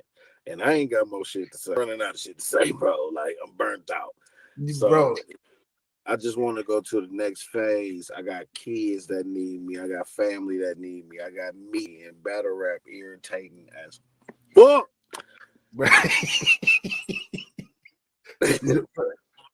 Bro, for the people that don't understand, bro, can you tell the people how difficult it is to have to take time out of your life, especially if you have a family, to concentrate on one motherfucker? It's up to you. Cause some people be like, man, it ain't that. It ain't you. You ain't got to do. I do this and do that. And you're not any nigga that know. You're not nobody that. Anybody that's that guy in this shit, he really, no matter if he like Big K act nonchalant as hell. Big K give a fuck about his brand. He gives a damn about his brand. Yeah. You know what I'm saying? Hard to make his brand what it is. That take time out of shit. Even if it don't take a lot, it take the time that it could have been, you know what I'm saying, spent somewhere else. Cool is good because it gets us right. But at some point in time, it's like, damn, okay, what's next? And that's where I'm at right now. What's next? Man, I know one thing, bro. I don't have the desire anymore. I don't have I gotta see this, but do this rematch. I don't have that desire, bro. I don't, you know what I'm saying? I never stop fucking with battle rap. Okay. I start going to events. I don't go to events. You know what I'm saying? But that's probably when I'll be hopping on flights, going to a lot of events. You might catch me hosting. You know what I'm saying? We got our league here. We throwing events now, and I'm doing all of that. But as far as jumping in the ring, man, I would like last year doing that. No, I ain't saying nothing about retirement because it ain't no 401k in this shit. Yeah. But I would like to quit. That's what I'm saying. You done. You like, that's it. 2024. Ain't nothing else for me to do, bro. So what if Smack hit you up and tell you I got 20 or 30 for you? Big stage. Of fucking course I'm gonna go get 20, 30. But hopefully I'm in the position if it happens that I don't need it, or yes,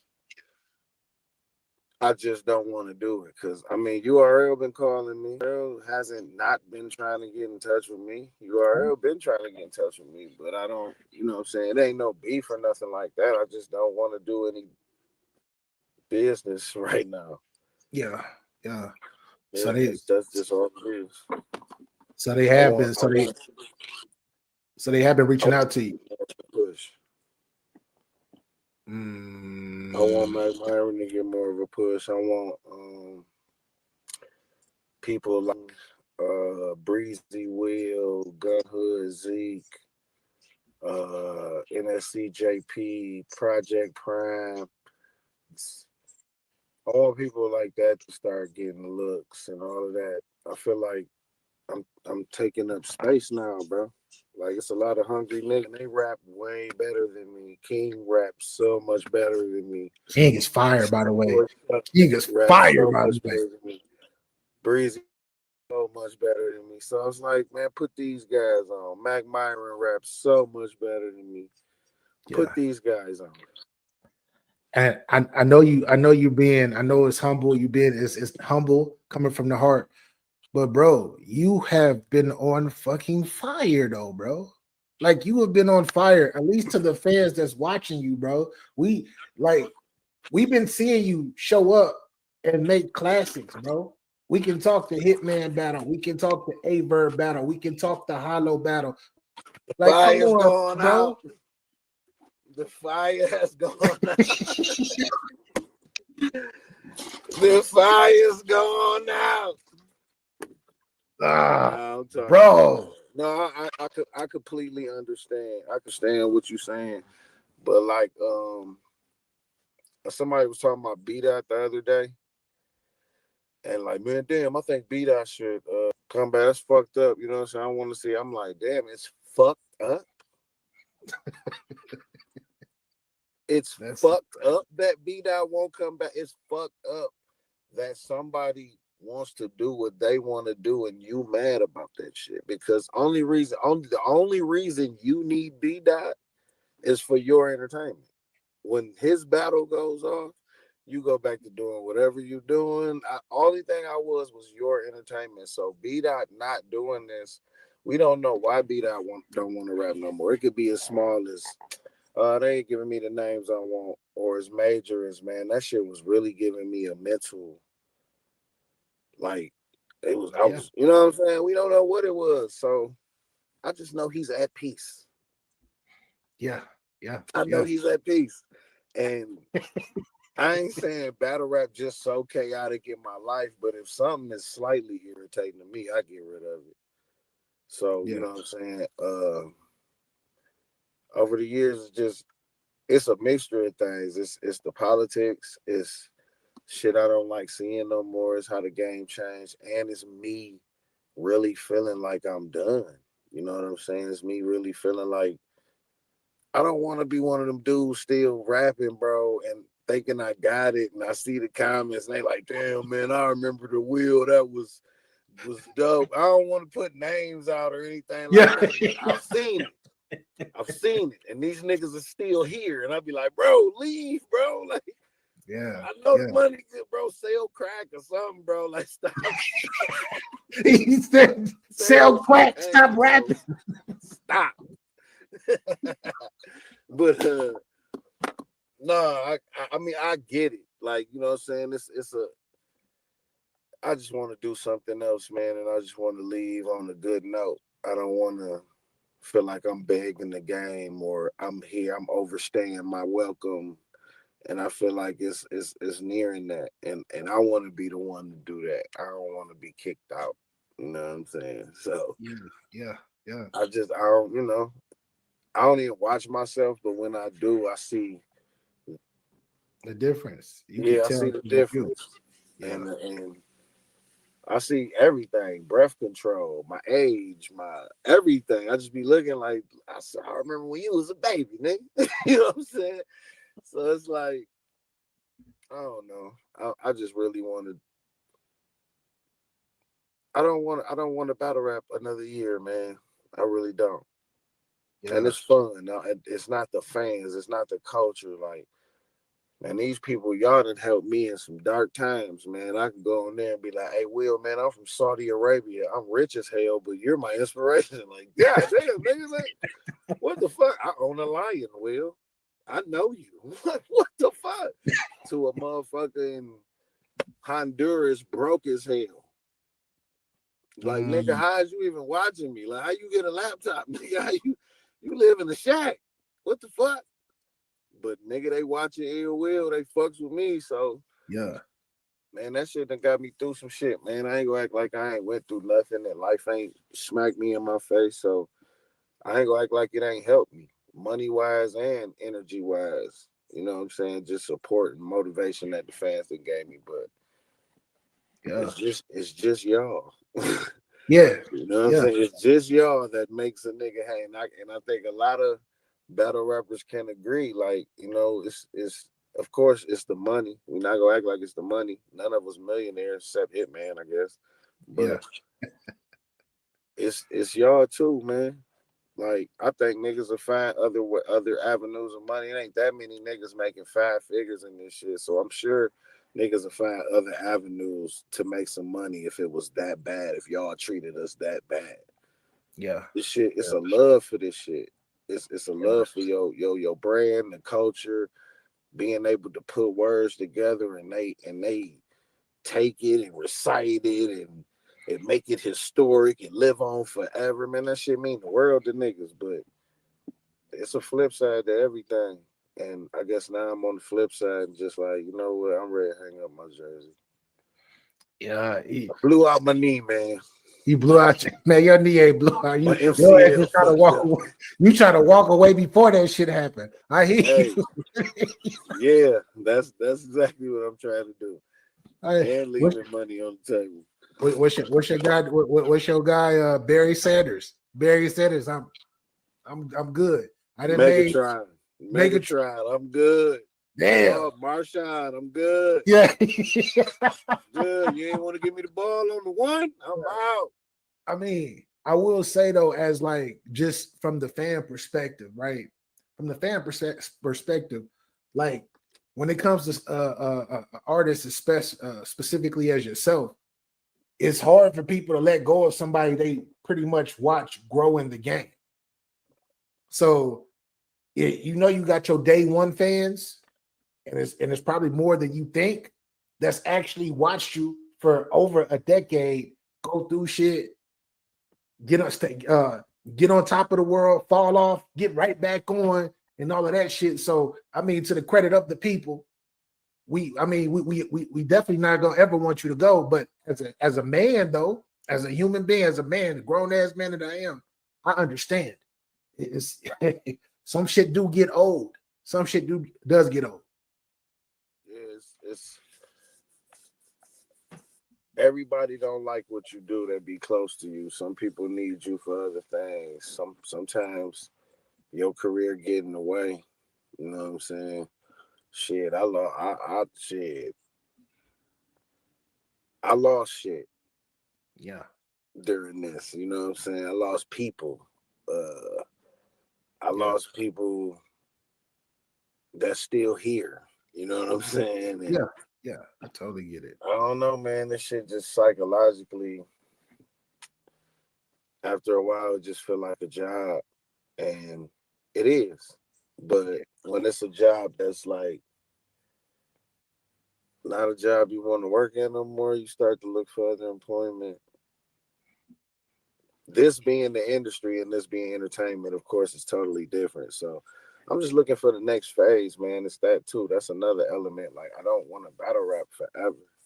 Yeah. I'm inspired by people like Conceited and Hitman Holla and Charlie Clips and Cassidy and Eminem and Meek Mill, people that, you know what I'm saying? Yeah. Left battle rap and did other things and was successful in that. So that's what I want to do. Definitely. As far as let's bring it back to hip hop, because I know you're a hip hop head for real. I know you're a hip hop. Top 5 MCs of all time according to Ill Will. Jesus Christ. This is crazy. Yeah, I know it's a lot of MCs. I know it's a lot. I didn't say Mount Rushmore. I didn't say that. I'm just saying your top 5 to you up to this moment, should I say? So of all time, or just at this moment? You know I gotta say of all time. You know I gotta say of all time. Okay. Biggie, Jay, Face. Ooh, Face, dude. What? Okay. That's the greatest storyteller ever. Facts. Underrated to a lot of people though. Yeah. Underrated to me. Biggie, Jay, Face, Wayne, M. So you know, Eminem is the only one I can't relate to. Yeah. But I can relate to him because he's from Michigan. I can only relate to him because he's from Michigan. Did you grow up like going to those MC battles on Beats and like I was too young. I went to one event that Proof hosted a battle. I was in that battle. I was in that fucking battle. I forgot about that. I was in that battle. I was like 15. And I was at a battle and I lost, but I was at a battle and I got my ass whooped too by like 30, 40 Detroit niggas. So let me tell you the story, bro. So it's my nigga Max Main. His name was Shitty back then, but it was another shitty nigga that caught one of those egregious cases. So he was like, nigga, don't call me shitty ever again, nigga. So, don't call me that. So his name Max Main now. So me, him, my nigga Biggie, and my dog Julius. We go to Detroit. They old enough. Me and Julius not. You know what I'm saying? I'm like 15. Julius like 14. Yeah. And my nigga, man, he about, I think both of them 18 at the time. So we ride, and now Maine was supposed to do it, but niggas was spooked. Niggas was young, you know what I'm saying? And no, all of us, matter of fact, was still young because it was 21 and over. Yeah. So we got in, we all had to pay the bouncer $20. A dub at the door. Dub at the door, and $20 was a lot back then. Back then, yeah. Now back then, like $20, damn nigga. So I'll give you 10, bro. Like 20, bro. Damn. So we went up to the front. As soon as I saw Proof, I got a little starstruck. I'm like, damn, that's dog that be having like the hip hop shop and all that. You got the white boy with him and all that shit. So he was like, who want to battle? I want to do it. It was like on the spot battles up here. You know what I'm saying? So this white boy went up there. This fat dude, like with glasses, went up there, and this tall ass chick went up there. So he was like, go up there, Will. I'm like, nigga, you go up there. You the one. It was supposed to be a freestyle night. Yeah. So that's what we was going for. But I guess Proof threw the curveball, like, no, our niggas battling tonight. But it was a $250 prize. So I'm like, shit, nigga, get that $250. My nigga Max Main was one of the coldest niggas. Like, he could just freestyle effortlessly for an hour straight, not say the same thing. So we just knew. But, you know, niggas getting them, it's like, nigga. So they basically bullied me to go up there. Go up there, nigga. So I went up there. I'm spooked. but I already got a couple bars that I'm thinking in my head. I'm gonna call this fat dude this. I'm gonna call a dog this.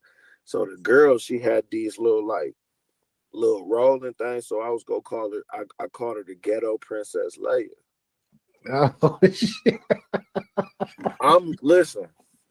I'm going crazy on this girl. I'm saying big ass words. Instantaneous, spontaneous. You know, back then all you had to do was rap good as hell. This bitch said I piss on my balls, bro.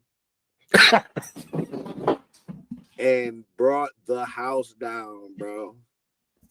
I'm talking about they in there falling the fuck out. But look, right before that, you know, where you from? You know what I'm saying? So I'm like Pontiac back then. Pontiac, I think we was 810.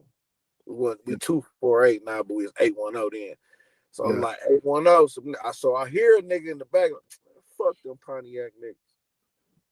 So I act like I ain't here, you know what I'm saying? Like, I ain't about to get my ass whooped. Fuck that. Battle her. No, I battled dog at first. He choked. All right. I battled him at first. Her and the white boy battled.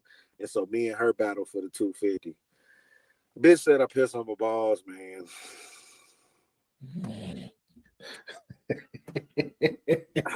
I be wondering if she watched me. Like, I be wondering, like, these certain people like, damn, I battled this nigga.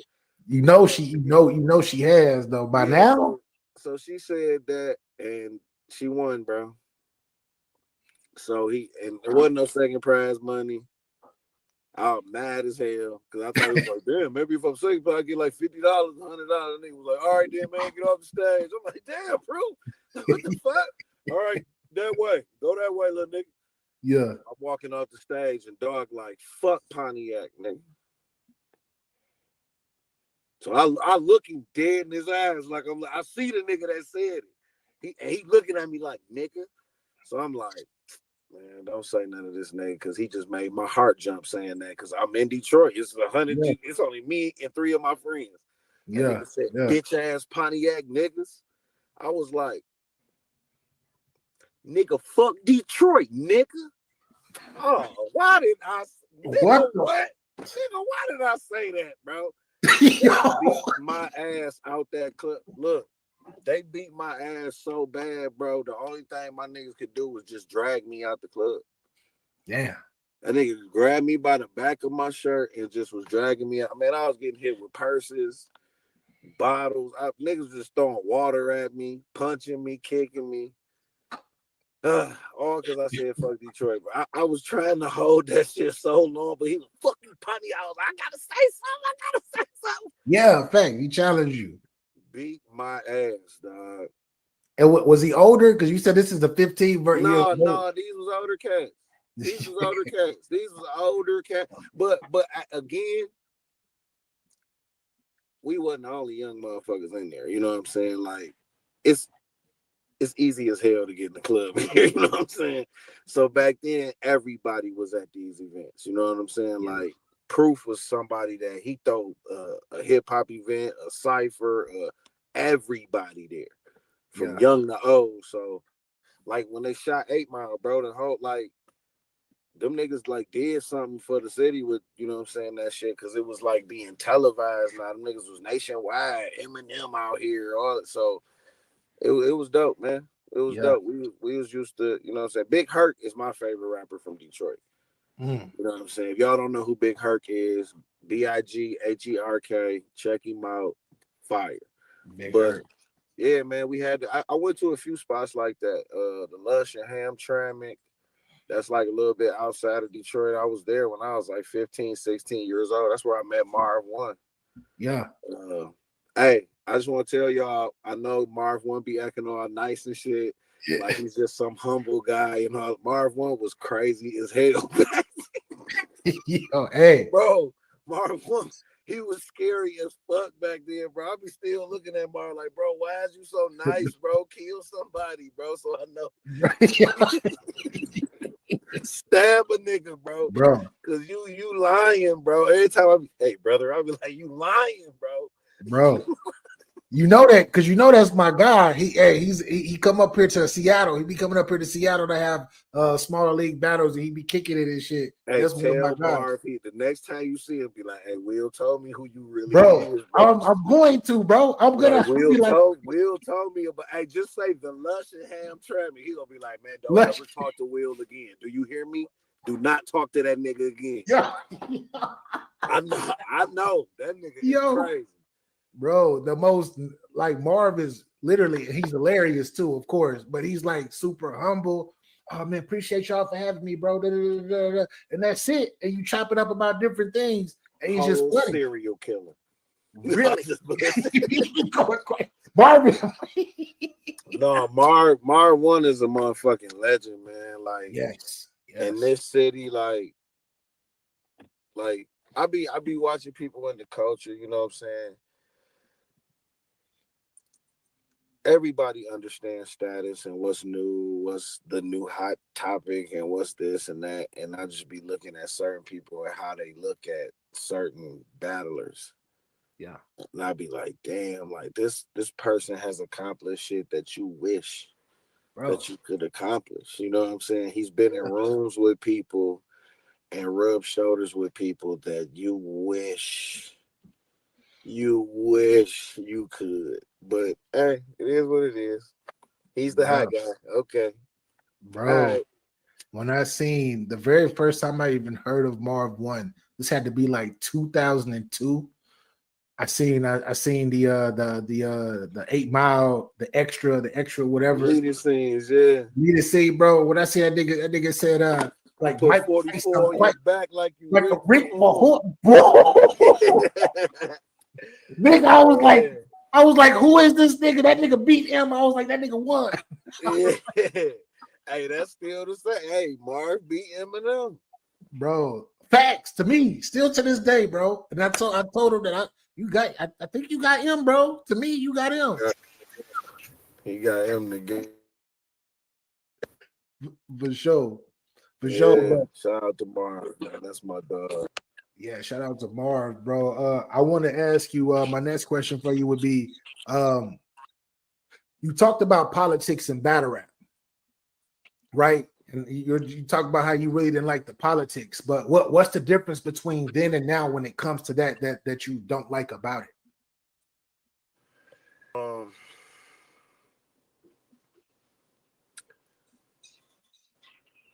The way everybody is so greedy now. I even feel the leagues like niggas that just want to break the bank and you ain't break bankable. You know what I'm saying? Breakable. The competition, the restrictions, freedom. Damn, that's a big one too. Just advertising, trying to create carbon copies, putting these new artists through so many hoops and obstacles to where they unmotivated to do it. Then you put them on the shelf. You contract people to do nothing. Just I don't know. It wasn't like that. And that don't have nothing to do with, oh, that's because the money came, or that's because, battle rappers getting commercialized. That has anything to do. All this underhanded shit has nothing to do with it. So, the problem is real heavy in this it's trash. I don't fuck with it, bro. Yeah. It's everywhere. Don't get me wrong. I'm not acting like it's not politics in any other entertainment field that I'm gonna go in, but it's just far as battle rap, it's not for me. That's not why I'm done with it, but like just how it's handled. That's why I'm not doing deals or signing a lot of contracts or answering a few calls. You know what I'm saying? Because it's like I already know what I'm about to deal with, so I'm not about to deal with it again.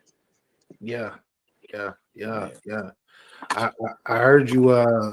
Of course, this went viral in the battle rap world. Your relationship with Eric Beasley. Yeah. Like I don't know. People are trying to make y'all arch enemies or whatnot, but if you can speak on that relationship, I mean, y'all still good, or is he still walking past you, not saying the word to you? I mean, I'm good, and I feel like Beasley good. You know what I'm saying? Beasley definitely has his bone to pick. You know what I'm saying? And I feel like my treatment wasn't fair. You know what I'm saying? Like I just wasn't the person that wanted to voice. I'm saying I'm just a nigga that just keep it moving. You know what I'm saying? So, no, it ain't no beef between me and Beasley, nothing like that. But he definitely feels a certain. But it's nothing but a conversation, and I think if it was that bad, then URL wouldn't have been trying to get. You know what I'm saying? Because Beasley is the man that, you know what I'm saying, URL. So it basically, no, don't call that motherfucker. Who stop calling him? So, if it was like that, then it'll be like, why is you calling him to come over here when I hate him? You know what I'm saying? So yeah. It's not like that. He definitely he want to talk to me just as much as I want to talk to him. Yeah. People that really do.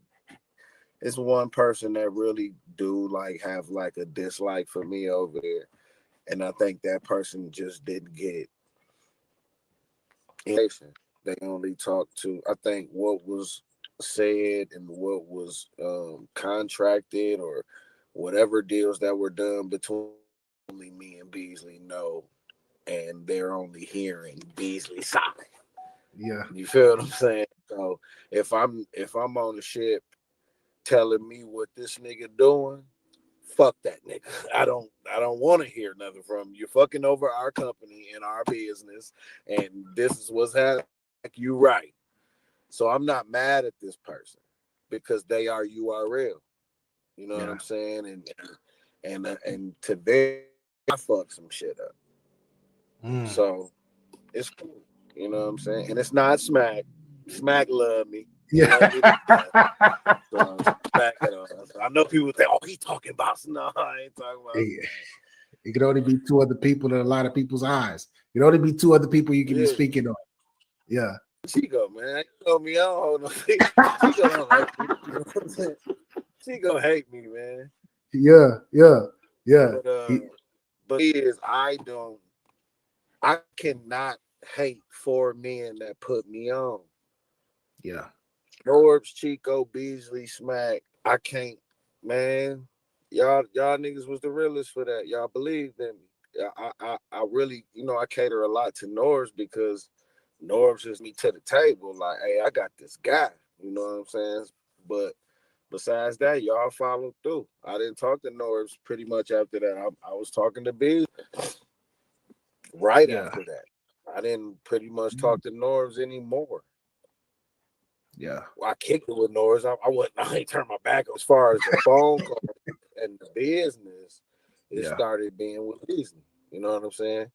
Yeah. So, yeah, man, I'm forever grateful. I never, you know what I'm saying? I don't see myself going online disrespecting them. It's been times that I've wanted to. It's been in the past. You know what I'm saying? I go the fuck off. You know what I'm saying? I done went off. But I ain't never went off in an ungrateful manner. I ain't never said fuck them niggas. I ain't never, you know what I'm saying? So it is what it is, man.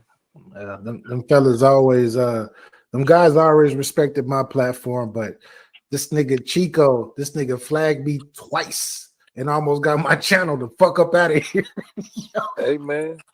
Hey, stop fucking with Chico, man. That nigga named Chico, man. You don't fuck with no niggas named Chico. Hey, salute to Mr. Gene French. Mr. Gene French, you got it. Got it, yeah, you got it. You got it. I want to ask you, as far as battle rap, Mount Rushmore of the state of Michigan. Excluding me? I can't. You can't exclude. You can't exclude yourself because you got to be on there. Man, that's a tough one. Can I exclude? If you want to exclude yourself, go ahead. Go ahead. Go ahead. Be humble. Be humble. I guess. Go ahead. Be humble. All right. If I would exclude myself, then it would be Mac Myron, JC, Marv One. Who was the first name that you said? Because it kind of cut out. The first name? Yeah, the first name. Calico. Oh, yeah, definitely. Okay, I was like, damn. But it's so difficult to say cats that paved the way, like X Factor, Young Miles. But if you just have your personal favorites and you think that these people raised into because I would say Mac Myron, because without Mac Myron, you wouldn't have saw me or JC. He told me, I had an interview with Mac a few years back, and he told me about you, about how he didn't say he put you on necessarily, but he had his own league or whatnot, and he got you, and he had JC in the mix as well. Yeah. Yeah. I didn't. That was who got me to battle. That was who was like, bro, Shotty and Kane, they hollered at Mac like, I know who can get on this shit, but if they get on, they go take over. Who are you talking about? My name was Chaos back then, Total Chaos. I hate that. What the hell? Total Chaos. They still call me that. You know, like my brother Chaos. My brother Chaos, he'll do that shit. So I'm like, all right, bro. I thought it was just do around the yet. You know what I'm saying? So yeah.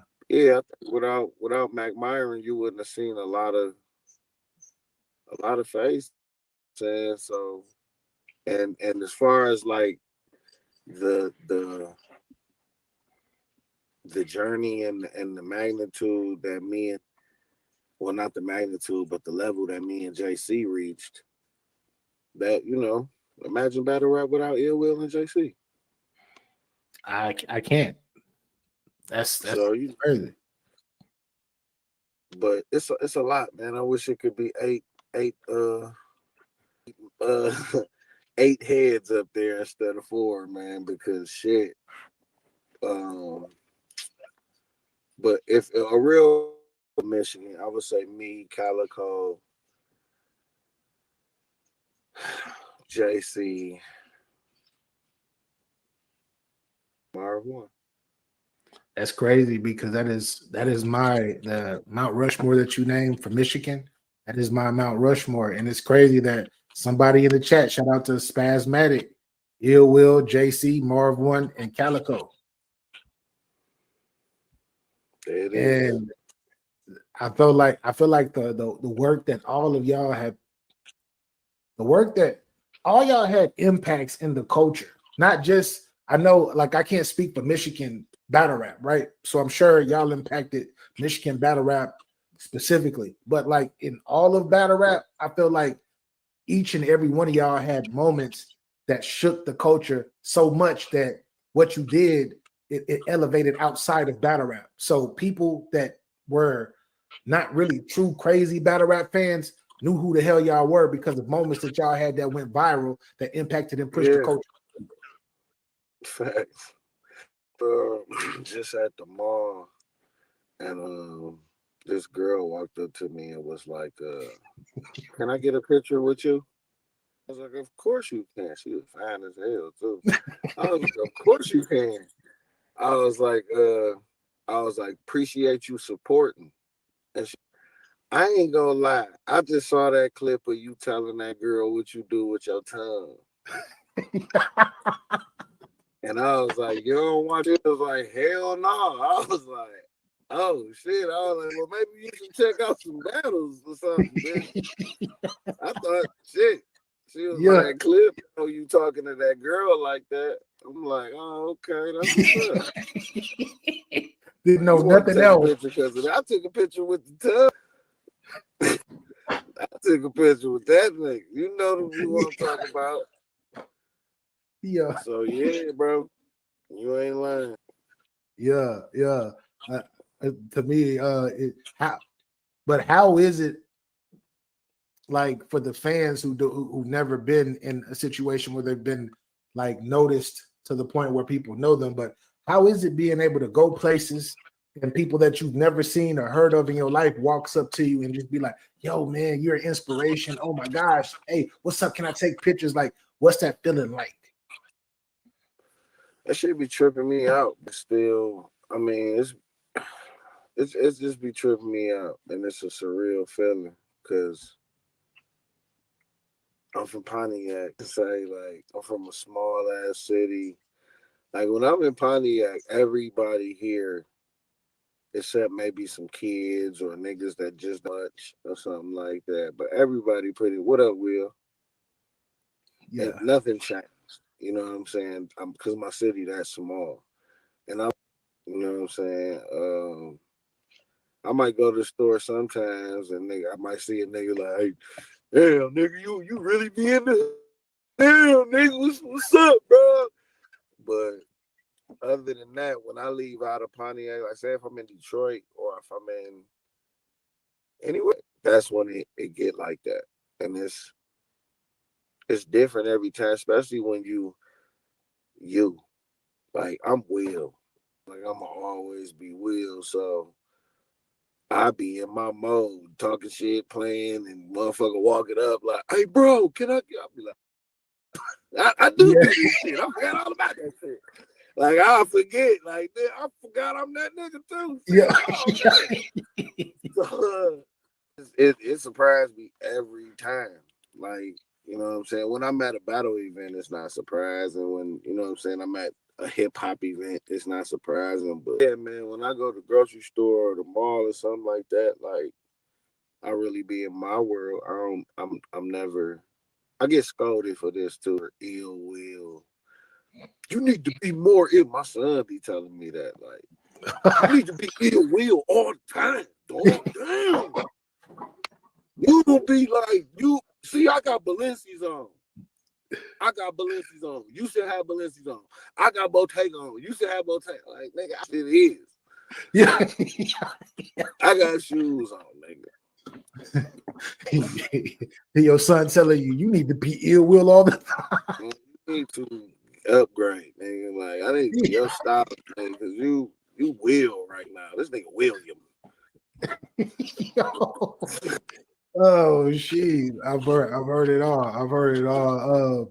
So for the up and coming battle rapper who aspires to be a battle rapper, who actually looked up to you in a way, wants to become a battle rapper, what type of game would you give them?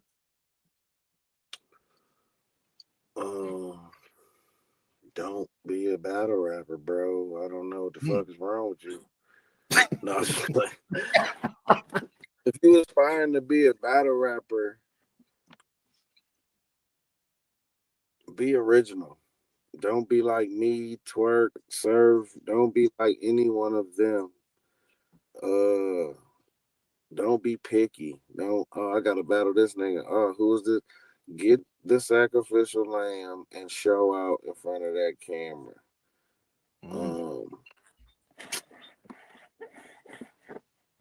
Find nothing. I think so. That's all y'all getting. That's all y'all getting. The goddamn thing, man. They lying to you. They lying.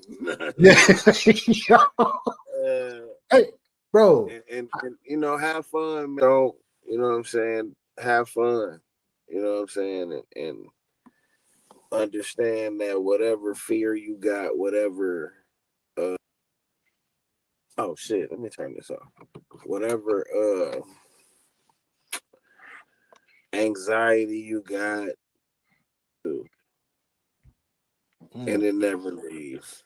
Every battle, I'm the same way. I got the same butterflies, the same, and it ain't the person. It's just is it gonna be fire? The crowd gonna fuck with it? Am I gonna fall out, pass out? What's gonna happen? Is this going to execute like I need it to be executed? So you know what I'm saying? Harness that shit and be you. You know what I'm saying? What other advice could I? Don't be all buddy with these niggas. Don't come in the game paying all this homage, nigga, because paying homage in this shit ain't nothing but dick eating. So they homage.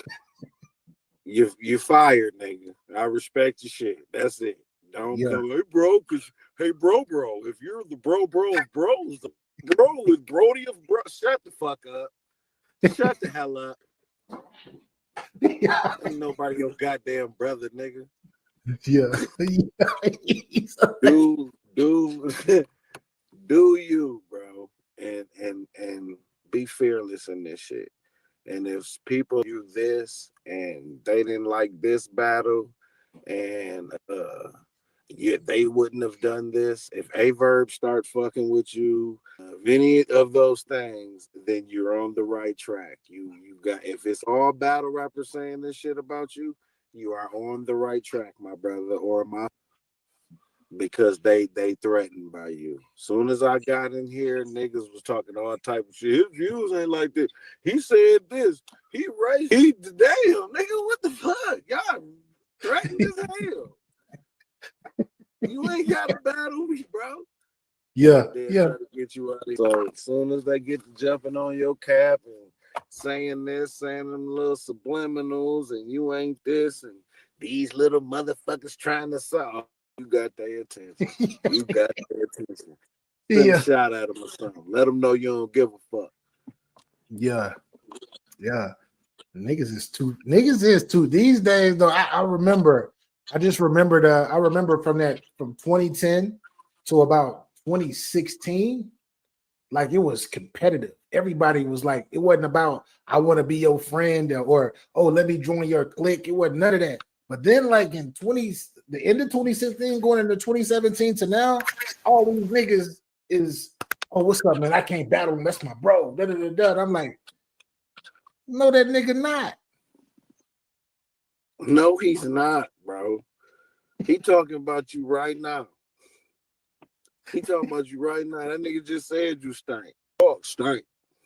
Yo, bro. That's my bro. I'll die for that nigga. Why? Nigga, you don't know him. I ain't ate shit, hustled nothing with none of these niggas. I ain't starved with none of these niggas, hustled with none of these niggas. Yeah. We ain't shared no. We ain't sold dope together. We ain't been shot at together. Boy, I don't know y'all. I don't know you niggas. But we had a good conversation. Brothers now. Nigga, no, we just had a good conversation, nigga. Now, don't get me wrong. I've grown to love in this game. It's been mostly women, you know what I'm saying? Like, say for Jazz the Rapper. I love Jazz to death. Yeah. But I will smoke the fuck out of Jazz. I was hands off. You feel what I'm saying? I don't want to battle no girls no more, so I should take that back and she go get this and go, oh, nigga, so what's up then? It's a few people that I learned to love in this game, bro. But you know, besides that, man, come on, man. Yeah. I'm Team Hami. I'm not Team Hami because of battle rap. Battle rap has nothing to do with Team Hami. And for me, nothing to do with battle rap. I just so happen to battle rap, and they just so happen to be New York. Team Hami, they just so happen to already be here. You know what I'm saying? Heavy, but that it ain't got shit to do with battle rap. Man, so 2024 could possibly be Ill Will's last year of being active. Before the year is out, do you have anybody on your radar specific that you would like to go out swinging with a bang? No. Oh, nobody. But you just battled. Your ass in battle like damn near fucking everybody. You didn't damn near battle. Yeah, because I could say that then it starts. and it won't be locked at the end of the year next year, or then oh damn, will you beat him? You know you gotta battle. The names I want is who's not on URL, who's not on RBE, who's a new upcoming nigga that need a name and need a look, who's the guy that can't get over the hump, who's the guy that got the town buzzing, but you know they ain't stepped out and called him. That's who I want. My next guy is Heavy Half in Chicago. That's who I want to battle. July, well, I don't know if I can say that, but I got a guy in South Carolina. I want to battle him. That's what I want to battle. I want, and I will be losing. I'm supposed to be losing every one round. Every nigga I'm battling, I'm supposed to be losing these battles. Yeah. Oh, niggas. You know what I'm saying? Like, y'all, that's the goal. I'm not supposed to be winning none of these battles. The other big battle I got set up, yeah, of course, I got it. But this tour is for them. It's for the new wave. It's for attention. It's for all of these cats gonna have my personal number. They're gonna be able to reach out, able to, hey, Will, I need help with this. Hey, Will, what you think about this? I'm telling them all the bullshit you leagues be on. I'm telling them all the bullshit y'all be on. So as soon as them niggas say them magic words y'all use on every battle, they gonna be like, Will said he was gonna say this shit. He said just like this. Yeah, I'm telling them all that shit. Y'all ain't gonna be able to play these niggas. These niggas gonna be ready for the bullshit. And I wanna. That's my way of giving back to the culture. That's what I want to do. Yeah, it's one particular battle that I've always wanted to see with you, and that is you versus Jay the Nightwing, bro. I always wanted to see you versus Jay the Nightwing, even if it was just a one rounder. Has that name ever crossed your radar to battle? It has. It hasn't crossed my desk, but I get that a lot. I don't get it a lot, but every now and then people be like, damn, I really think Jay the Nightwing and Will will be a good ass battle. And I be seeing that. I was thinking like, well, you know, nothing I can really do about it. You know what I'm saying? Yeah, but of course. I'm not searching Nightwing, but I don't turn my collar down either. And I think Jay the Nightwing need better looks because Jay the Nightwing is fire. Like he is fire. He had a dope ass battle on KOTD. Who did he battle? He battled Madflex. Yeah, Madflex. That was he got and Madflex is fire. Yeah, I fucks with Madflex, but he got the best of him that night because he was on. So yeah, I fucks with Jay the Nightwing. He cold dude, man. I want to see more of him, man. Like shit like that, man. We want to see these dudes, man. Like, why are we not seeing Jay the Nightwing? That's a fact. You know what I'm saying? You can, and it's easy because you have a mass of people that you can flick on the light switch and put in their head and they run with it. Well, Jay the Nightwing has to do this. Yeah, you're right. Yup, Jay the see this why Jay the Nightwing. It's two-way street. Crazy. Man. That's you know crazy. That's what we living in now. You know, nobody really thinking individually to where they be like, oh yeah, I understand that, but position, you feel what I'm saying? And then you know what, let me not talk too much about it. I just feel like we need to see more of Jay the Nightwing. And a lot of people, like, it's cats that I be like, why is he sitting? Like, yeah. Is it too many? Is it too many battlers? Not is it, you know, I don't know. Yeah, bro. Like Jay is another one of my that's one of my brethren, right? He from the Northwest. That's where I'm at. I'm in Seattle, Washington. Okay. So yeah. I've been watching Jay for years and I've seen all of his work.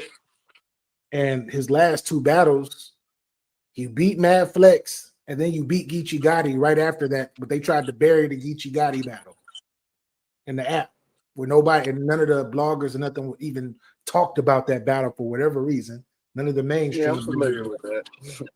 Exactly. Exactly. So I don't know what's up with that, but it is what it is. But if we can make that happen, definitely. I might have to get some money together because that would be a great, and even if it's just one round, because he's one of those guys that are prominent here that is just not getting his shine anywhere because of politics. And he has his own style, and that's hard to find these days. You know, people that had their own. This is my opinion on battle rap after 2000 and I say 15. I feel like battle rap started letting in people who were actually fans and the super fans. Some of them became such super fans that they actually became battle rappers. And I think some of these niggas just really did that just to be in our face. Really? Yeah. I don't think it's too. Now, I don't think a lot of cats did that, but I think it's cats here just because of that. It lost a lot of authenticity, man. Like, we was getting put through like secret gauntlets, or you know what I'm saying, type of you had to go through something, you know what I'm saying, some type of shit to be involved in this shit. Like, oh, he good, all right, bet, yeah, we gonna go put him in there, yeah, all right, yeah, you night of main event, you good, max out, max out. God damn, nigga, already. But yeah, it's, I can't explain it. Like, authenticity left. And well, if I just have this type of movement, or if I, you know what I'm saying, this nigga, or if I, you know what I'm saying, like if I pander to this type of topic or current, originality start leaving and stop being, what can I do to come in and change this? Yeah. The last niggas I seen like T-Tops and Breezes and Twerks, and that was just like, I'm about to come in this game with my style and change this shit. I think niggas start to do that and just start, well, man, I gotta get in where I fit in. Carbon copies. Yeah, carbon copies, bro. Like, I don't think that. I think it's probably niggas here that don't even want to rap like that. Yeah. How they rapping. You know what I'm saying? Might have a whole nother style of how they do they shit, but they like, well, damn, I gotta do it like this to.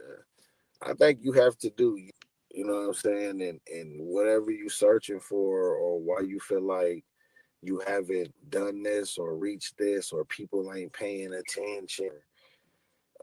They not showing you love, or they not acknowledging you, or whatever gripe you got. It might just be you. Some be you.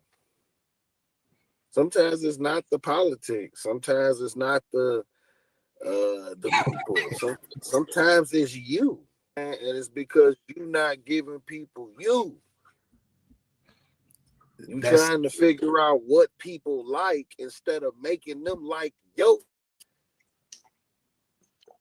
I didn't even have time to study this shit. I didn't know what the fuck I was in. So y'all go have to like me.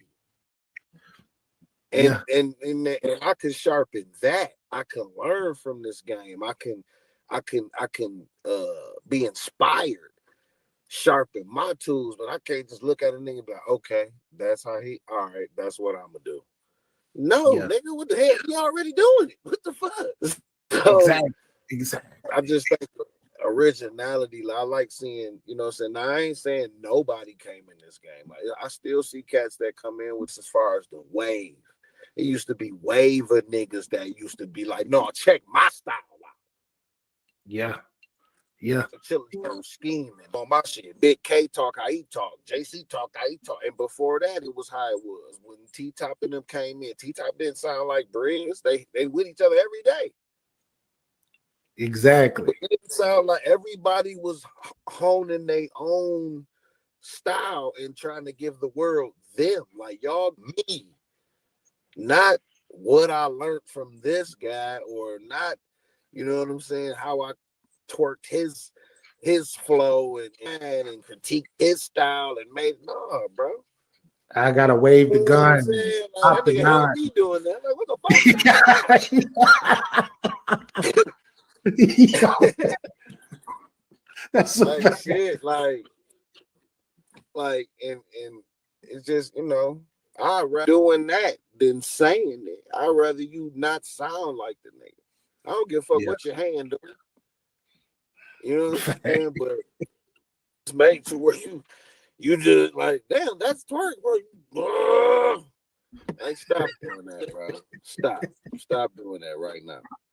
Yo. But, oh no, I just feel like it and it was a drop in original. It was a drop in having confidence, and man, I can make this culture fuck with me.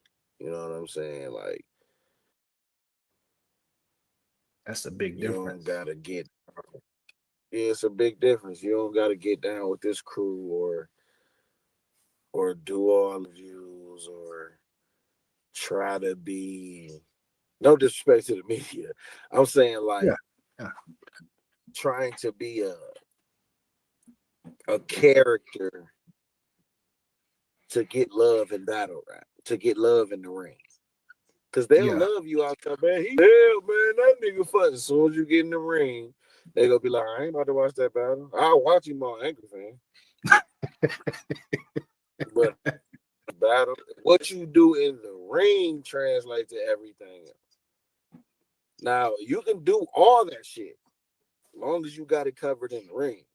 You got it covered in the ring, you can do whatever you want to do. Yeah. Now you funny over here. Now you, man, he did this, he did that, and he gave me a fire. Exactly. But it's I don't know, the game just different now. I just say it's different. It's not bad. It's not, you know, it's just different. It's not, you know, what I'm used to and what I remember. So that's all. Well, my last question of you is we're at a part of the actual interview where it's I call it Talk Yo-ish, where you can elaborate if you want, or you can just give a simple answer or whatnot. But question 48, Talk Yo-ish, episode 48, should I say? Blue Room Illy. Why is Ill Will one of the greatest to ever do this?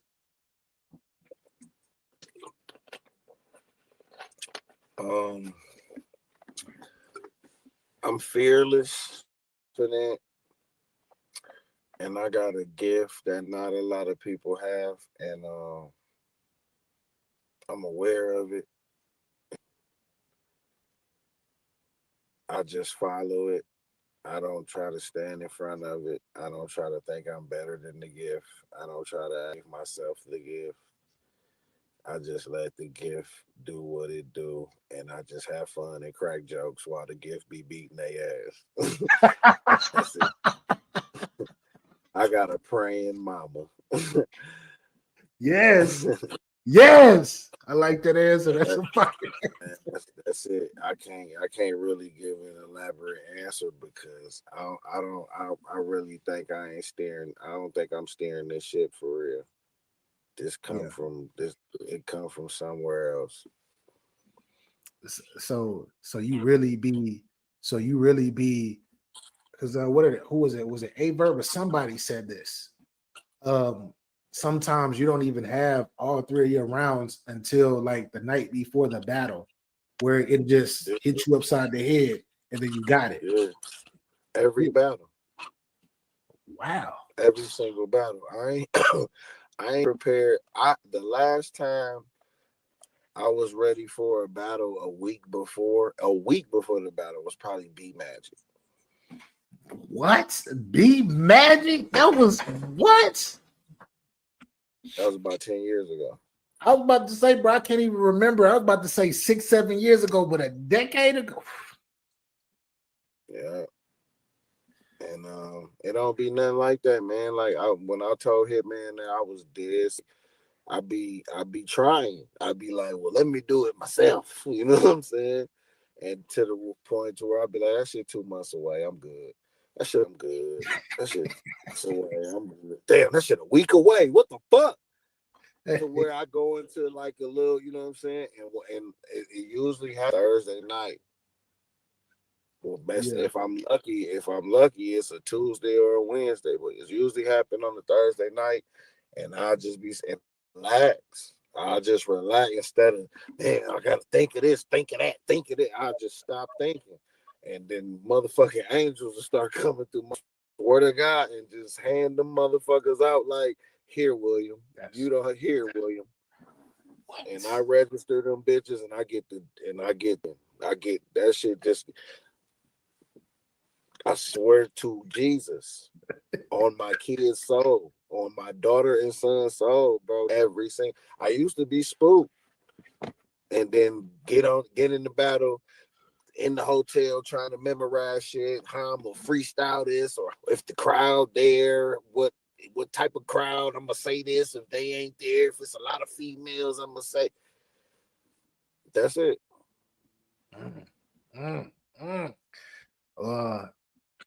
I want to call them the gods. That's what I call them, the gods, because I'm like, that can't be no supernatural shit.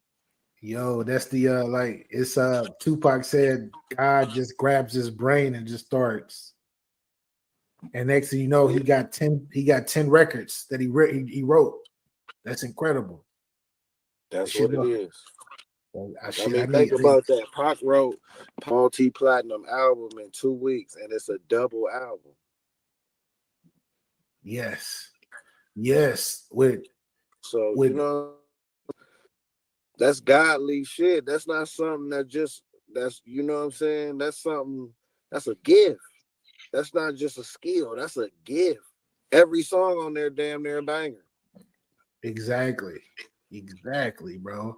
You know how hard it is to make a platinum album? And you made a multi-platinum album in 2 weeks? Even if you locked yourself in the studio, you only did that in you pick songs like that. And that's a gift, man. That's a fact, bro. With that being said, man, I don't have any more questions for you. But I will say, do you have anything that you want to say to your fans before we get out of here? Before I leave, I just wanted to say that I don't do much tour still going on. If you want me in your city, hit me up, Ill Will 6 Deep on Instagram, or Illy Gang Bookings at Gmail. Tap in with me. Music on the way. Cash on delivery. The movie is on the way. Yes, I'm in my first movie. What a movie! Because it's Tubi as hell, and we were independent as hell. And my nigga Eazy just wanted to shoot a movie, and that's my motherfucker.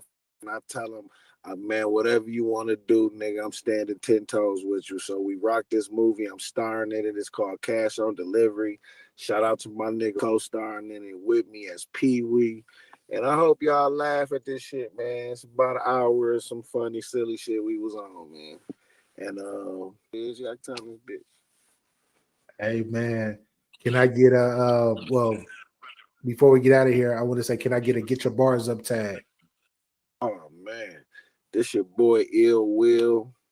You know what it is with me, aka Baba Yaga. And I Get Your Bars Up Media, man. They always good in my hood. You know what it is, man. Yak time today. Peace and love, bro. As y'all have it, that was Blue Room Illy, one of the ghosts of this ish. Make sure y'all play all of this back, and make sure y'all with everything he said as far as his movie and everything, music and all of that. Make sure y'all get his details and all of that stuff back. I'm gonna have it pinned in the comment section though, because I'm gonna have to go back and do my stuff to this. But make sure y'all follow Ill Will. Like I said, Blue Room Illy. I hope we get to see him in the Blue Room one time. We don't know. But anyway, ARP, never know. I ain't gonna say never, man. I'm gonna keep the hopes up. No, you can't say never because it's on ARP, man. ARP. It's on P. We need to see Blue Room Illy one more time. But anyway. We need you, Adam. Adam, sorry is true. Because this is true. This is real talk. Anyway, I appreciate you, man. I appreciate you as well, bro. Thanks for coming on, man. For everybody, man, if y'all don't got y'all bars up, y'all can definitely hold this L. This L is not for a loss, it's for a lesson. Why? Because we stay giving them. Peace and love. Blue Room Illy, salute, bro. My dog. Appreciate you, homie. For sure. What y'all think, though, man? Y'all the OG media, man. Y'all gotta, come on, let's talk about it. Yo. Oh, they talk about the boy. All they do is talk about the boy. Yeah. I hear him. Oh, word. Look, they want me dead. Heard some price on my head. Yeah, that's what they said. I come around and be dead. Thought you all wanted the bread, so go get the spread. You know where I be. Come and see me. See what it be. Realest nigga in my city, I keep it 103. They want me dead. Heard it's a price on my head. Yeah, that's what they said. I come around and be dead. Thought they all wanted the bread. So go get the spread. You know where I be. Come and see me. See what it be. Realest nigga in my. You already know what it is. Your boy Murda Mook, the Eazy man. Dot represented, man. But right now I'm chilling with the Moon boys and to get your bars up. Niggas know how we play, man. Get your bars up, man. Your shit on the arm. My shit, I got it. Get your bars up. Yes, sir. Yo, love, bro. Appreciate it, man. All they talk about the boy. All they do is talk about the boy.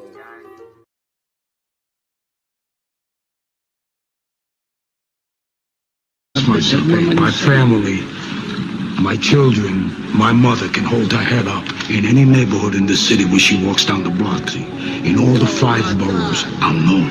Forget about it. I just wanted me a jump shot till I wanted me a dumb knot. Cop the bottle of salt in the awesome party with the last paycheck that McDonald's tossed me. I'ma run it up. Sting ain't even stopped yet. I'm running up. Not throwing shots cause I'm coming up. 42nd 100 block where it's going up. Go ahead with your plot if you dumb enough. Sting run.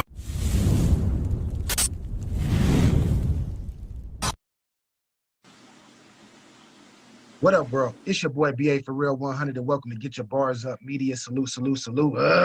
So today we have a special guest, super honorary, one of the most influential battle rappers ever in the game, representing that New Jersey.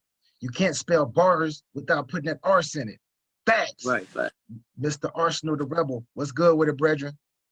What's happening, my brother? How you feeling today? Good, bro, man. Just want to say thank you for blessing the platform today, man. It's a lot of fans that a lot of supporters of mine that love your work, including myself, definitely. Yeah, I appreciate everybody, man. You know, keep supporting. I'm gonna keep motherfucking providing y'all with that real raw, authentic. You know what I'm saying?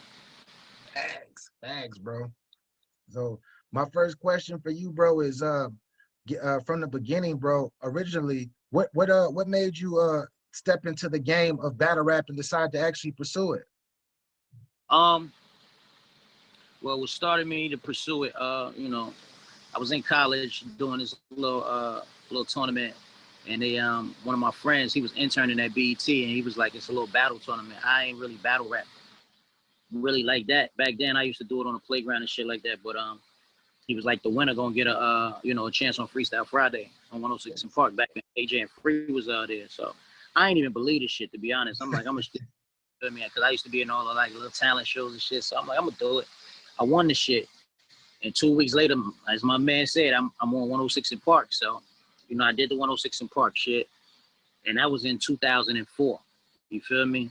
Right. So years go by, I meet Lux. I meet Lux in 07. Now, mind you, I'm in college. So I'm battling niggas, you know what I'm saying? I'm battling niggas because they seen me at the, my freshman year, what I did, and I'm on 106 in Park. So my whole college career, I'm on, I'm battling and shit.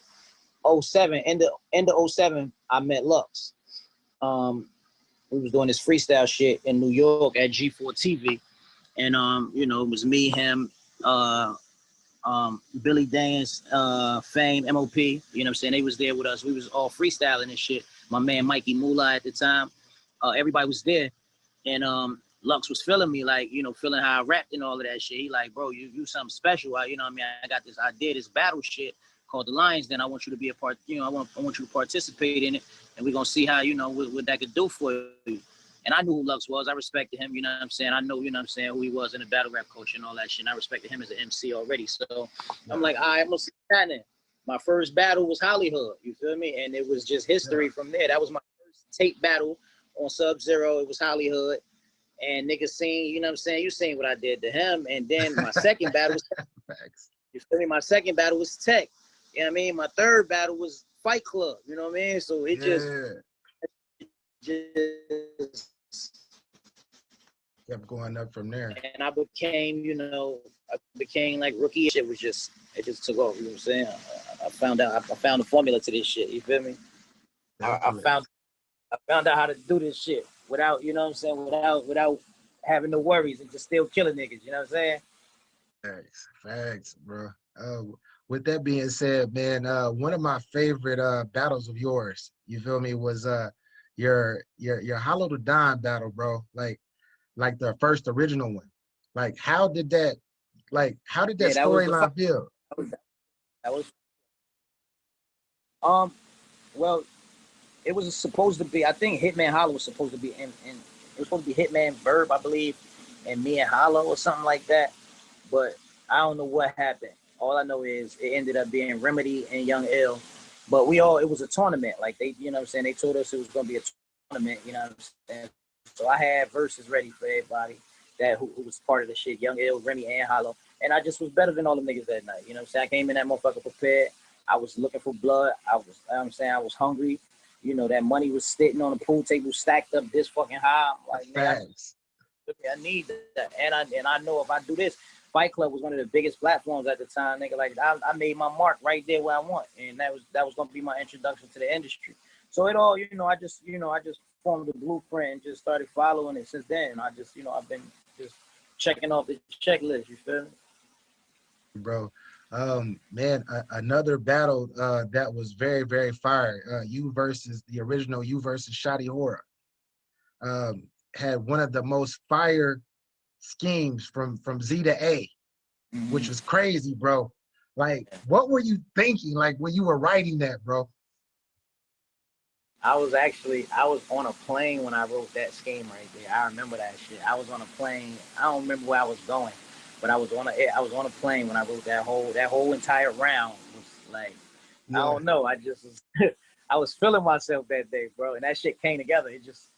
It worked. Like, it was so intellectual. Like, how I did it. The shit was amazing. I ain't gonna lie. I be trying to find that shit in myself now. Like, where that shit at? All right. Word up. Definitely. So you were on a plane and you were just like, what did you like feel like some type of, did something enter your body? Like, what? Like, that was crazy, bro. I just knew I needed a scheme, and I was like, what kind of scheme could I do that's different? Because everybody do. I done seen A through Z. I did A through Z before, so I was like, fuck it, I'm gonna flip it and just do it from Z to A. I ain't never seen nobody do that shit, and that shit worked, man. It really did. You know, I thought a lot. I was like very strategic with all of those battles that I do overseas. Like, I'm very strategic with them. Like, even the twerk battle, and he's an American, but battling over there, where you gotta, you know what I mean, you gotta present it, you know what I mean, over there. Definitely, bro. Man, so you were co-owner of the league formerly known as UW, and you had a particular battle that was set up, and this was between Lux and Hollow. How did you get that? Like, how did you put that together? And did you anticipate that being as classic as it was? Mm-hmm. Hold up. Let me see. Honestly, man, you know, they businessmen, man. It was about their money, you know what I'm saying? And at the time, what they wanted, other leagues couldn't get for them, you know what I'm saying? And we just, you know, we ended up running into the right people at the right time who you know, got behind us, and, you know what I'm saying, and we put it together. That's all. Did you anticipate it Nothing to too be as big? crazy. Oh no, I didn't know it was like that. Shit was it blew. That was some even being in the building, standing on that stage that day, and I'm looking at the crowd and the venue that we rented out. I know because I'm from Jersey and we done had parties and shit there, and it's like it's hard to fill that shit up like that when it's parties and it be artists coming through performing. So for us on some battle rap shit to have that shit sold out wall to wall, all the VIPs sold out, bottles going, all that shit, man, it was like what? Like for battle rap, and like, you know what I'm saying? Like, I'm a pioneer. At this point, I'm looking at myself 2012. No, this was 2014, the Lux Hollow battle. You know what I'm saying? That's 6 years ago, but I'm still like, you know, at that point, that's when I really kind of like really, I'm 13 years in the game. 6 years ago, when I did that, when we did, UW did that Hollow Lux battle, that's when I realized, Arsonal, you stamped forever, bro. You know what I'm saying? You went head to head up against the top league in the world. You know what I'm saying? You put battles together that some people could never put together, and it was just like, you know what I'm saying? I stamped myself back then in 2014 for battle rap. Ain't nobody, even, you know, shout out to Luck, shout out to Mook, shout out to the Mount Rushmores, whoever people got on their Mount Rushmores, all the legends. There's too many to name.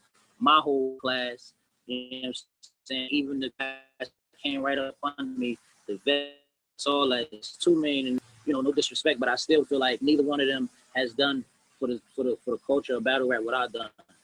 And they've been in it longer than me, but I feel like I put in more pain, blood, sweat, and tears, more footwork, you know what I'm saying, than anybody in the game as far as even putting money back in some of their pockets, you know what I'm saying?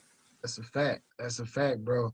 I can't think of any other artist that actually was able to do the things that you've done as far as one of the very first to actually travel the world and actually show battle rap to other countries that didn't even pay attention to it like that. That's crazy, bro.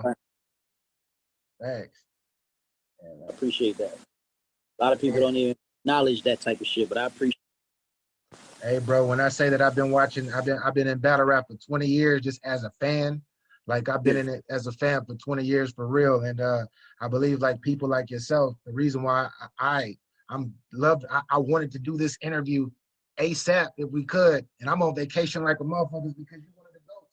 And I feel like these new fans don't know that. They don't see that. You feel me? And the niggas that actually know this shit know all the work that you put in. So salute to you, bro. Definitely. Appreciate it. Yeah, that's what I'm saying. It's a lot of new fans. It's a lot of fans that just came into battle rap 3 years ago when Geechee and them came in. Geechee and Twerk era. They don't really, you know what I'm saying? They don't know their history, but you know, they know what I do. They know what I do to niggas still. You know what I'm saying? That's just what it is, man. I'm still gonna be that nigga. I'm a demon when it comes to this battle rap. Everybody know that for sure. That's a fact. That's a fact, bro. With that being said, what would you say would be the biggest difference from battle rap now from the way that it used to be when you actually first started? The money. You know what I'm saying? The money, man. Unfortunately, I mean, it's sad to say, you know, because that's what we in it for, you know, and that's what we wanted to be. But the more the sport blows up and commercializes and the more money that get put into it, I feel like the more it waters down a little bit. You know what I'm saying? So, like, because you got to understand, back in the day, battles was really anywhere. Like I said, when I was in college, they was on a basketball court outside.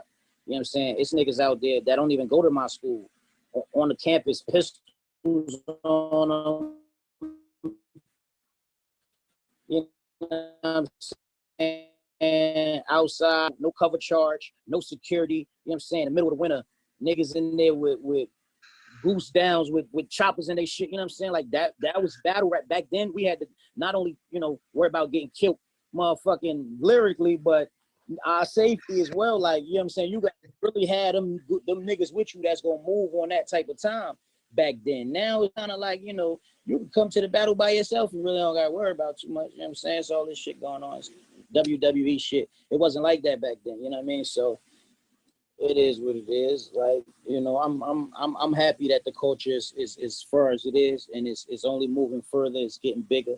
You know what I'm saying? More eyes is paying attention to it. We're getting a lot more support. But if you want me to be real, like I'm always gonna be, I feel like that's what changed it. Like, you know what I'm saying? The money. You know what I'm saying? Starting to, you know, niggas is starting to get lazy. Before you used to be about your reputation. You ain't want to lose. You can't lose. If you lose, nigga, the way you looked at meant more than, oh, I'm getting 10,000 regardless. I'm getting 15,000 regardless. If I win, lose, or draw, so I'm gonna just go here and write any. That's, you know what I'm saying. So it's kind of, that's really what it is to me. You know what I'm saying. And I think everybody really see the same thing. But then you got a lot of these new niggas as clowns too, though. Like these new battle rap niggas, they really like nobody niggas in real life, but they got a name because they got some bars now. So it's like they hold this whole new era of battle rap. I don't even watch these new niggas. I ain't gonna lie.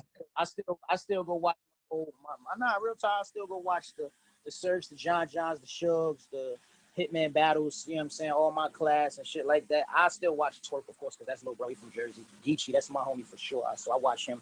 Rum Nitty, you know what I'm saying? But all these other little new niggas and shit, like the Chess and all of them, I don't even know their names, my nigga, to be honest with you. I don't even know their names, bro. Yeah. That's crazy. I'm with you on that. Transition over to what are your top 2 favorite battles that you've ever been a part of? Oh, the Shotty Horror, the original Shotty Horror battle in London, I would say. And probably my my retirement battle when I had battled Lux, when I did retire for that year, on my league on the UW, you know, because that was the person who put me into the whole situation, pursuing the shit, you know, as a profession. So, you know, for me to like battle my sensei, it was kind of like, that meant a lot to me. And I fucked Lux up, you know what I'm saying? So that was, you got him. Hey, that's my nigga, that's my sensei, but hey, that's like, that Daniel Son could say he beat Mr. Miyagi ass if he beat his ass, you feel me? And I you know, that day I beat Mr. Miyagi ass. You feel me? It is what it is. That's a fact, bro. Dressed like Mr. Miyagi, you know? Yeah, it exactly. Is, bro. Over that. I mean, no, let's go get something to eat, yeah. Then we'll go do all that shit. Yeah, yeah. I'm here, I'm listening.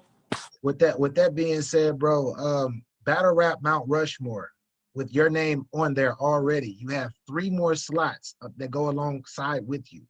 Who would be in the other 3 slots? I would put DNA in there. I would put Disaster in there.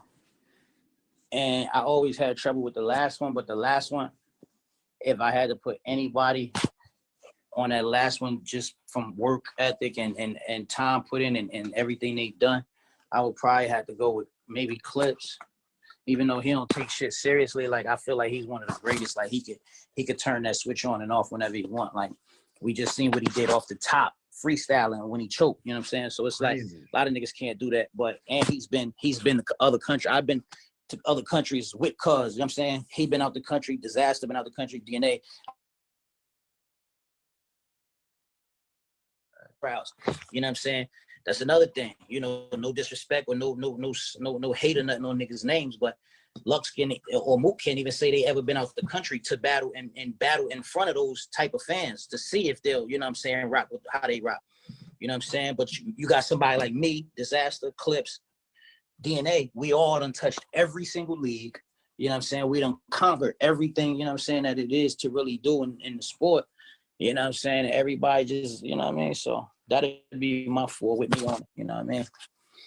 Yeah, that's actually a fire list. And everybody that you mentioned, like you said, I feel like they have they have put, yeah, like all of y'all put blood, sweat, and tears in this motherfucker. And from the outside looking in, I've seen it. I've definitely seen that, bro. Yeah. And so my next question would be, man, for the up and coming battle rappers in the game who are aspiring to reach the same levels that you've reached, what advice and what game would you give to them? Be original. Come in, find your own lane. Don't try to be like none of us or none of the niggas that's there now.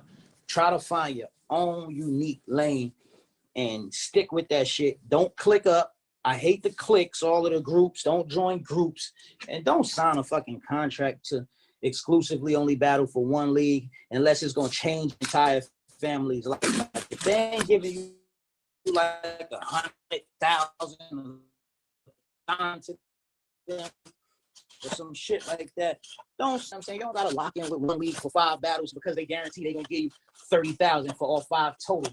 Now you can't battle on a league that was gonna give you 5 or 10 just for a single battle. You know what I mean? A couple months before stay exclusive so you can go around and do what you, because the way I became me is because I motherfucking never locked myself into nothing. You know what I'm saying? So I was able to go when King of the Dot needed me, I was there. When URL needed me, I was there. When Don't Flop needed me, I was there. When Syndicate Cartel needed me, I was there. It wasn't nothing. No contractual agreements binding me, telling me that I can't go battle on no other league before this or before that. That's why I was able to go run around and make the money I made. That's why I was able to go grab the fans that I grabbed and attracted. That's why I was able to go sell the merch I sold, because I was going to everywhere I wanted to go.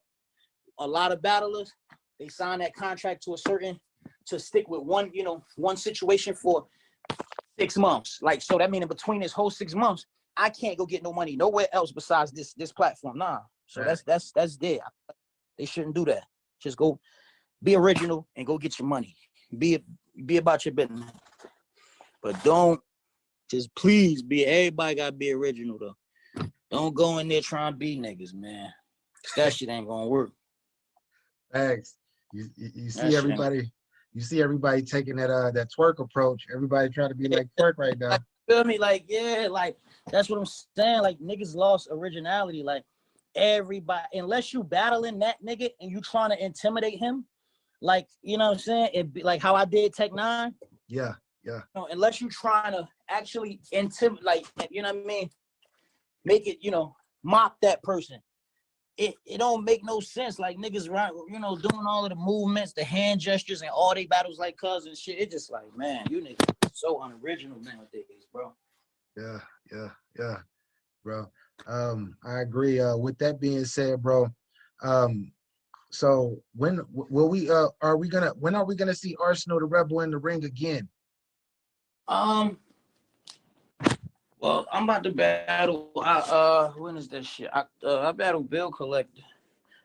I'm about to battle Bill Collector on the Philly versus Jersey shit. Yeah. That's right. Yeah. And I got some other shit, lined up. I can't really speak too crazy on it, but y'all about to see Ars again. Real, sooner than you think. You feel me? Thanks, bro. So before we get up out of here, bro, this is a part of the interview where I call it Talk Yo Ish, and I ask you a question and you just answer it whatever way that you would like to answer it or whatnot. You ready for it? My bro. Yeah, go ahead. So, why is Arsonal Da Rebel one of the greatest to ever do it? In your own words. Arsonal Da Rebel is one of the greatest, not one of the greatest. Arsonal Da Rebel is the greatest to ever do it because I put in. I'm saying because the longevity. Arsonal Da Rebel, he's been the #1 view 10 whole years straight out of that. You know what I'm saying? Arsonal Da Rebel won Battle of the Decade and was voted Battle of the Decade in the Source magazine. Arsonal Da Rebel has been to, I don't even know how many countries Arsonal Da Rebel done been to, but Arsonal Da Rebel passport over here somewhere. That shit stamped like a motherfucker. Arsonal Da Rebel done got money in all type of different countries. You know what I'm saying? Arsonal Da Rebel done put on for the culture. Arsonal Da Rebel has put on one of the biggest events, high stakes, Loaded Lugs versus Hollow Da Don, one of the biggest gross battles in motherfucking history of battle rap. Arsonal Da Rebel has conquered everybody. I done put on for everybody, and I always stay real. I always, I ain't no funny shit never happened to us. Everybody know how I am business wise. All my peers, all the battlers respect me, and that's it. Arse that nigga when it comes to battle rap, it shouldn't be no conversation about battle rap, and people can actually say they don't know who Arsonal is if they a real follower of battle rap. Yeah, a new fan might not, but real followers and supporters, you can't even speak on battle rap without speaking about Arsonal. And that's why Arsonal is the best battle rapper of all time. And the numbers don't lie. Facts, bro. Talk your ish. Is there definitely is there anything that you want the your fans and supporters to know as far as like new music or any merch products that you have coming out? Yeah, of course. Yes. New music, underrated. My project has dropped September 4th. You know what I'm saying? It's available everywhere, all music streaming platforms. All the videos that I'm doing is on YouTube. Y'all can follow my YouTube channel, Arsonal Da Rebel. Follow me on Instagram, Arsenal103, on Twitter, Arsonal Da Rebel. Follow my merch page, my clothing line, So Disrespectful Apparel. You know what I'm saying? Yeah, that's it. You know the shit, man. York Records, Heads Music. Shout out to Uncle Wyclef. You know what I'm saying? Tell the haters, get your fucking paper up, man. Stop. Get your fucking paper up. Get your paper up. Yeah. But yeah, I appreciate you having me. And yeah, man, I'm about to go hit the streets now, man. Hey, before you go, can I get that Get Your Bars Up tag for me? Oh yeah, of course, man. You already know you can't spell bars without putting that arse in it. My shit real, my shit raw, my shit authentic. I'm out here, man. You gotta get your motherfucking bars up before you can get your motherfucking scars up. Nigga, you gotta put that pain in, nigga. I'll at your boy. Awesome. Jersey. All right, bro. Peace and love. Y'all heard it. This is the GOAT. This is the GOAT. Fuck one of the GOATs. This is the GOATs. Y'all got him. Holla at your boy, BA for Real 100. Y'all already know. Get Your Bars Up Media, man. This was actually this is a dope interview. Y'all boys better respect your guy. Anyways, salute.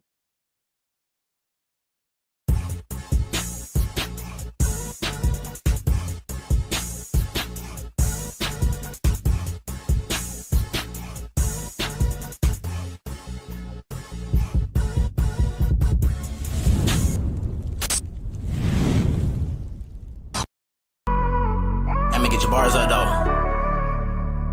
The world's #1 source for battle rap. And all that, you know what I'm talking about? Aye, it was dark at the bottom where I started from.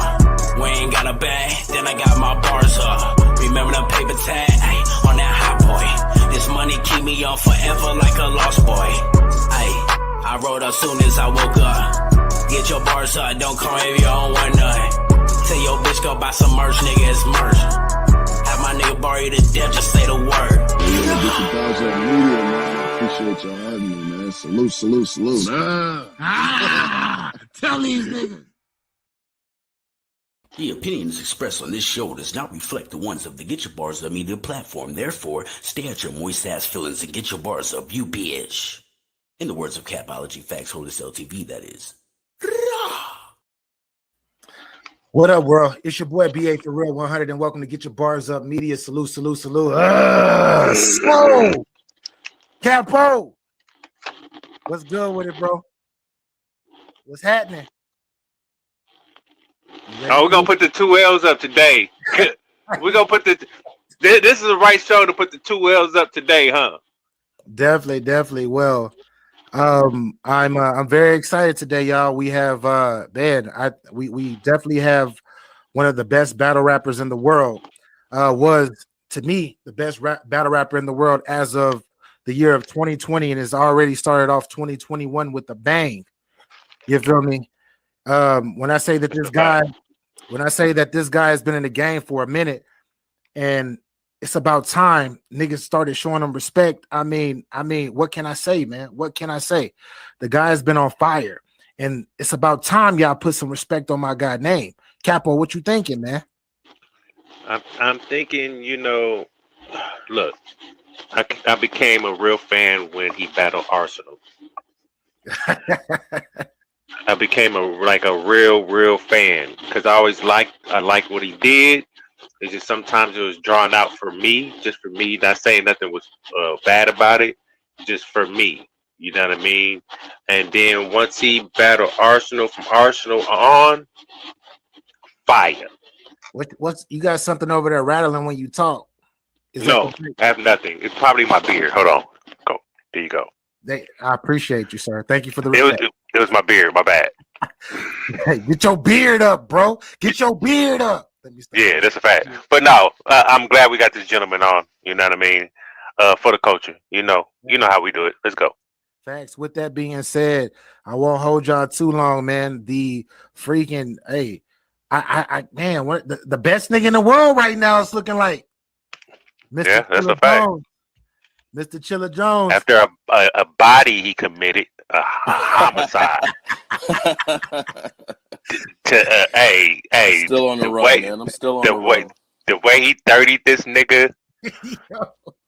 Let's say we got. I didn't know it was gonna be like that though. Like, nigga, I was in the Matrix. Yo, this is the updated version of the red pill, blue pill Daylight did with B Magic. This is the 2021 version of that. That's a fact. Yo, hey, ladies and gentlemen, welcome in, Mr. Chilla Jones. What's good with it, bro? What's good? What's going on, y'all? Salute. Everything, man. Everything is good, bro. I'm sitting from afar, man. You were recently up here about 3 or 4 months ago, and you talked about one goal in general, and that goal was being the best battle rapper in the world. You feel me? Sir. Champion of the year. And I know I can't say that you got it because I don't know how they run their thing over there. But as far as the fans over here at Get Your Bars Up Media, they voted you battle rapper of the year. So hey, salute to you and congratulations, bro. 100%. Hey, salute to everybody, man, who voted, who had a hand in the vote. That's an honor, bro. You know, last year me and Diddy got the Battle of the Year award from you. Facts. And, you know, and that was greatly appreciated. I got that up here somewhere around here, and so at this hardware, it's you know, I truly appreciate it, man. Every bit of, you know, support and recognition, you know, that the fans give me, man. I am totally grateful for, man. So thank you so much, everybody who had a hand in voting, to the whole Get Your Bars Up Media family. Appreciate y'all, man. Let's repeat now. Hey, let's repeat. That is a fact, man. I believe the way that you started off this year, man, with this K-Shine battle, bro. I want to ask you, man, like what was your mind state going into this battle, knowing that you were gonna battle K-Shine in a small room? Like, what was your confidence level at, should I say? Very high because of where we were. At the same time, very cautious because of who it was. You know what I mean? So, you know, I don't think anybody can clear me in a small room. I don't think anybody can. I don't care who you're talking about. However, if anybody was gonna do it, you know, I think it was K-Shine. He was on an incredible run. You know, he has a deceptively good pen. Obviously, we know about his performance and how electric he can be and how entertaining he can be. You know, so although I was very confident going into this BA, I was also very aware of what I was up against and who I was going against, and I prepared accordingly. Thanks, man. So when they're putting this, when they started putting when they're trying to hook up his little audio, bro. Sorry, I gotta breathe because this shit was crazy. Where did your mind go, bro? When did you know that you were gonna do a freestyle like that, bro? That shit was crazy, man. I honestly, I'm a very calculated person, man. Like too calculated sometimes. And so I'm going back and forth in my head about, you know, as this is happening, I'm going back and forth in my head, and I'm like, should I do it? Nah. Nah, do it. Nah. Nah, do it. Nah. Like I'm going back and forth because I didn't want to do it and have it not land or have it, you know, not add to the quality of my round, because I felt like, you know, if I swing and miss right there, yeah, I'm a lose a lot of momentum out the gate. Like it's gonna be an uphill fight. You know what I'm saying? Right. If that doesn't land. The reason why I decided to do it, the real deciding factor in my head was coming into this battle. I wanted to give y'all things that I felt like Shine couldn't. Facts. And when I thought about that consciously, it was high quality material, pen wise, and my freestyle ability. Facts. When I put that, you know, in my head, that was the deciding factor that made me say, you know what, hit them with it and bring your round back from the top. Yeah, because they not even catching the matrix scheme that you into right now, because they looking at K-Shine getting mic'd up, so they're not even thinking about or realizing what I'm doing in the moment. They're distracted. That's a fact. So in my head, I'm like, I need y'all to hear this. Even if I didn't do the freestyle, I probably would have stopped and waited and brought it back. But I didn't want people to think I was choking. I didn't want people to think that there was, you know, any type of like low confidence, uncertainty in what I was doing. So I said, you know what? Let's just do it. You know what I'm saying? And luckily, on the spot, I was able to put it together beautifully. Bro, it's like on some. I know this sounds crazy because I've been watching battle rap for a long time. I've been critiquing it for a long time, but this is one of those moments where that one rebuttal, even though the rest of the battle was fire, what you said was fire, that one freestyle, damn near it shook his pride, bro, and it's like you won from there. Yeah, I don't know if you like. Did you notice like after you said that he kind of like forward caved in? Yeah. Yeah. Did you like tell us a little bit more about like feeling his type of energy after you did it? Yeah. I mean, you know, I could kind of see or kind of notice after it hit that it was deflating. You know what I'm saying? And I think it was off the strength of the reaction. I think if it didn't hit so crazy, I don't think it would have shook him as much. You know what I mean? So like the way that it hit in the room. Now, mind you, you got to understand, like, Shine has been a mainstay on URL from day one. Exactly. Almost everybody in this room, I'm not going to say they wanted me to lose, but I'll say that I think they either wanted or expected a different outcome. We know Sue Surf he was expecting a different outcome. No comment. He definitely was. But yeah, I think when he heard how Surf don't really have room to talk about anything right now. Hey, go ahead. My bad. Now you speaking facts, but you know, I mean, we'll get into that later. You know, to be honest, Chiller should be having surf spot because he has way more wins and he takes battle rap more. He takes battle rap serious than Surf do. But go ahead. I also would probably be a better analyst if we're being honest. But that's oh okay. Shit. I don't want that job yet. You know what I'm saying? Not yet. So yeah, somebody gotta retire me, and then you know, and then I'll follow those footsteps. But you could tell it was deflating because of the impact of the rebuttal in the room. And so when you're expecting the room to be with you and riding with you, and you hear a reaction like that, you realize a lot of the people that I thought was on my side is going crazy right now. And I think that is kind of like the source of why it looked like he deflated the way that he did, and why his demeanor and his body language and everything kind of changed. But I could low key feel the momentum swing, like it in that moment, the whole 3.5 minutes of his round of building up momentum that he did, and like that it swung. Bro, it was crazy to me because everything that you were saying, you were talking about him spinning around all performance, like it played into your hand. He did exactly what you said he was gonna do each round. And like I want to ask you specifically, like what was what were the weaknesses that you seen in him before going into the battle to make you write the way that you wrote? K-Shine is very he's extraordinary at what he does.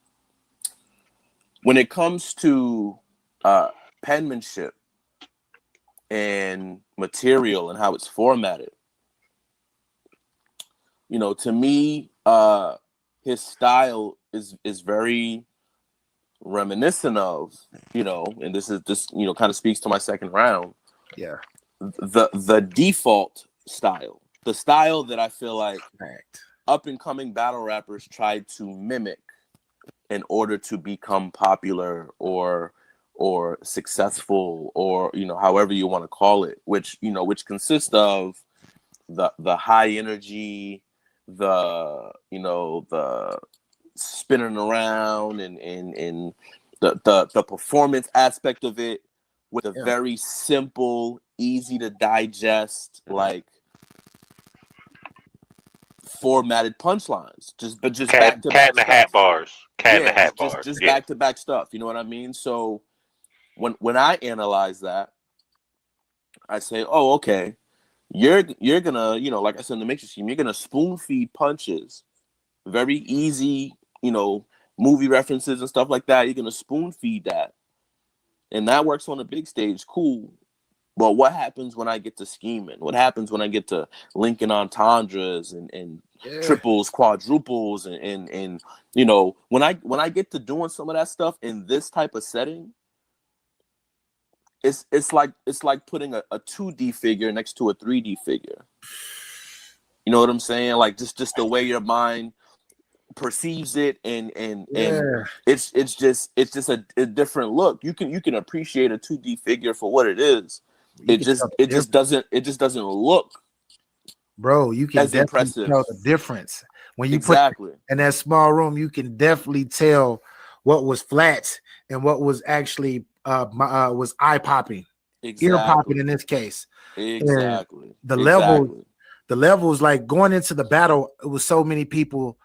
Chilla's gonna get smoked. I don't even know. He's already he's this, he's that, he's this, he's that, and me. You feel me? And I'm not saying it just because you up here. You feel me? I'm not saying it just because you're up here, but I'm telling everybody, yo, this is a small room. You feel me? This is COVID. This a hole so big, fuck around and walk through them. Like, that's cool, and that's fire. But in a small room, you gotta rap. And we gonna hear what you gotta say. We definitely gonna hear what you gotta say. And I felt like that was something that this is something that I feel like is your strong point, is actually painting pictures with your words opposed to having to do all of that. Mm-hmm. So that was fire. It's a big. I feel like, hold on. So small room. I love it when Chilla's in a small room, right? And everybody, you know, expects, you know, the pen to show. Mm-hmm. I'm about to offend people, so we got this part where I'm about to go in for a brief second. BA, please, I appreciate it. All right, we play the disclaimer real quick. Hold up. Thank you, I appreciate it. I'm about to offend some The people. opinions expressed on this show does not reflect the ones of the Get Your Bars Up media platform. Therefore, stay at your moist ass feelings and get your bars up, you bitch. In the words of Capology Facts Holders LTV, that is.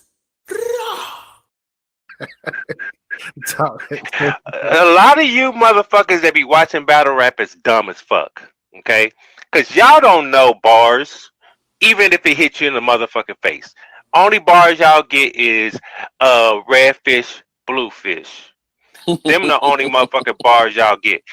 This nigga spit a whole scheme and none of y'all caught it. But y'all want people in the small room so we can get bars. That's only for the people that can digest bars and know bars. The rest of y'all motherfuckers that sat here and said K-Shine won, y'all out y'all rabbit head ass mine. And y'all gonna have to hold this motherfucking L, slap yourself with it a couple of times and knock some sense into your brain. My bad. Go ahead. With that being said, Chilla. Talk that talk. Talk that talk. That's a fact. So what made you decide to take the Matrix scheme angle throughout the battle? Because I felt like it was something that K-Shine couldn't and wouldn't do. And like I said, everything in this battle was about taking away his strengths and highlighting his weaknesses. Everything in this battle was calculated to do that. So the Matrix scheme literally was something I thought of. I was in LA for the King of the Dot event, the finals of the Grand Prix and all that. Yeah. And I was inspired when I left that event. I went back to my hotel and I sat there and I said, what can I do right off rip, first round? What can I do out the gate to show Shine and everybody else that what he's about to hear is different? Different than what he stood in front of in 2020. Different than a lot of the stuff he stood in front of in 2019. What can I do? And I said to myself, if I can break him down with a scheme, that's highly accessible, that a lot of people will understand. Yeah. I said this could be crazy. So I started putting it together. And did you pin it? Did you pin it down, or is this all mental? No, I pinned it down. I pinned it down, reference by reference though.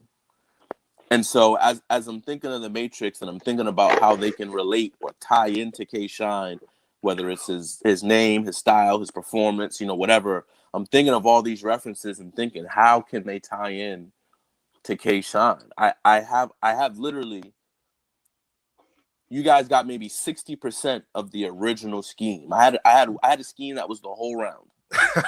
It was the whole round, and I chopped it because I said that's a huge risk. It's a huge hit or miss. If you never watched The Matrix, I'm down 1-0 automatically. I said, okay, I don't want to do that. Did you go back and like rewatch, or these is things that you already memorized in your head from the movie? No, I didn't even rewatch, bro. I didn't even rewatch. But The Matrix is my favorite movie of all time. It's my favorite movie of all time. I've seen it 1,000 times. Because for me, like, I hear what you're saying. You had talking points. Yeah. Right? Mm-hmm. And you had to fill in your talking points with the Matrix. Mm-hmm. And what you was breaking down, it was sporadic throughout the movie. Yeah. Different scenes throughout the movie. And it switched movies. There's some Matrix 2 in there. There's some Matrix 3 in there. Right. But for you to memorize the movies like that, to correlate. Mm-hmm. My bad. Good. Your talking points to the actual movie, bruh. It's not normal. That's not normal. It's not normal. My brain hurts talking about it right now. Yo, listen, as a Matrix fan, to me, there are so many iconic moments in that movie. And so for me, it, in my head, I didn't feel like I was pulling moments that were, the moments that didn't come to mind if you ever thought about the Matrix. Neo in the hallway, 5 in front of every shot. We all remember him standing there making the bullets fall in front of him. Morpheus getting rescued out of the building of the agents when he's getting interrogated. Yeah. Neo swings in on the chopper. Crazy. Pilling both hands. These are all things that I feel like when people think of the Matrix, they think of red pill, blue pill, or they think of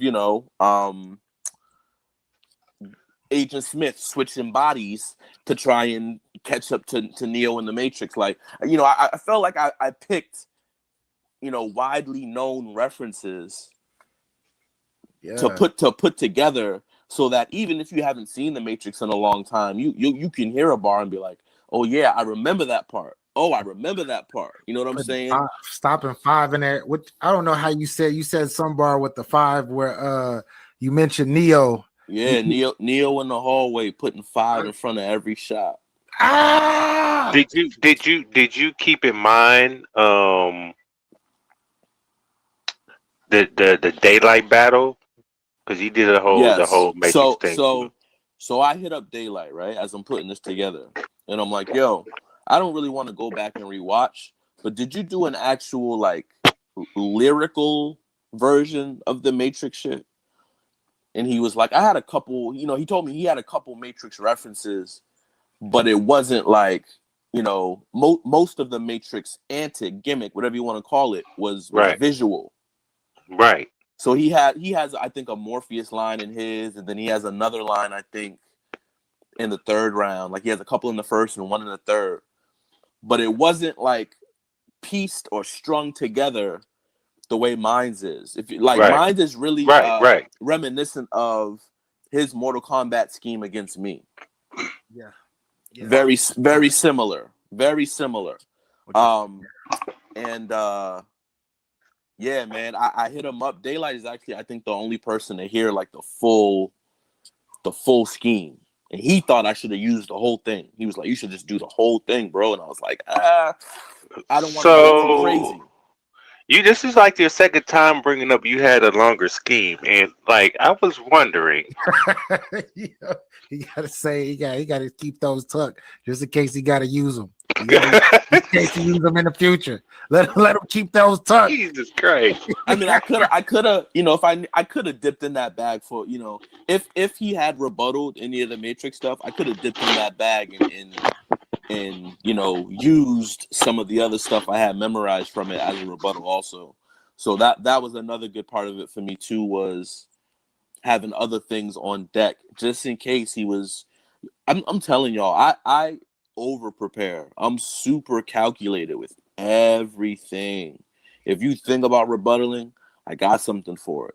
You think about mentioning a specific thing, I already counter wrote for it in my second. Like I'm so calculated with this shit nowadays. And one thing I feel like people don't talk about enough, which is an incredibly dangerous skill, is counter writing. Facts. Counter writing is so sneaky, especially in small rooms. If you get a chance to either address what somebody's going to say before they say it, or if somebody addresses it and you've already prepared your defense in the very next round, it is dangerous to be able to be so in tune with your opponent that you can predict the angles and the content that they're going to come with. And I feel like with B. Dot and K-Shine, the counter writing of those battles is really what makes the difference. It's really what shows the separation in those two battles, because every angle that B. Dot touched on, I addressed. Every angle that K-Shine, you know what I'm saying? He didn't even really have angles, but everything that K-Shine did in the battle, I addressed. So, like, I think counter writing is a super slept on, you know, facet of penmanship in this culture that I'm hoping now, after seeing what I've done the past two battles, I hope that becomes more of a conversation. And I hope we really start to look at, when these battles play out, how much counter writing is going on in these battles, because that's dangerous in a small room. So I did that. I counter writed for my opponent. Here we go. That's why I said I won. But yo, it's risky though, right? Because what if he doesn't say any of that? What if you say you're gonna say this, and that, and he says none of it? It's a risk, and that's where the showmanship of it comes in. Because if I tell you you're gonna do this, that, and the third, and you do none of it, that's a waste of material. It's a waste of time. If I'm preparing for angles that you don't take, and I have them, you know, built in a certain way, so it's a waste. It can look bad, not in your favor, doing that. So, you know, that's something that I feel like, you know, people should really, really understand and think about when they're looking at, especially my last two battles. Whether you have me winning or losing, spoiler, you should have me winning. But whether you have me, winning or losing, that's something that I feel like people should be paying attention to. Yes. I have 2 questions, if you don't Let's mind, go. BA. Let's go. Go ahead, Capo. My first question is, as we've been looking at the culture right now, and during this quarantine thing, the uppercomers are setting their marks. Let's say that. Yeah. Right. Kid Chaos. Salute. There's a lot of them. True. Give me 2 of them that you would just get them out of here and stop all that talk right then and there, because they coming at y'all.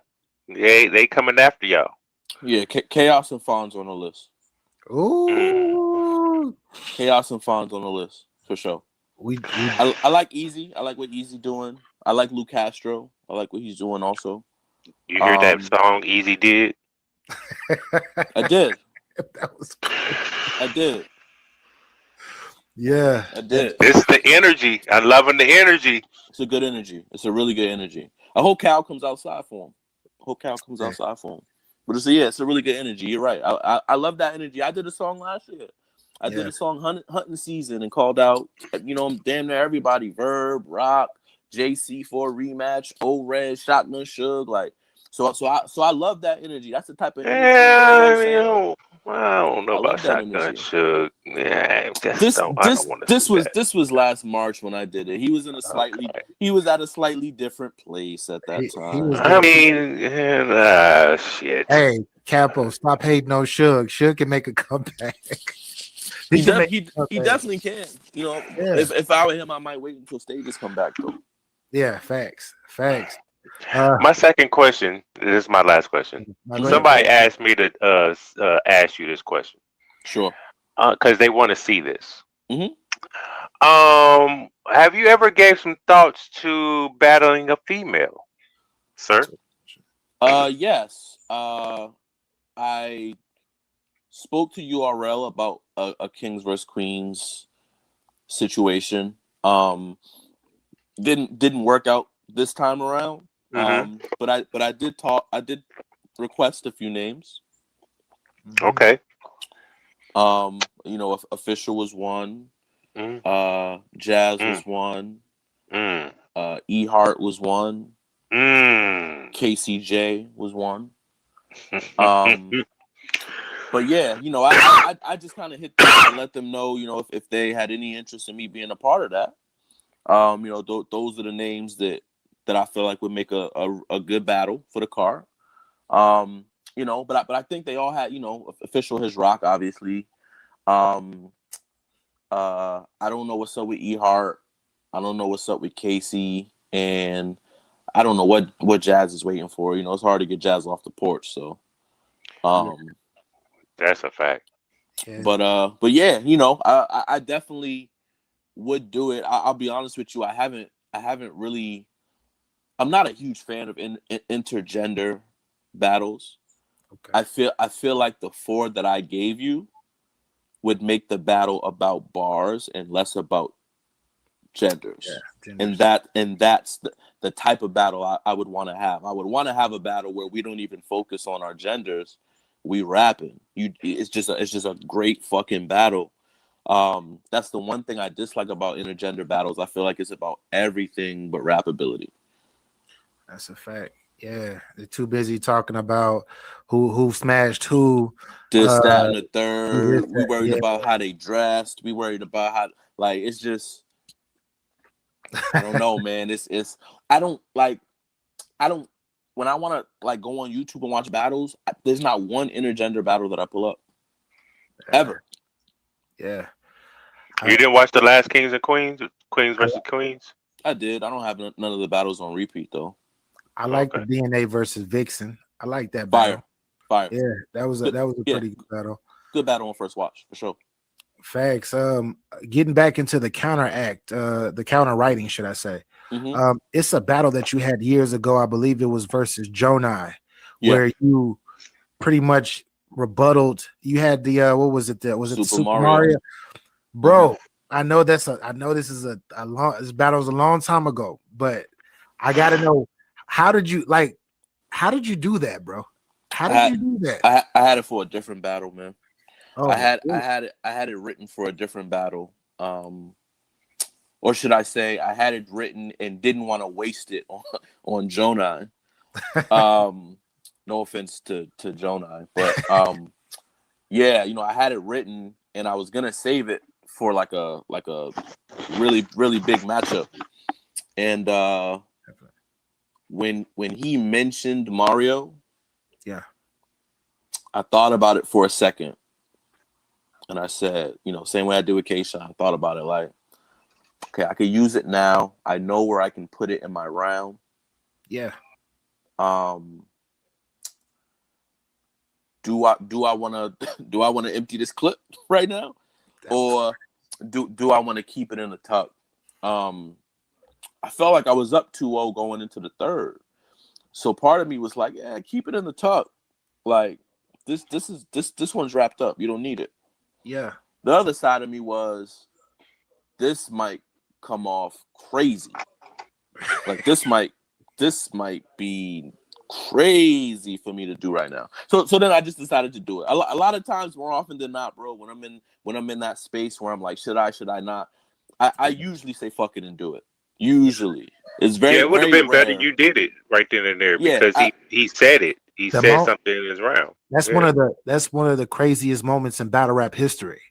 Lyrically. I agree. That scheme See? was fucking crazy. I agree. If you would have did somewhere else, it wouldn't have that. hit the It would same. still been crazy, but it would still wouldn't be what we know of it. That's a fact. Well, That's a fact. we actually have my other brethren that just popped in. He's late as shit right now. But Mr. Snack King Cole, BP, what's good? What's goody? What's going on? What's going on, family, man? My bad. I'm at work, man. CPT time. CPT. What up, chillin'? What up, boy? How you feeling? Shit, man. Thought I'd come in here and talk, man. Y'all don't know how to read no chat, man. So I had to come in here and say what I need to say. Hey, talk your ish. What questions you got? What up? Well, I mean, you was mentioning some girls' names, and why not Vixen? I'm not mad at that. Okay. I'm not mad at that at all. I think she fits that criteria you was talking about. She'll bring the bars to you and. Yeah, no, I agree. I think First Lady Flames does as well. You know what I'm saying? There's definitely other women in the culture who can hold their own, pen wise. I don't know, man. I want a Bardashian. Okay. Ooh, I want a Bardashian. So that's kind of the basis behind the names that I chose.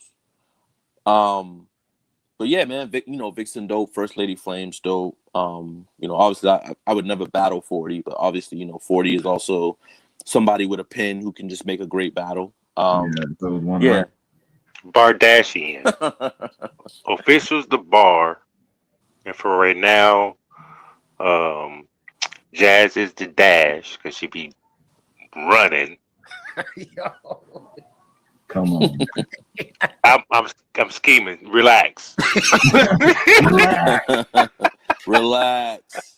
Hey, speaking of relax, man, you think we can probably get a rematch of that?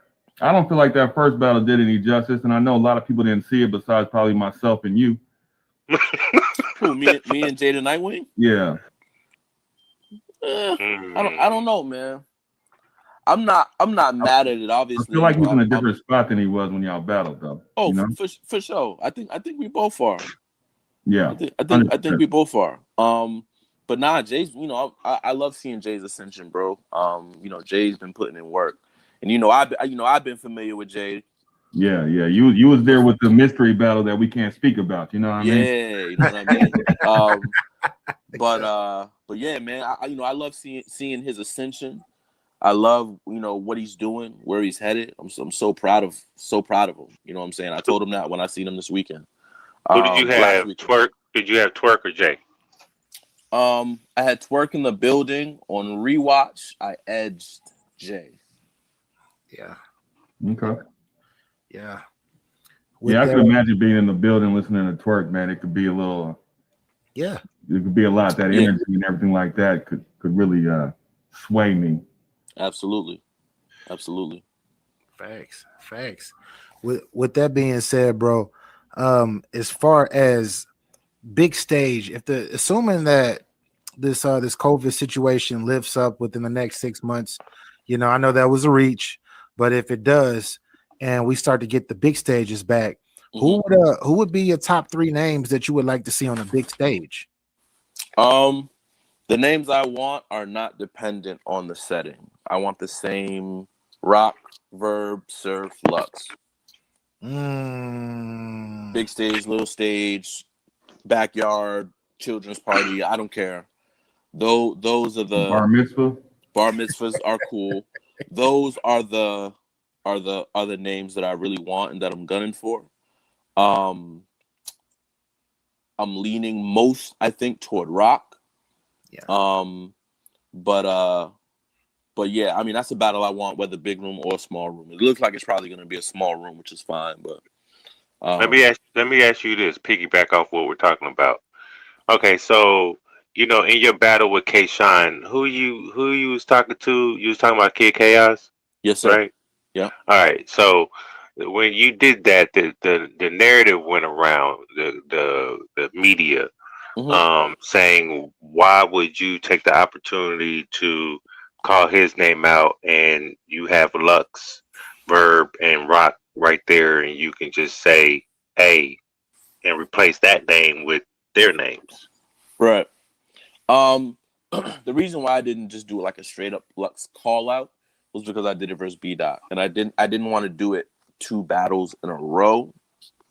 The only thing I don't mind the chaos call out, and I really don't I hate that. I kind of hate that narrative. But the one thing I will say is maybe doing it at the end of my third was the wrong place for it. Because it's the kind of the last thing that people heard from me, and so it sticks a little more. So I definitely maybe should have put it somewhere else in my round. But I'm not mad at the call out, man, because this is a different era. Yeah. This is a different setting, and I don't know anybody who isn't interested in seeing Chilla Jones versus Kid Chaos right now.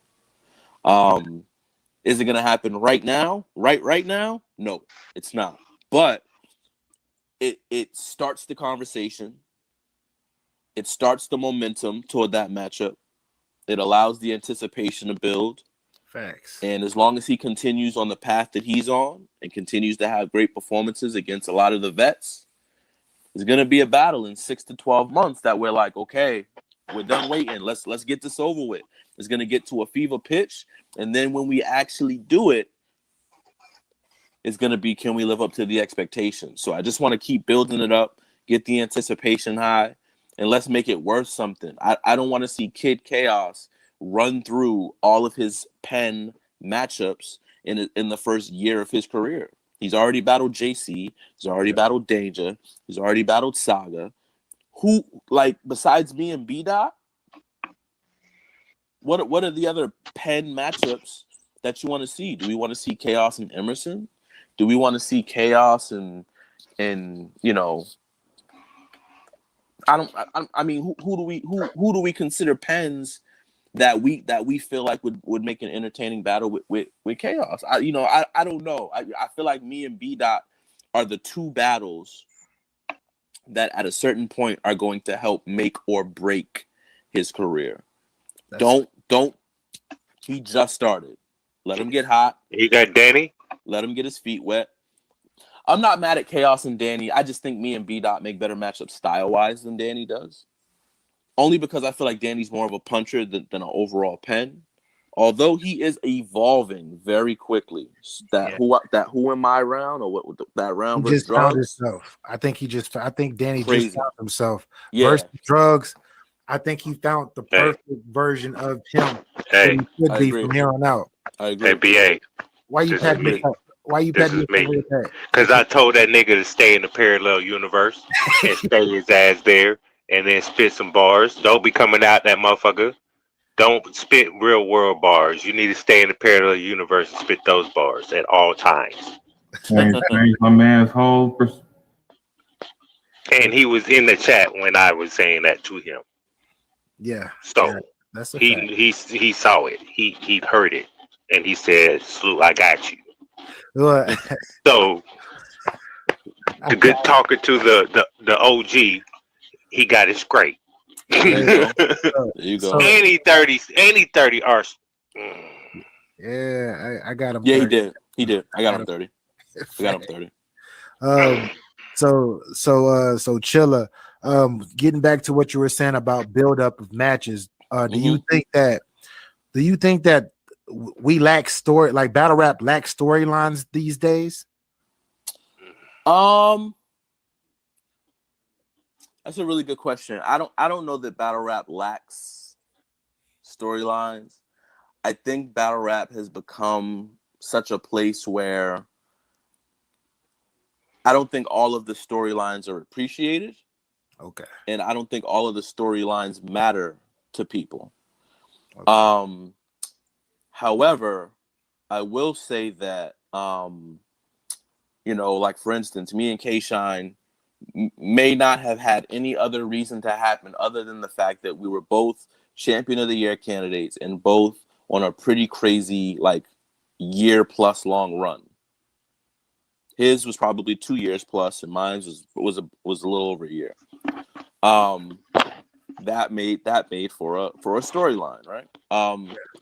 But I've never really been from the school of thought that says you have to have a storyline for a battle to be fire, or you have to have a storyline, for a battle to be set up. But I do appreciate a good storyline. I do appreciate when I feel like I know the reason behind why this battle is happening. Pat Stay versus Danny Myers, in my head I was like, for what? Yeah. Pat Stay versus Danny Myers? For what? Style wise, no. Animosity, no. What's the reason? But then you watch it and it's a fire battle.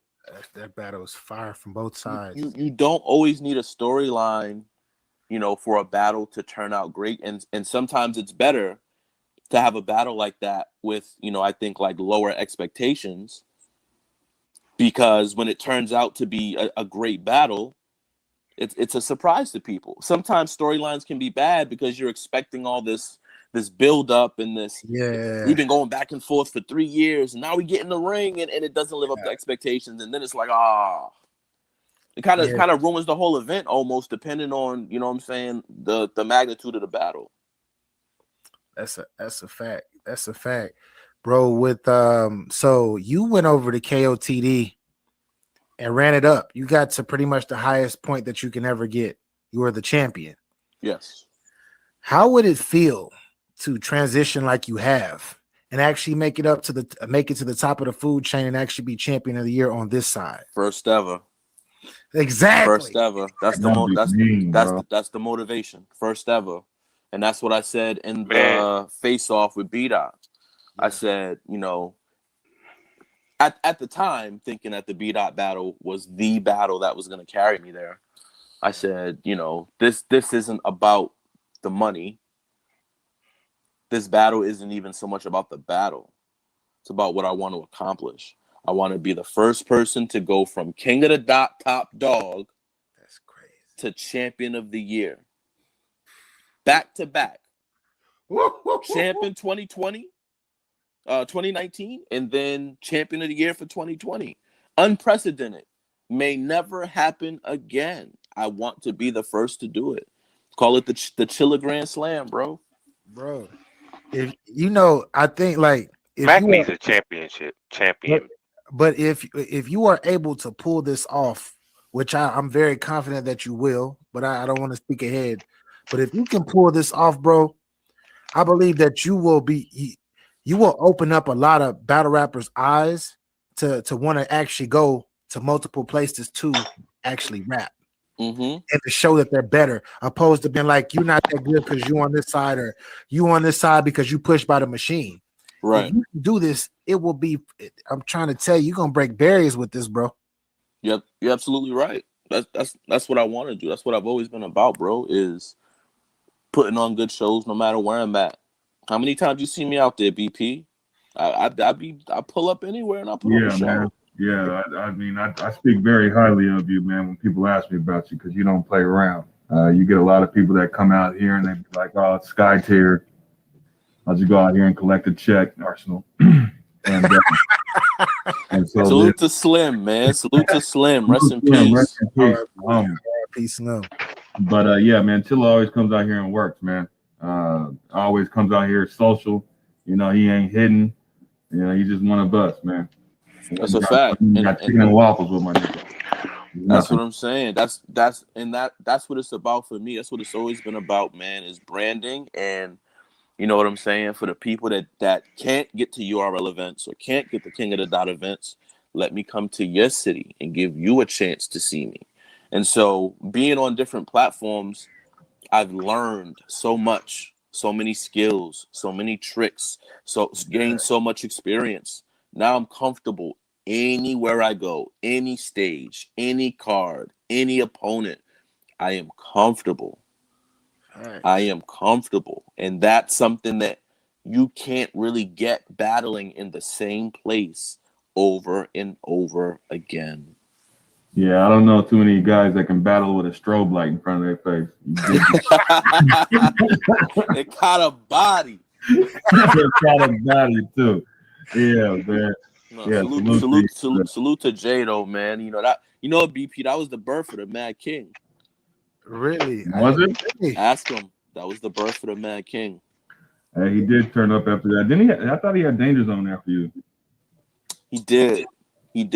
Danger got wild too. Yeah, Danger did get wild. But you know, I think Jay learned a lot from his battle with me in terms of like presence, demeanor. You know, he learned a lot, and now I can like watching him battle Twerk, I can see the things that he picked up.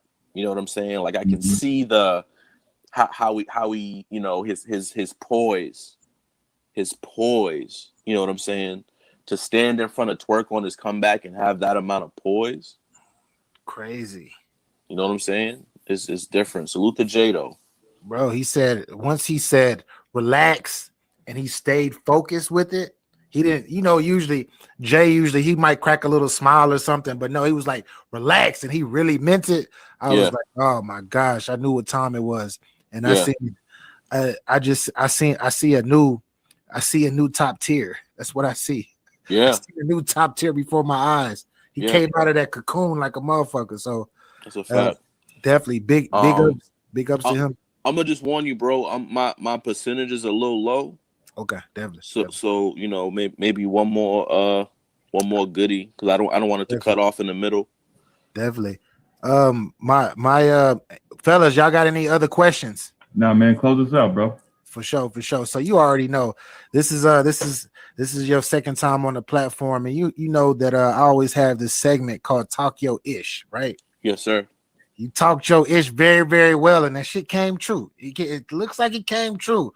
But with that being said, Talk Your Ish episode 36, question number 36 for you is, why is Chilla Jones champion of the year?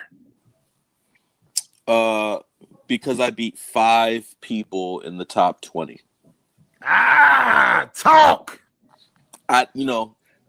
There's no better argument than that for anybody else. In my humble opinion, there's no better argument. I saw Geechee, I saw Dot, I saw Sick, I saw Wes, and I just saw Shine. Now, obviously, this is a 2021 battle, but just looking at my body of work and this is from June. Yeah. When I saw Geechee, I saw Jerry in July. I saw Sick in September. I saw Dot in December and Shine in January.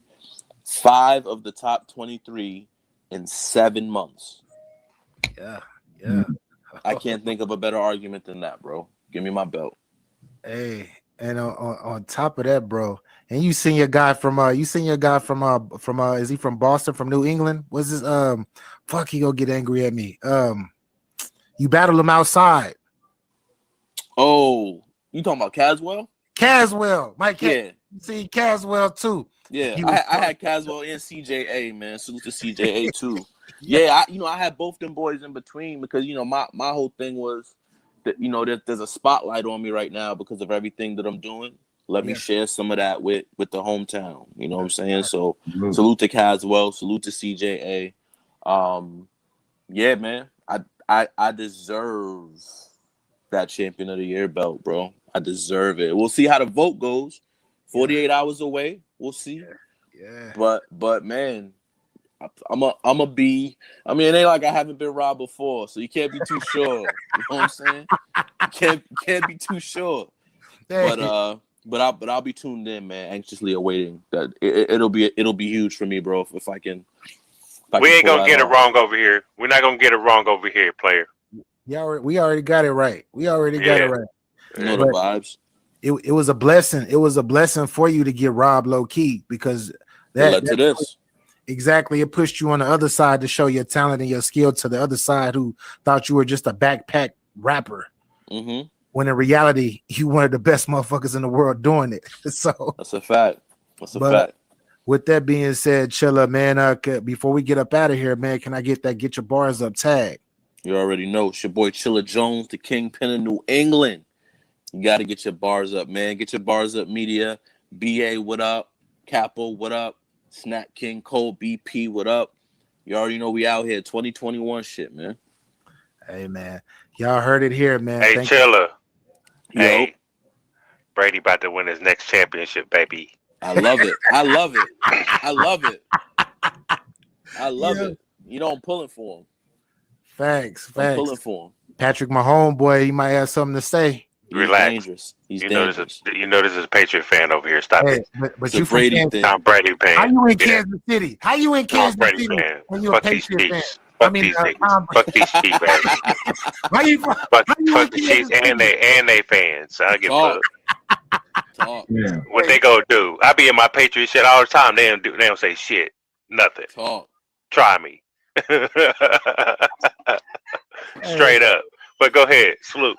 Hey, salute, bro. Thank you. Much peace and love, man. May you have a dope ass 2021, bro. Appreciate you. You as well, bro. Take care, y'all. For sure. Salute. Salute. Yeah, fellas. The Kingpin showed up. He showed up and showed out and talked this ish, man. What are you what are you doing, Cap? Hey, but what y'all think about the interview though? Good interview. Great interview. Yeah, I think it was pretty dope too. That's all freestyle though. Of course. That's what every interview is, a freestyle. We just want to know answers.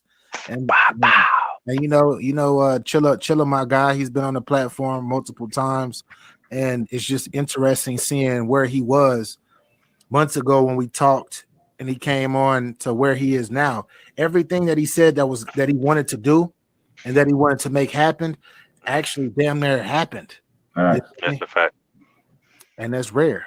That's rare. And BP, he even gave the Northwest some love. That's a fact. Hey, I'm about to get out of here though. Hey, I got that PK to go to. Oh shit, I gotta get up out of here too. But anyways. No, man. Yeah, I'm gonna go over here, man. Go fuck with Yo-Yo, man. Salute Word Sport, man. Salute you, BA. Salute Chilla, salute Capo. Hey, tell the people where they can find y'all though. Hey man, you can find me on Twitter, Snack King Cole RC. You can comment right under where Pizza Hut just got at me. You can also follow me on Snack King Cole on YouTube too, man, and find out what Pizza Hut talking about. You smell me? Grandma's favorite snacker. Don't believe me? Just ask her. Facts. Capo, tell the people where they can find you, sir. You can find me at Capology Facts everywhere. Capital Don on Facebook. And this is Hold to Sell Media /TV. Get at me. Facts. With that being said, go ahead. My bad, Capo. I didn't mean to cut you off. No, I was done. Shit. With that being said, make sure y'all get over to the Word Sport Battlegrounds page. My guy Yo Escobar is actually conducting an interview right now with Ryder, and shit, I'm about to slide over there too. And shit, we still on prime time and we still doing our thing. So, anyways, it's your boy BA for Real 100. This is Get Your Bars Up Media. If this is your first time here, click that subscribe button. You rock with me, I rock with you.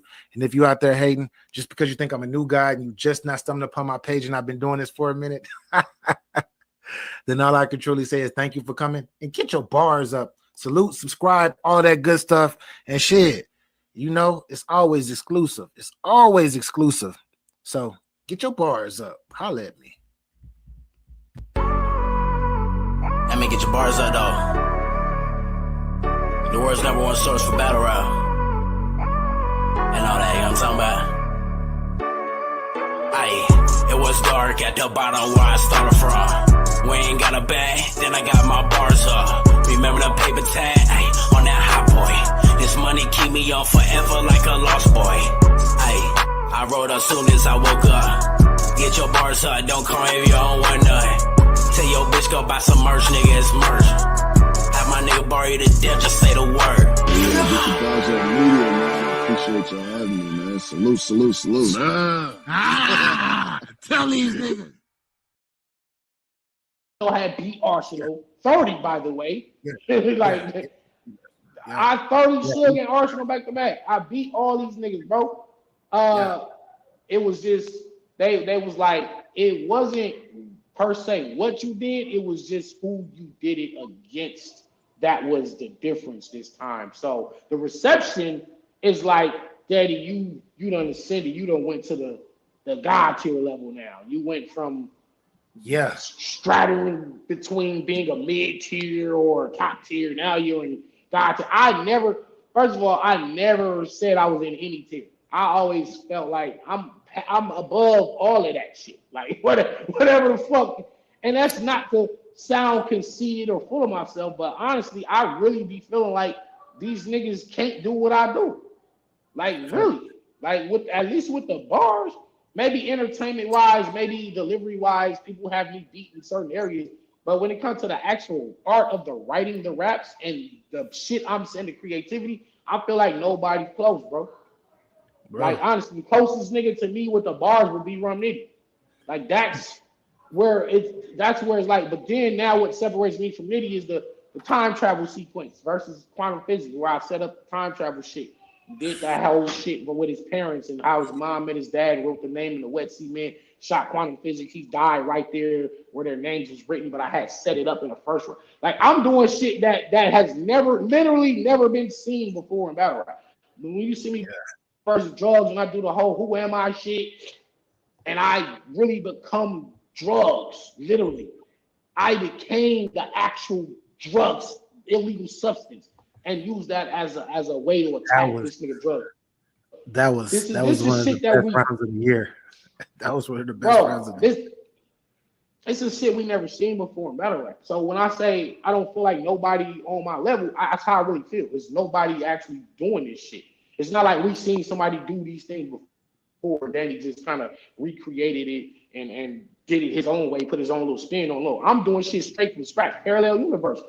No one was doing parallel universe before me. Everybody created that shit. Everybody created that shit, and everybody from Cassidy to Charlie Clips to Geechee Gotti to Arsonal to everybody has done a parallel universe.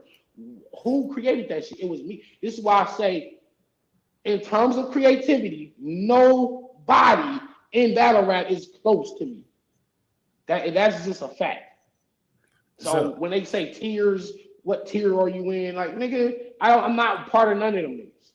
You feel me? I'm just Danny Myers. I'm my own shit. To keep it just from a fan perspective, somebody, and from an analyst perspective too, for myself watching battle rap for years, for decades, pretty much. I felt like the Tay Rock battle, you turned the corner. I know you battled Arsonal. You 30'd Arsonal. I know you battled Hollow. I know you battled everybody. But I felt like the Tay Rock moment, it was a lot of pressure going into that battle specifically, a lot of eyes on you, etc. Main event, etc. And I felt like you've been a top tier for a minute, hands down to me. But I felt like that shit got you to God tier. I feel like you God tier right now, bro. Even though you battle all these other people, but that's what it's looking like. That's what it's feeling like. I think, well, and a lot of people agree with you. A lot of people have been saying that. I know I never bought into it. That's why it was always hard to really categorize me, because like I said, I didn't come in with the Lions Den.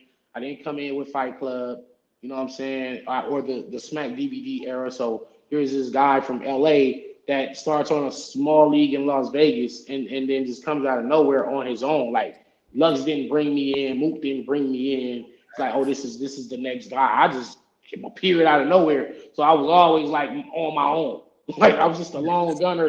So I never fit in with the cool table niggas. Like, I never was at that. I was just doing my own shit. So I even to this day, I'm still looked at as like an outcast. Like, I'm not really like I'm an outcast, but I proved just like A-Ward's doing. Like, you could just come in and just be nice.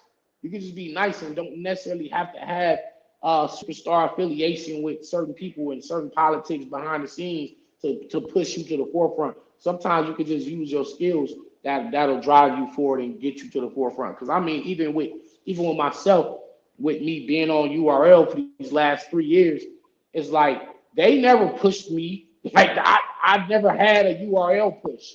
You know what I'm saying? Like, I've been working since they've been with Caffeine, and I've been thankful that Caffeine has been like, yo, let's get Danny on these cards because he brings the energy. He's the guy that we need to kind of set these cards off. And so for a while, you'll see me opening up the card with a Kid Chaos, or me and Arsonal set the card off, because they need that type of energy to get the rest of these battlers riled up. So, but I have never had the push. Like, when Twerk was getting hot, you see the machine get behind him, and he was getting the big names and the big plates chest. So you never been in the Brotherhood? They never initiated you into the Brotherhood? Nah, I wouldn't. Nah, bro. Nah, bro. I'm listen, bro.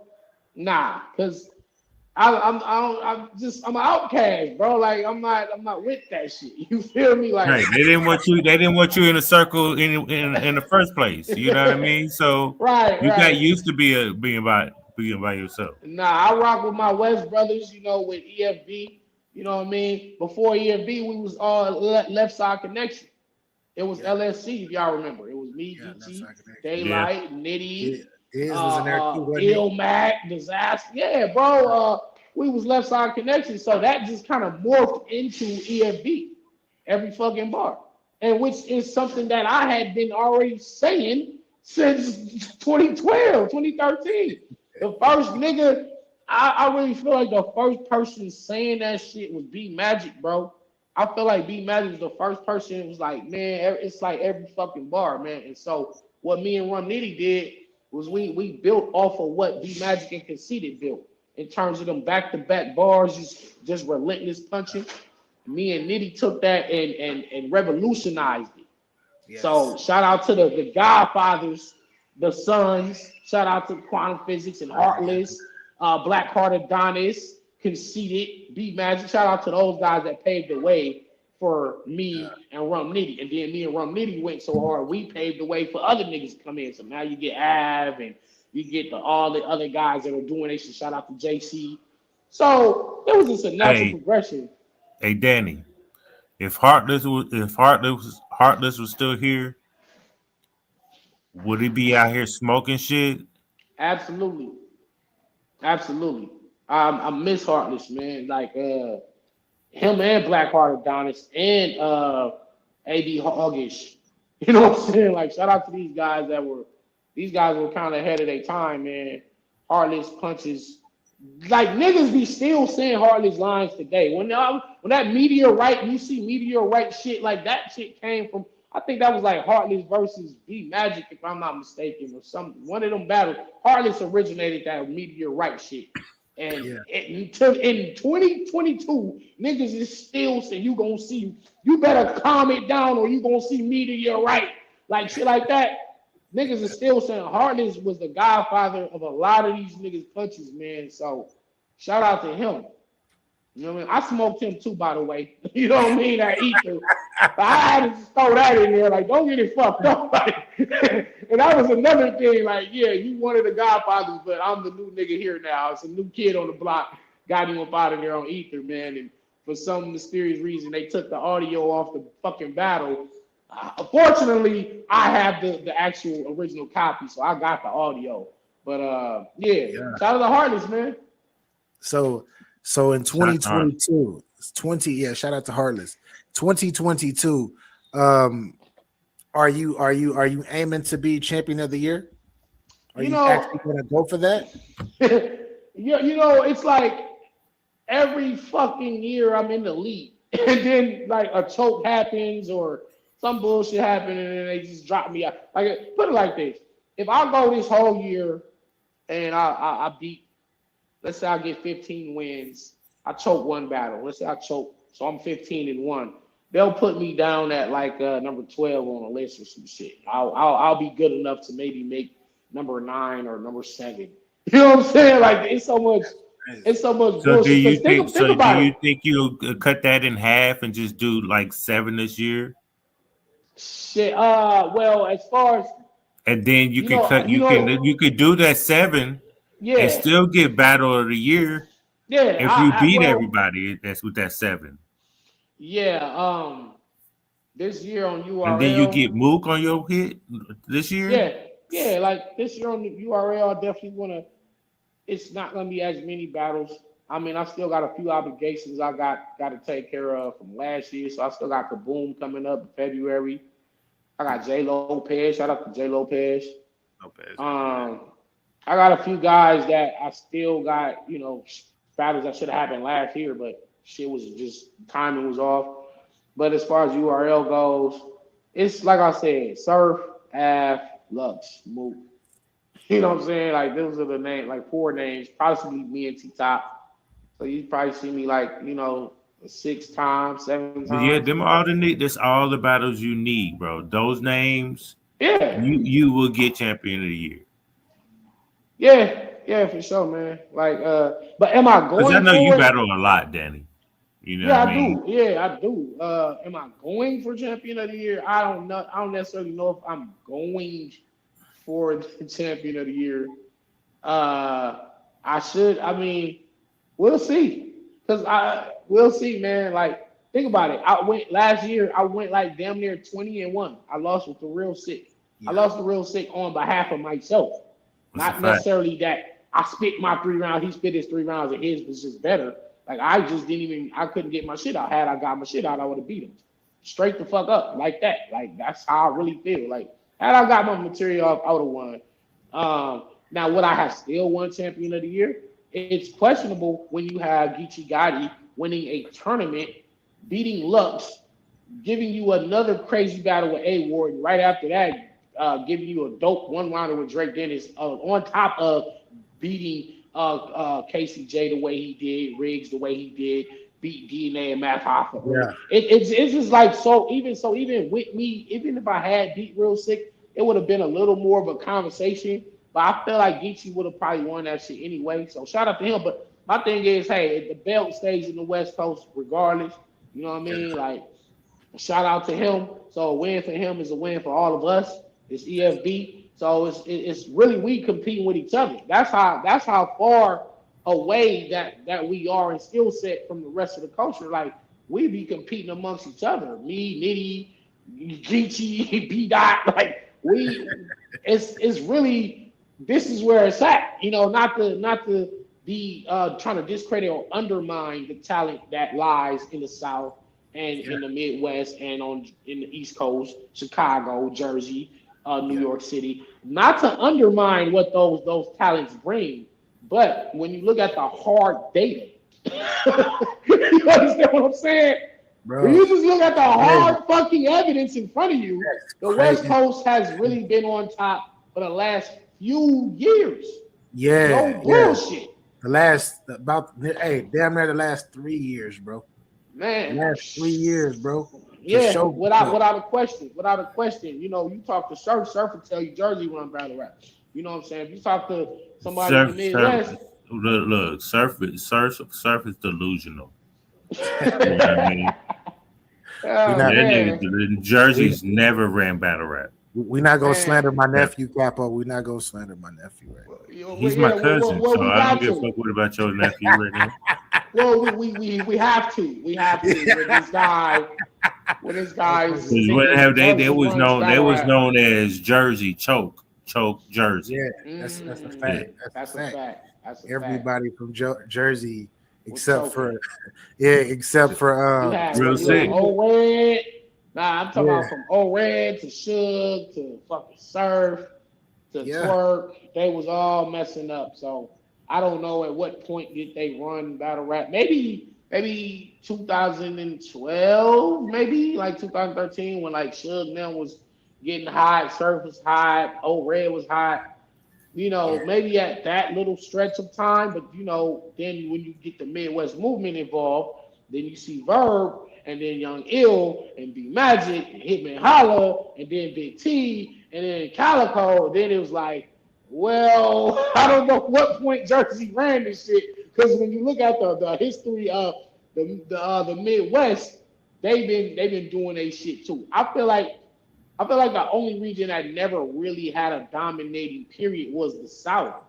Even though the Spit That Heat era, them niggas was on fire. It's just in terms of where, when you look at URL, in the terms of URL, first of all, I've always said that the South has been underrepresented in URL. You know what I'm saying? Of course, you'll talk about T-Top, you'll say Chef Trez, you'll say Official, but a lot of the talents never really blew up the way they should have. Like, shout out to H.A. Double, shout out to Double M, shout out to Sire, shout out to Henry, shout out to Scotty, shout out to Stags G. Shout out to Flocko L down there. It's just a lot of guys just super talented and never really blew up. You understand what I'm saying? So I feel like the South never really had a turn per se. I think every region had their turn. You know, it started, of course, you started the Smack DVD, Head Ice, and, you know, K-Shine, Mook, Lux, all of them from the East Coast, they was running the shit. Then it kind of migrated. Then Jersey get their little run. Then the Midwest get their turn. And now it's the West Coast. So I just feel like the South is the only one that needs a little more representation. I would like to see more Southern MCs be on a bigger platform. Get them on caffeine. Put them on the caffeine and let them get busy and get introduced to a new audience. There's a lot of new fans that are just now getting hip to battle rap, and so it would be good to see some of these guys. It says Swamp is coming. He's slow, but he's on his way. Yeah, Swamp still has a way to go in terms of reaching his ultimate potential. Facts. Let me ask. Can I ask Danny a question? Nah, you good, Capo. You good, bro. Danny, so the other day, right, I was befuddled, right? I didn't understand why this just now, like, it was bothering me. So we do consider Detroit Midwest, right? Why? Why do we consider Detroit the Midwest? Yes, because they're on Eastern Standard Time. Eastern Standard Time. Also, Indiana is on Eastern Standard Time. Louisville, Kentucky's on Eastern Standard Time, and they consider Indiana the Midwest. But once you get past Indiana, down to Kentucky, that's like the Mid South is what they call it, and that's the start of the South, because now you got Tennessee, and you got Tennessee right there with Kentucky, and they're on Eastern Standard Time. So I don't know how Detroit wouldn't still. What would you consider Detroit? The North? I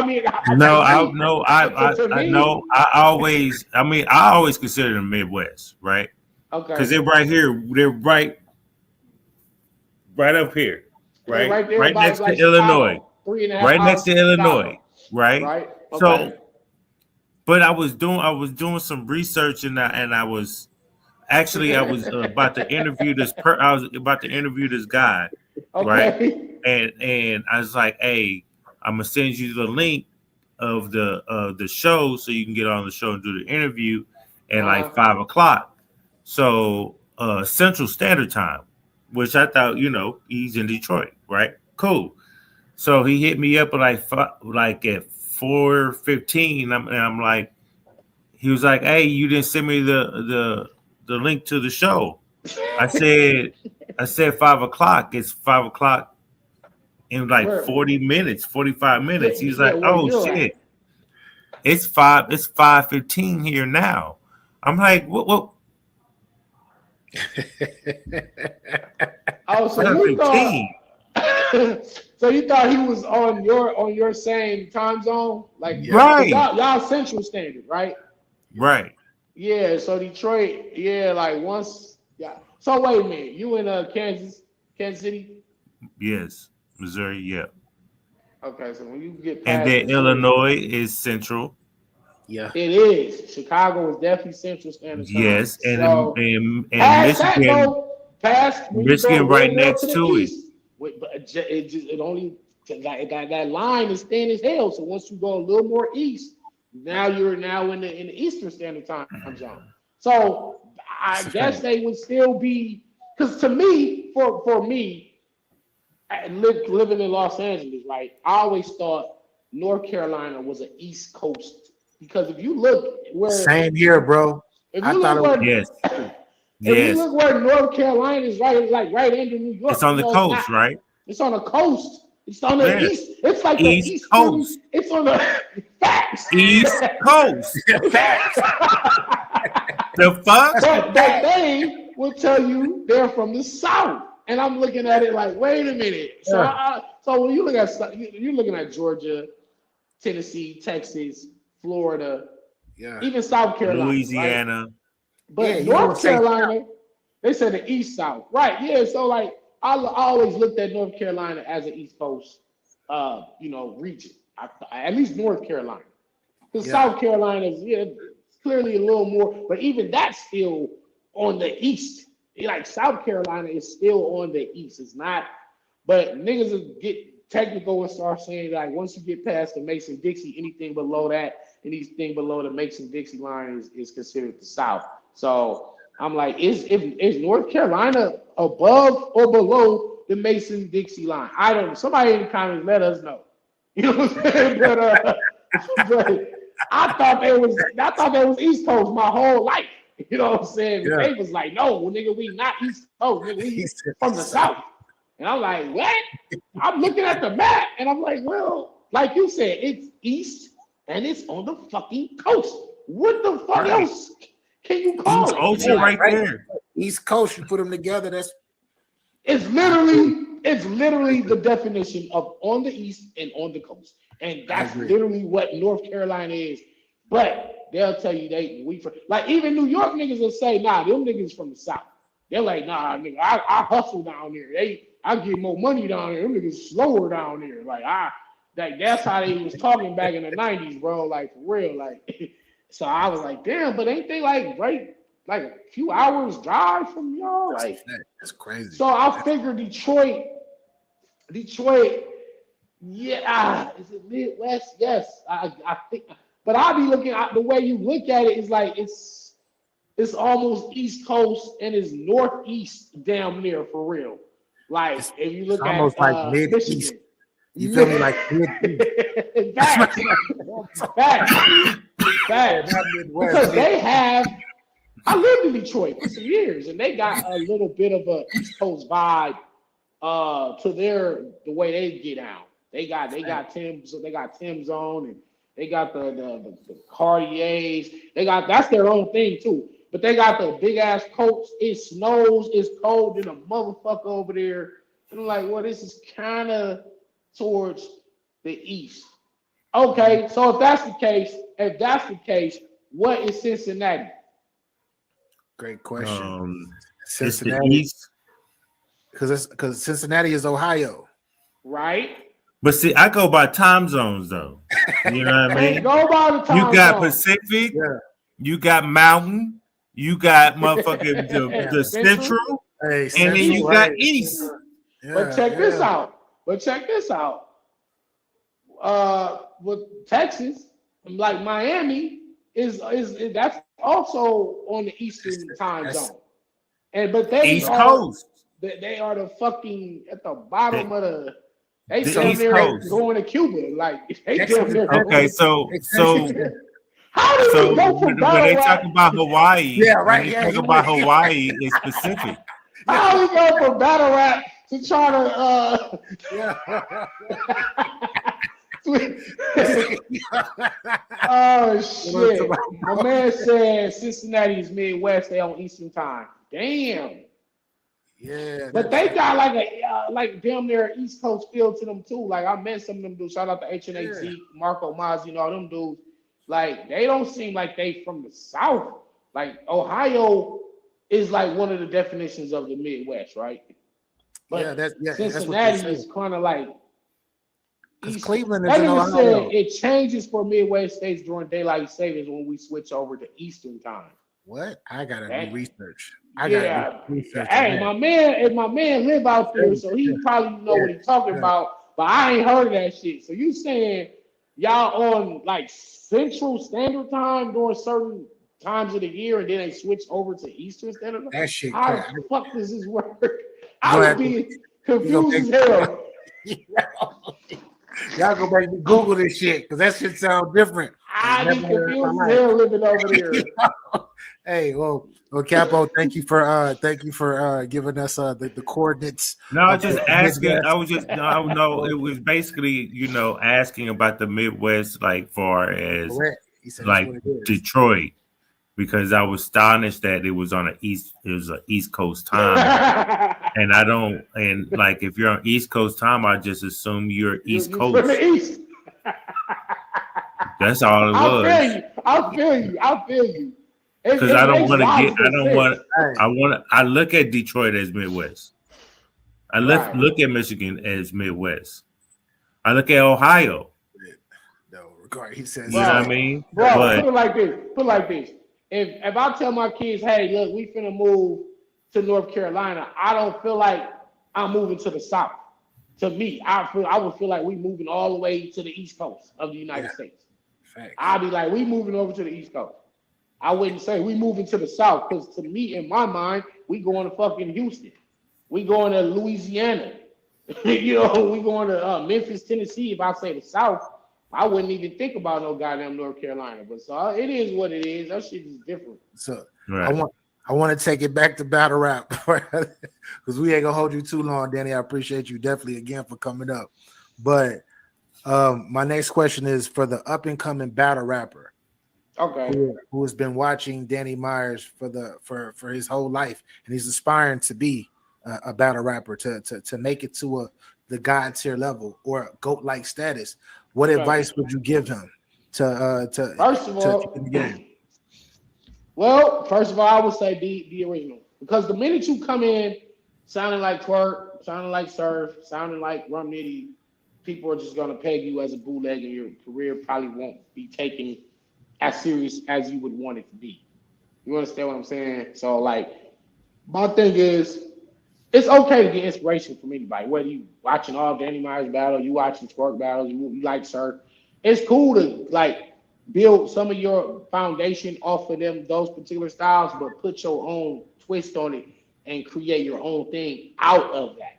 Don't just here's the outline. This box is Danny Myers style. I'm gonna build my whole style based on this and just emulate. Like, no, because then you're a clone. Like, you will never really take off for real. Even though you might be super talented, you might have super dope bar, niggas is not gonna take you serious. So the first thing you want is your own style. Don't, like, when I came in the game, I didn't come in. Did y'all ever accuse me of sounding like anybody?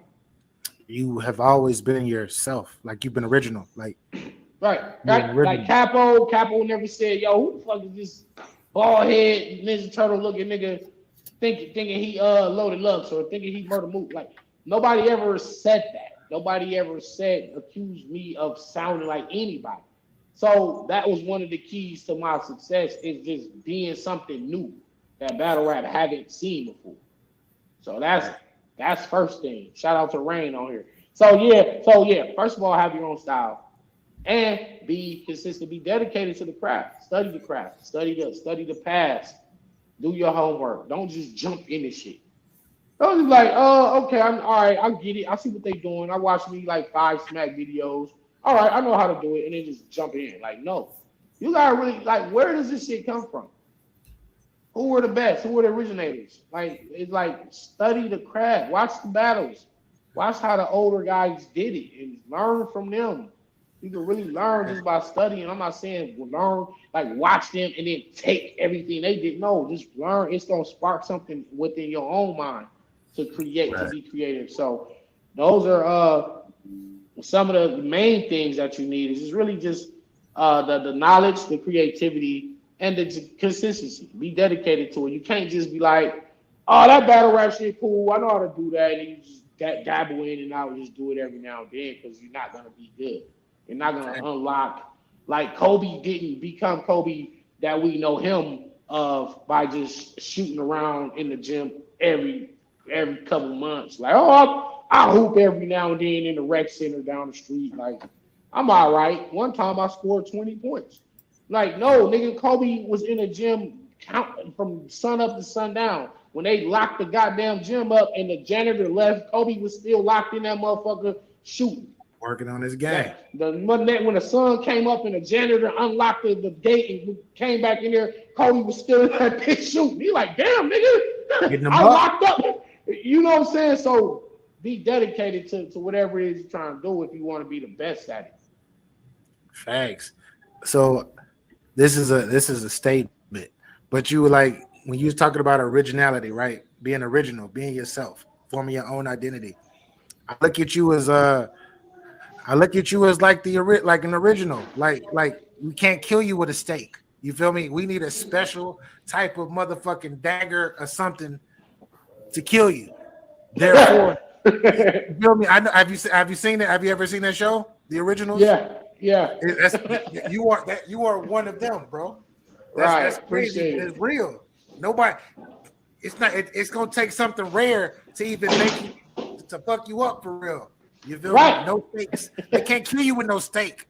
They kill the rest of these niggas with stakes. Right. Facts. Facts. Yeah. I feel like, you know, and they need something original.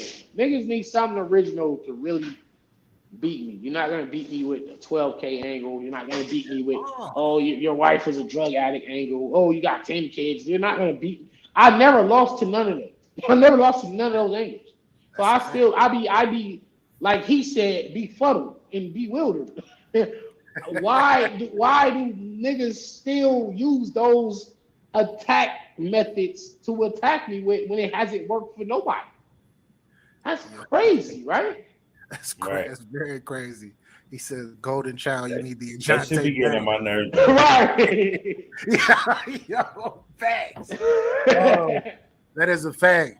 So yeah, Lee the Boss was good. Yakuza and Lee was popping.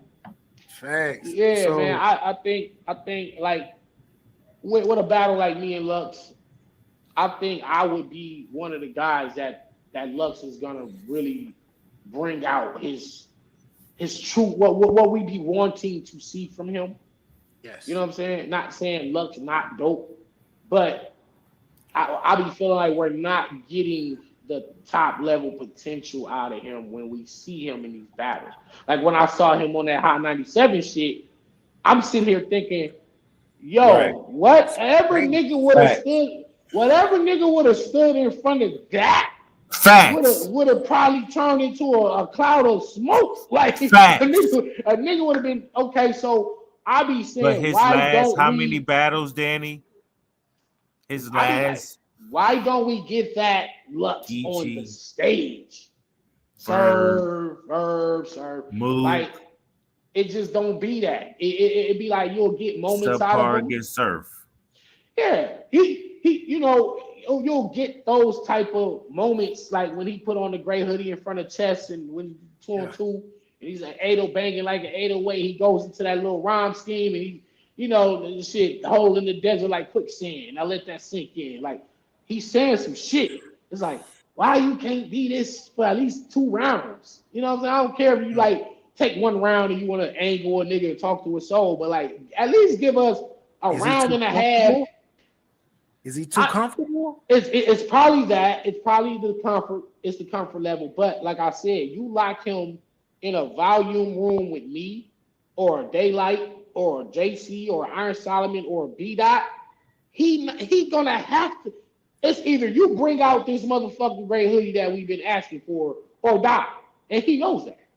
Yeah, he knows that. And I think only a certain amount, like even when he battled Geechee, it just felt like he was just up there to complete the obligations of the contract. Like he was saying some cool shit, but it was like you didn't go to a level that was so unreachable that Geechee, there's nothing Geechee could do. Like Geechee beat you. Like Geechee beat you without even having to be more lyrical than you.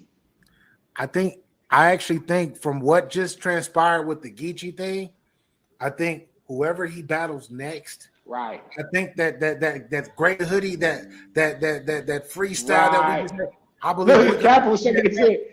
I believe Capo. You don't think so? Talk to us, Capo. Yeah, let me know why you feel that way. Capo. What do you think First we're of going to all, see from the next? First of all, this is what we're not gonna do. Okay. Even though I had Lux as far as lyrical penmanship, like his lyrical ability, what Danny just said about that freestyle he was doing, right? That shit was fire. The Sway in the Morning freestyles, fire, legendary. Right. You know what I mean? Right. But then when it's like when you know, you was this gray hoodie Lux, and then you was gone, and then you came back and versus Calico, you took a boo boo, you know what I mean? And you battle Mook again, you take a 30, Yeah. then you come back, Arsonal. you battle Arsonal, you get beat by Arsonal, you know what I mean? Then you got. The Charlie Clips is debatable. People got Lux. People got Charlie Surf battle Clips. wasn't that good. But then the surf battle was like, if Surf wouldn't have choked, he would have beat Lux. He would have won. Right. Right. Then Verb got him. Okay. And then Geechee got him. But this is the GOAT, the culture dimmed, the final boss for their career. Yeah, and it can't be if you're not coming outside and coming outside, nigga, and getting down with everybody else. You know what I mean? That's you why. Can't. And then every time you come back, it's subpar or you losing. You choking. You choked in a 2-on-2. You did. I just watched it today again. So, my well, and it was messing up versus. And that's sad for me to say. And the thing is, here's the thing: if he don't have an excuse, and I'm not bashing him, but you don't have an excuse to choking because when you got months and months and months in between battles, and you only doing that, it's not like he battled last week and he battled the month before that, and battled the week before that. So you can kind of see if a nigga in there kind of messing up, like damn, like okay, you just battled. But when you didn't battle for 3, 4, 5, 6, 7 months, and then you still in here messing up, it's like that might be indications of just brain rust. And why? Because you haven't battled in 9, 10 months. Like that. This is why. And that's why I feel like Lux should do at least 3 battles minimum this year. At least 3. And that'll get the gears rolling. That'll get them more comfortable. Like that'll get them comfortable in the ring. Like because you're getting out battled. He might not be getting outwritten, but he's getting out battled. Geechee out battled him. Arsonal out battled him. These niggas is working their way around them fucking bars and these lyrics and this game. That shit don't just win battles. And I had to learn that in my first TG, like I was telling y'all earlier. Facts. When I was trying to just out lyric J Rail and I learned so much shit. Like Lux because you don't battle that much, you really haven't mastered in the way we're doing it today. Like the way this shit is happening now, it's a more modernized thing from when you was back at Black Star Videos. And we just want to see Lux be great. We want to see him be great. Yeah. Tap me in, coach. Tap me in. I'm boom. Right. I got some advice for Loaded Lux. You know, Loaded, let me go back to the Rocky movie. They had to go, Rocky had to go train in the mountains and shit. Yeah. Rock and forth. In a makeshift gym. Yeah. You know what I mean? You had to go down there with the low lives that get the the fundamentals and that like one hitter quitter ass niggas. You know what I mean? Yeah. Let's get busy. Yeah. That type of shit. Midnight Madness, sir. Midnight Madness, sir. You know what's crazy? You got to get in the jungle, my nigga. You know what's Straight crazy, the fuck bro? up. Show them who God is. You know what was crazy? I was really like earlier today thinking, what if they did a Midnight Madness card and they didn't even announce it, and you just see me and Lux step out on the floor with the money and nobody even know what's happening. I'm donating all my money. I'm donating all my money. I was thinking that earlier. Shout out to Bumpy Bars too, by the way. I was literally thinking that, like, what if like get Lux? And I've been saying, if you look at all my interviews, I've been saying I want them to make Lux get back to the grimy environment. Make him don't make him feel comfortable. What everything I'm saying is coinciding with what y'all said. You said maybe it's because he's just too comfortable. You gotta make him uncomfortable. Put him in a small barbershop with Danny Myers or Daylight, and he now it's a close-up knife fight. You got to be on your shit now. Ain't no roll out the red carpet and we bringing out all the celebrities and we making a big spectacle because Lux is returning. All hell Loaded Lux. He's coming down from the mountains to deal with us regular humans. No, nigga, you regular. Like Geechee just showed you that, like, it was almost like, this is your king. And your whole in front of your whole all your people on your side. It was one of them moments. Yeah, so, if he do that, he either gonna die if you put that pressure die or fly. Die or fly. That's it. One of the two. It ain't no in between. When you in front of Danny Myers and you in a goddamn rooftop or a barbershop with Danny Myers, it's one or another. Die or fly, bro. Ain't none of that celebrity, no celebrity. You're more popular. None of that shit saves you. This is why I be trying to tell niggas, bro. Like, niggas will have more popularity or a bigger fan base than me. But what I do is my bar strips all that shit away. It'll strip away the politics. It'll strip away the biasness. It'll strip away all that. Oh, he got a bigger fan base, so he automatically win. No, nigga. Because now when we just listening to bar for bar, who's saying the better shit? Because at the end of the day, that's what we all here for in the first place. Facts. BA, Capo, all the people that's in this chat, we all fell in love with this shit from the actual art of the craft of the bars. Some of these weird niggas got into it because they might have just liked a nigga. Oh, he fly, he fresh. I fuck with him. Nigga don't even listen to the rap. You just like the way a nigga look, bro. And if that's your get down, then whatever. But what I'm saying is we got into this shit from the craft of it.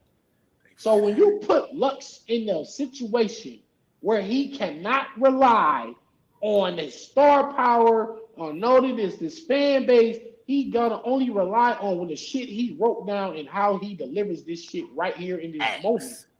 Now you're gonna get the lion that's inside of him has to come out or else. You a preacher. I don't even care if he kill me. Listen, if I gotta be the sacrifice to get this nigga to come out and be the great Loaded Lux that we all know him to be, then fuck it.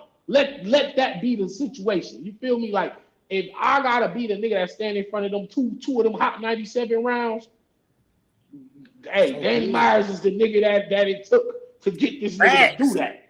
You understand what I'm saying? Lux gets me out of there. It's like, okay, I'll take the fucking hat off. You back, Lux. You're back. You know, like, now bow down. But in the meanwhile, I'm the big dog out this motherfucker. Any of y'all niggas think you can fucking write with me? Quit playing with me. I'm not losing to none of these niggas, bro. Like I'm telling you, Tay Rock, all this Tay. Oh, I'm looking at all the polls. 70% got Tay Rock, 30% got me winning. I'm like, man, fuck all that shit. Because when we get in this fucking ring, I'm gonna show this nigga he cannot fucking write with me. That's what I be trying to prove every time I get in there. Fuck, you got a Arsonal. You can't write with me, Arsonal. I'm gonna tell you. I'm gonna show you. I'm gonna show you can't write with me.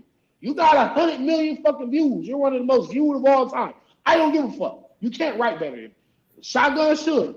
You're gonna pocket check me and dunk on me. You cannot write better than me. I'm telling Loaded Lux. I've been telling this nigga since my PG. My first PG in versus J Red. When I said I'm the only proven ground nigga that could probably see Lux. They was laughing. Mickey Facts, Jazz the Rapper. I said that line, niggas was in the background snickering and laughing. Like, who is this? Who is this nigga talking about Lux? Like, we don't even know you, nigga. You're from fucking LA.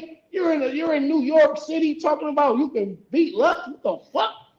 Now we fast forward.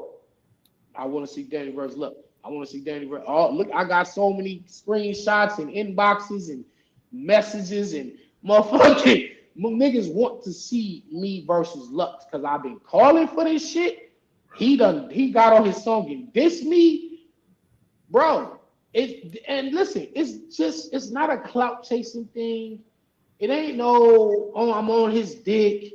It's just really competition. This is the art of the That game. nigga said your name. And you said my name. So now what's up? Now what? Now what? You see what I'm saying? You said my name. Step your ass outside. I'm outside, nigga.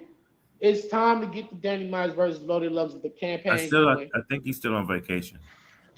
Well, whenever that nigga get off the boat and come home from the beach, just know it's as soon as you get home and get comfortable, it's a nigga on your porch. It's a nigga on your fucking porch. You gonna have to catch this fade, man. You gotta catch this fade, nigga. I'm outside. I don't give a fuck how long you on vacation. I'm sit right here on your porch till your ass pull up. And that nigga gonna pull up, get the surfboard off top of the ski rack. He gonna be pulling out all the bags, luggage and shit. Nigga gonna come get ready to put the keys in his door. I'm standing there right there like this. And I like what Geechee did. Not blinking. But Geechee didn't pin like you go your pin is dense. No disrespect to Geechee, he my guy. That's what I was just saying. Geechee beat him without even having to be more lyrical than him. Like Geechee just talked that shit and out battle rap him. He out strategized him. Like that's all it really took. Geechee didn't have to go to outer space with the create the solar system like Daylight did versus Tay Rock. Geechee didn't have to do all that. He just went in there and talked the same shit he been talking to all the other niggas, and he won. Why? Because Loaded Lux he just wasn't being more effective, and that's the key word. Not more lyrical, more effective. Like Geechee was more, his shit was just hitting different.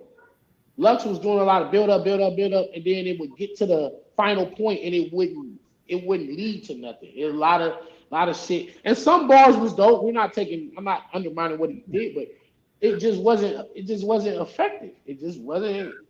And Geechee sitting there dealing with that shit like a champ. Geechee was sitting there eating that shit like, okay, whatever. Now it's my turn. Blah, blah, blah, blah. And fuck you, cuz, over the nigga behind you. Fuck you. Nigga, we beat you the fuck up in here. Meanwhile, back to this nigga Lux. You know what I'm saying? Like, nigga, you got the rag on the wrong side of the fucking nigga, you stupid. Back to Lux. Like, Geechee was in there checking niggas in the mix of beating this nigga Lux ass, bro. Yeah. So I'm just saying, let's get this man Lux. It don't have to be me. It don't have to be me. I would prefer it to be me. For one. just to get that, continue my King of Harlem series. To get that bag, to show these niggas that I'm really the best in the fucking world.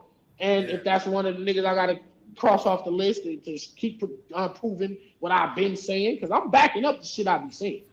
Like I don't just talk shit and then get up there and get my ass kicked. I back this shit up. You get what I'm saying? You Like, are on the Midnight Madness team. Am I right? Yeah. I'm on there. Shout out to my man None. Gonna kick Snake Eyes ass Saturday. Shout out to. I'm on team with your life, like me, Suge, O-Red, Sharon, C3, Bonnie Godiva, J400 Block, Zay. We got a squad, man. Like I said, None. So yeah, respectfully, Danny, this man slide over here, my nigga. That's cool. That's cool. But like Terminator said, come with me if you want to live. You know what I'm saying? I tell people that all the time. Right. Be on my side if you want to live, because we finna win this shit. You know what I'm saying? Yeah. And so, URL they gonna be making some announcements pretty soon. So y'all be seeing my name come up pretty soon. But why I say that is because then we can maybe get Lux to come outside. You know what I mean? I would love for him to do it in the trenches. I would love for Lux to come to a Midnight Madness, and like I said, it don't got to be no big old spectacle. Lux, I need $100,000, and then you need $50,000. We don't even got to do all that, bro. Just come to the trenches, bro, and I'm gonna keep calling him out till he brings his ass outside. For real, it's a line of guys. B-Dot, JC, Chilla, DNA, Daylight, Danny Myers. Like Lux got forever bags. Like his future is secure. Like he's not gonna run out of no goddamn money. You know what I'm saying? Like he's got bags. He's got bags. All he gotta do is just sign the fucking paperwork. Just sign the paperwork. It ain't like he gotta go through no red tape or no political shit. All he gotta do is make a call. Hey, Beasley, which one of them niggas you got for me? He gonna be like, shit, you serious? Shit, who you want? Is Daylight, is DNA, is JC, who you want? Any one of them niggas. Call me back with a name. Bye. Hang up. But see, they gonna send him a contract. But Danny, see, that's the difference between you and the Lux, right? Because he's looking in the aspect of the money. And to be honest, if he in 2 years battled all those names, his win-loss ratio will be below 500. and because honestly, man, somebody said in the comments, somebody already said like, no, Lux can't beat nobody in the top 5. Like somebody just said that. They was like, Lux ain't beat no Danny, no Daylight, no B-Dot, no DNA. Somebody else is like, Lux will lose all those battles. Respect. Yeah. And here's the thing. Our job is to prove it. You know what I'm saying? Like that's whether he wins. Here's the thing: whether he wins these battles or not, or they're debatable, niggas is just Lux fans, bro, including me. We just want to see the man come outside and rap, bro. Yeah, like but I want you to walk the walk and talk the talk. I want if you feel like you're ghost status and nobody can see you, I'm saying you need to show these niggas why your name is what your name is. That's why I be going so hard, because it's like when they put you you're the end game boss, you're the top of the mountain. Be that, but don't just take the title on. Put the work in and show that. Exactly. You can't live off of doing a battle once a year and living off your past name. Bro, we ain't seen that gray hoodie Lux since that gray hoodie Lux, Midwest. That's a fact. Let's be real. We haven't seen that Lux since that Lux. It's almost like, was it a fluke? Can you do it again? If you can, we haven't seen it. You know what I'm saying? Of course, as an MC, you evolve, you change your style, you get better. You might not do the same shit you was doing. I don't do the shit I was doing, where I was just back to back, mindlessly punching niggas to death for 3 rounds straight. Now I'm doing so many different things, flow patterns and cadences and the different attack methods that I've changed over the years. But the thing is, I'm outside though. That's the difference. Like I'm outside. I'm not saying I'm the GOAT. I'm not saying I'm the GOAT. I'm proving I'm the GOAT. I'm week after week, and it's not taking me 3 to 4 to 5 months in between battles. And I'll give you a good battle once a year, nigga. I'm giving you a good battle every 2 fucking weeks with all new material, no recycles. I got 3 chokes out of 100 and some fucking battles, bro. How many? You got like 112 battles, right? With more than that, like it's not all my battles ain't even documented, nigga. Like, Well, I'm talking about on cam, from cam. On camera, It's like 100 and like 112 or some shit. With like what 3 or 4 chokes.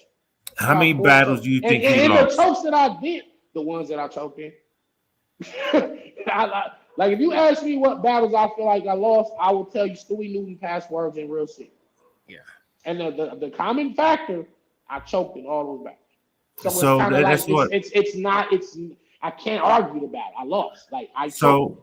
So this is where I want people to understand. As far as when people be talking about GOAT, that's cool. Lux is, y'all say he's the GOAT of the shit.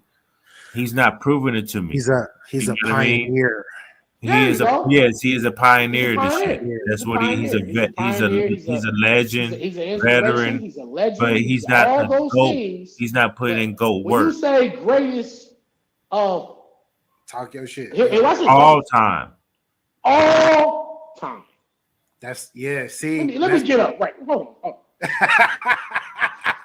Hold the fuck on. I'm back. When we say all time, that don't mean from the Lions Den time. That don't mean from the Smack DVD time. That means from the point we started seeing this shit on camera to today. Who is the greatest? Now you got names like Geechee Gotti, Danny Myers, JC. You got some names that really live up to that.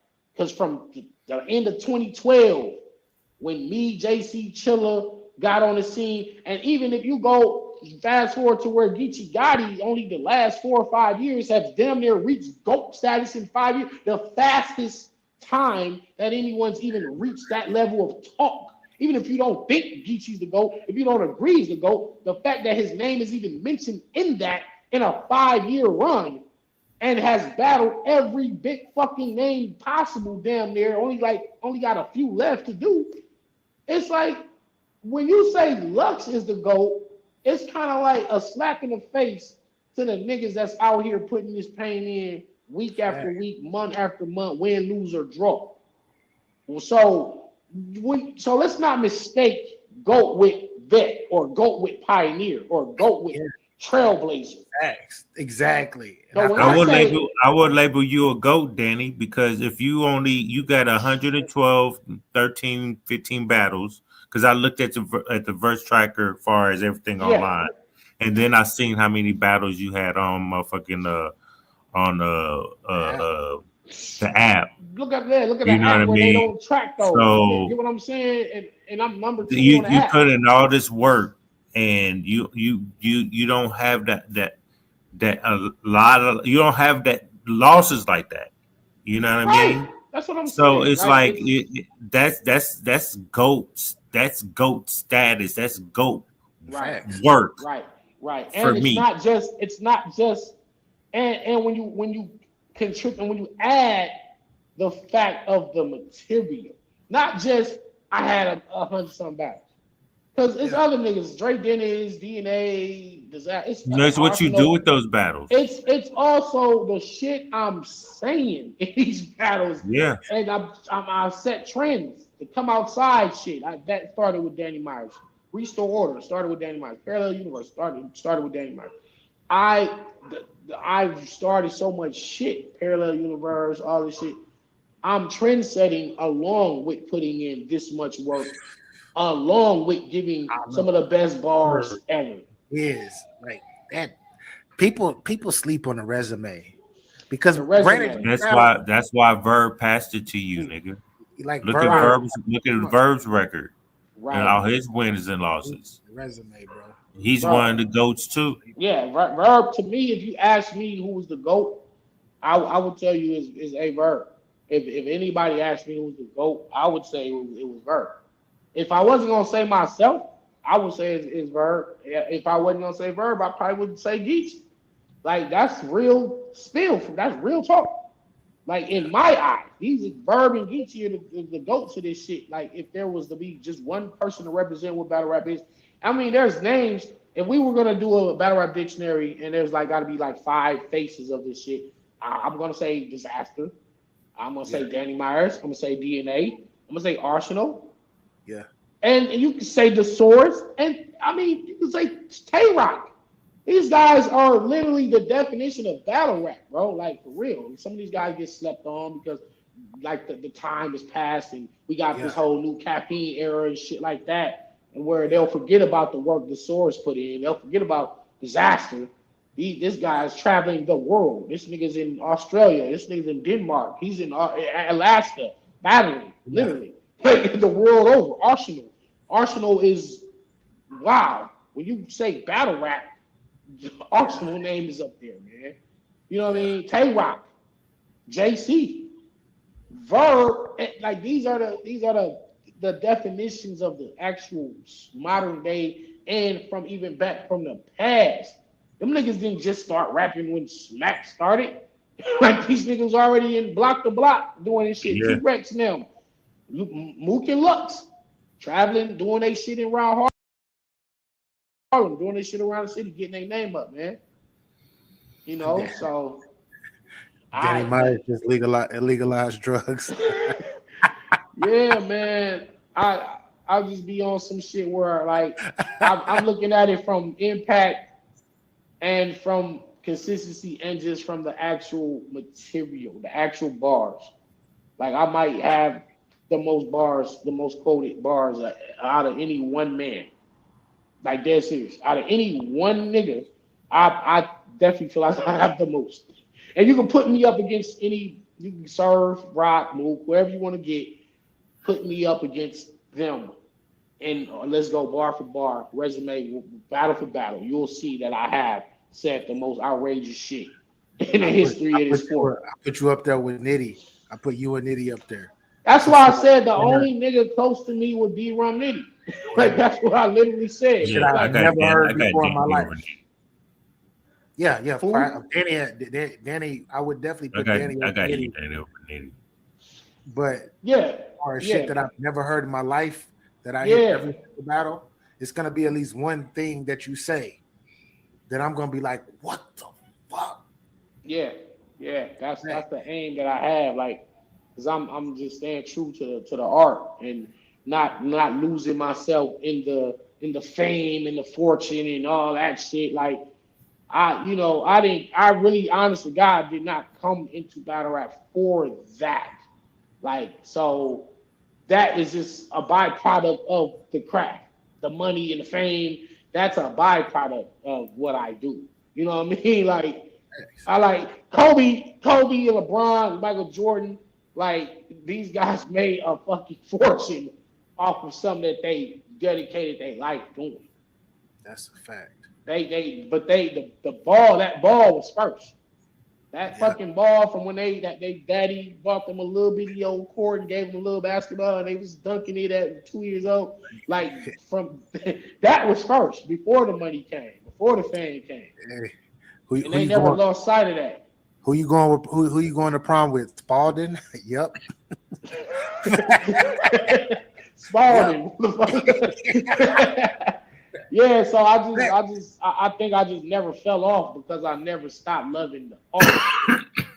A lot of these guys get the money and the fame and they feel like they made it. Like they feel like I'm here, I've done it. I've done all I need to do. Now I could just come in here and just say whatever I want to say, and my fan base gonna say I won anyway. So I don't have to go that hard. I'm not gonna rack my brain and try to think of all these fucking bars. Fuck all that. I'm gonna just go in here, say some shit. I got a couple hotlines here and there, but that's all I'm gonna give them. And I'm finna get this check and I'm back home. Like, no, nigga, I'm in here. I'm in here trying to show these niggas like I'm really am who I say I am. Yes.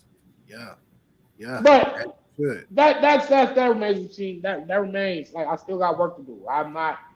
I'm not gonna ride high off of a fucking Tay-Rock win. Like, no, nigga. To me, again, like that would be most people's crowning achievement of their fucking life, and now they can just lose every battle from here on out and be like, I don't care, I beat Tay-Rock. Like, Danny, you just choked your last 7 battles, bro. What the fuck going on? I don't care, nigga. I beat Tay-Rock. Like, no, I'm not. This isn't my Al Bundy 4 touchdowns at Polk High in 1 game moment. Like, where I'm just gonna live and be 50 years old telling my kids I beat Tay-Rock. No, nigga. Like, to me, it was another day. You know what I'm saying? Like, it's another day at August. Now I'm on to the next. Like, that's really all that was for me. And that's not to downplay Tay-Rock. Because when I'm telling you, when the day after, I think it was the day after me and him battled, that somebody had put up his stats. Somebody put up his URL resume. It had 41 battles on there. Yeah. And I looked at that in them names. I said, God damn, this nigga Tay-Rock is really a fucking legend. I'm looking at He's one of the greatest, bro. He's one of the greatest, bro. I'm looking at Hollow the Don and JC and all the killers. Oh, Red. You know what I'm saying? I'm looking at Tay-Rock's resume and realize, like, damn, I just battled that nigga. The nigga that just battled all these niggas. And it was a mind-blowing moment for me. Like, damn, like I just looked at it like it was a Tay-Rock battle, not really really fully grasping who I just was in front of. Like, yo, this was Tay-Rock. Like, you feel me? Like, yeah, I'm looking at it like, yo, but then another amazing thing happened as I'm looking at that list, and I looked at that list and realized that out of those 41 names, I had battled 36 of them. I'm like, it's probably only like fucking 5 names on here that I haven't battled yet. Like, but I damn near have the same exact fucking resume as this nigga Rock, plus so many more that he hasn't battled. You know, you get what I'm saying? So I'm like, damn. So I'm amazed at his resume, not realizing my resume is just as fucking your resume is crazy. If not better, if not a better resume than Tay-Rock. Because if you look at they like I said, you have way double the battles. Bro, this nigga Rock resume looks like the who's who of battle rap. Right, he got one of the greatest resumes. This nigga looks like his resume has Disaster, Arsenal, Daylight, Mook, Suge, JC. We're talking about URL battles too. This is URL shit, bro. That's what make them even crazier. You feel me? I'm sitting here looking like this nigga Rock really is the definition of battle rap, bro, in the past and the modern era.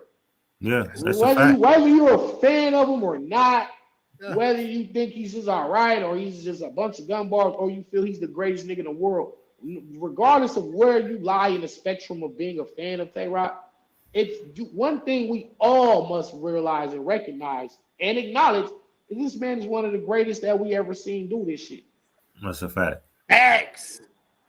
And that's coming from me. I'm saying this shit like I'm talking about fuck Danny Myers the bar guy. I'm Danny the fan. I'm a regular ass fan. Like this man is really it's outrageous what he's done with his fucking career, bro. And I've always said if Smack were to ever retire and want to pass the company down, I feel like he should pass the keys to Tay-Rock. I've always felt like that. Like Rock, like Smack, you don't want to do this shit no more. You don't want to be the host no more.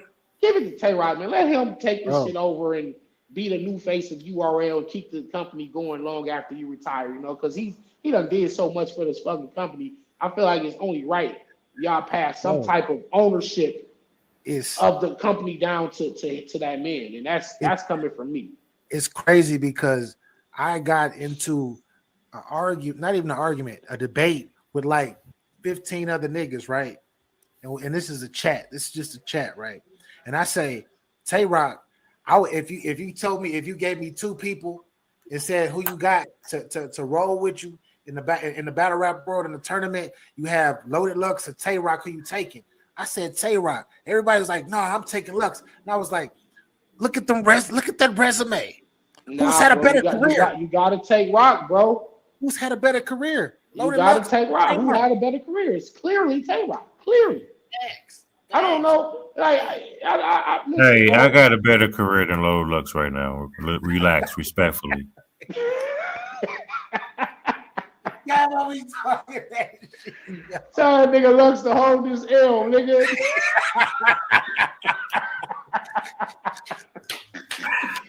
Yo, man, no, but for real, honestly, yeah. Shout out to Rock, man. And when I look back on it, it's definitely an honor to even have battled the man. You know what I'm saying? Like, I said to me, once he battled me, I said that is like I might not be the biggest name he battled, but in terms of challenge, I'm one of the toughest challenges he's ever faced.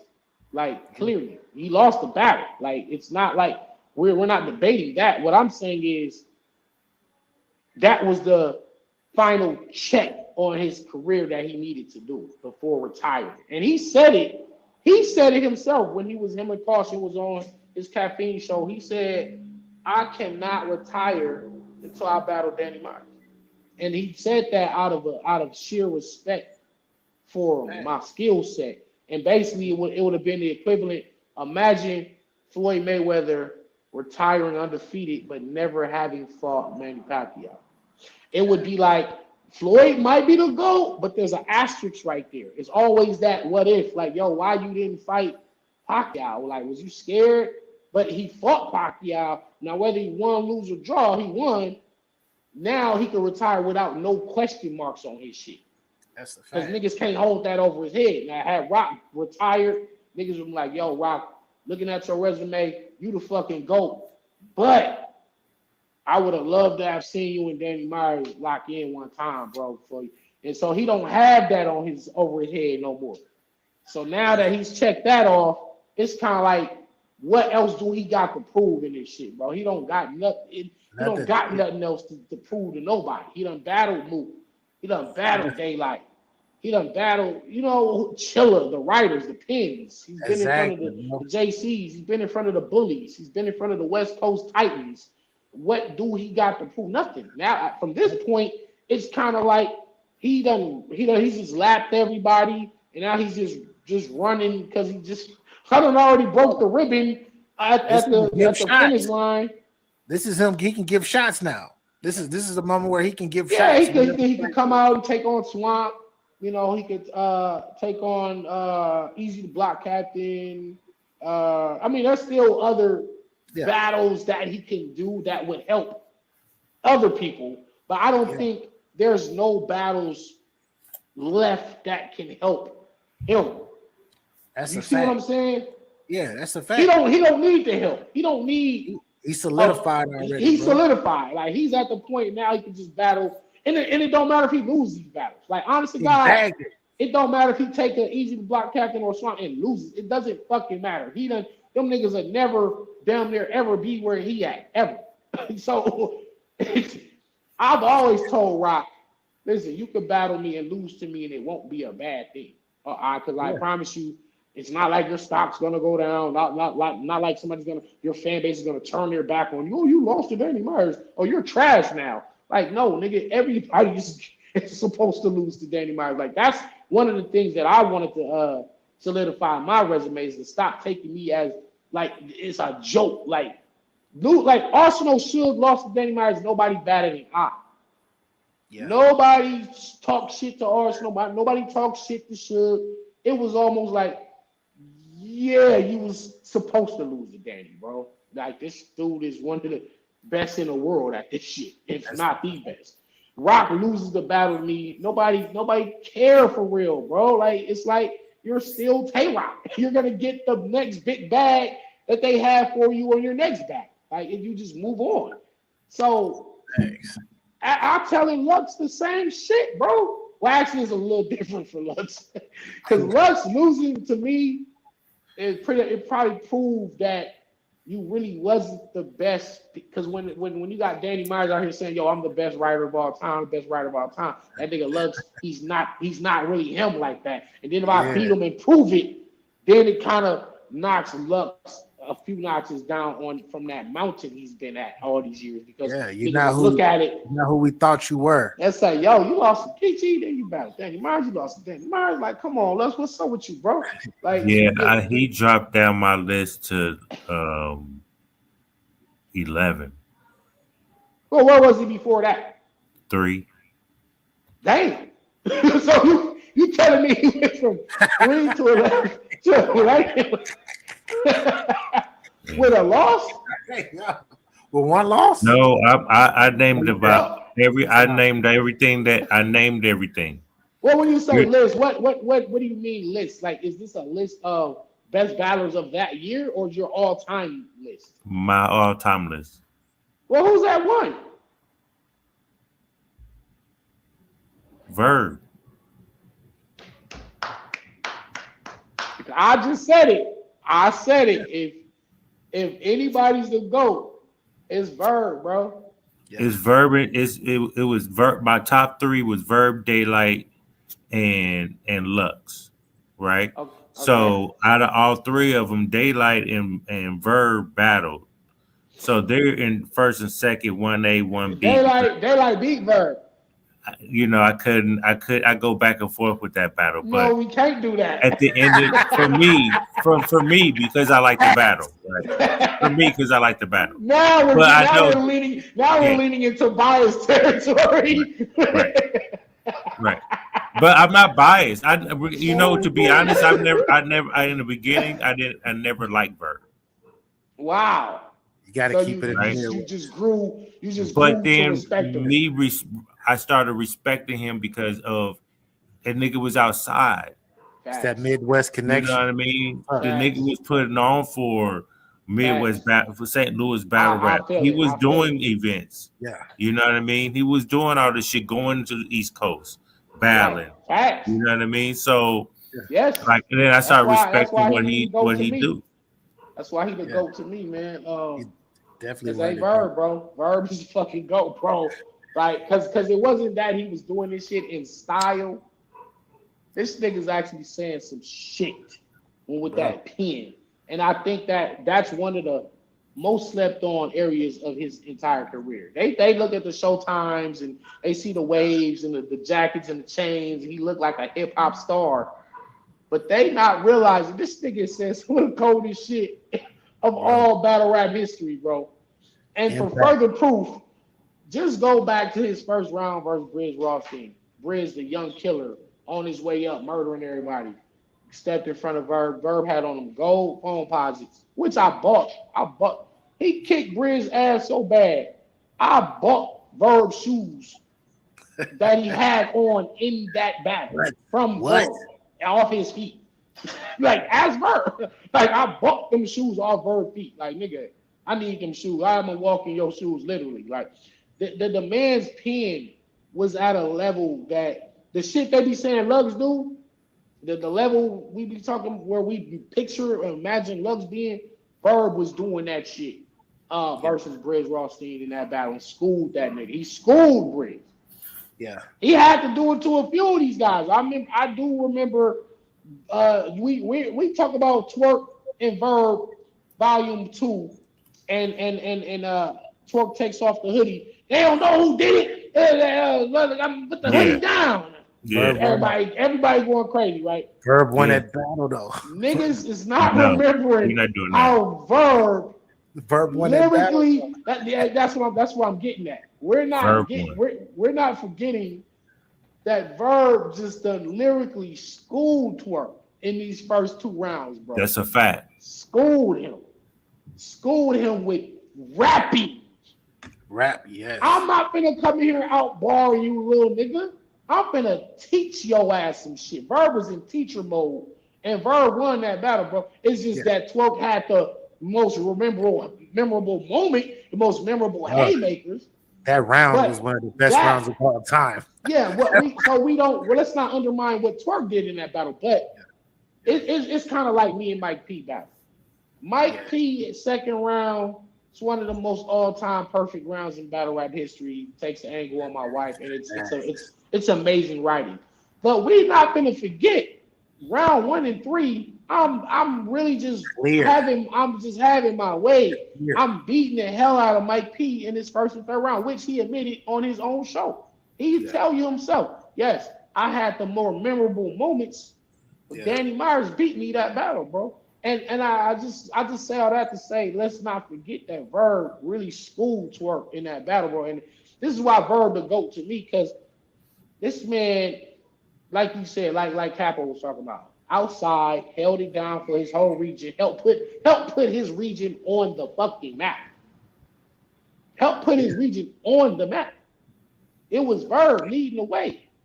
It was Verb outside, like in hostile territories. Yeah. It was Sway calling him out all them years, talking shit to Verb. Verb put that gold jacket on and beat the dog shit out Sway. Nigga, karate only work on niggas that do karate. And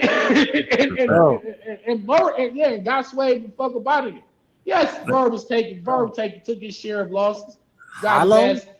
We did the Hollow too? Beat Hollow the Don. Let's not act like he's not beating the some Mook? coach. Hey, Mook so and Lux. I'm gonna take a page out of my cousin and BA's nephew's book. If this is the NBA, back in the day, that was the doghouse down there in that motherfucking paint. You know what I mean? Nowadays, it's all soft and gentle and shit. Right. I see where you're going with it. Yeah. Y'all not ready. You know what I mean? I see where you're going with it. Like So- Verb was really in the trenches when this shit was rough and rugged, and when it was like a man's game. You feel me? Now it's kind of like, organized league era and shit. Verb was on the street. Y'all see him on the street doing that shit. Even his guardian angels got You get what I'm saying? Like he cut from a different. So can't no nigga never tell me nothing bad about Verb, because not only, again, from what he did to me personally, you know what I'm saying? What he did for me in terms of reaching out, trying to bring notice to my name, battling me, passing me down the torch. I feel like Verb is my sensei in terms of battle rap. That's my big homie. You feel me? So I'm a product of the school of Verb type shit. So Verb is the GOAT too. Shout out to you, Capo. So this is my final question for you. I ask this to everyone who comes up. It's talk. So the name of this whole conversation is Talk Yo Ish, episode 45. Where at this moment I ask you a question. You can answer it very arrogantly, talk your shit, or you can be you can be modest. You can be whatever way, but you got to answer though. So I got you. Talk Yo Ish, episode 45. Question number 45 to you, Mr. Myers, is why is Danny considered the GOAT? Why? Nigga. Talk. Dog. I first of all, I've been saying the best shit in battle rap. In history of battle rap. I've innovated so many different things that we never saw had done in battle rap. My battle themes, I took Commons, I used to love her. I took that song and did it in battle rap form, where I made battle rap a woman and showed how she was changing when she was going through the different men and different regions and how she changed over the years. I did that with battle rap. That was in versus themes, my nigga. I did the whole who am I shit versus drugs and innovated how to attack somebody by becoming that actual person. Motherfucking the time travel shit I did versus quantum physics, creating the parallel universe versus Jonai, when at the time when he was the most up and coming dangerous pen. I've taken on the most dangerous writers that ever did this shit, including JC, including Danger Zone, including XL, including St. Mike, including Chilla Jones, including A-Verb, including motherfucking Daylight on the fucking nigga. I done battle. Okay, let's go to the bullies. I done took on Suge. I done took on Arsonal. I took on West Coast Dread. I done took on motherfucking Big K. I got Roller coming up out there, nigga. Now we go to the schemers. The schemers. And the you forgot Diz. Disaster, Pat Stay, Monsters. When surfing, I'm talking about they seen monsters, nigga. I seen and created monsters, nigga. Geechee Gotti, B Dot, motherfucking Emerson Kennedy, Goddamn Coffee Brown. When y'all first seen Coffee Brown, Big Shot, who was he battling? Me, nigga. I was the nigga that put all these motherfuckers on, bro. When I talk my shit, it's not my opinion. This is motherfucking facts.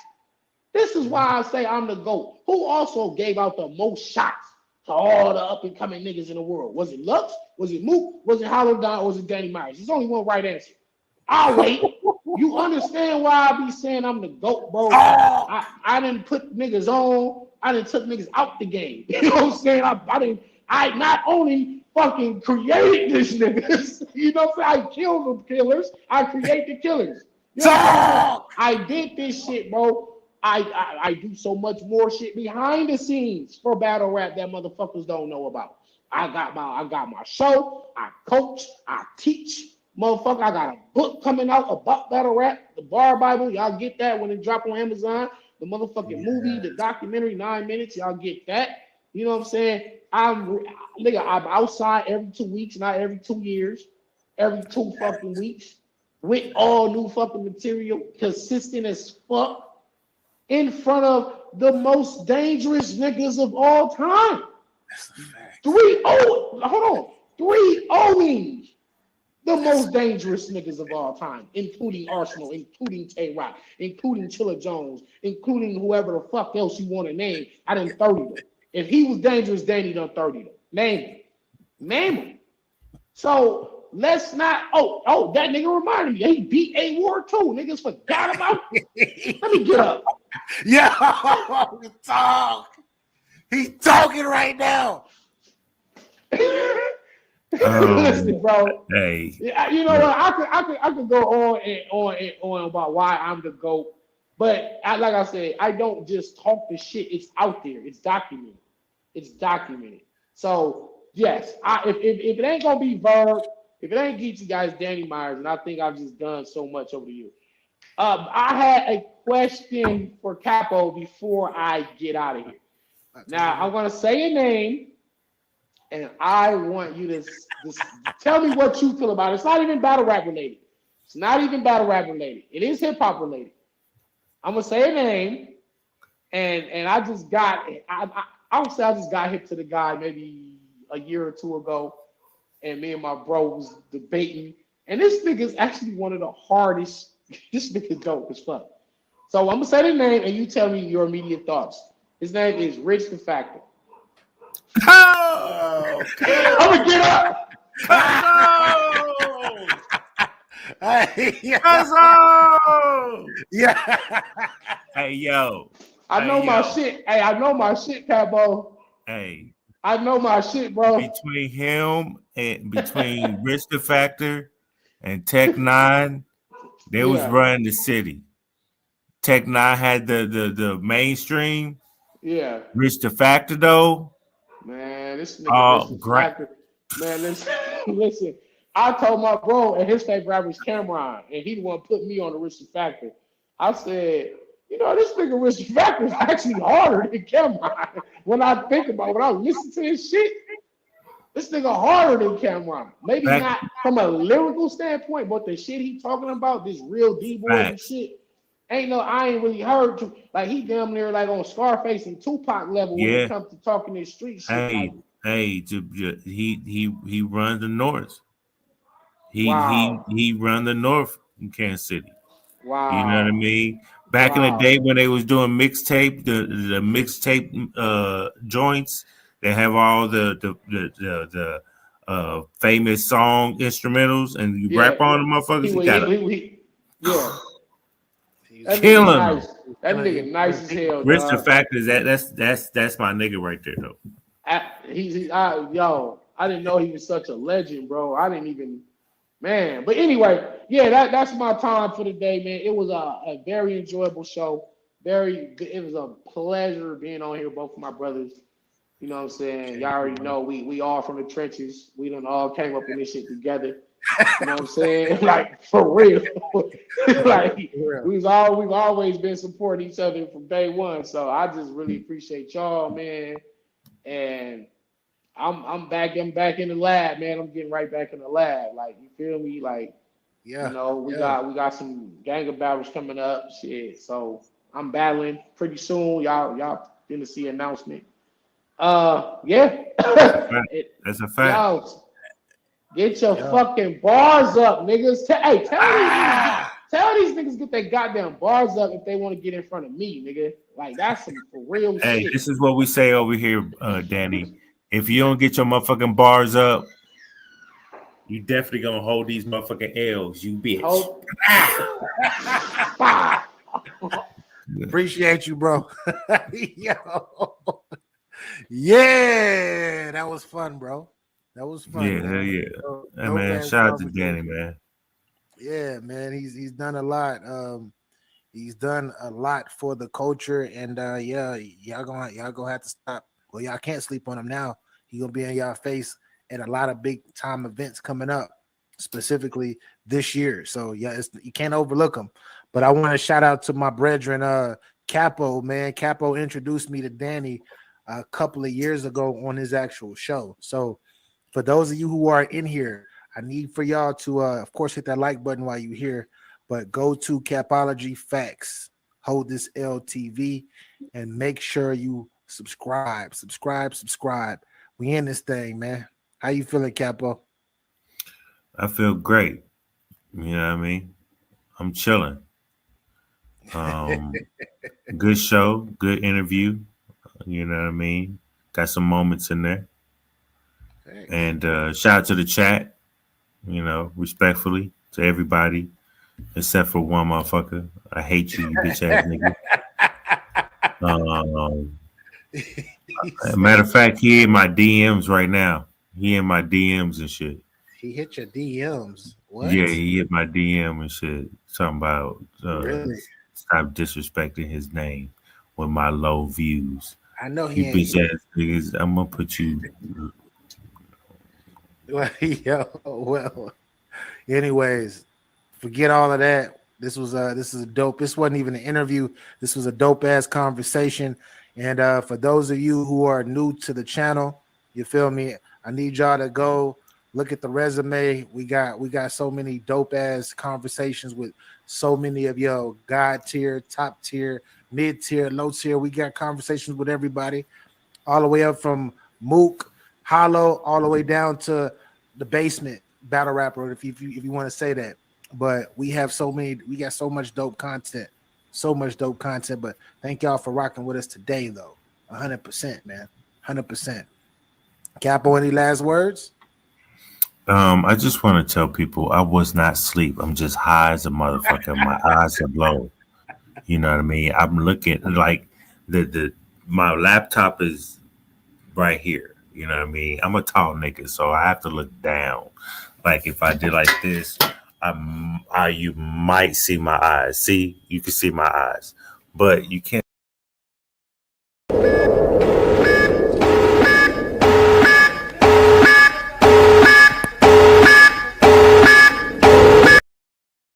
Instantly, soon as Smack like seen me, he was like, yo, like he took a liking to me. It was just, you know, and he started managing me as an artist.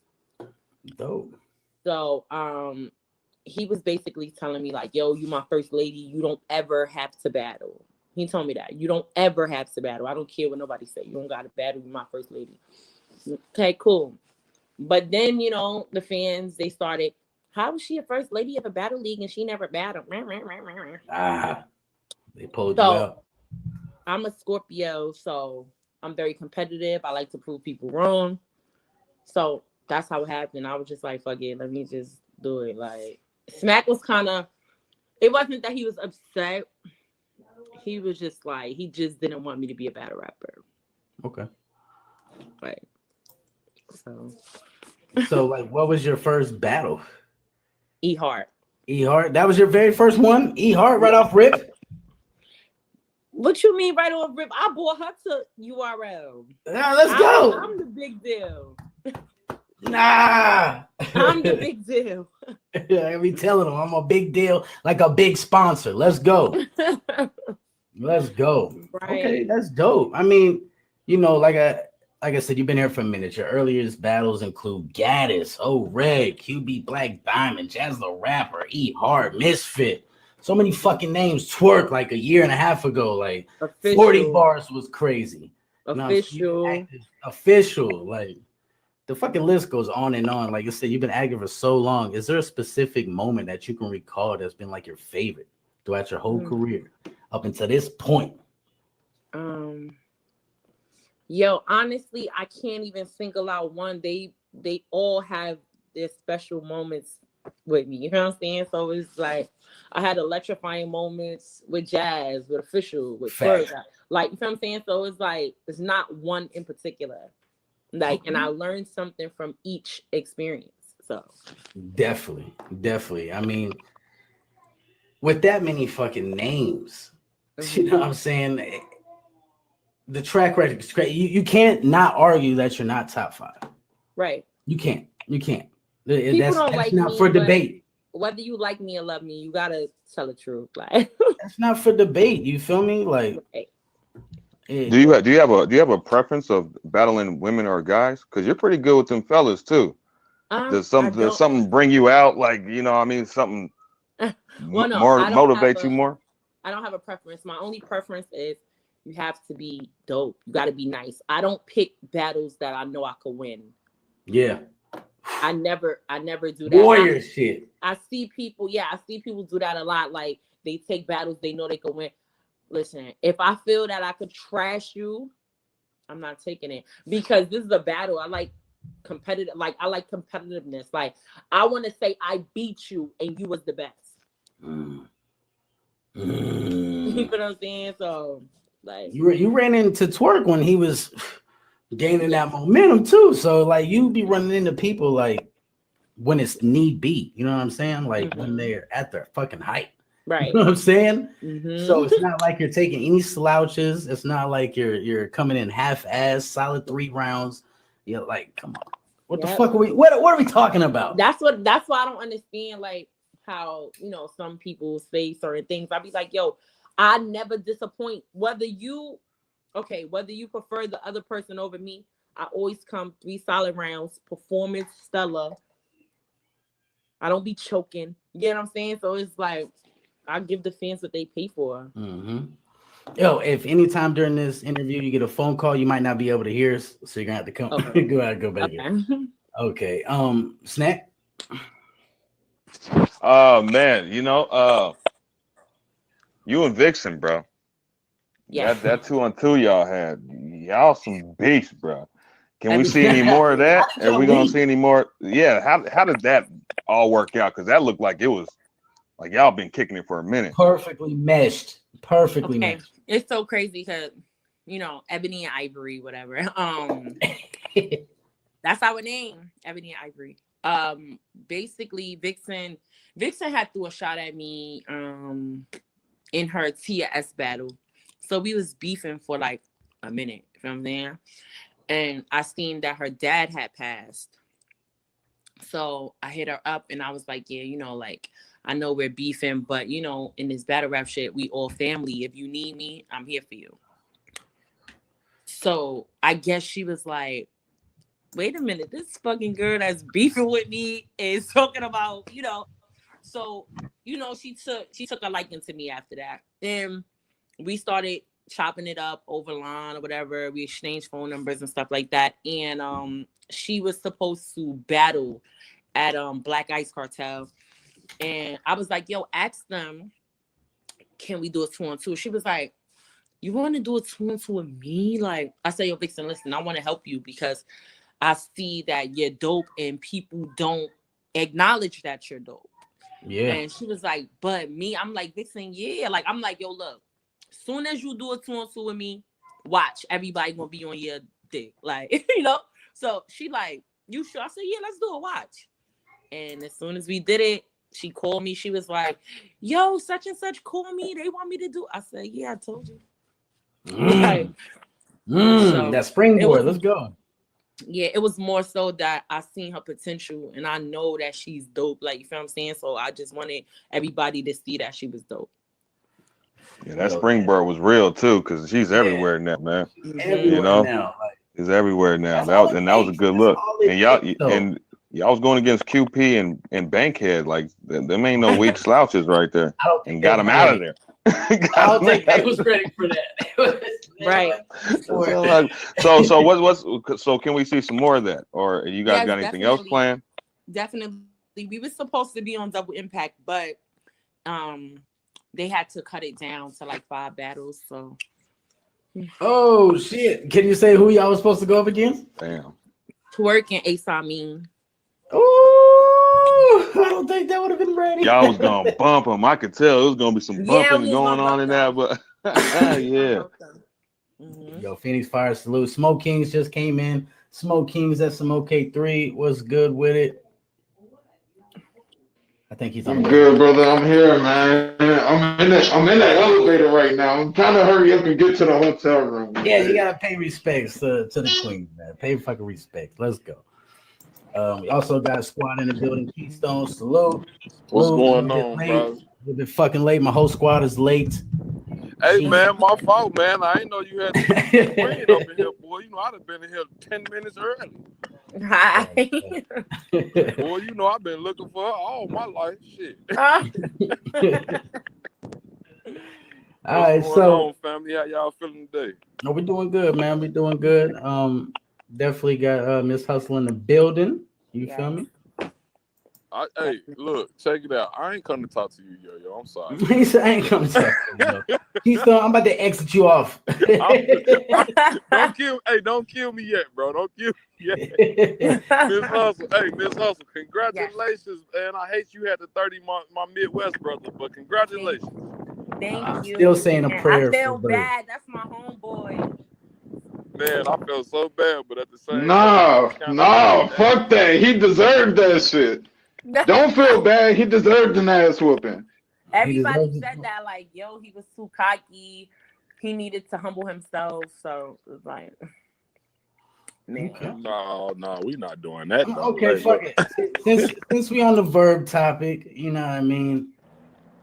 Was there any difficulties writing or crafting the bars? What was the preparation like going into the Kings vs. Queens with verb? Well, okay. I wasn't expecting to get that verb. I was expecting the most craziest, disrespectful verb ever. Like, honestly, like, I'm going to keep it 100 because that's what I do. For years, I was scared to battle verb. Okay. For years, I'm like, oh, hell no. Like, because the way he talked to me in a regular conversation, I'm like, yo, this nigga is going to go crazy. Like, so you know, I was a little nervous, but writing for him, it was like I had to basically go at an angle of why he's like this. Mm-hmm. That's what my first round was. Like, you know, like, how could you be like this and you have daughters? Like, okay, let's get down to the bottom of why you're like this. You know what I'm saying? That's the babysitter angle. And, you know, it was just, you know, I just felt like I needed to talk. Because if you notice, like, with all my battles, I never do angles. I never really angle anybody, especially for a whole round. So I just felt like I needed to have a conversation with him before any random bars was thrown out. Because honestly, I was getting DMs from women like, please do this for us. We hate him. He's so this and he's so, like, I had so much. John Tucker must die, man. Damn. So, hey, and then I did it on Women's History Month. Let's go. Yo, that's dope. That's dope. For real, like, just to execute the way you did. And when you got to the part, what did you say? Playing goldfish with a with the caterpillars. With a caterpillar. See, yo, after you said that, and he rapped, I'm just sitting there like, yeah, it's done. It's done. Hey, that kind of happened to me. That happened to me a few times, because even like when you was talking about his daughters and stuff, and then he was coming out, and I think he was like, "Bitches, your bitches ain't good for nothing but sucking." Like, I'm like, "Damn, bro, but you got daughters, bro. Chill." Right. You know what I mean? So that was working out the whole battle, man, and that was taking some of the steam out of a lot of his shit. That's what I wanted to do. Like, whether I went second or first, I'm like, yo, I need to put it in these people's head. Like, you have daughters. How are you comfortable with how you are. You get what I'm saying? That's why I said I'd rather you don't give them time than you corrupt their mind. You worse than a deadbeat. Like, so it was just like it was just crazy. Like, so yeah, it was bad. Jesus Christ. But yeah, I just wanted to place that in the fans' mind because nobody, let's think about this. Everybody has battle verb. Nobody could talk to him like a woman could talk to him.